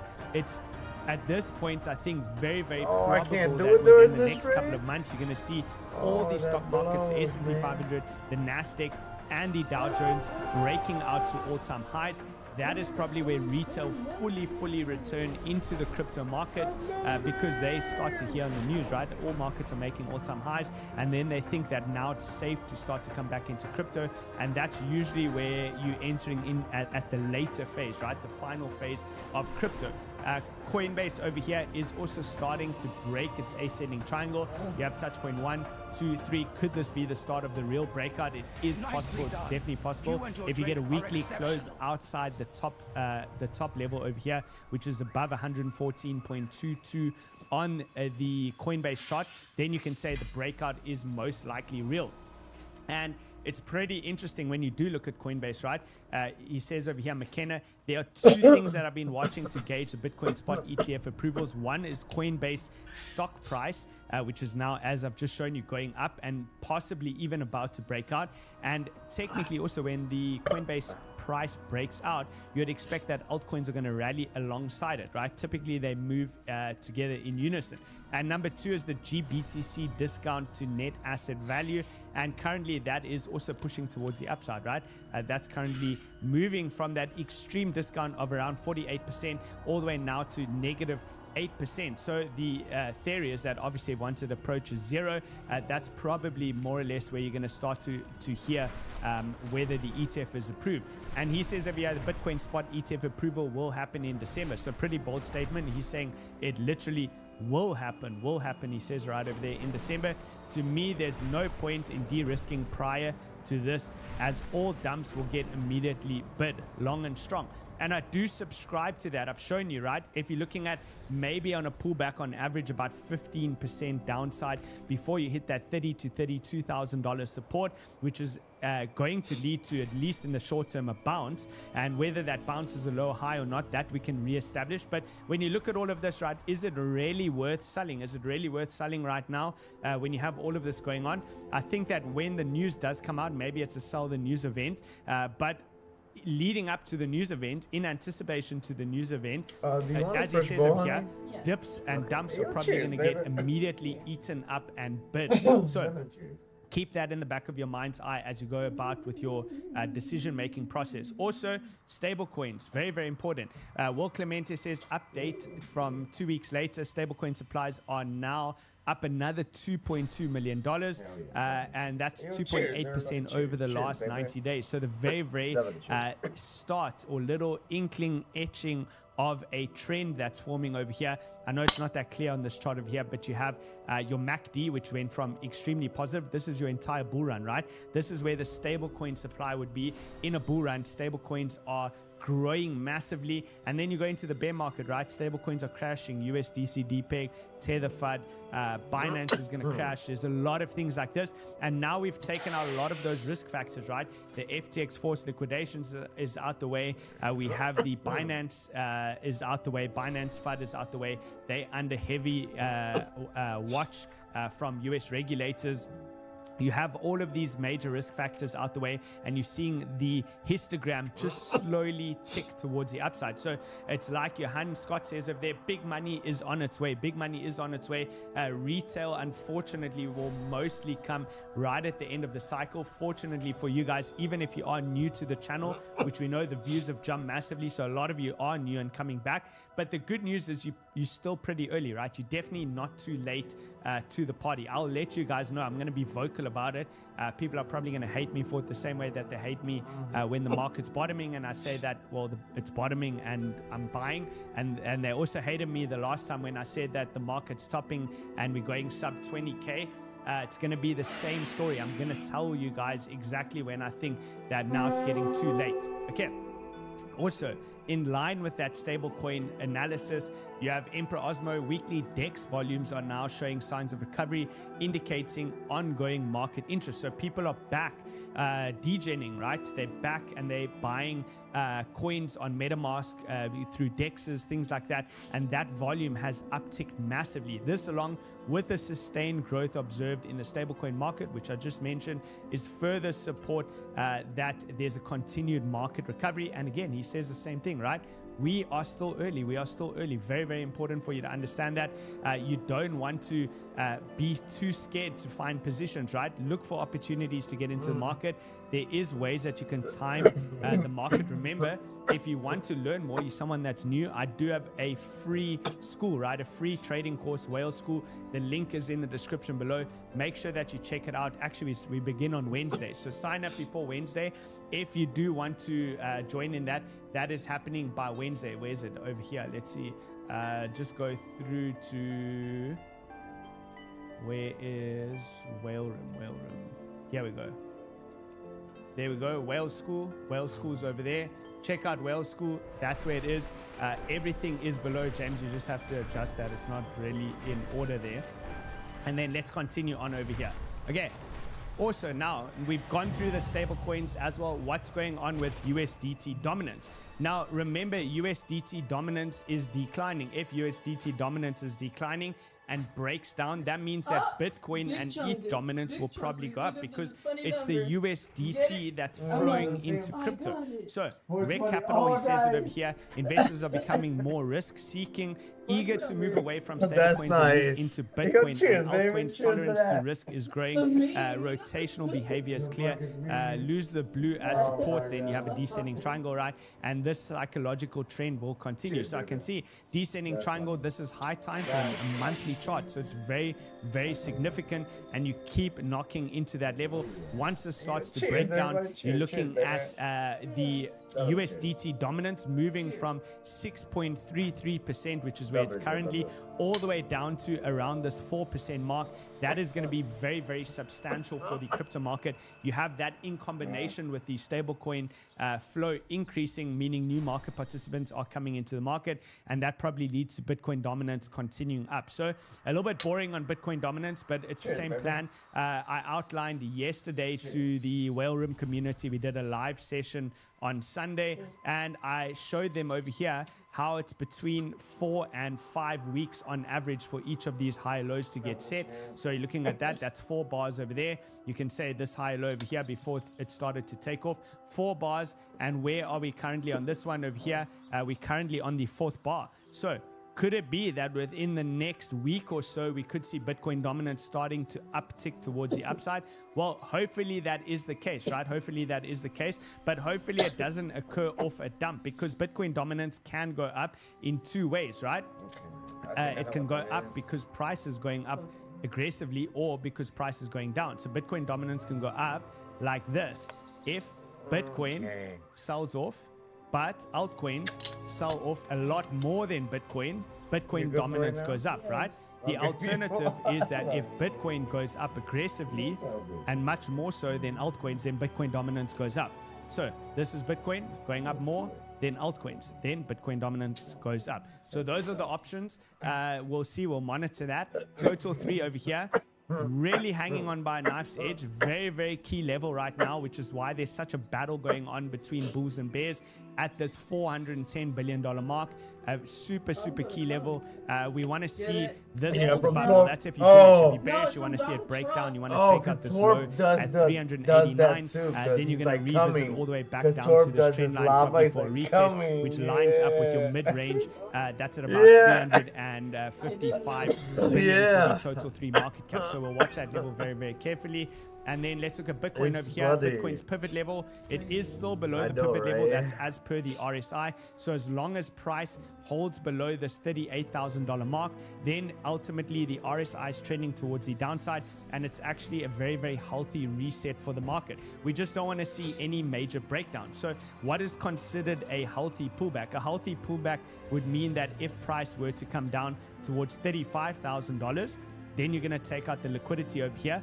Or even so, if it came down to $32,000, that is still considered a pretty healthy pullback, a quick flush out the market, and that will be a dip buying opportunity, which likely leads to continuation higher. So the real $1 million question right now is what comes first. Is it going to be this level over here at 42,000, or is it going to be $32,000?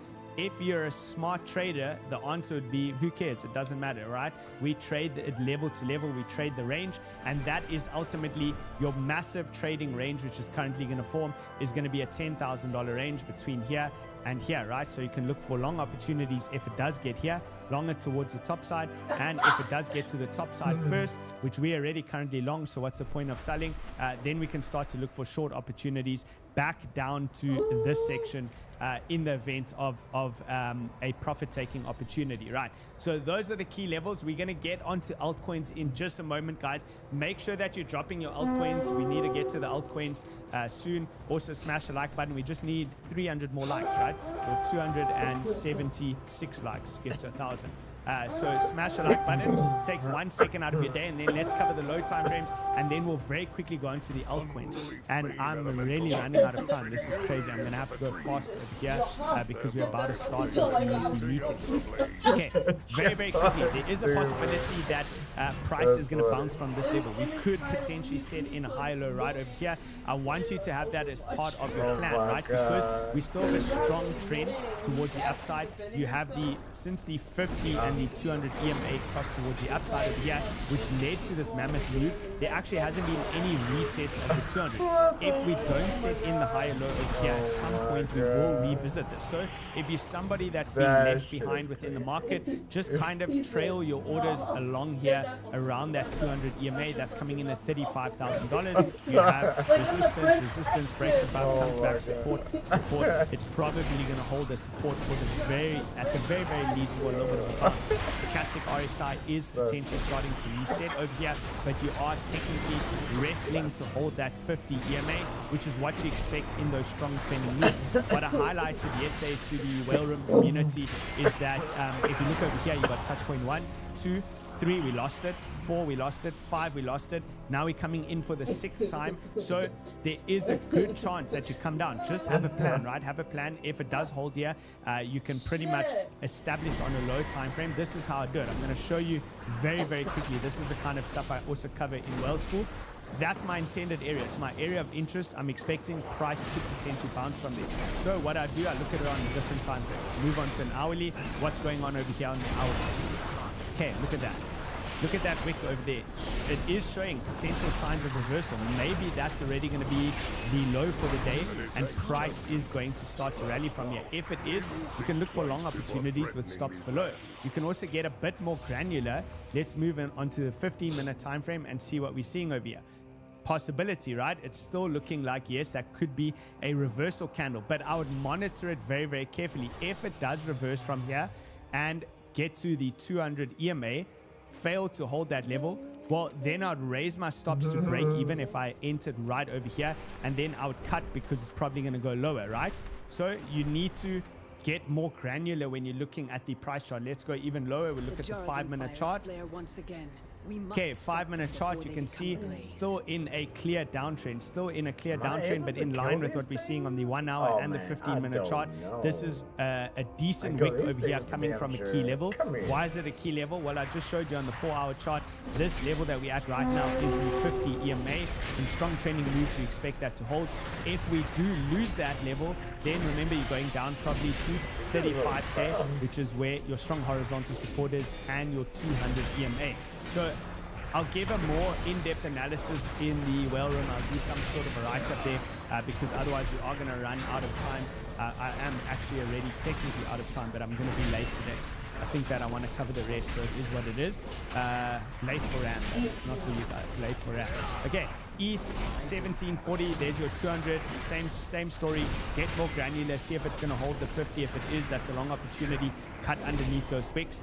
If it loses that, it's obviously going down to the 200. You're going to have a little bit of a deeper sell-off. Okay, a lot of guys are doing very, very well. Got this this morning, very interesting. I mean, this guy's absolutely coining it. He looks pretty loaded.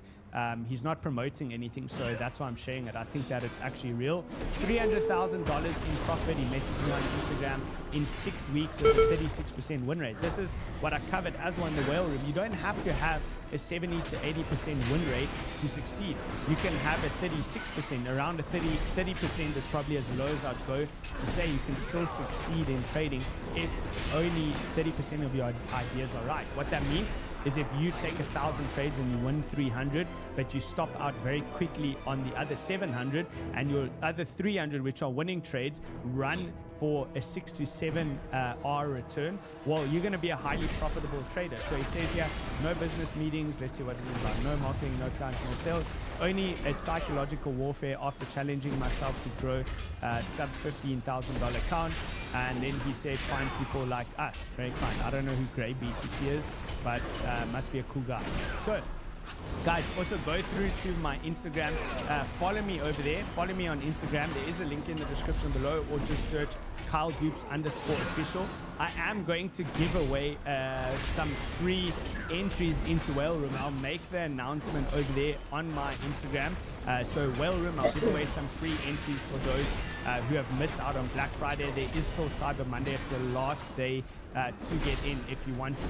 Okay, let's race through the last part, and then I'll be 10 minutes or 5 or 10 minutes late for Rand's call. Okay, if you look over here, Casper could potentially implement smart contracts relatively easy. That's not their goal, but it just shows the bullishness of Casper. Strong uptrend. Remember, this is a proof of work protocol, very, very similar to Bitcoin, but a lot of Bitcoin maxims are actually moving over and recognizing Casper and at least allocating something towards that. I like it because it's in the uptrend, right? Another one, Rollbit. You had a whale who casually bought $700,000 worth of Rollbit. That's 4 million tokens. That is the back of Rollbit making all-time high revenue and their burn that happened yesterday. Remember, this is something that has been covered over here in the whale room. So I'm going to quickly bring it up. Here are some of the guys' profits in the whale room. We are doing the write-ups over here. We wrote the write-up on the DGen dive. It looks like the latest one has just arrived. I know what this is about, but I'm not going to open it. You must go find it over there. Here is the whale room. There was the rollbit trade over there. We got in before the whale. Surprise, surprise. So all in all, that's good. Okay, Atom, I'm going to skip that. Big one, Vertex Protocol, brand new protocol. This might be what we wrote about in the whale room.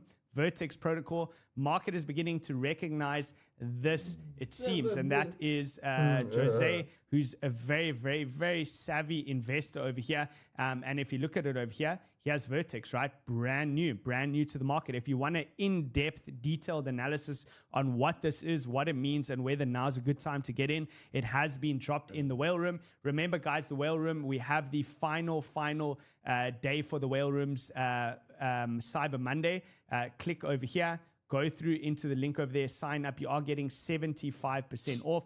You're never going to see this again. Well, not till next year. So you're going to wait 365 days to get that. You're getting 75% off. Sign up for the whole year if you want that special for the year. Okay, let's move on. These are just my spot trades that are open on Femex. So currently, some of them in profit, some of them in red. If you guys do want to check out Femex as well, they have a sign up promo below. Make sure to check that out. Okay, Maker. I wanted to cover Maker. This is pretty interesting. Maker owns $3 billion worth of US Treasury bills, which earns them 5% interest, right? Every 2 hours, it issues these interest payments to buybacks. So buys back $20,000 worth of its own token every 2 hours. Pretty substantial. Very strong buying pressure over there. So when the market pulls back and degenerate activity calms down, Maker outperforms. That is one to put on your watch list. Put Maker on your watch list. The other ones, I'm just going to go through the charts over here, and you can go through to the DeFi Investor if you want to see the reasons. But you have Chainlink, Atom, DYDX, Frax, Sui, and then the one I just gave, which is Vertex. So look at the charts over here. Okay, Atom broke out of a key level. It's currently coming back down to test that as support at $8.89. If that level holds, that's an easy long over there with your stop below those candles that occurred a couple of days back. So stops go below there. Longing near the white line, that's the long opportunity over there. Here is our Chainlink trade, doing phenomenally well. We're waiting for TP3, $18.32 is where I'd close out the rest of this position.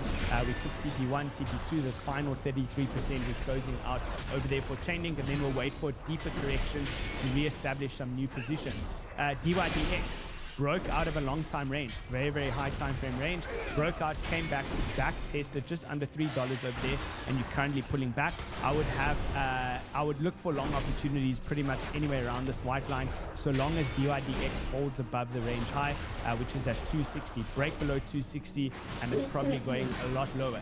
Okay, Frax over here, deviating, potential deviation. Let's see, it's yet to break out. A lot of the coins have broken out of that high time frame range.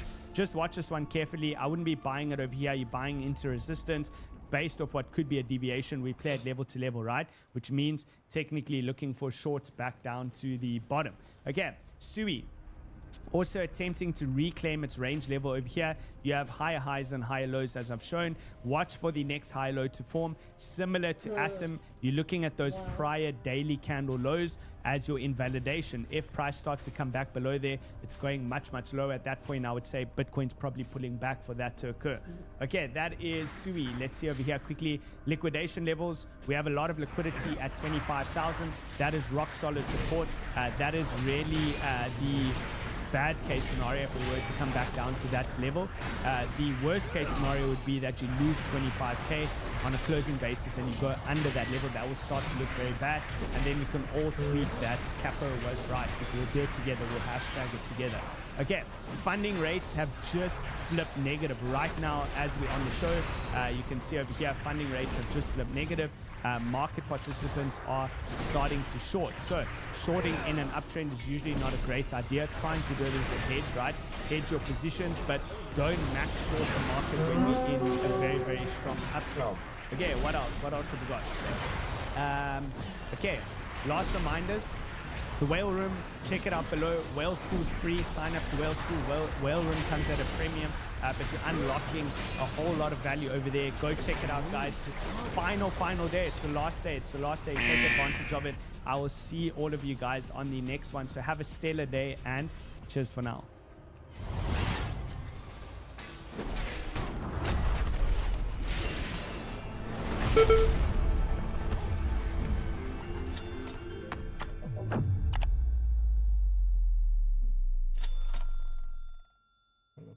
I'm getting wrecked.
Gabby, what happened? No way, you serious? That day bro, is gonna get pissed as shit, I'm telling you, it's the second night. I don't hear anything. Yeah, I'm trying to hear.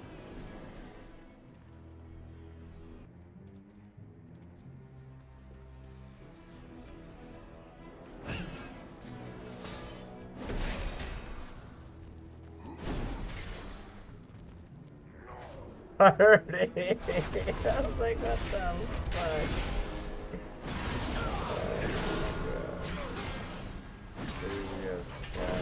fuck?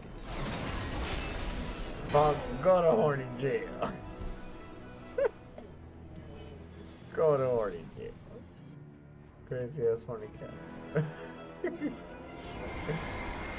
is so funny.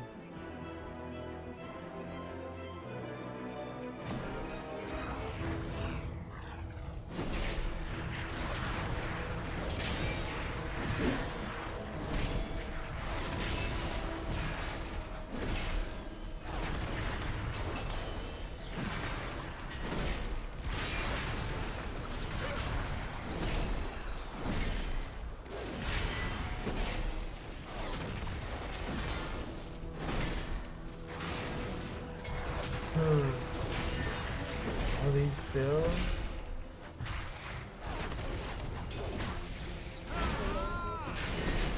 I should have.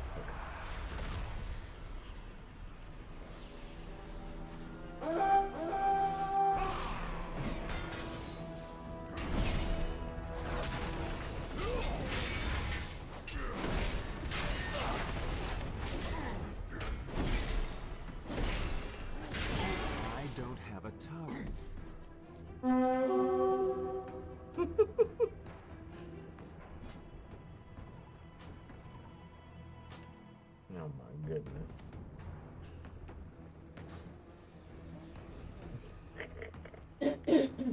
Christmas cats. It's too far away. I need to get closer.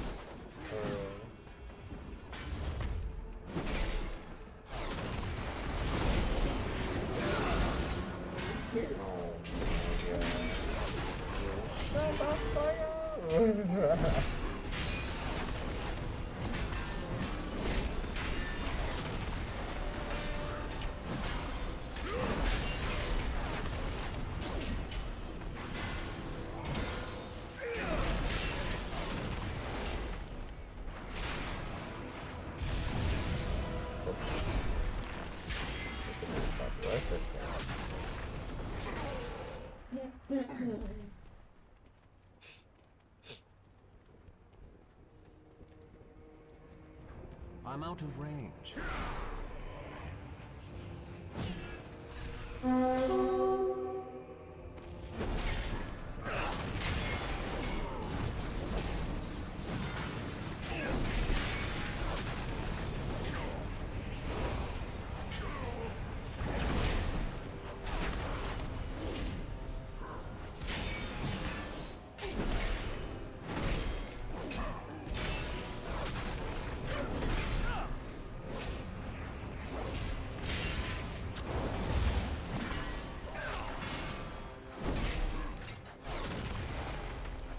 The destruction and fire have abated, for now. We must keep up the pressure until their full retreat.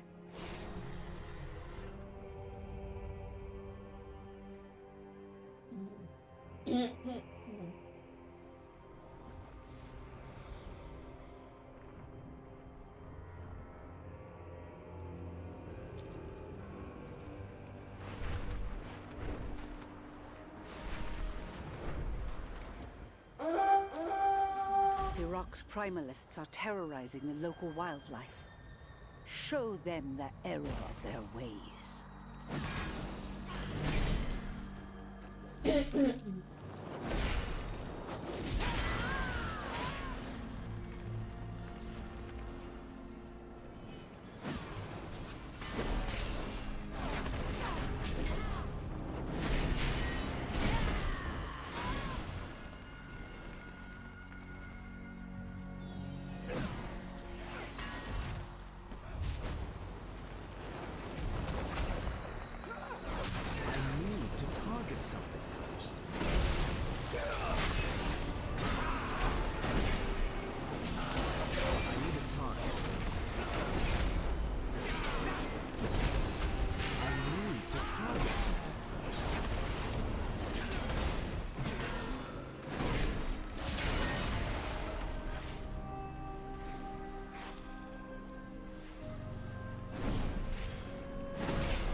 It's too far away.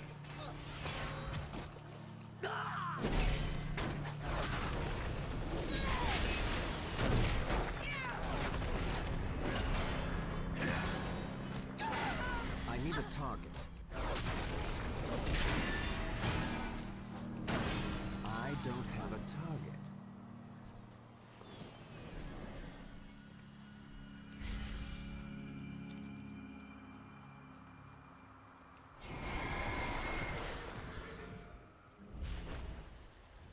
I'm out of range.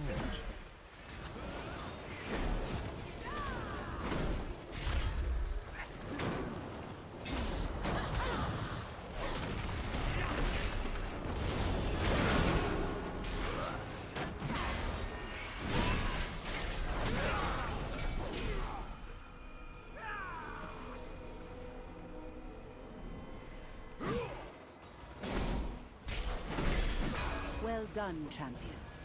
This area is safe, for now.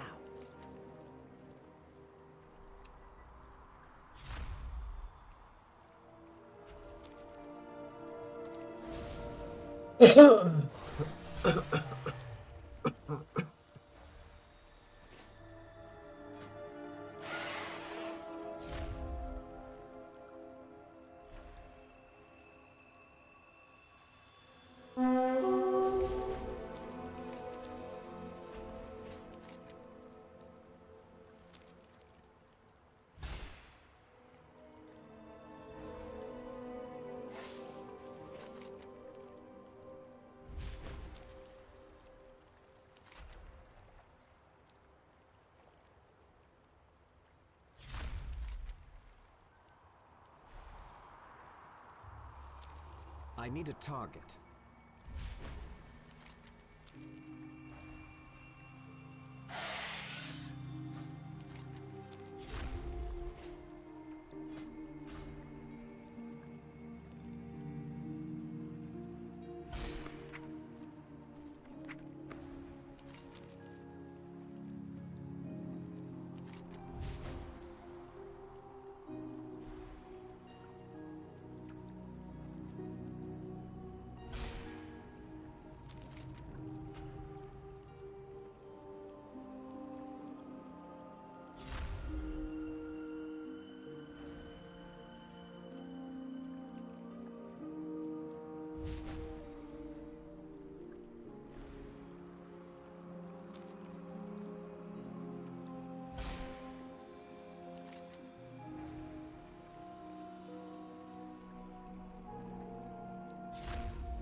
Many streams converge into the lake below the eye.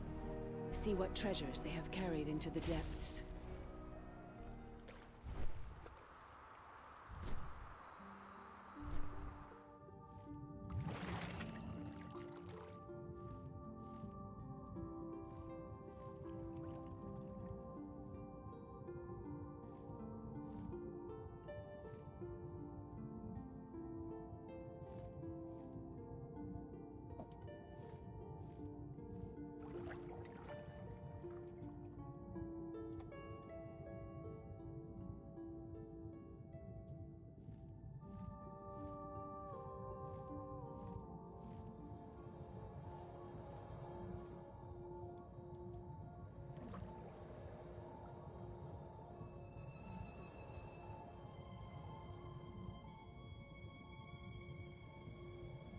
They actually put a real song title in there.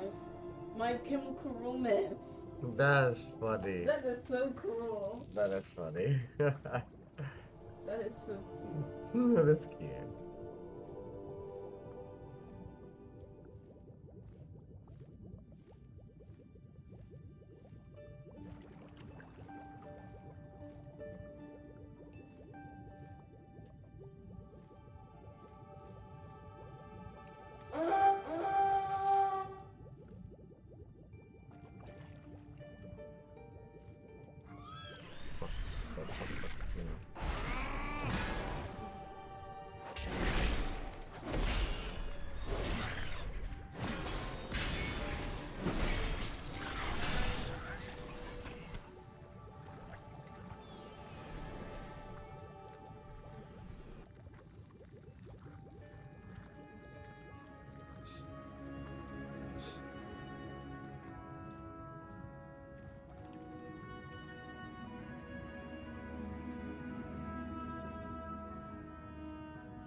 Is that upstairs? Did you hear that?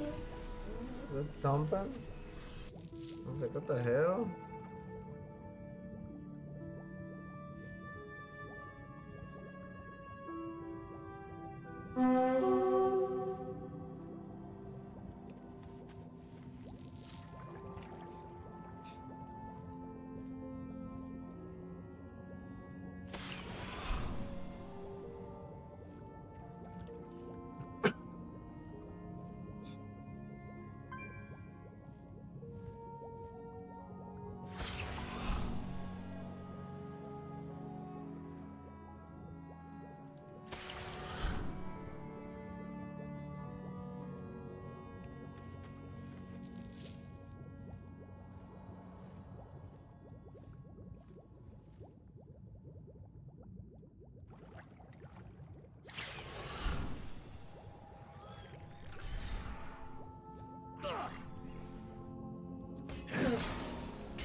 Goddamn thing's chasing me. Get out of my face.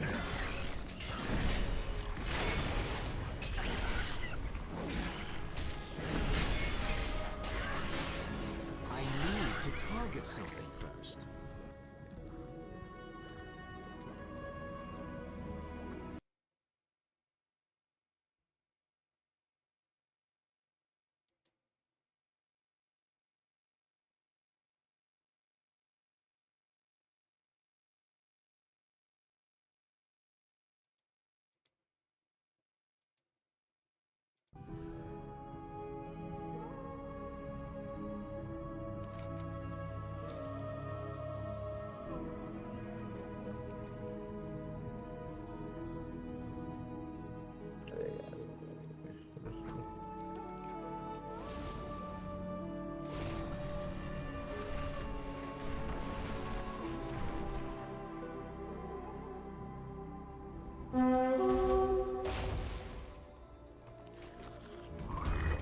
writings would have been lost for untold ages.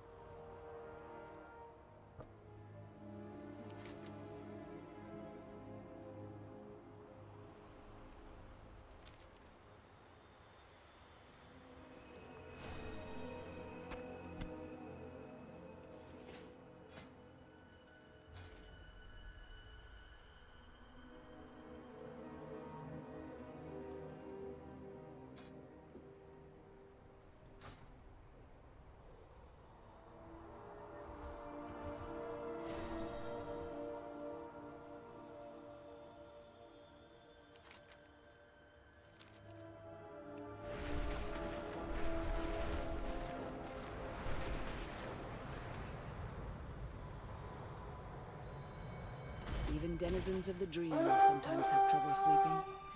Luckily, we take sleep quite seriously. Heal and grow.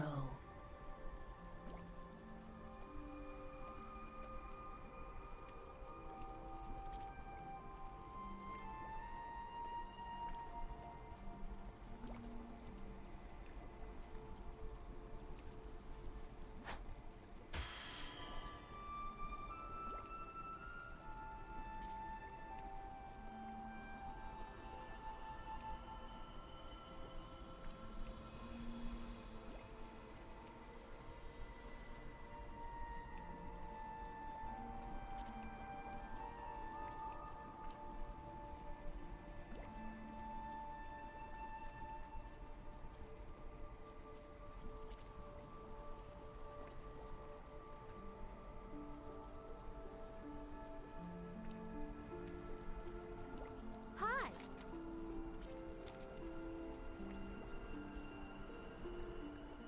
Dream beneath the trees. Rest until you awaken.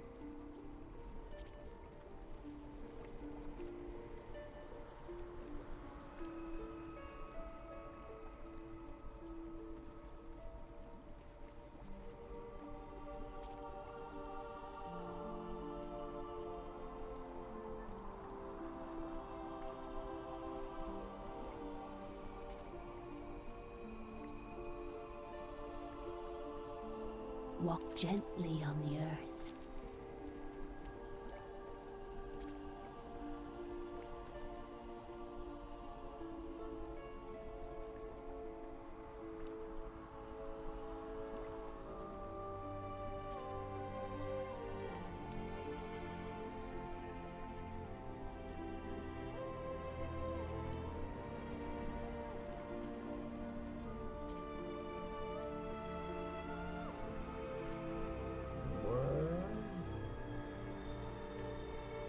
Answer the call of the wild.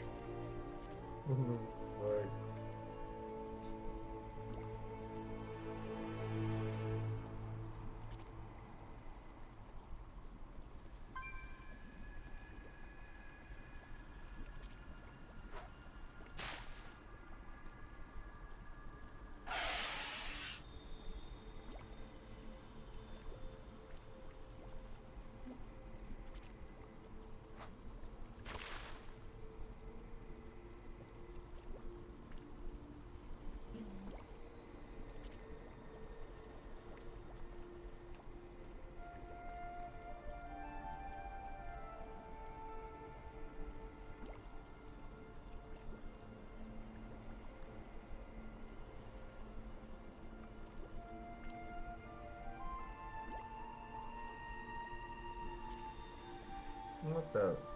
Damn it. Life is all around us. Wander where you will.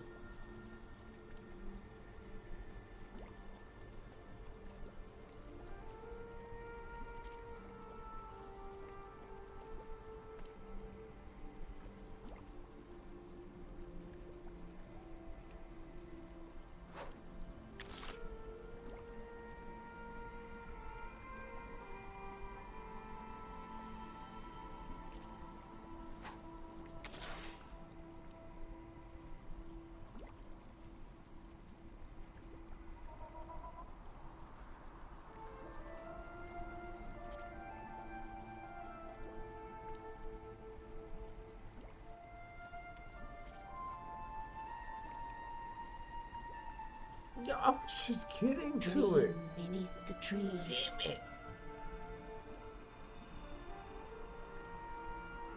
Oh yes guys, we're back with yet another episode, and today we'll be speaking about what's happening in the altcoin space. When you look at the overall market, you do see that USD, USTC, and LUNC are pumping, which doesn't make sense, honestly. That's why, in a way, we do deserve a down. I mean, when these scams are pumping, the stablecoin from Terra Luna is up like 400% in the last week, 300% today, 286. Luna Classic 46%. I mean, sometimes you gotta wonder, maybe we do deserve a big fat dump right now, so that we come to reality, we come to our senses. But what's important to realize is that the current pullback, what we're seeing right now in Bitcoin, I mean, it's not really even a pullback, guys. We're at 37.3, and we were at 37.5, 0.6 just on Friday, and it was all fantastic. So it's not a real pullback, but whatever we're seeing right now in terms of market hesitation will disappear within the coming weeks, because again, we're in a bull market. In a bull market, each dip is for buying. It's very, very important to understand that dips are really for buying in the I fucked up. Even though we have the scams pumping like hell, which basically makes us sinners. You know, this whole industry, we're big sinners. When you see these scams pumping, you really gotta ask yourself, what the hell is happening? Who is pumping them?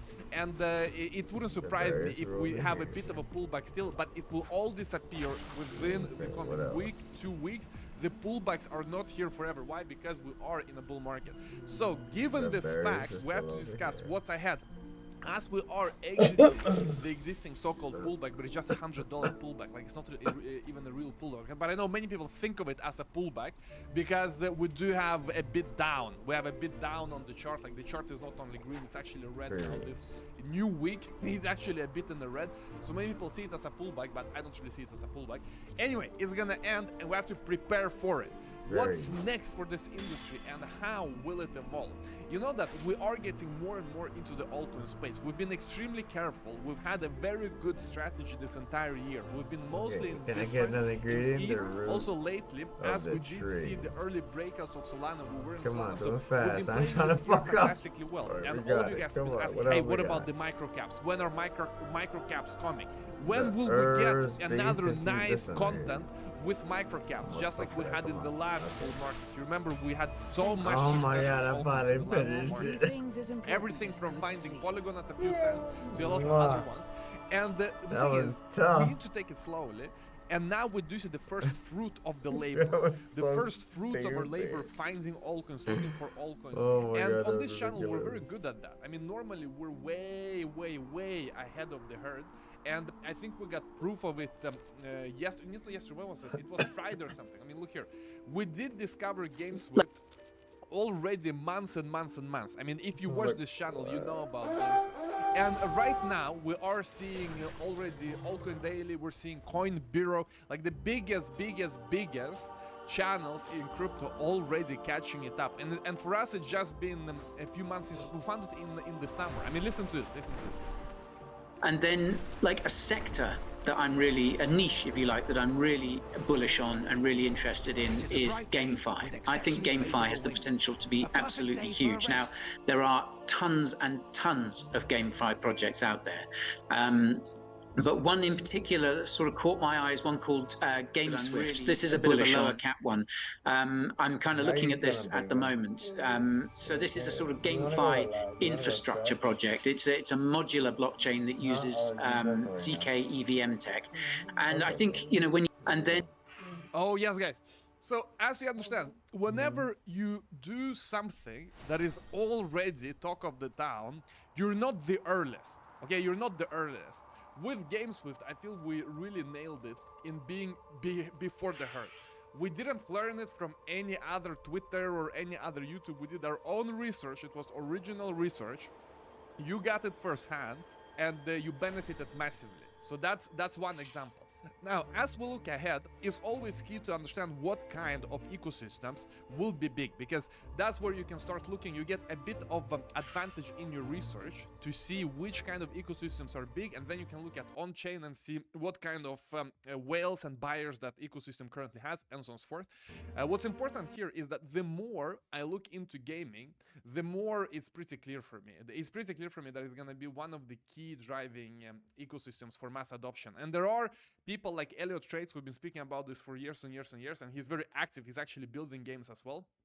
And for me, this weekend, I have been playing myself quite a lot. I've been playing myself all kinds of on-chain games. If you follow me on Twitter... Oh yes, guys, as Prot, then you know I published this one. Let me see. Here. I did a small playthrough, Block Lords. So this is kind of strategy, you know, you build your thing, you build your farm, you build all of the stuff. So that was one. This one is connected to Immutable, and Immutable is one of the key infra plays in gaming. Now it's already at $1.7 billion. It will probably go higher. I mean, look at Cardano. Cardano was close to like 100 billion.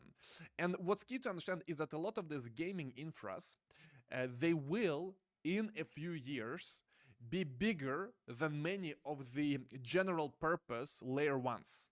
This is kind of a bombshell statement. Let me repeat it to you. Let me repeat it to you, because these are the realizations that I'm coming to step by step as I'm trying gaming out. But look here, a lot of the gaming layer ones are gonna be bigger than the big ones we think about normally, like for example, whether it's Optimism or Arbitrum. I do believe that a lot of this gaming ones are going to be bigger than L1s and L2s that are non-gaming. Why? Just the sheer amounts of users. Look at Fortnite, how many people play that. Look at any other game. Like, the numbers are so staggering. Gaming is the biggest industry in the world when it comes to entertainment. It's bigger than movies, it's bigger than everything else. And also, crypto gaming is speculation built in. It's speculation built in, so it's even bigger. Because normal gaming, you don't really have speculation. And here you're gonna have both. You have basically both gaming and speculation in one. And so Immutable, probably, if they can attract gamers and for them to be committed to Immutable, they have a good chance of being basically a top 20, top 30 coin in this narrative of basically taking over L1s and L2s that we normally think about. Like, for example, can Immutable overtake something like Avalanche? Can they overtake something like Cosmos? I think there is a chance, because they are in gaming. And because if they succeed, and that's a big if still, it's a massive, massive if they succeed. But if they succeed, you have the narrative in front of you. So that's number one. And by the way, they don't have to succeed for narrative to work, because markets are always forward-looking. So as long as they are on the way, and as long as they explain the narrative to the world, it's already going to be priced in. So that's number one. But if you want something cheaper, like a cheaper alternative is Ronin, because Ronin is just at 300 million. And in Ronin, I also played a game this weekend. It was the Pixels. Now, if you have played Habbo Hotel, if you have played, I mean, even RuneScape 2.0 in a way, but not really, like, this is not really, it's more like Habbo Hotel. It is in a way, maybe you can compare it kind of to Club Penguin from the social aspect. It's Habbo Hotel from this, you know, you build your own farm, but in Habbo Hotel, you build your own furniture, like, yeah, your own room, basically. So this combination of, you know, Habbo Hotel, and there it was a good analogy that Kagi made on his gaming channel. But anyway, I played it for a bit here, and I mean, it is cozy. I can see this. I can see this working out. You know, you walk around here, you farm, like you cut tree. You see, you do all kinds. I still don't. I haven't tried farming on my own land yet, but I can see it getting there. You see, I can, and it's quite. Like, the good thing with Pixels is that it's quite polished. If you haven't played it, go to pixels.xyz and just try it, because you need to see that it's I mean, it's not a free time like hobby project. It doesn't feel like a hobby project, because when you enter the game, it's nice tutorials, it's nice everything. And so can this be kind of like Habbo Hotel, where you bring your NFTs? Maybe it could. I will try it with my Penguin, because Kagi told me that they actually do support Penguin, the Pudgy Penguin. You can use your NFTs. And this one, in terms of the infra, this one is connected to Ronin. So I think for all of these infra players, like Ronin or for that matter, Immutable X, is going to be all about which games they attract and which games see that chain as their home. Because when you and I, when we first got into crypto, we got into ETH as our first chain, okay? And that's why, for us, ETH has a special place. And ETH is where we have the most trust, we have the most money, and so on and so forth. That's how, like, 99% of people in crypto currently operate. They are looking at ETH as their go-to home, like it's the home. Just like most people who tried MySpace first, they saw it as their go-to social media. It was MySpace, it was the best. People who tried Facebook, like myself, for example, I tried Facebook before MySpace. Actually, I have never tried MySpace. We don't even know MySpace, you see? So the same thing, if we're thinking about different L2s, L1s, what kind of L1 or L2 will win is going to be all about who captures the most users with some kind of killer app. And that those users don't even try anything else. Just like I tried Facebook, I never used MySpace. I used Google, I never used like Alpha Vista. I never even used Yahoo for searching. Because I'm from that generation of web users where we got straight into like the latest generation, basically. The latest tech generation of all of these different products. So the same thing is going to happen to gaming.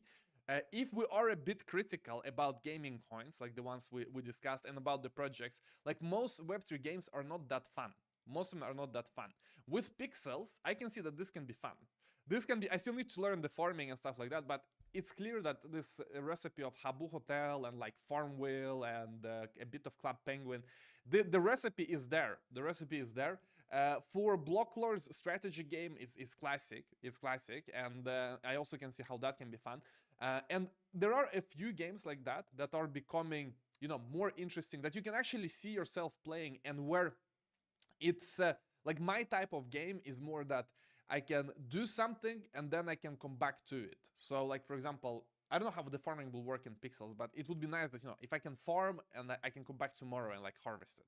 Kind of like Farmville, where you can, because listen, I'm not the type of gamer that I'm gonna be playing full attention for hours. I'm not that type of gamer. I mean, I have all kinds of things to do. I have a company to run. I have the streams. I have all kinds of things. I'm not going to be like fully immersed, absorbed by a game for hours and hours. It's not happening. It's impossible. Like anyone and that's why the games that tell you and ask you to be fully immersed for a long period of time in crypto, I think they're going to be struggling a bit more. Why? Because just, you know, the nature of crypto people, it's mainly people that are above 20 years old. We are, I can tell you from a demographics perspective on YouTube, we are between 25 to 40, like most of us, between 25 and 40. So most of us, we don't have time to sit at home all day and play games. It's not possible. We still love gaming. That's the thing. All of us have grown up with games. That's why Elon Musk is saying that his #1 leisure activity is gaming. So we love gaming. We've grown up with games. We need something that is compatible with our daily life. And that's why this more, you know, that you do something, then you can come back. Like that kind of genre I can see working out. Let me know what you think, by the way, guys. Let me know what games you play and what crypto games you think can be big. And if you've not tried any crypto game, then go and try Blocklords. For that one, you will need the Windows PC. And if you don't have Windows, like I don't have Windows, I figured it out with a cloud solution. Wagon is called. It's called Wagon. So I could boot up like a virtual Windows. And anyway, I got it to work. And then try Pixels, because these are the two things I tried this weekend. And yeah, you can watch this playthrough on Blocklords and then Pixels here. So the summary here, guys, is that the more I try, the more I can see gaming working out. The more I get my hands dirty, the more I can see it. The more I can see it connected. And that's why, you know, a few months ago we made fun of Decentraland. We were a bit more cynical a few months back on gaming, because I mean, what did we try? We tried Decentraland and it was horrible. And we tried, I think we tried to try like Sandbox or something.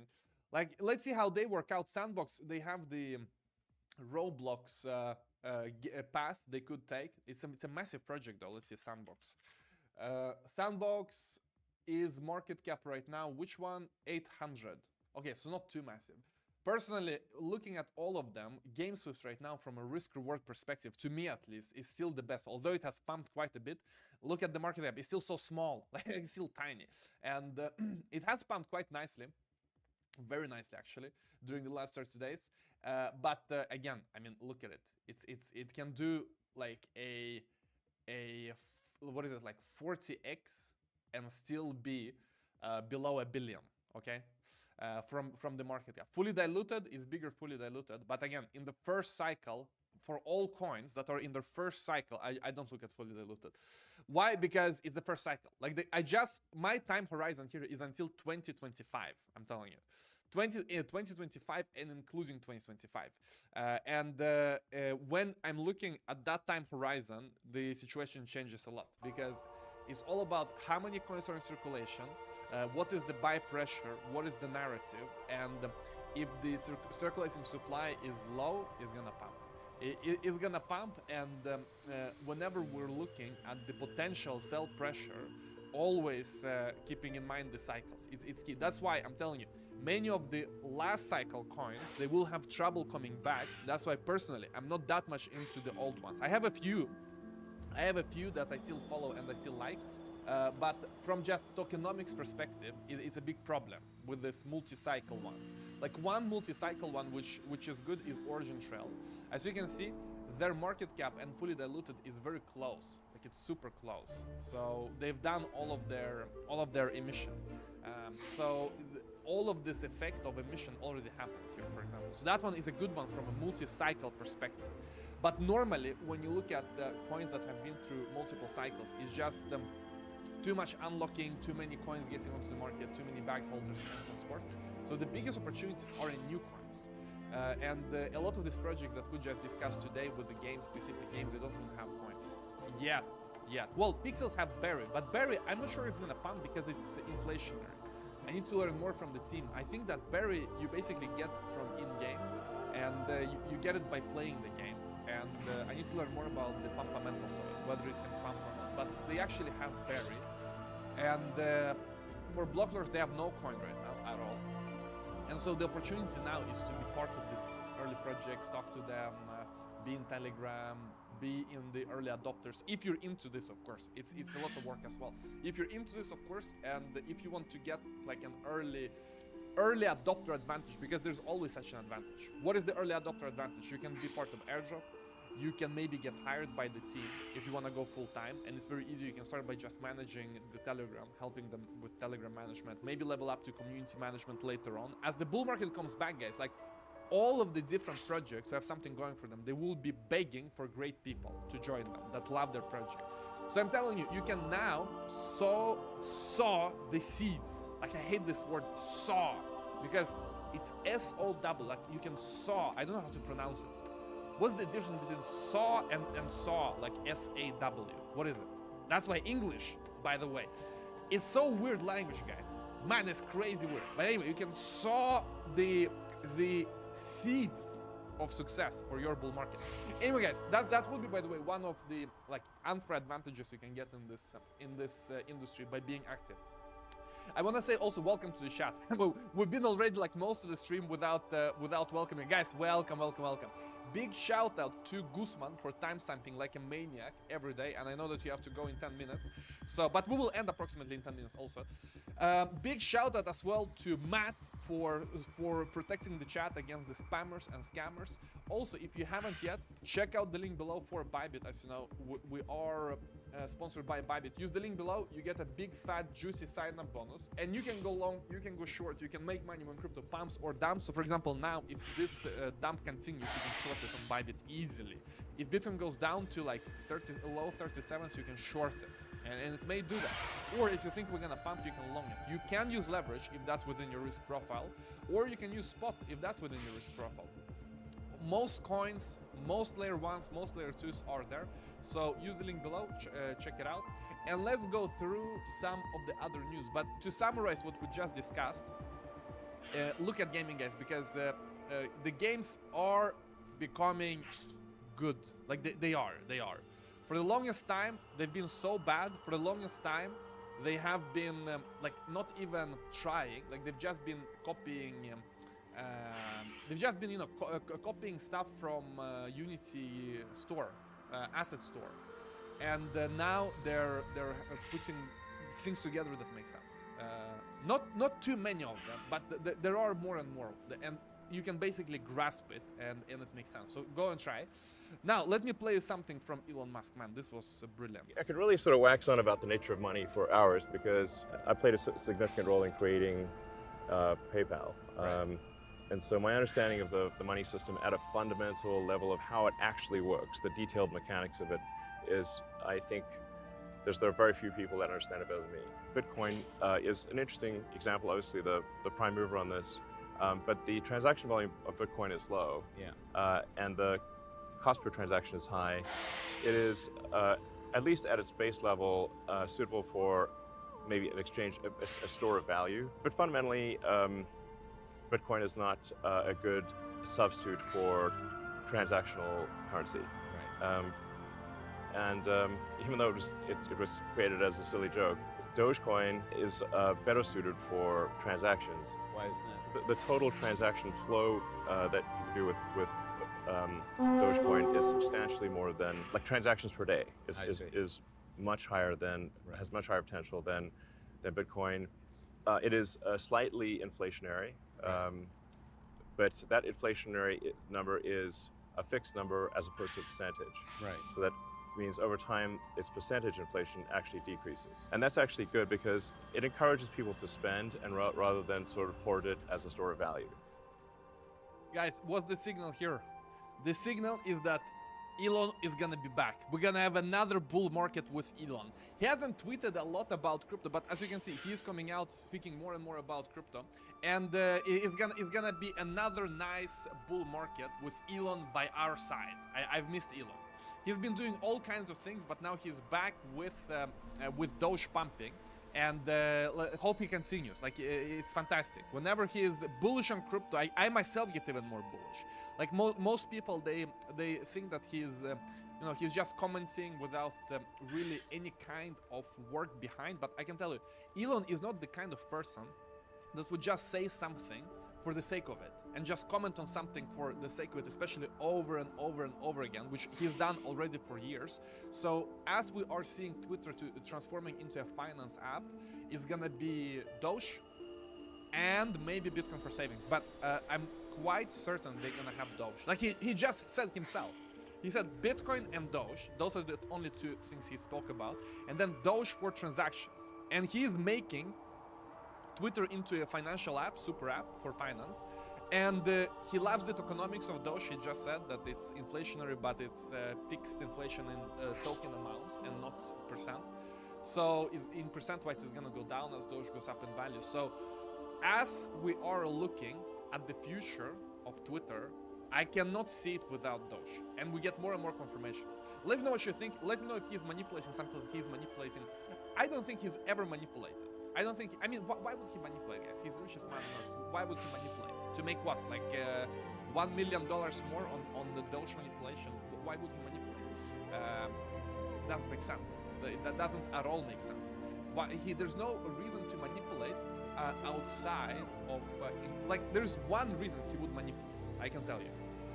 If the manipulation, or like whatever he does, like all his actions are driven by increasing the valuation of his companies. Whether it's Tesla, whether it's Twitter, SpaceX, because the higher your valuation is, the more your company is worth, the more you can do in the world, the more access to capital you have. If you want to go to Mars, you can get more money to go to Mars if your company is worth more, because people are willing to invest, people are willing to give you more money, and so on and so forth. So that is where all his actions are directed. How to increase the valuation and success of the companies. To increase the success of Twitter and have it really to become a big financial app, he cannot use the banks because they will ban him. You see already all of these different companies saying that they're leaving Twitter. Have you seen that? Like, it's so cringe. They're saying that they're leaving Twitter because they don't like it or something. Imagine what would happen if he adopted the banking, like normal banks for creating his super app. He would basically be destroyed as a free speech platform. So he cannot do it. If he wants to make Twitter into a super app for finance, he cannot use the banking rails. It's impossible. It goes against each other. So instead, it's gonna be crypto. And now he needs to speak about Doge to explain why it's gonna be Doge. So the reason why he is like pumping quote-unquote Doge, explaining his bullishness for it, is in preparation of an integration. That's what I think. Anyway, guys, let me know what you think. Maybe he's just pumping to get another million. I don't understand it though. I don't think that's the case. We're soon gonna see Doge in Twitter as an integrated currency. Moving on, guys. Robert Kiyosaki is saying to get in Bitcoin right now before it's too late. And listen, it's true. Get it now, get in gold, silver, Bitcoin now before it's too late. We already knew it, but good to remind yourself that, listen, time is running out, banks are collapsing, save yourself and do yourself a favor and buy Bitcoin. Next, Circle is doing all kinds of things in Japan. I like seeing this from a worldwide perspective where, you know, Japan was one of the biggest crypto markets in the past, like in 2012, 2011, 2013. Then they completely disappeared from the stage. And now they're coming back more and more. Guys, as the bull market comes back, Asia is going to play a bigger and bigger role. In each bull market, Asia normally plays a massive role, okay? And we do have another bull market coming up, so Asia will probably play a bigger and bigger role. Circle is seeing this. They are operating in Japan, and hopefully it's going to continue. Next, guys, we do see SEC trying to catch Richard Hart and serve him a subpoena, like not a subpoena, but a court order. Legal notice of their lawsuit, basically. And they cannot find him. He's according to this article, he's in Finland. According to another article, he now fled to Russia because it's right next to Finland. And there is also people discussing that maybe they're gonna send him an NFT to serve him because that has happened before.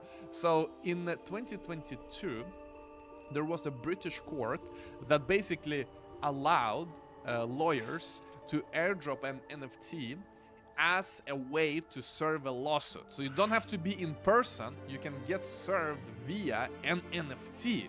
There you go. So maybe that's what they're gonna do. Instead of going to Russia, Gary Gensler taking the winter trip to Russia, walking through the Russian terrain, searching for Richard Hart. Man, that could be like a whole novel in itself.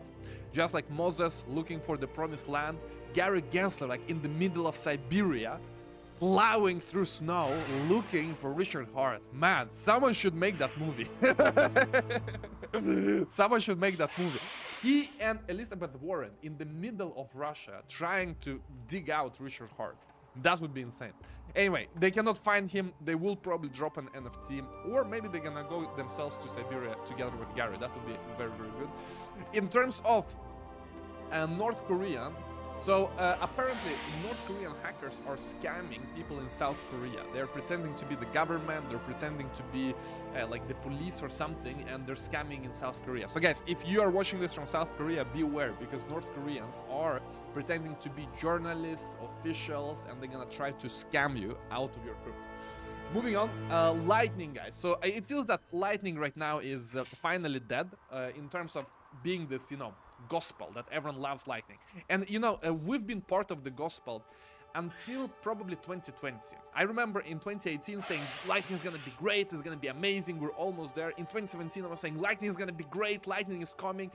Then in 2019 I was like, yeah, I mean, come on guys, what the hell? No one is using it, it's so hard to use. So in 2020 I had to see the reality in the eye, the ugly reality in the eye, and conclude that, man, Lightning will not work. Like, it won't. I know we've been cheering for it since 2017, 2018. Now, it took 3 more years for all the maxis to see the truth in their eye as well. Lightning is not going to work as a scaling solution. Lightning is centralized. That's another thing that many people ask me about. What about Strike? What about other like Lightning wallets that seem to work? They seem to work smoothly. So people are always asking, but Ivan, what about them? Like, look at Strike, look at this. Guys, it's centralized. It's not real Lightning. It's not real Lightning where you have your own channels, you manage your own channels. It's a centralized entity, also a VC-backed entity in many cases, where they open all the channels, they handle all the infra, and you use them as a custodial solution. In practice, it becomes as a custodial solution, or at least very, very close to it. You don't open your own channel, you don't manage your own channel, you don't do anything on your own. That's why people who are trading NFTs and JPEGs are more decentralized than Bitcoin maxis who use Lightning. It's so hilarious. And we spoke about this summer. It wasn't me who who minted this term, but it is someone on Twitter said that it's crazy that NFT traders are more decentralized. They actually control their own keys. They have their own assets than Lightning users, which are maxis, like hardcore maxis. It's crazy. But anyway, now we do see more and more coming out, like, you know, Mononaut is saying that it's so many security flaws that they're not addressing, and instead what they're doing is that they are centralizing. Instead of fixing the protocol, they're centralizing the protocol so that they can deliver results to VCs, and that's it. And I mean, I can understand them. If you have VCs, you have goals, you have metrics, you're not there to like develop the protocol. It's very rarely that the VC invests and you just, you know, you develop the protocol for the coming decades, okay? Normally it's not how it works. Normally you get the money, you have a vision, and you're there together with your investors to achieve the vision. And nothing wrong with that, but I don't think that VCs got pitched the vision that we're gonna tinker with the protocol for the coming decade. Like, no. And many people say, oh, VCs are bad. I mean, VCs are not bad. It's just that if you pitch them that you're making a Lightning app and you're gonna capture like X amount of users and value in the coming years, then they expect it, obviously. And then you cannot pivot and say we're gonna do protocol now for a decade. So that's why, you know, many people blame VCs that VCs are impatient, but you pitch them. Like you pitch them your vision, and you said in a few years it's gonna be like this. That's your plan. So don't blame VCs. Blame the founders who did not understand what they're doing and pitched in this wrong way. And now we are in a situation where all of these Lightning startups, they don't have time to build the protocol. The only way out for them is to centralize, because then you can remove a lot of the security issues because it's centralized, like you become just another exchange. Anyway, guys, and then you just like fake decentralization. It becomes a decentralization theater. And it's not only Bitcoin, like ETH and the DeFi also has this problem partially. Guys, let's end it. I have a meeting exactly 1 minute ago. Exactly 1 minute ago, I had the start of the meeting. Smash up the like, subscribe to the channel. Let me know whether you learned something or not this video. I want to tell you to be active in gaming. I can tell you that because it's not even hard. You know, normally with DeFi, you have to figure out how to do the exchange, the lending, the bridging. Now, just play some games. Play some freaking games. See what's fun and build up your own sense for it. Because there are things that are good. And where it's not like, you know, a child's game. It's more a game where you and I can play that reminds us of like good old times in Humble Hotel and stuff like that. Okay, guys, see you all tomorrow. We're going back tomorrow. Big shout out to everyone.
gentlemen, and everybody in between. My name is Kex. And my name is Royven. And we are here to bring you some action from the Race to World First. But the Race to World First is over, technically. Technically, it is over. Echo did manage to kill late last night and then Liquid early this morning.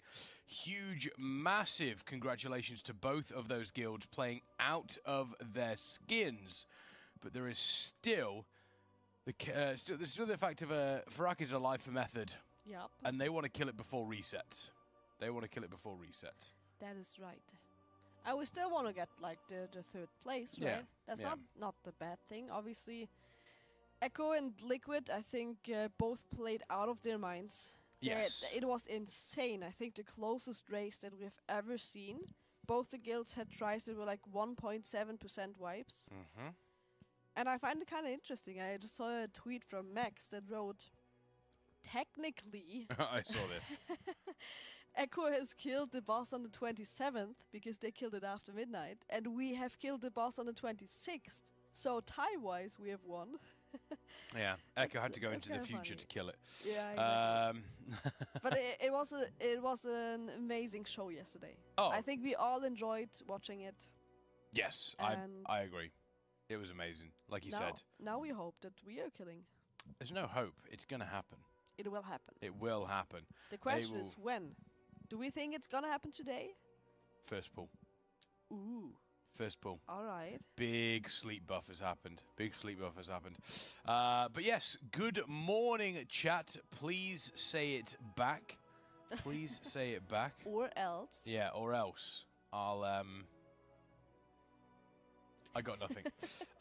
Good morning to you all. But yes, as we can see in the Raider room here, they are setting themselves up. Jimmy's sitting down with a coffee. I think there's a couple of them. Jimmy's he's vibing. Oh, Jimmy's happy. Jimmy's vibing. He's ready to go. He's absolutely ready to go.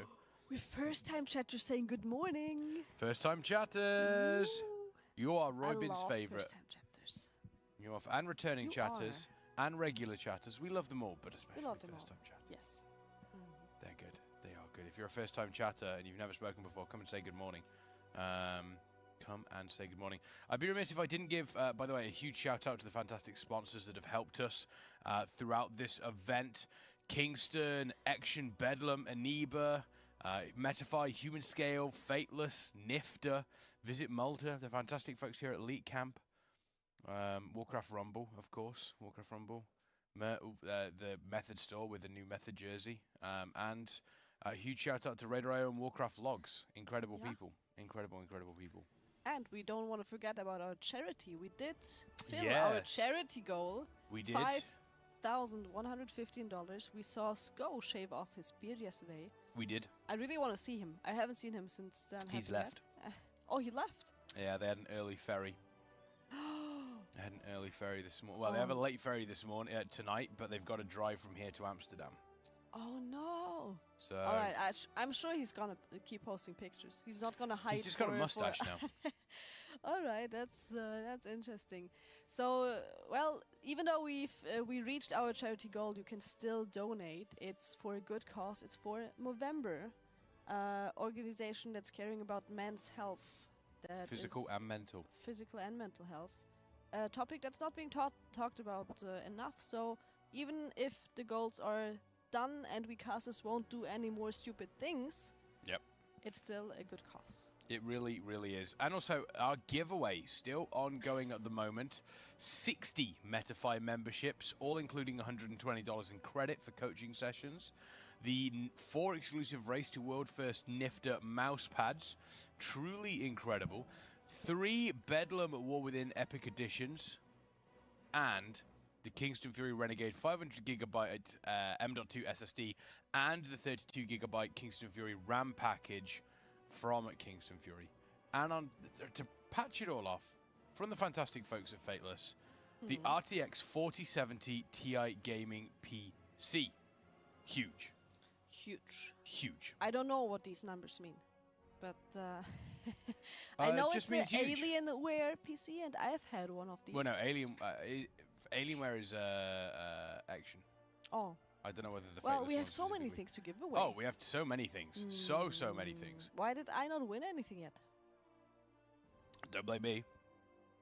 Why did I not win anything yet? I don't know. I don't know. Yes, huge shout out to Instant Dollars as well. Oh, they're doing amazing. They are currently on. They are currently doing an incredible job so far.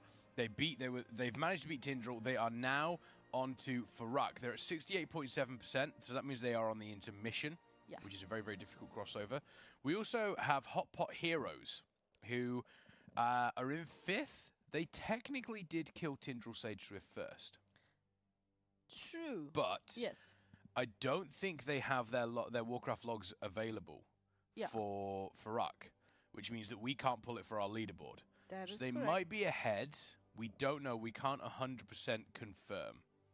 It's quite interesting that we are already like close to the second reset, and it's only 5 guilds so far that are fighting Farak. It's huge.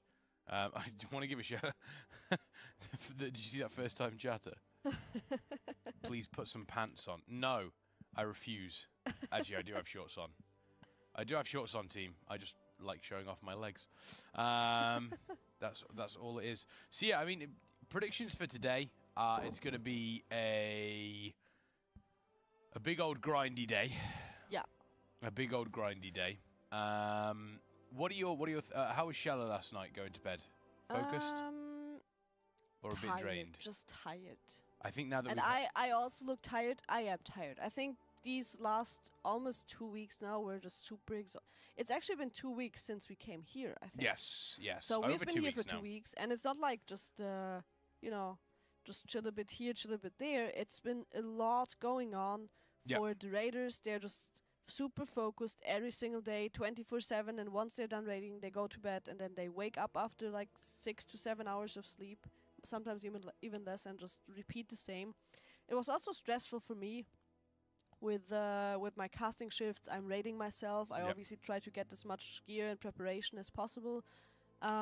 So I'm just tired, and I'm happy when it's over. I'm also happy that it all happened, and it's amazing to be here. But now it's like 2 weeks is enough. Please, no longer. I disagree. I'm here until the end. I want it to go on for 3 months. Oh, until Christmas. I've heard that. Christmas here. I mean, are you doing fine or also kind of exhausted by now? Kind of. Yeah. Kind of, but also not really.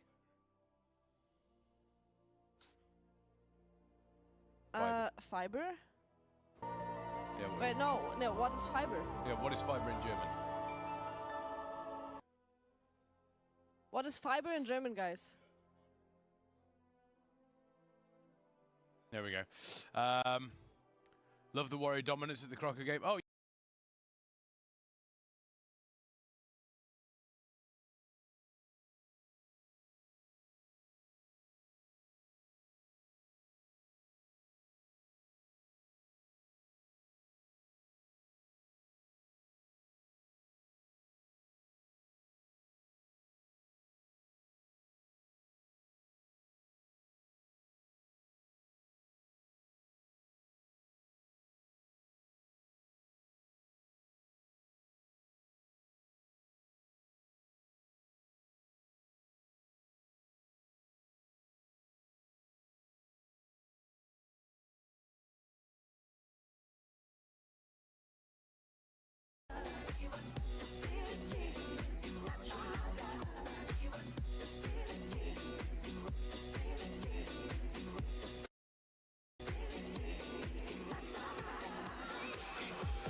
never want today in his life.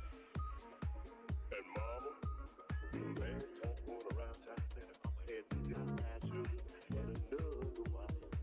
And that hey, talk about Papa doing so free, yeah. Talk about the favorite show and all the time we feeling it now. Feeling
lights, your name will be seen.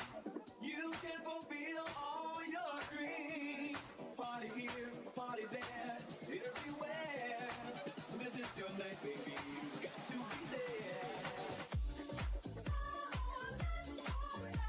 Late night, and the feeling's right.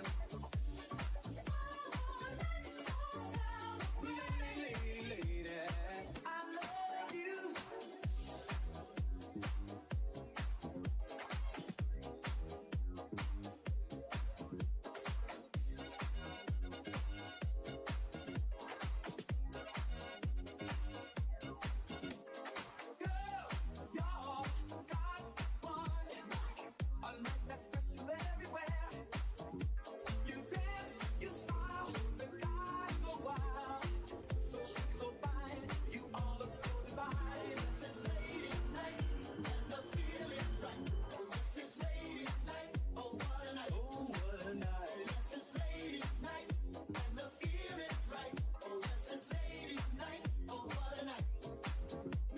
Lady,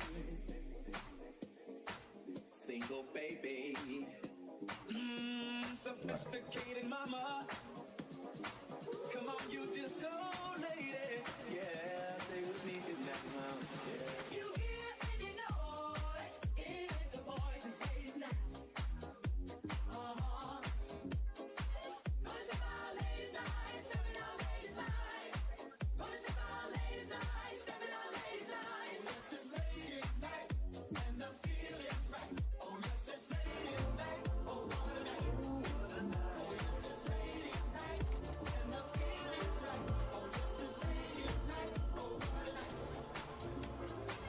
On the disco lights, your name will be seen. You can fulfill all your dreams. Party here, party there, everywhere. This is your night, baby. You got to feel well.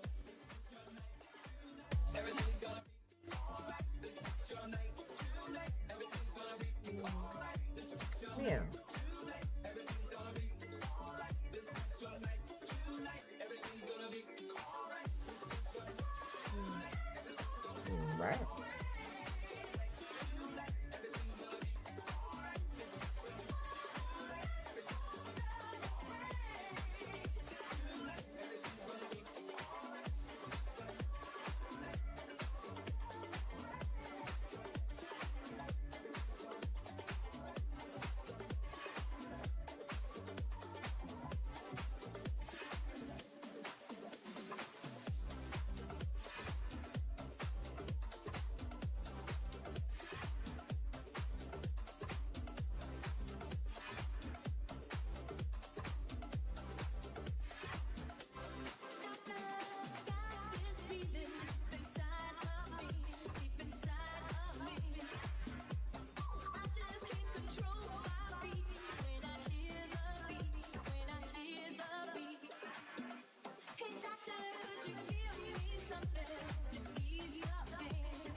No, I can do that. Okay.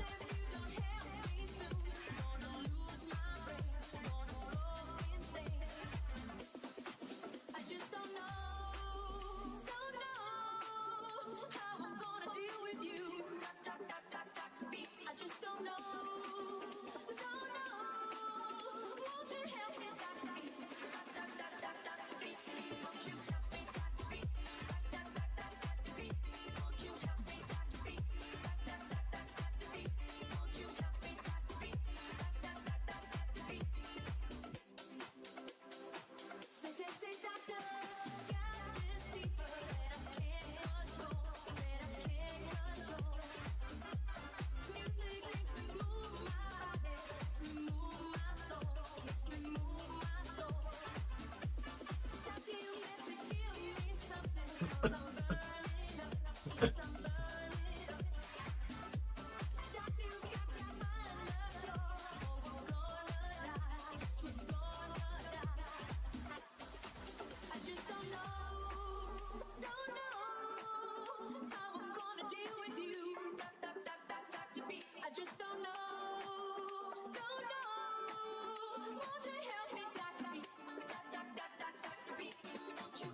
Yes, guys. Coming to you live once again from Melbourne, Australia. DJV on a Sunday morning, day, evening, wherever you're joining us from. Give us a shout out in the live chat. Kel's going off, Sharon's going off, Mike's going off. Who else is here? Let's go.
You got it?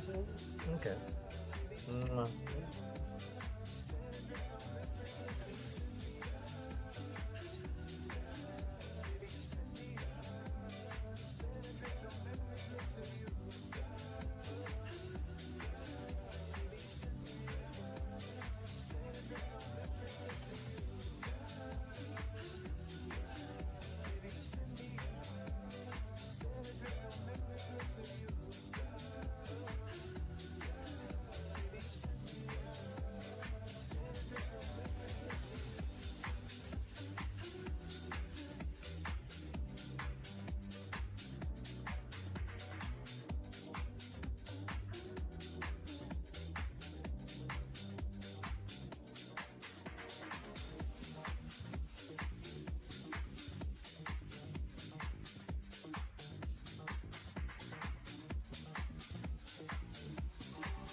Huh?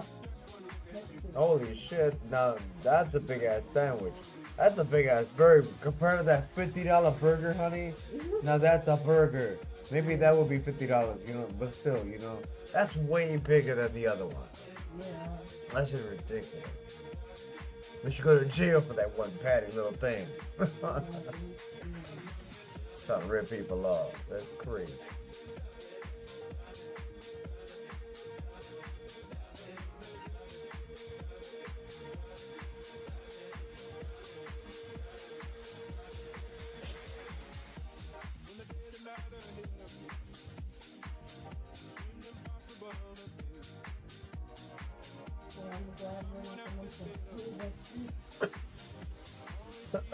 Bruh.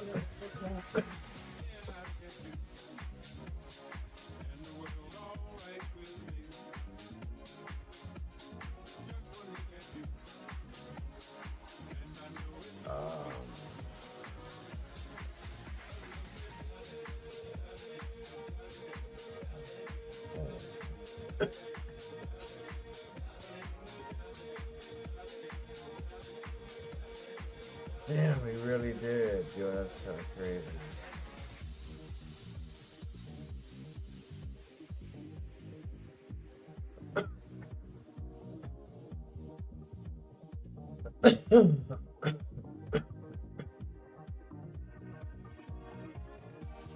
He has max. Yo, that's ridiculous. How is that possible?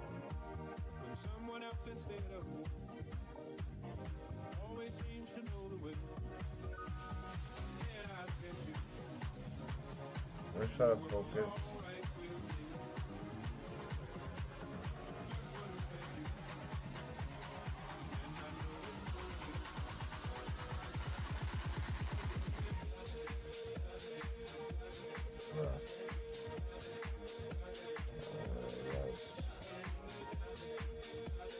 Let's focus. Alright.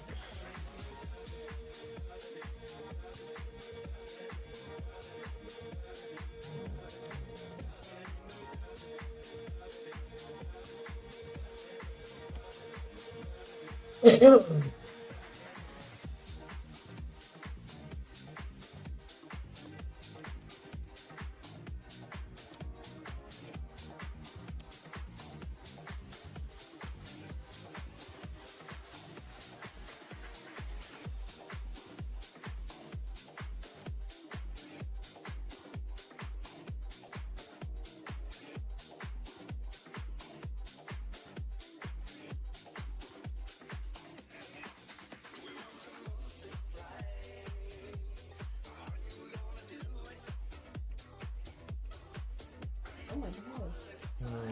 Big ass food, and now they're trying to make an exercise. Oh god, that's a fat ass cat. Holy hell. I know, I said it's ridiculous. That shit is ridiculous.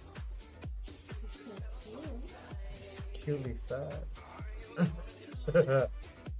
Still cute. It's still cute. It could be grandma's now. Yeah, you're right.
Hmm. Okay.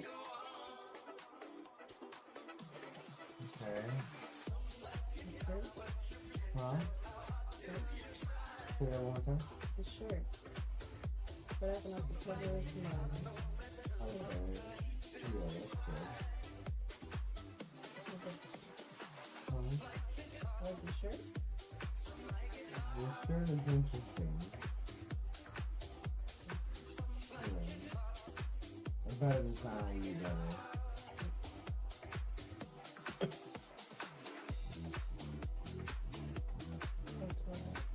Yeah. Mwah. Yeah.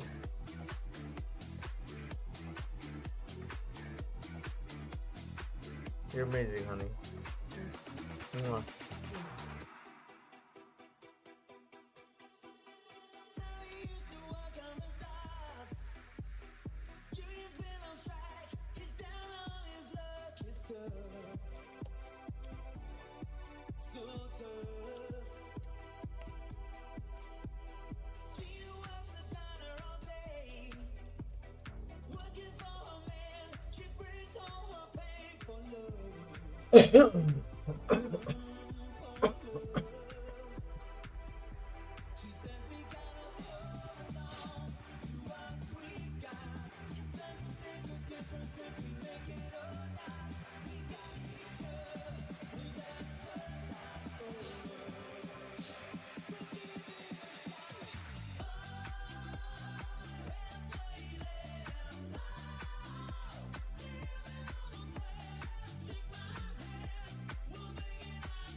There's going to be less smoke in here, that's good.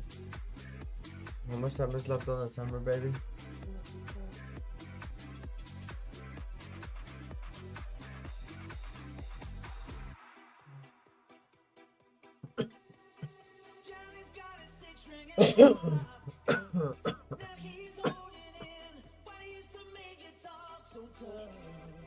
Six minutes? Okay, thank you, baby. Mwah.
Yeah. Mwah.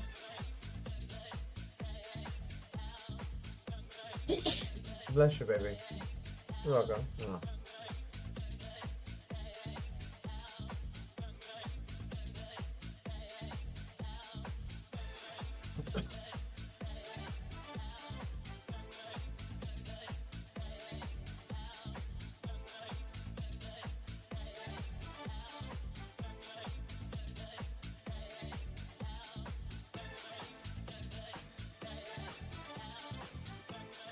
Yes, us, guys. Once again, DJV coming to you live. We've got Kel in the house. Make you feel welcome. And if you're in the live chat, give me some fire emojis. You know what that does. Let's go.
Oh, okay. It's a good topic, baby. I'm gonna go grab 'em right now. Yeah, yeah. 1 second, BRB.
Alright, we're back.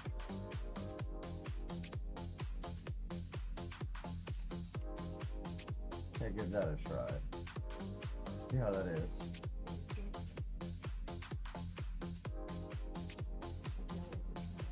Yeah.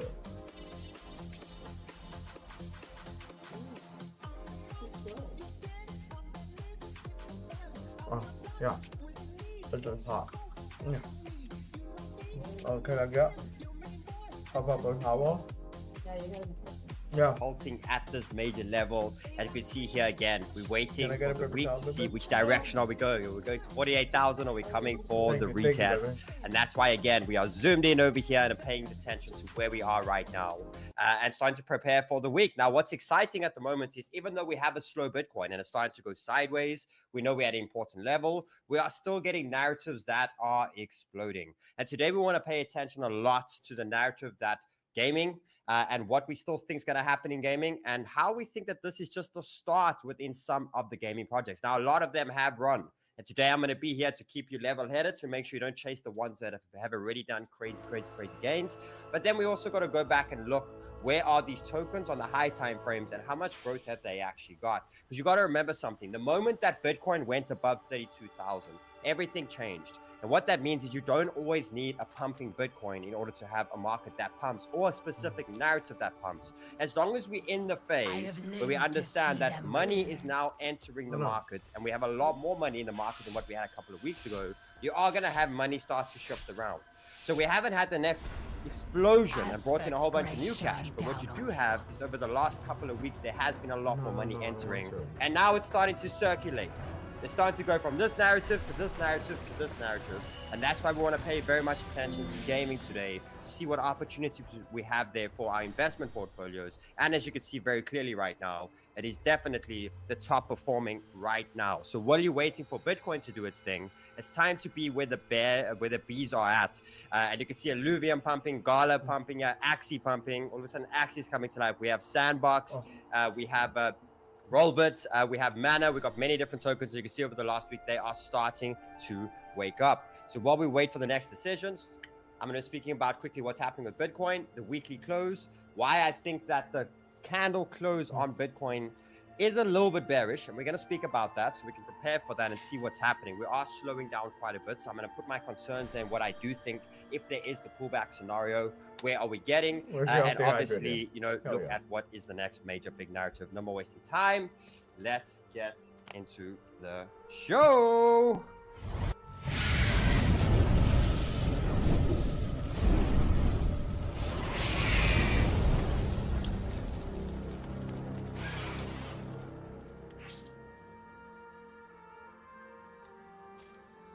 Righty, guys. Happy Monday. How are we doing? Pop in the chats. How are you doing, guys? It's that phase, right? So you just got to sit and you know, it's that overthinking phase where you're probably trying to maybe trade a lot, or you know, it's just this patience. There's something about patience that a human struggles with when the market goes completely sideways and just sits at a specific level. And we now know yet again that the sideways is the preparation and get everything ready, because a big move comes next. And again, we look at this. Firstly, why are we going sideways? Because we had, you know, a very, very, very big resistance. We obviously got to the massive one of Bitcoin at 30, 31, 32. And then we went to the next one. You can see the next one's now 38. We're hovering here. And straight after this, we've got 48,000. So it makes sense that we're getting a little bit of sideways over here. We just want to make sure that the sideways, you know, is a strength sideways, you know, and not the pullback. If it is the pullback, we've got to be prepared. We've got to understand that, you know, a lot of these coins are at crazy high levels. And end of the day, if you want to be investing at good opportunities, you would actually be sitting here really hoping for the pullback. But another thing that also really gets tough in a bull market is it just does not stop, right? It doesn't stop. You keep waiting for the pullback. It keeps moving. So again, we're very focused on this spot over here. And you got to pay attention to a few things that's happening right now. The first thing is we had a previous resistance like this year in 2023. And this was at 31, 32. And you can see the slowdown periods. Now, the last times we have slowed down quite a bit on the weekly, on these high time frames, it has been temporary. Oh, what the fuck? And you can see over here that we took a while over here. We took 2-3 weeks in this period over here at 30K. We ended up going back to 25. We tempted it again, didn't get through it. We ended up going back to 25. So this sort of size, you know, that you're seeing over here when we slow down here and how the decent pullback would be, you got to remember, we still pumped this whole move. And that's just a little correction of that leg. You got to understand that that's happening on this current leg over here can be something like this at any single moment. So you got to be prepared, guys. We are slowing down. Now, again, you have the two options that's happening here. We're either eating away the wall, or there is slight signals happening over here, getting prepared for the next move. Now, again, when we do make our way down to these areas, I don't think it's going to be too long. I do think, you know, we could get a bunch of spikes here, but I do think you're going to see mega interest, you know, in order for the upside. And for me, it does sort of make sense. It's going to be a little bit of a struggle, you know, to wait for the pullbacks to happen. We do know the stochastic RSI is sitting at the top. There we go. This thing is just flatlining at the top. So again, it's got to make a big decision. But again, for me, if I think about the longevity of this bull market and, you know, sustainability of us going crazy bull and continuing to be crazy bull, is I would actually like a decent couple week pullback into ETF news. That would be amazing for me. You know, sitting like this and then ETF, then maybe it gets sold off into, and that becomes, you know, the slight reversal. So again, I'm preparing for either way. But what's exciting, as I said previously, the moment we got above this level over here, you're going to have some narrative, some token, and any single day pumping. And that's what I love about it. As long as there's money in the market, Bitcoin can go quiet and go. It can slow down, but you will have something moving that was not moving last week. Okay, which is very interesting to see. So what we're doing now, again, let's quickly zoom in here. Let's jump into Bitcoin and show you guys a little bit of the smaller time frame data that I'm seeing. Again, there's a very big move coming in Bitcoin. You know, yes, the timing, we want it to be today, we want it to be tomorrow. Nonetheless, at any moment, there's a massive move coming. This is a very, very, very strong accumulation period that's happening over here. And we're basically riding in the sense of a full month going sideways, with Bitcoin's just been hovering up to the upside. So again, this is a massive preparation for a big, shakeout, massive shakeout to the downside. And there's obviously the explosion, which again, the more we go sideways, the longer I see, or the higher I see us going. Right now, my target is around $42,000 to $44,000 on this current move over here. But what's insane about this is this could continue. I could literally continue doing this for the next 2, 3, 4 weeks. Okay, so we can definitely see that we're in this big preparation phase of the market at the moment. And it's the same thing with the dominance. The dominance is not really making clear moves just yet. It is looking slightly bullish. Okay, it is looking slightly bullish, and we want to see where we're at right now, because, you know, the whole year, whenever we've had a very bullish dominance, it's been a very bullish Bitcoin. And again, this is starting to break a 4-hour trend to the upside. So it looks like we are having a dominance up. We just want to obviously see now, is this going to be a bullish Bitcoin, or has everything changed? Now, what I mean by everything changed is the whole year when Bitcoin was strong, dominance was going up. Do we get to that big stage at some point of this dominance actually flipping? And what that means is altcoins will be very strong to the upside when the markets bounce, and they'll get really badly hit quickly to the downside, you know, when Bitcoin dumps. So it's quite interesting to see now that we have dominance breaking to the upside. Is it because Bitcoin's about to be bullish again? Or is it, you know, or does it come down to, you know, there's a shakeout coming and altcoins are going to obviously bleed more, but the bounce will obviously be massive when it comes to us possibly losing this trend, hopefully in the next week or two. But if this pushes up and the markets decide to pull back, you know, alts will get hurt, but at some point there's going to be a massive distribution. And again, it comes down to ETH, being patient with ETH. I've loaded up how many options? So many options of ETH right now. I'm so long. And I got something to show you guys. I'm back in the market, baby, on some of them. So there's a few tokens here. You guys remember my margin account, right? The one that I think I made $80,000 on it. I'm still sitting in cash. I still have cash, but I've started depositing and started building a position. You can see I have a whole bunch. I have 44 Ethereum over here. At the moment, I have up to 1 million Doge again. I have DOT again. I've been building a massive Phantom bag, and I've been building a really big Theta bag too. So this portfolio, the one that I showed you guys that I bought in Singapore a couple of months ago, you know, it took about, what, 3 weeks, 4 weeks? until it actually started making me money. And that's where I think we're at again at the moment, where it's going to take, a week or so to build your positions and build your portfolios. But this for me, spot and 2 and 3x margins, where it's very low leverage that I'm taking over here, but I'm building them for the next 20, 30, 40% move within altcoins. I do still have a little bit more cash, but you could see I bagged profits on this thing about 2-3 weeks ago. Market still rose up a bit, but you can see I'm entering back and I'm building up my spot positions again. So I'll speak about these trades and what I'm expecting from them. But right now I'm focused on building positions, not on how big they're going to go, where they're going yet. It's about these are the areas that I'm accumulating. These are the tokens that I'm building at the moment. And this is, again, I love gaming, but I'm not leveraging gaming too much. Maybe a little bit on the smaller accounts, but not when it comes to my bigger accounts. And you can see right now with 350K in, I'm looking to get to $600,000 in on these longs throughout this week, so that I can have a 30% move and ultimately make $150,000. Now I want you to look at, doesn't matter what account size you have, I want you to see what I'm doing and how I'm doing it, and how I'm thinking about these things. The amount of money doesn't mean anything. It's just about, you look at the patience of when I'm deploying. I'm not running 10x, 20x trades right now. I do think in a day or two, Bitcoin will make a decision and we can run some short-term leverage, but you can see I'm paying attention to the spots and the margin accounts over here. Okay, let's get back into what we were talking about. Okay, amazing. Just give me 2 secs. Just want to see why this is not working. There we go. Okay. Let's get into the analysis over here. So short time frame, we know where Bitcoin's at, but does look slightly bullish. Let's just go back to the Bitcoin chart. There we go. So Bitcoin broke out of this wedge. We ended up topping out at 38,400. Again, anywhere between this 37 and 38,000 is a massive resistance. We want to get out here ASAP. But what you can see is we did break that wedge, and now we are testing that wedge over here. So the short-term bounce was pretty good. But as you can see, I have another small trend line that's just tracking this move to see when Bitcoin's going to possibly move. So why I still think that there's a possibility of Bitcoin to attempt again at any moment now is obviously the strength of the dominance waking up, and we're on a retest level now. So, anywhere below those lows of 37,000 gives me an indication that, we're pulling back, and there might be a possibility back down to 36. And again, I have 35 and 34.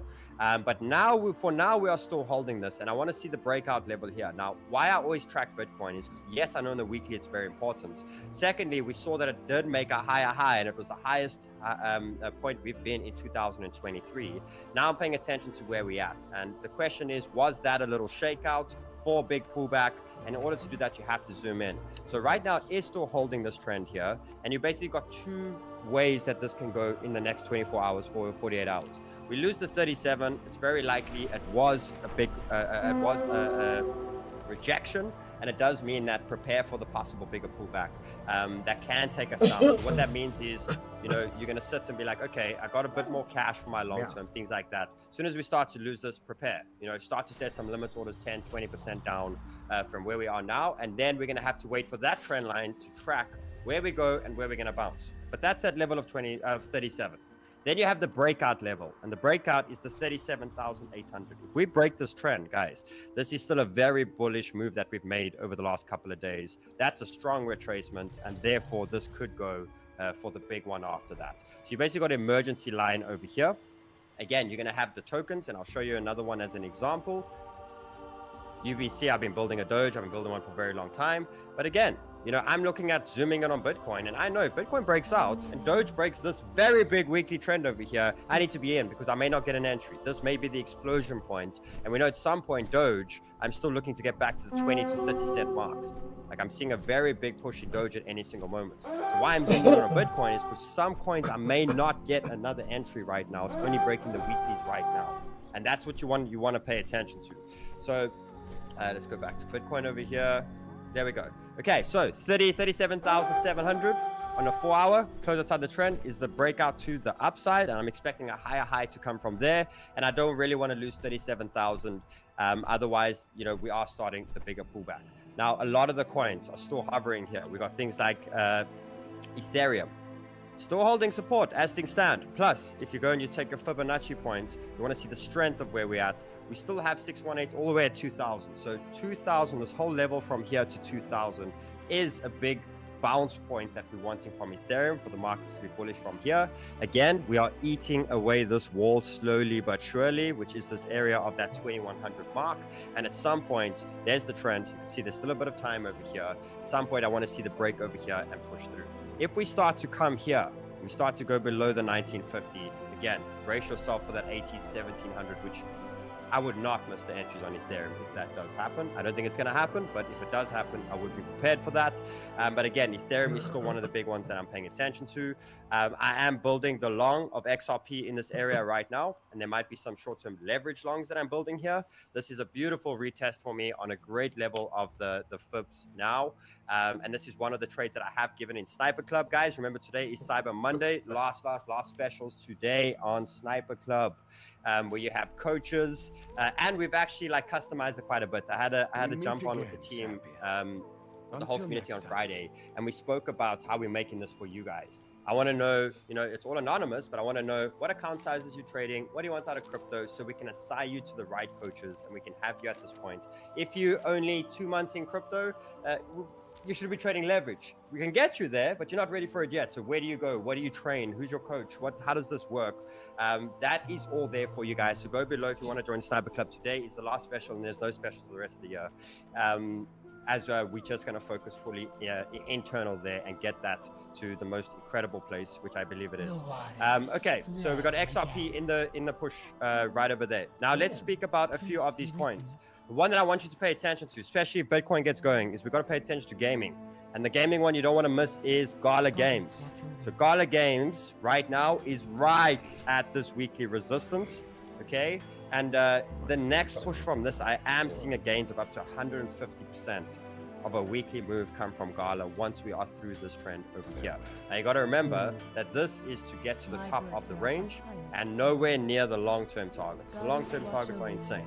Okay, this could be a possible 10, 12, 14x jam to come over the bull market, and maybe it goes to all-time highs and you're sitting on a 20x jam. Okay, but right now you are paying attention to the same thing you've seen many times: tokens that are breaking early ranges and breaking weekly ranges for some proper gains to the upside. Here is one over here, Gala Games. So by breakout levels around the 2.8 cents, we're very near this point. But the main thing is Bitcoin. As soon as Bitcoin breaks, just going to take a little bit. This is why your 4 hours is important. You want to pay attention to Bitcoin breaking out. Let's just go back here to the chart. There we go. That breaks. Gala's strong. Gala's going to rip. Gala definitely looks like an incredibly strong token at the moment. Let's speak about a few of the gaming ones. We nailed Super. We absolutely smashed it. No one was talking about it. No one was saying anything, and we smashed it. Look at that. There's your 100% for the week, guys. We got this very strong. Again, why am I showing you Gala Games? Because where's Gala Games? Gala Games is there, right?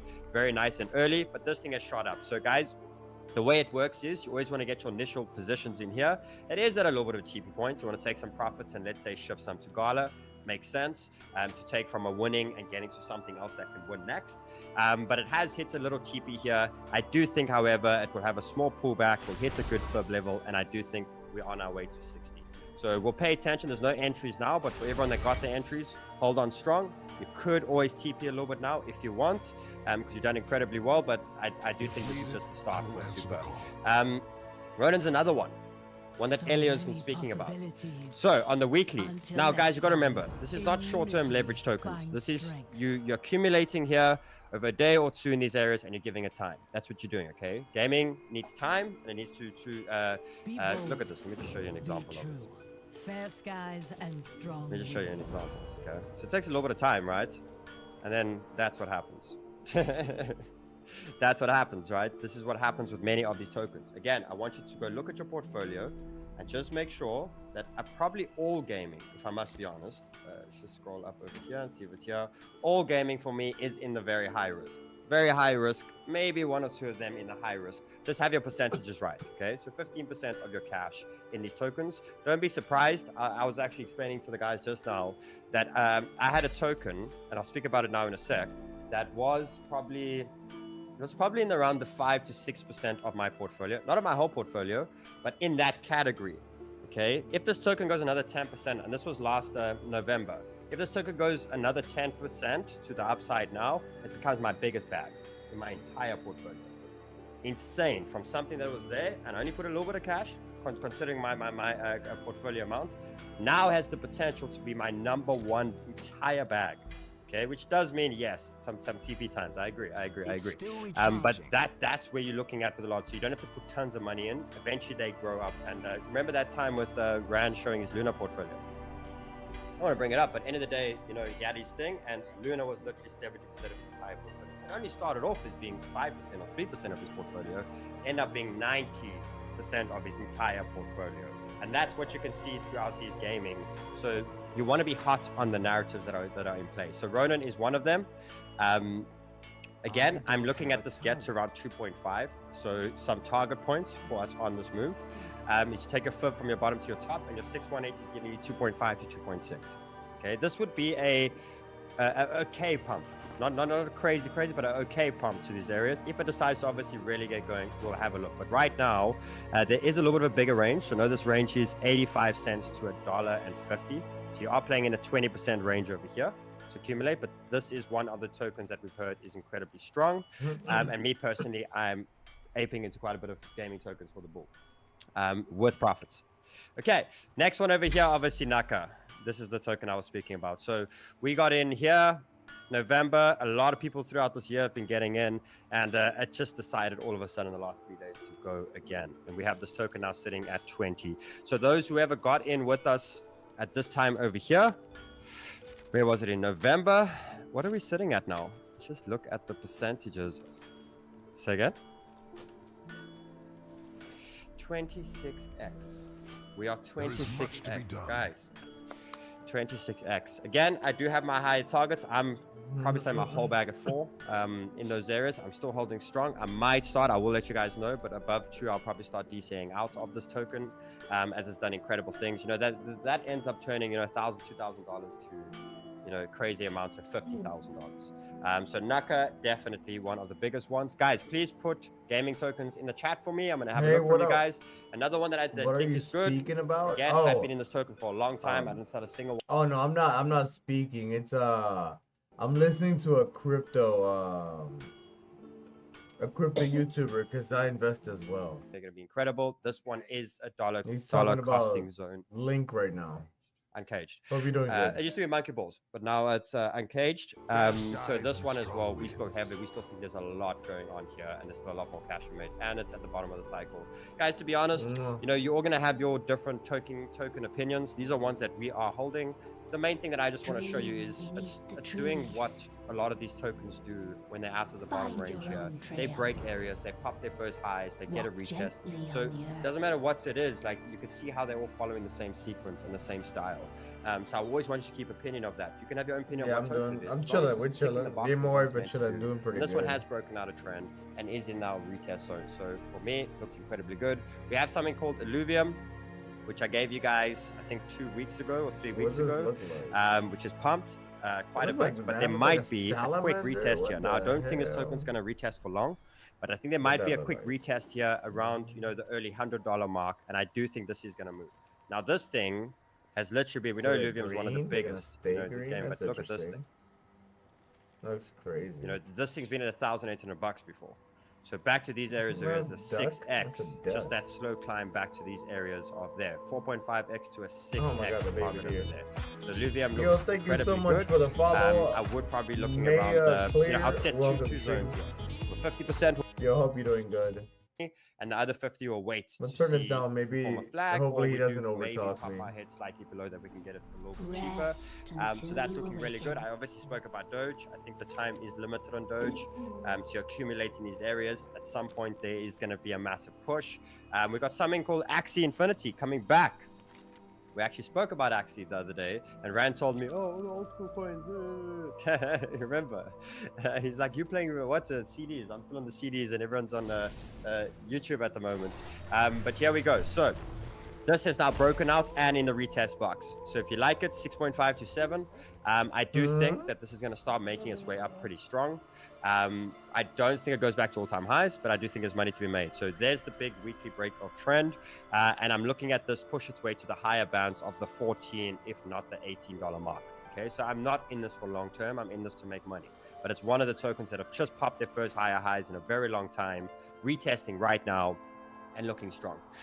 So that is looking really good. I do want to speak as well to see where we are in the cycle. We're very near a Shibu, and probably going to be Shibu and Doge that are probably going to rip together at some point, and probably Pepe. We'll have a look at Pepe. But we are getting to a point of meme season. We're close. We're very close here. So it's showing Shibu another 5-6% up from here, and we break the very big weekly, which could probably send this thing up to 100%. So pay attention to the meme season as well. Remember, if Bitcoin goes sideways here, you'll probably have memes and gaming continue. As long as it's not dumping off, just going sideways and ranging. So again, you want to have what you're making money on. If that happens, then you obviously got your big older ones, which are your Decentraland and your sandboxes, which still haven't had their run yet. So again, it shows here we are breaking out and retesting right now. Here's the range on Mana, Decentraland, which is basically between the 40 cents and the 45 cent mark. So this is a dollar costing zone if you like this gaming. Again, they were a top performer in the last pool. Do I think they break all-time highs? No. But do I think they're going to go back to the short-term range highs, if not this high over here? Yes, I do. So at some point here, these are my targets, which is $1. So again, showing me the potential. It's all slipping from my mind. Yo, it's all good. It's all good. We then obviously have Sandbox as well. Let's have a look. Where did I put my sand? There we go. There is Sandbox. So same with Sand. This has recently just popped through these trends. Let's put them in. Happy Monday, by the way. Now Happy coming Monday. into retest zones over here. So your basically between 30 and 40 cents is your dollar costing zone. And again, my TP targets from this are around $1 to $1.50 to the upside over here. So these are my targets. Let's bring on, I know Dill's here. I want to see what Dill's thinking game-wise while I look at the rest of the tokens. Dill. What's up, bro? What's up, bro? What you seeing? Seeing any gaming? Yeah, I'm looking at a couple. We gave that Decentraland long on Sniper Club not too long ago, so that is in play. That thing's cooking. Nice. Hustle liked something called Altura, which I have in front of me. That seems to bring it up, bro. Let's see. Yeah, I think right now when the days are slow, you got to prepare yourself for what is going to be. It's very clear. If Bitcoin pumps right now, gaming's going to go through the roof. Like, there's no doubt about it. It's going to absolutely be a very high performer. Yeah, I mean, these things haven't stopped though. I mean, at some point they've got to calm down. At some point that money's got to go somewhere else. Surely, I mean, these things. Is advertising good on here? Bitcoin's not moving, so people are bored. Yeah, it's all good, but look, if you want to advertise like your stuff, I'm a graphic designer. My wife is too, so we're good. I like graphic design stuff. I'm getting bored of staring at all these gaming tokens. Hello. Yeah, so this is Altura. This is the weekly. Dropped nicely into a horizontal weekly zone. Nice area. And currently with a 382. So I did talk about this one briefly last week with Hustle, but this was a nice little potential buy zone. Yeah, 0.52, this sort of area. And then if we do dip a bit lower, 0.043. So yeah, that's a good one for me. Nice. Nakamoto, you've covered. Yeah, there's this Decentraland. We did give this trade. It is active currently. If it dips into that box, we'll be buying more. As simple as that, really. So that is something we're after. It is a bit of a dino gaming joint. It was exciting as games for a living, this type of thing. G Swift. Something happening here. They gave us a little flag the other day. They gave us a little flag, popped out. So I got this G Swift. You have this one? I do have it. So maybe something cooking here. It was the old star. Yeah, it was from Lunar Days. That's what it was. They changed. They were. It's too far away.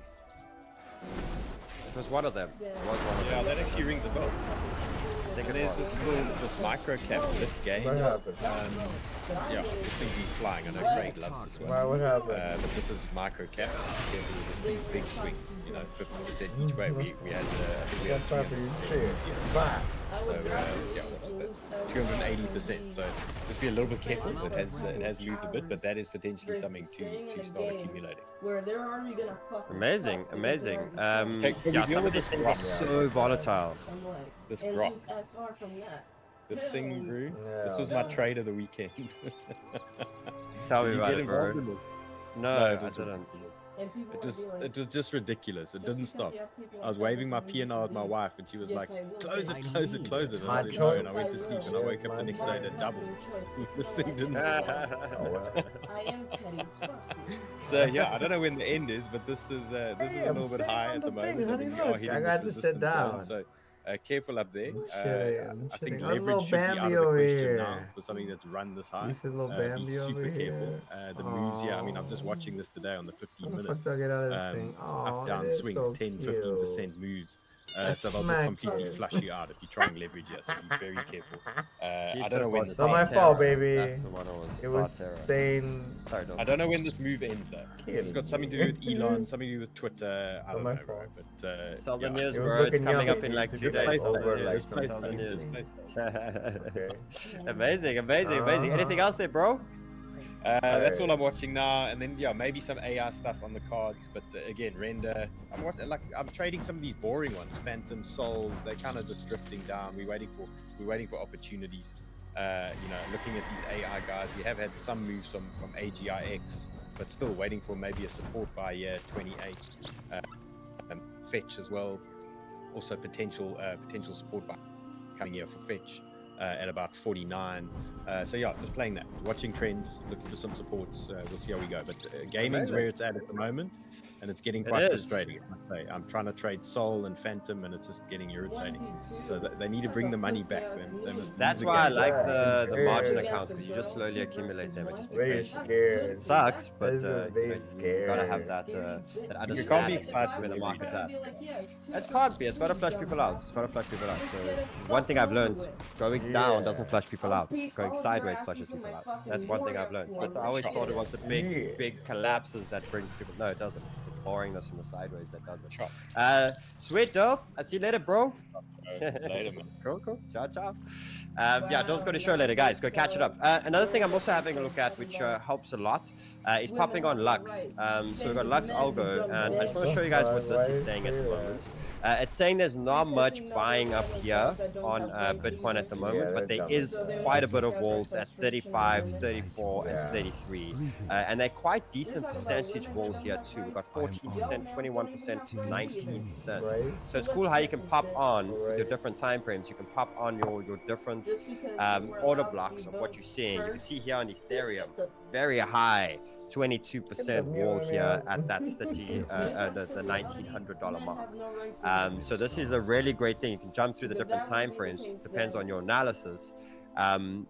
If you want to jump on and see the big blocks, it's crazy. Look how the next weekly on Ethereum, this is what I've been speaking about. The next weekly block here is at $3,400. Insane. Insane on these things. Let's look at something like Sol. Look at this. It makes sense. It makes sense that this wall over here at 70, the one that we're sitting back at the moment, the next wall is at 130. That's on weekly. This is the high time frames. This is amazing. So guys, I want to remind you that today is Cyber Monday, and it's the last special you can get on Lux Algo. Go below to the top of the descriptions. You can get 40% off of it right now. Price action concepts, signals and overlays. Cyber Monday. This is for you guys. Again, don't miss on the cheapest day of cheapest weekend of the year to get every single tool that you need. And you can see they got different styles over here, but you can just pop this on and see if it agrees perfect analysis, and it's very accurate. If you go look at what it's done previously, it's really good, and it suits your time frame. So if you want to jump to a small time frame and use it on the small time frame, you can see here Solana, it's saying this 51, 44% strong. You can use that with your analysis as well. So that's there. And another one I want to speak about, guys, is the new sponsor of the show is Woo Exchange. Now, UK traders, listen up. This is for you guys. Woo is an exchange that you can trade. The only thing is you can't deposit with fiat. You can only deposit with crypto. But you are allowed to trade in the UK. Go below and sign up does it right. Once this can also get you into sniper school. It can get you into any of our VIP products as well. So we have Woo as well. It's too far. Low-based fees, completely customized UI, live updates, and transparent dashboard, and this spot is future trading up to 50x over there. So Woo, I will show the platform tomorrow for you guys. Okay, so let's zoom in. Let's have a look. On Bitcoin, let's just take off Data here. So guys, I am a little bit concerned about this weekly candle. I don't like candles that do this. It's like a doge. It's like a, is it an opposite doge? A doji sort of candle, where it buys up here and it sits here. So what that means for me is we have two options here. Either this is a little bit of a start of a pull down. It really is. And it shouldn't be too aggressive yet. Obviously engulfing this, you know, it could engulf this pretty quickly if it does start to happen. I do think it'll be news driven if that happens. But one thing again, it looks that gives me an idea that maybe the next day or two is a little bit of red, and we want to get bought up and get through here ASAP. The longer we spend, the more likely we are having a big pullback. So let's just pay attention on the weekend. I would stick to the narratives that are hot, ones that are breaking big trends at the moment, and things like Cardano, which I do think, I actually want to speak about Cardano for a second. I do think it's a mega for Cardano if I'm coming. I don't know, I'm just feeling the tinglies, and I'm looking at the chart, and I think at some point, let's just go up here, just take this swap concepts off. Here we go. Zoom out. Okay, so obviously this has had a decent push up, but it obviously broke this really big trend. And this is one L1 that hasn't really gotten going. It hasn't done anything like Neo or anything like that. And at some point, I especially think on this pullback, I think anywhere now the mid-30s is great. I do see an explosion up to the 60s. I really do. I see a massive push coming from Cardano. And every time I see a little bit of green in Bitcoin, Cardano is looking ready. So pay attention to Cardano as well. I do think it's something that is going to have this nice, strong moment to the upside. And then, guys, we're back in action. So I just didn't win. Was it one show? Thursday last night, didn't do a show. Did one Friday. Did a lot of portfolio shows. Today, this week's trading. This week is getting, you know, some of the narratives that are out. Pay attention to the high time frame, but I think we're going to be trading quite a bit on this next pullback. I do think we're going to have some clear trades. Maybe it's going to be some shorts, maybe it's going to be some longs. But I do think volatility is going to hit this week, and I think we have a big one. So we're going to have fun trading.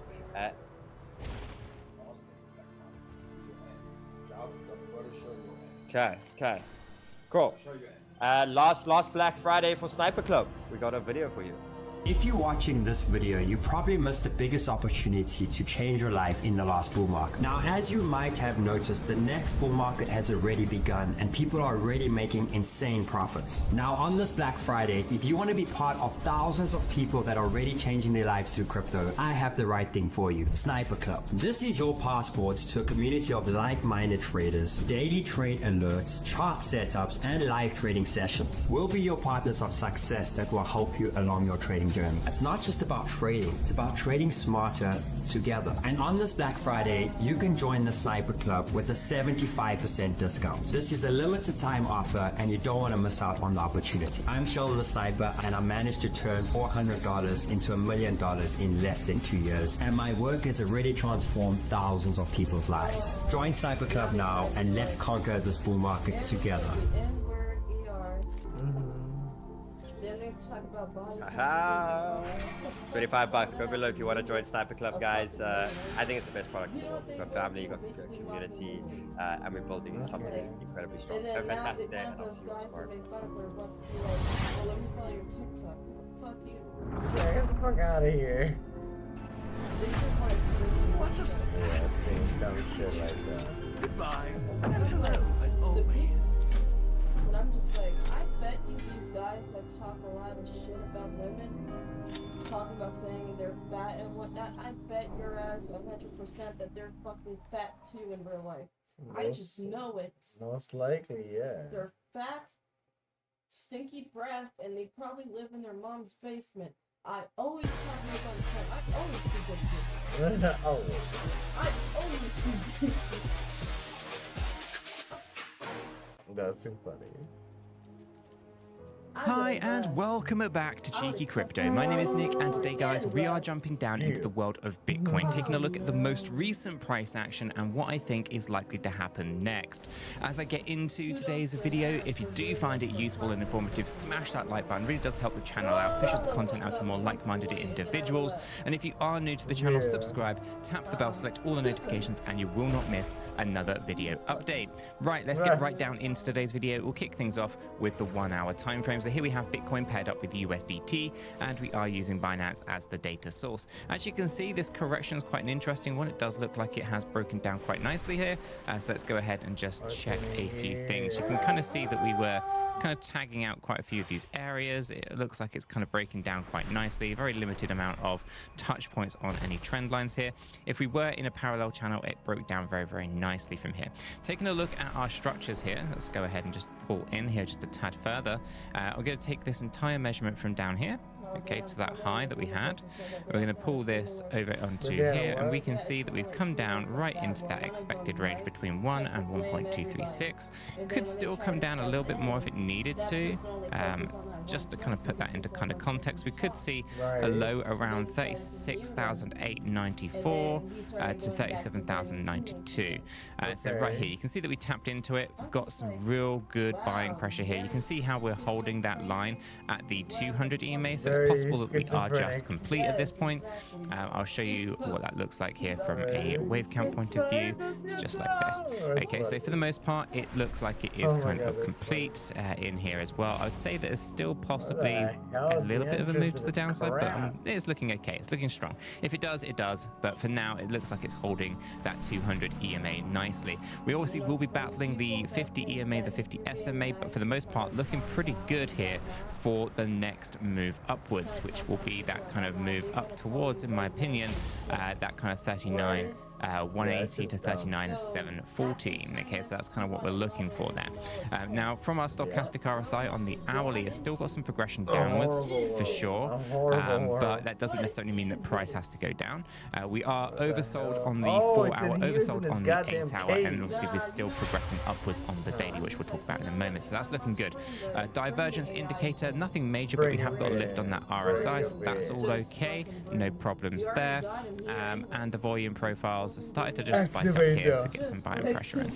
Okay, so looking good on the hourly. Not much more to really say there. It looks pretty good. Let's take this out to the daily. The daily is the one that's most interesting to me. We can see we've got a little bit of lift on the stochastic as we are looking to target out that kind of $39,000 to $40,000 range. It is the fifth wave of a fifth wave, and ultimately we are tracking, I believe, to be the fifth wave of the fifth wave of the fifth wave. Let me show you what that looks like without overcomplicating anything. We kind of see here that I think we're doing something like this. So we have a diagonal inside a diagonal, and we're finishing off that fifth wave. So there you go. You can kind of see it right there. So that's kind of where we are. Now, we are above the 200 EMA, that's the white line, above the 50 SMA, that's the yellow line, above the 50 EMA, which is the red line, right? So we're stacked up quite nicely. Price actions above all of those. The shorter time frames are above the longer time frame EMAs, and all that's looking good. We've got the bullish structures on the smart money concepts. All of that is fantastic, but it doesn't look as good as what has just been printed the last few days here on our divergence indicator. Our divergence indicator is giving us a hidden bullish divergence. Ultimately, I think everything here is now looking quite nice for that move upwards towards $39,000 to $40,000. So everything's kind of gearing up for a big move, in my opinion. So Bitcoin's looking to kind of finish off its structures before we can get into what happens next, which obviously will be a move to the downside. But for now, it looks like it is gearing itself up for this rally. We are targeting out $39,000 to $40,000. That is the range that we are kind of targeting. Now, it may overextend and above and beyond that. It is possible to do this. However, I think for the most part, realistically, I think there's going to be so much selling pressure up at that $40,000. It's unlikely that it's going to push through it, but if it does, fantastic. Let's take a look at the weekly. The weekly still is in its bearish structures. These haven't changed, and these are obviously, you know, bigger macro pieces to that of the daily and what we've been talking about. So this is what is to come once we finish those daily structures. And we are in an ascending triangular wedge to the upside, bearish pattern. We do obviously acknowledge that we are in higher highs, higher lows, which have a tendency to want to break on down. We have an overlapping structure that is giving us a clear clarity as to the moves to the upside. We can also see that we are overbought on the weekly, overbought on the monthly, indicating that momentum is running out to the upside and we are likely to see a shift to the downside. We threw the divergence indicator on there. There's nothing major here outside of that hidden bullish divergence that took us up into this one on the weekly time frame, overbought on the RSI as well. So all of that is bad. Now, when we take a look at the volume, which apparently is not what you want to see. Let's see if I can So why do I have to clean up my act? See if I can get this to actually be. It's not going to work. I'll have to take that one offline. The volume profiles are clearly on the wrong one. Let me actually move this to the pane above, and hopefully that will then scale accordingly.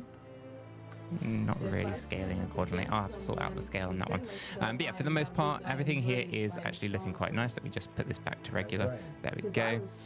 And so yeah, so we kind of have that. We can kind of see everything that's kind of going on from our weekly standpoint as looking quite bearish. Now, obviously, there are some bearish scenarios here that do play us out to sub $10,000. But realistically speaking, before we can kind of even talk about those, we have to appreciate that we've got support at 30 to 31,000. We've got support at 24, 25,000. We've got support at 20, 21,000, and so forth, right? So obviously price isn't going to just, in my opinion, go straight down like that. I think what we're going to do is we're going to see some kind of support levels kind of come in, find some resistance, kind of move on down, and we're going to kind of work our way. I don't think we're going to see like a major kind of move to the downside straight away, but I do expect us to kind of have some kind of choppy kind of movement to the downside, bullish kind of, you know, movement in itself, because it's not going to be in the same way that we saw previously where we had these kind of straight line drops. I don't think we're going to see that. I think we're going to mirror kind of what kind of structure we had here, a very choppy corrective one, coming back down until eventually we do get those more straight line runs, which I think will come in 2024, potentially. Yeah, we'll call it 2024. I think it will be 2024 by the time we start seeing those movements. So all in all, that's kind of where I think things are. I don't think there's a lot more to kind of talk about outside of everything that I spoke about yesterday. If you didn't check that video out, you should check it out. It's on the channel. Go in and have a look. I kind of go through everything on Bitcoin on a macro scale and on-chain data and all that kind of stuff. But from a price action, quite boring over the last couple of weeks. I think we're finally getting somewhere for a bit of a swing move to the upside. Let me know what your thoughts are in the comments down below, but I'm going to leave the video right there. If you have found it useful and informative, smash that like button. I do appreciate that. If you are new to the channel, subscribe. And if you haven't joined us in Discord, what are you waiting for? Check it out. Link is in the description below. Until the next one, have a fantastic day.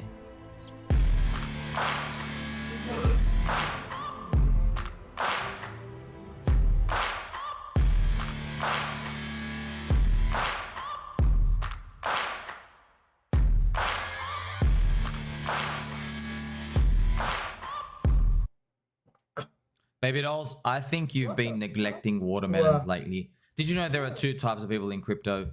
One, people who want to hear about coins when they're very cheap. In depression zone. Is the first type of person.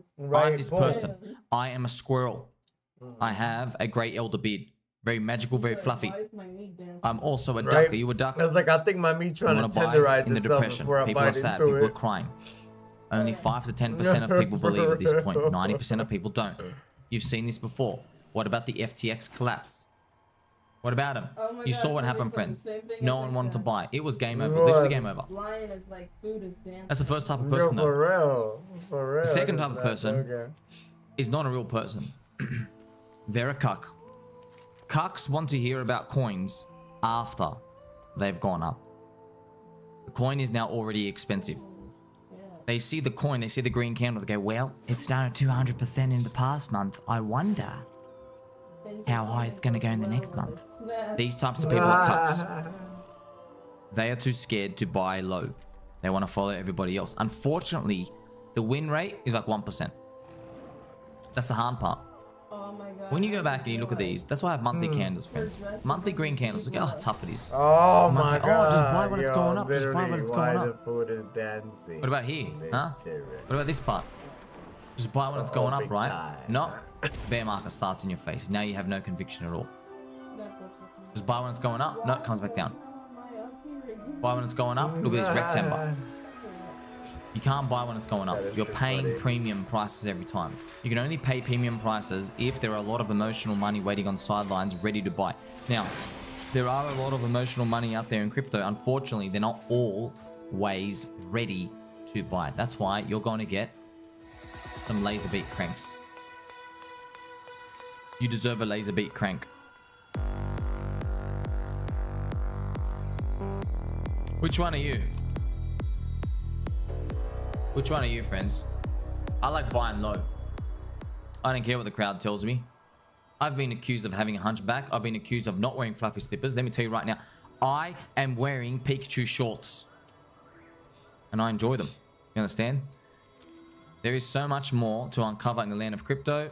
And guess what? You don't have to look very far because I've got all the information here for you. That's why you like to subscribe, Billy Button, and all. Family friendly show. Appreciate it. Hex was removed from fake DeFi Uniswap and fake DeFi Matcha front ends. Both of them. Now, fake DeFi Uniswap and Trash Matcha, while they removed the Hex, they still left the honeypot scams, blatant securities, and absolute filth. Fake stablecoins, fake ETH tagged coins to scam you. They still left them in there. Why? It's because they're doo-doo heads. Pulse Chain, PulseX, and Hex are literally the most hated coins in crypto. Why do I keep talking about it? It's because if you don't want to buy in the depression, you buy the hated coins. You get it? Because hate means you irrationally dislike. If you hate someone, it means no matter what they do, they can tie your shoelace. They can feed you bananas and berries. Doesn't matter, you hate them. You see? Well, it's the same as a coin. Doesn't matter what the coin does, they're always going to hate it, which means there's always weak hands watching the coin, not participating, which means on average you have a higher margin of error if you participate because you're not with the emotional money as much as if they were participating. Luckily for you, I put all this information here. 140 plus content creators, bullish on Pulse, PulseX, and Hex. I mean, what else more do you need? It's all right here. Aren't you glad we're friends? Did I mention that they're cool as well? See, friends, you could participate in Big Mac DeFi, otherwise known as Bug Eater DeFi. Chain Stink, right? Now, Link, otherwise known as Chain Stink, yeah, you can participate in it. I'm just telling you right now. This bull market will not go on as long as everyone hopes. With any coin, Bitcoin, Ethereum, Chain Stink, Cardano, XR Poop, doesn't matter what the coin is. It's not going to go on for as long as we think, and it's not going to go as high as we think. So you're going to have to really buckle down and find undervalued gems. Now, I'm not saying Hex, Pulse Chain, and PulseX are undervalued. I'm not even saying to buy. Go look at a financial advisor. Go tie his shoelace. Bug Eater DeFi, I've been talking about it for 18 months. I like it as well. Diversifies the portfolio a bit. There's not many of them out there. That's it. Not everybody hates everything, you know? I'll get this cute little pet. What makes it easier is you have people like Matty Allen here, and I got who this is pet out of it. a Hexican You and a see Pulsican. It's cute. He runs Hex conferences It's like a and magic Pulse Chain pet. conferences every year. It's cute. Many guest speakers, many different views.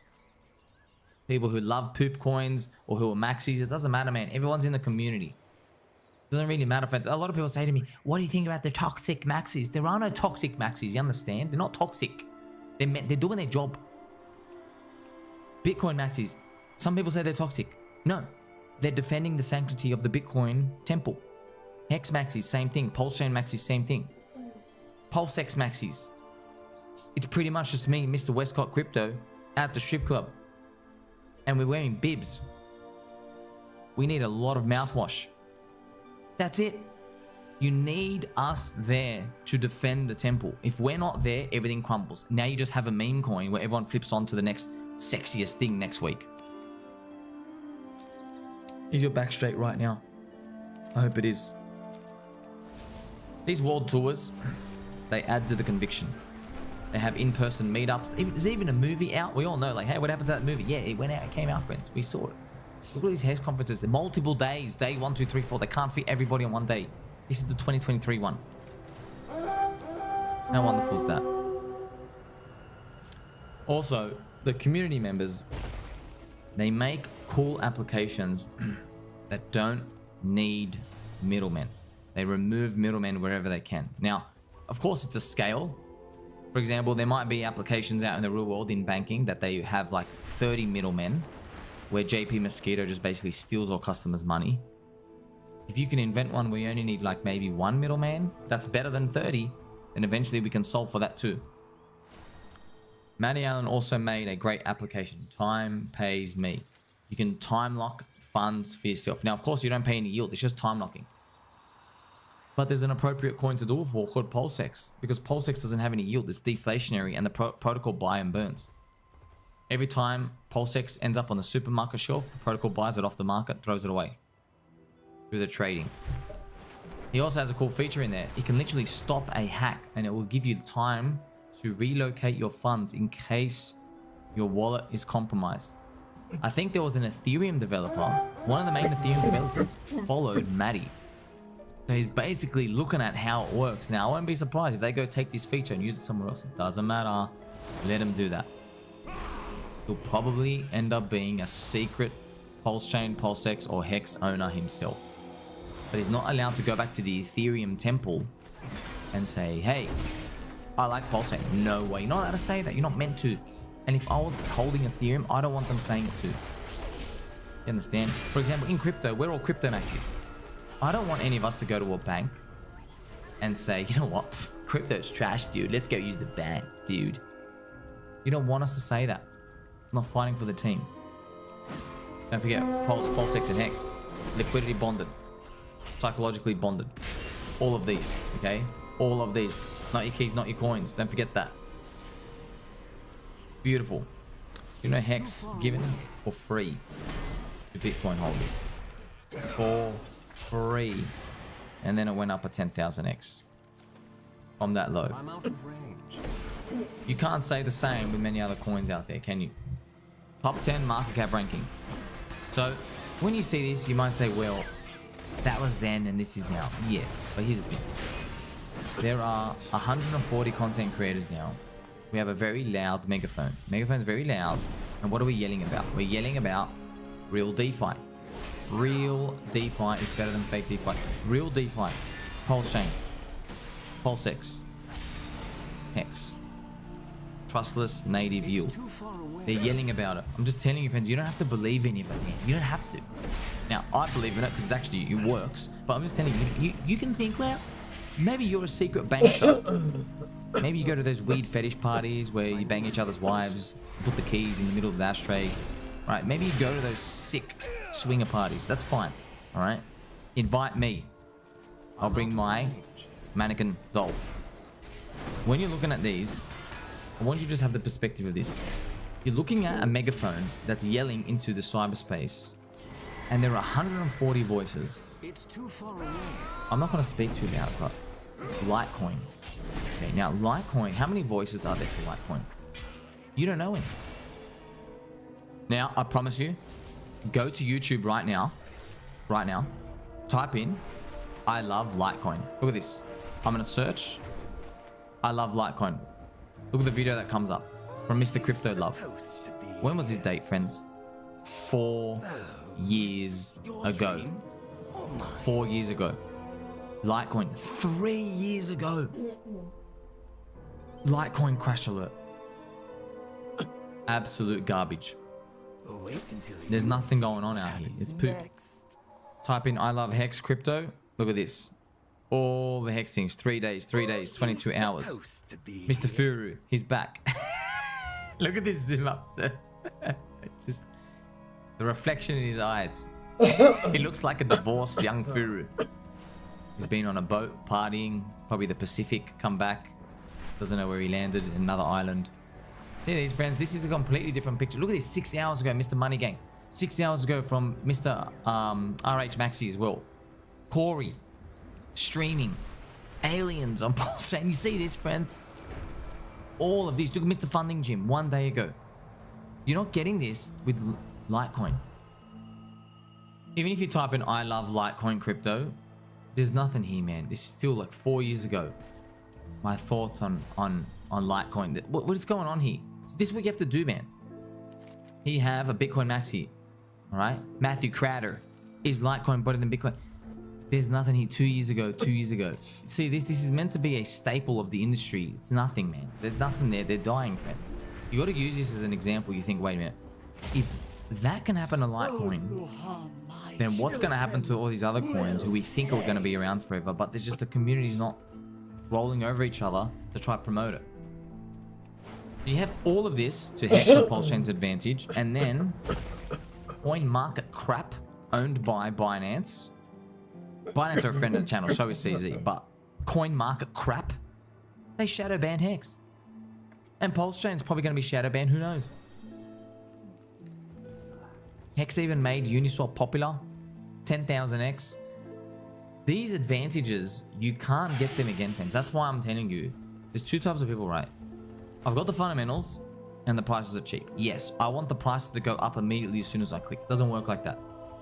What I'm telling you, what happens is once the ball starts getting moving, the dips get more shallow and the thrusts up get more aggressive. Just it's very hard to time it because you know leverage traders on average get wrecked, which probably means trying to time those thrusts gets you wrecked as well. But luckily for you, you're not using leverage. You're trying to increase your cash position, trying to say, okay, what can I do to get another job, get longer hours? Can you sell something around the house? Do you have stocks to sell, friends? I've got all these IDs out here for you. I have friends literally, they have stocks. They did not ever think, they go, oh my gosh, I got these stocks. I'm holding them forever. Can I take off like 30%? Yeah, you can. Because the upside in your stocks is a 2x in 10 years. But the upside in crypto might be a 10, 20 or 30x in 18 months. It's a completely different risk reward threshold and it's much better because there's less competition. That's why if you buy hated coins, if you participate in hated communities, you remove the competition because it's only the people who believe. When's the time to get out? When the non-believers start piling in. Make sure you like, subscribe, belly button all. I do love and appreciate you. Catch you very soon. Full disclosure, folks, in the same belief. Do you care about volume and that it's so quiescent right now? I'm in your camp as well. I don't think volume. I think volume in decades past, when the structure of the market was quite a bit different, probably had some value in wrapping into your technical analysis. It's just not something I...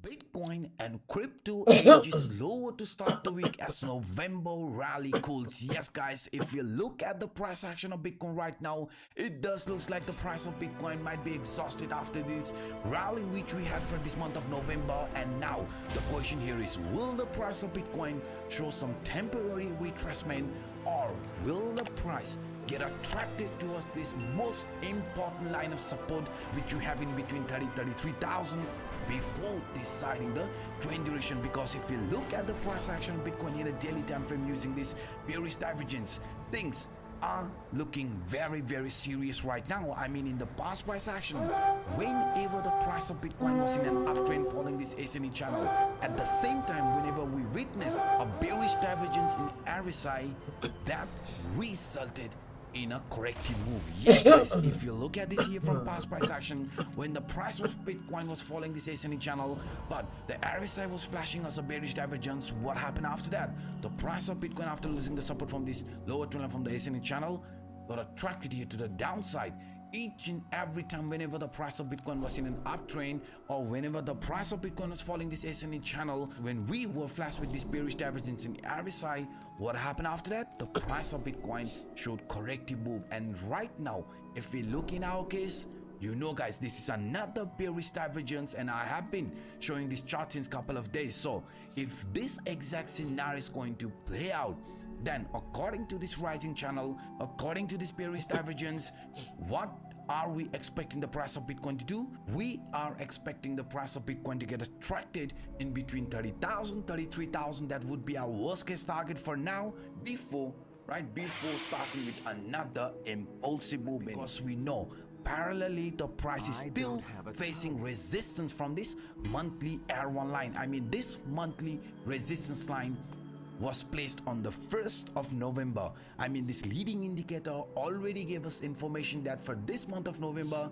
this trend line around 37,800, 37,900 is definitely going to be acting as a line of resistance. This is exactly where we got attracted. We tried plenty of time to break out of it, but we failed. So, failing to break out of this monthly R1 line could result in a corrective move where we could be getting attracted in between this CPI line, either the top, center, or the bottom CPI line, before choosing the trend duration, because we know the price right now, if it does get attracted here to the downside, even break the support from this ascending triangle. Yes, this ascending triangle, upper trend line acted as a line of resistance, lower trend line acted as a line of support. So right now, if we do see another weakness in price action of Bitcoin, where are we expecting the price of Bitcoin to get attracted towards this lower trend line? And if we fail to hold the trend line, right, only after that we know, hey, the price of Bitcoin could actually get attracted towards this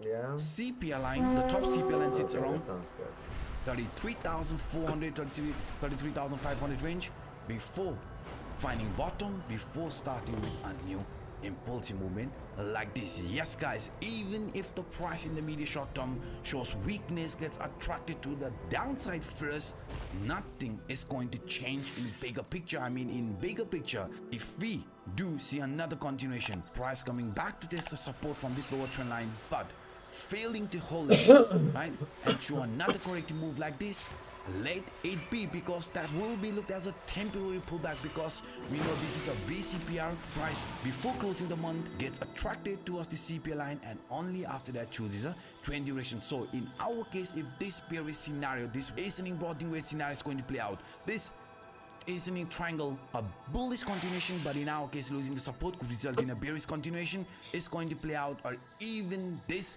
scenario is going to fail to hold the price at this current stage, nothing is going to change in a bigger picture. Let me be very clear about this. Yes guys, in the medium short term that might result in retracement, but in bull market, retracement like 10%, 15%, even 20% is very common. To liquidate the over leverage longs, please listen carefully guys, because right now things might look bearish, price might show weakness, price might get attracted towards this key line here to the downside, but the overall picture still looks very good. I mean, even after this weakness, even after price failing to find support at this upper trend line, even failing to hold the support from this lower trend line, does not change the overall picture, because the overall picture for Bitcoin still looks bullish. And now, even if this here is going to play out, I mean, the parabolic curve pattern type of formation, you can see this is our base 1, base 2, base 3, and what follows after base 3?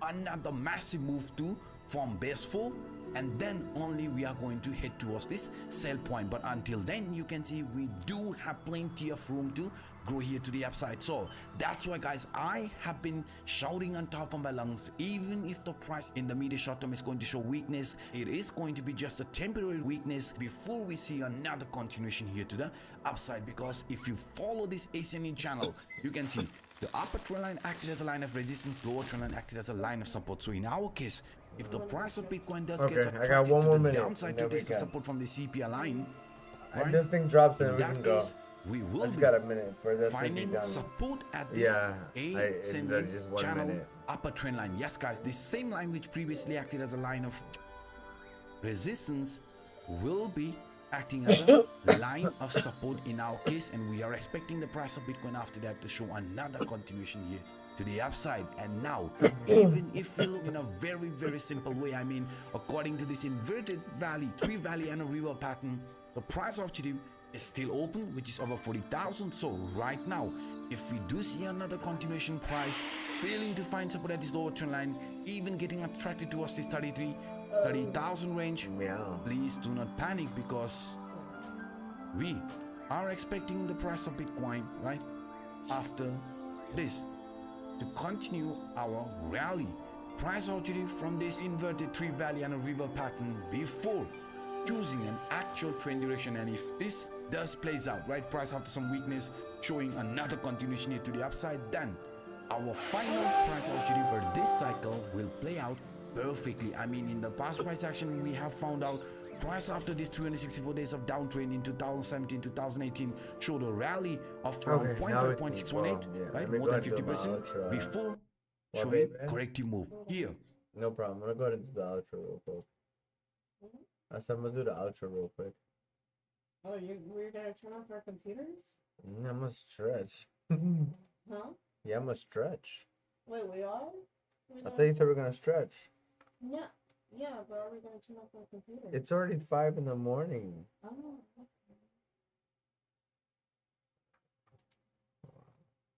Alright, we're gonna go stretch. We'll see you on the next episode of Dragon Ball Z. You might as well just say sleep. Take it easy, buddy. Later. Stretchy, sleepy. Sleepy, stretchy. BRB.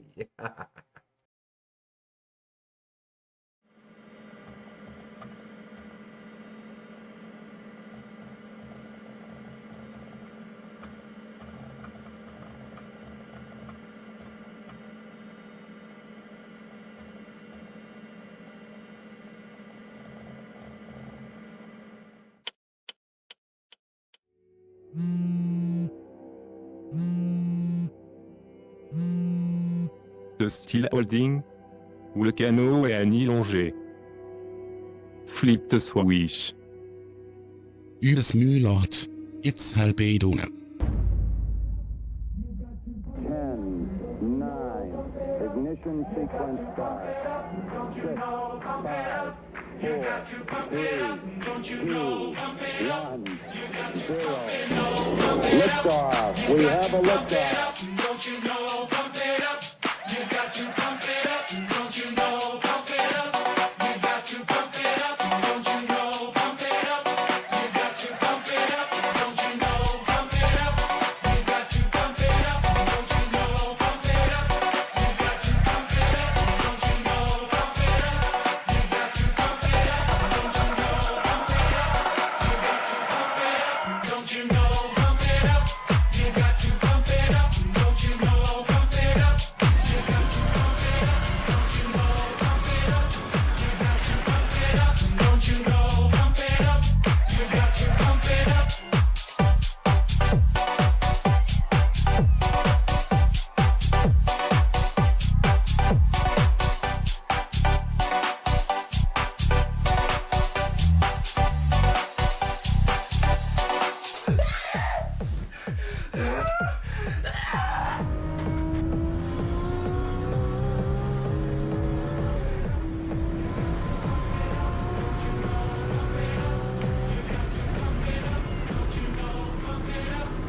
got to pump it up.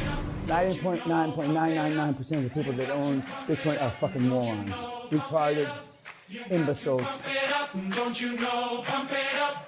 You got to pump it up. Во-первых, народу мама музыка не очень. А? Направление? Какое направление? Don't you know?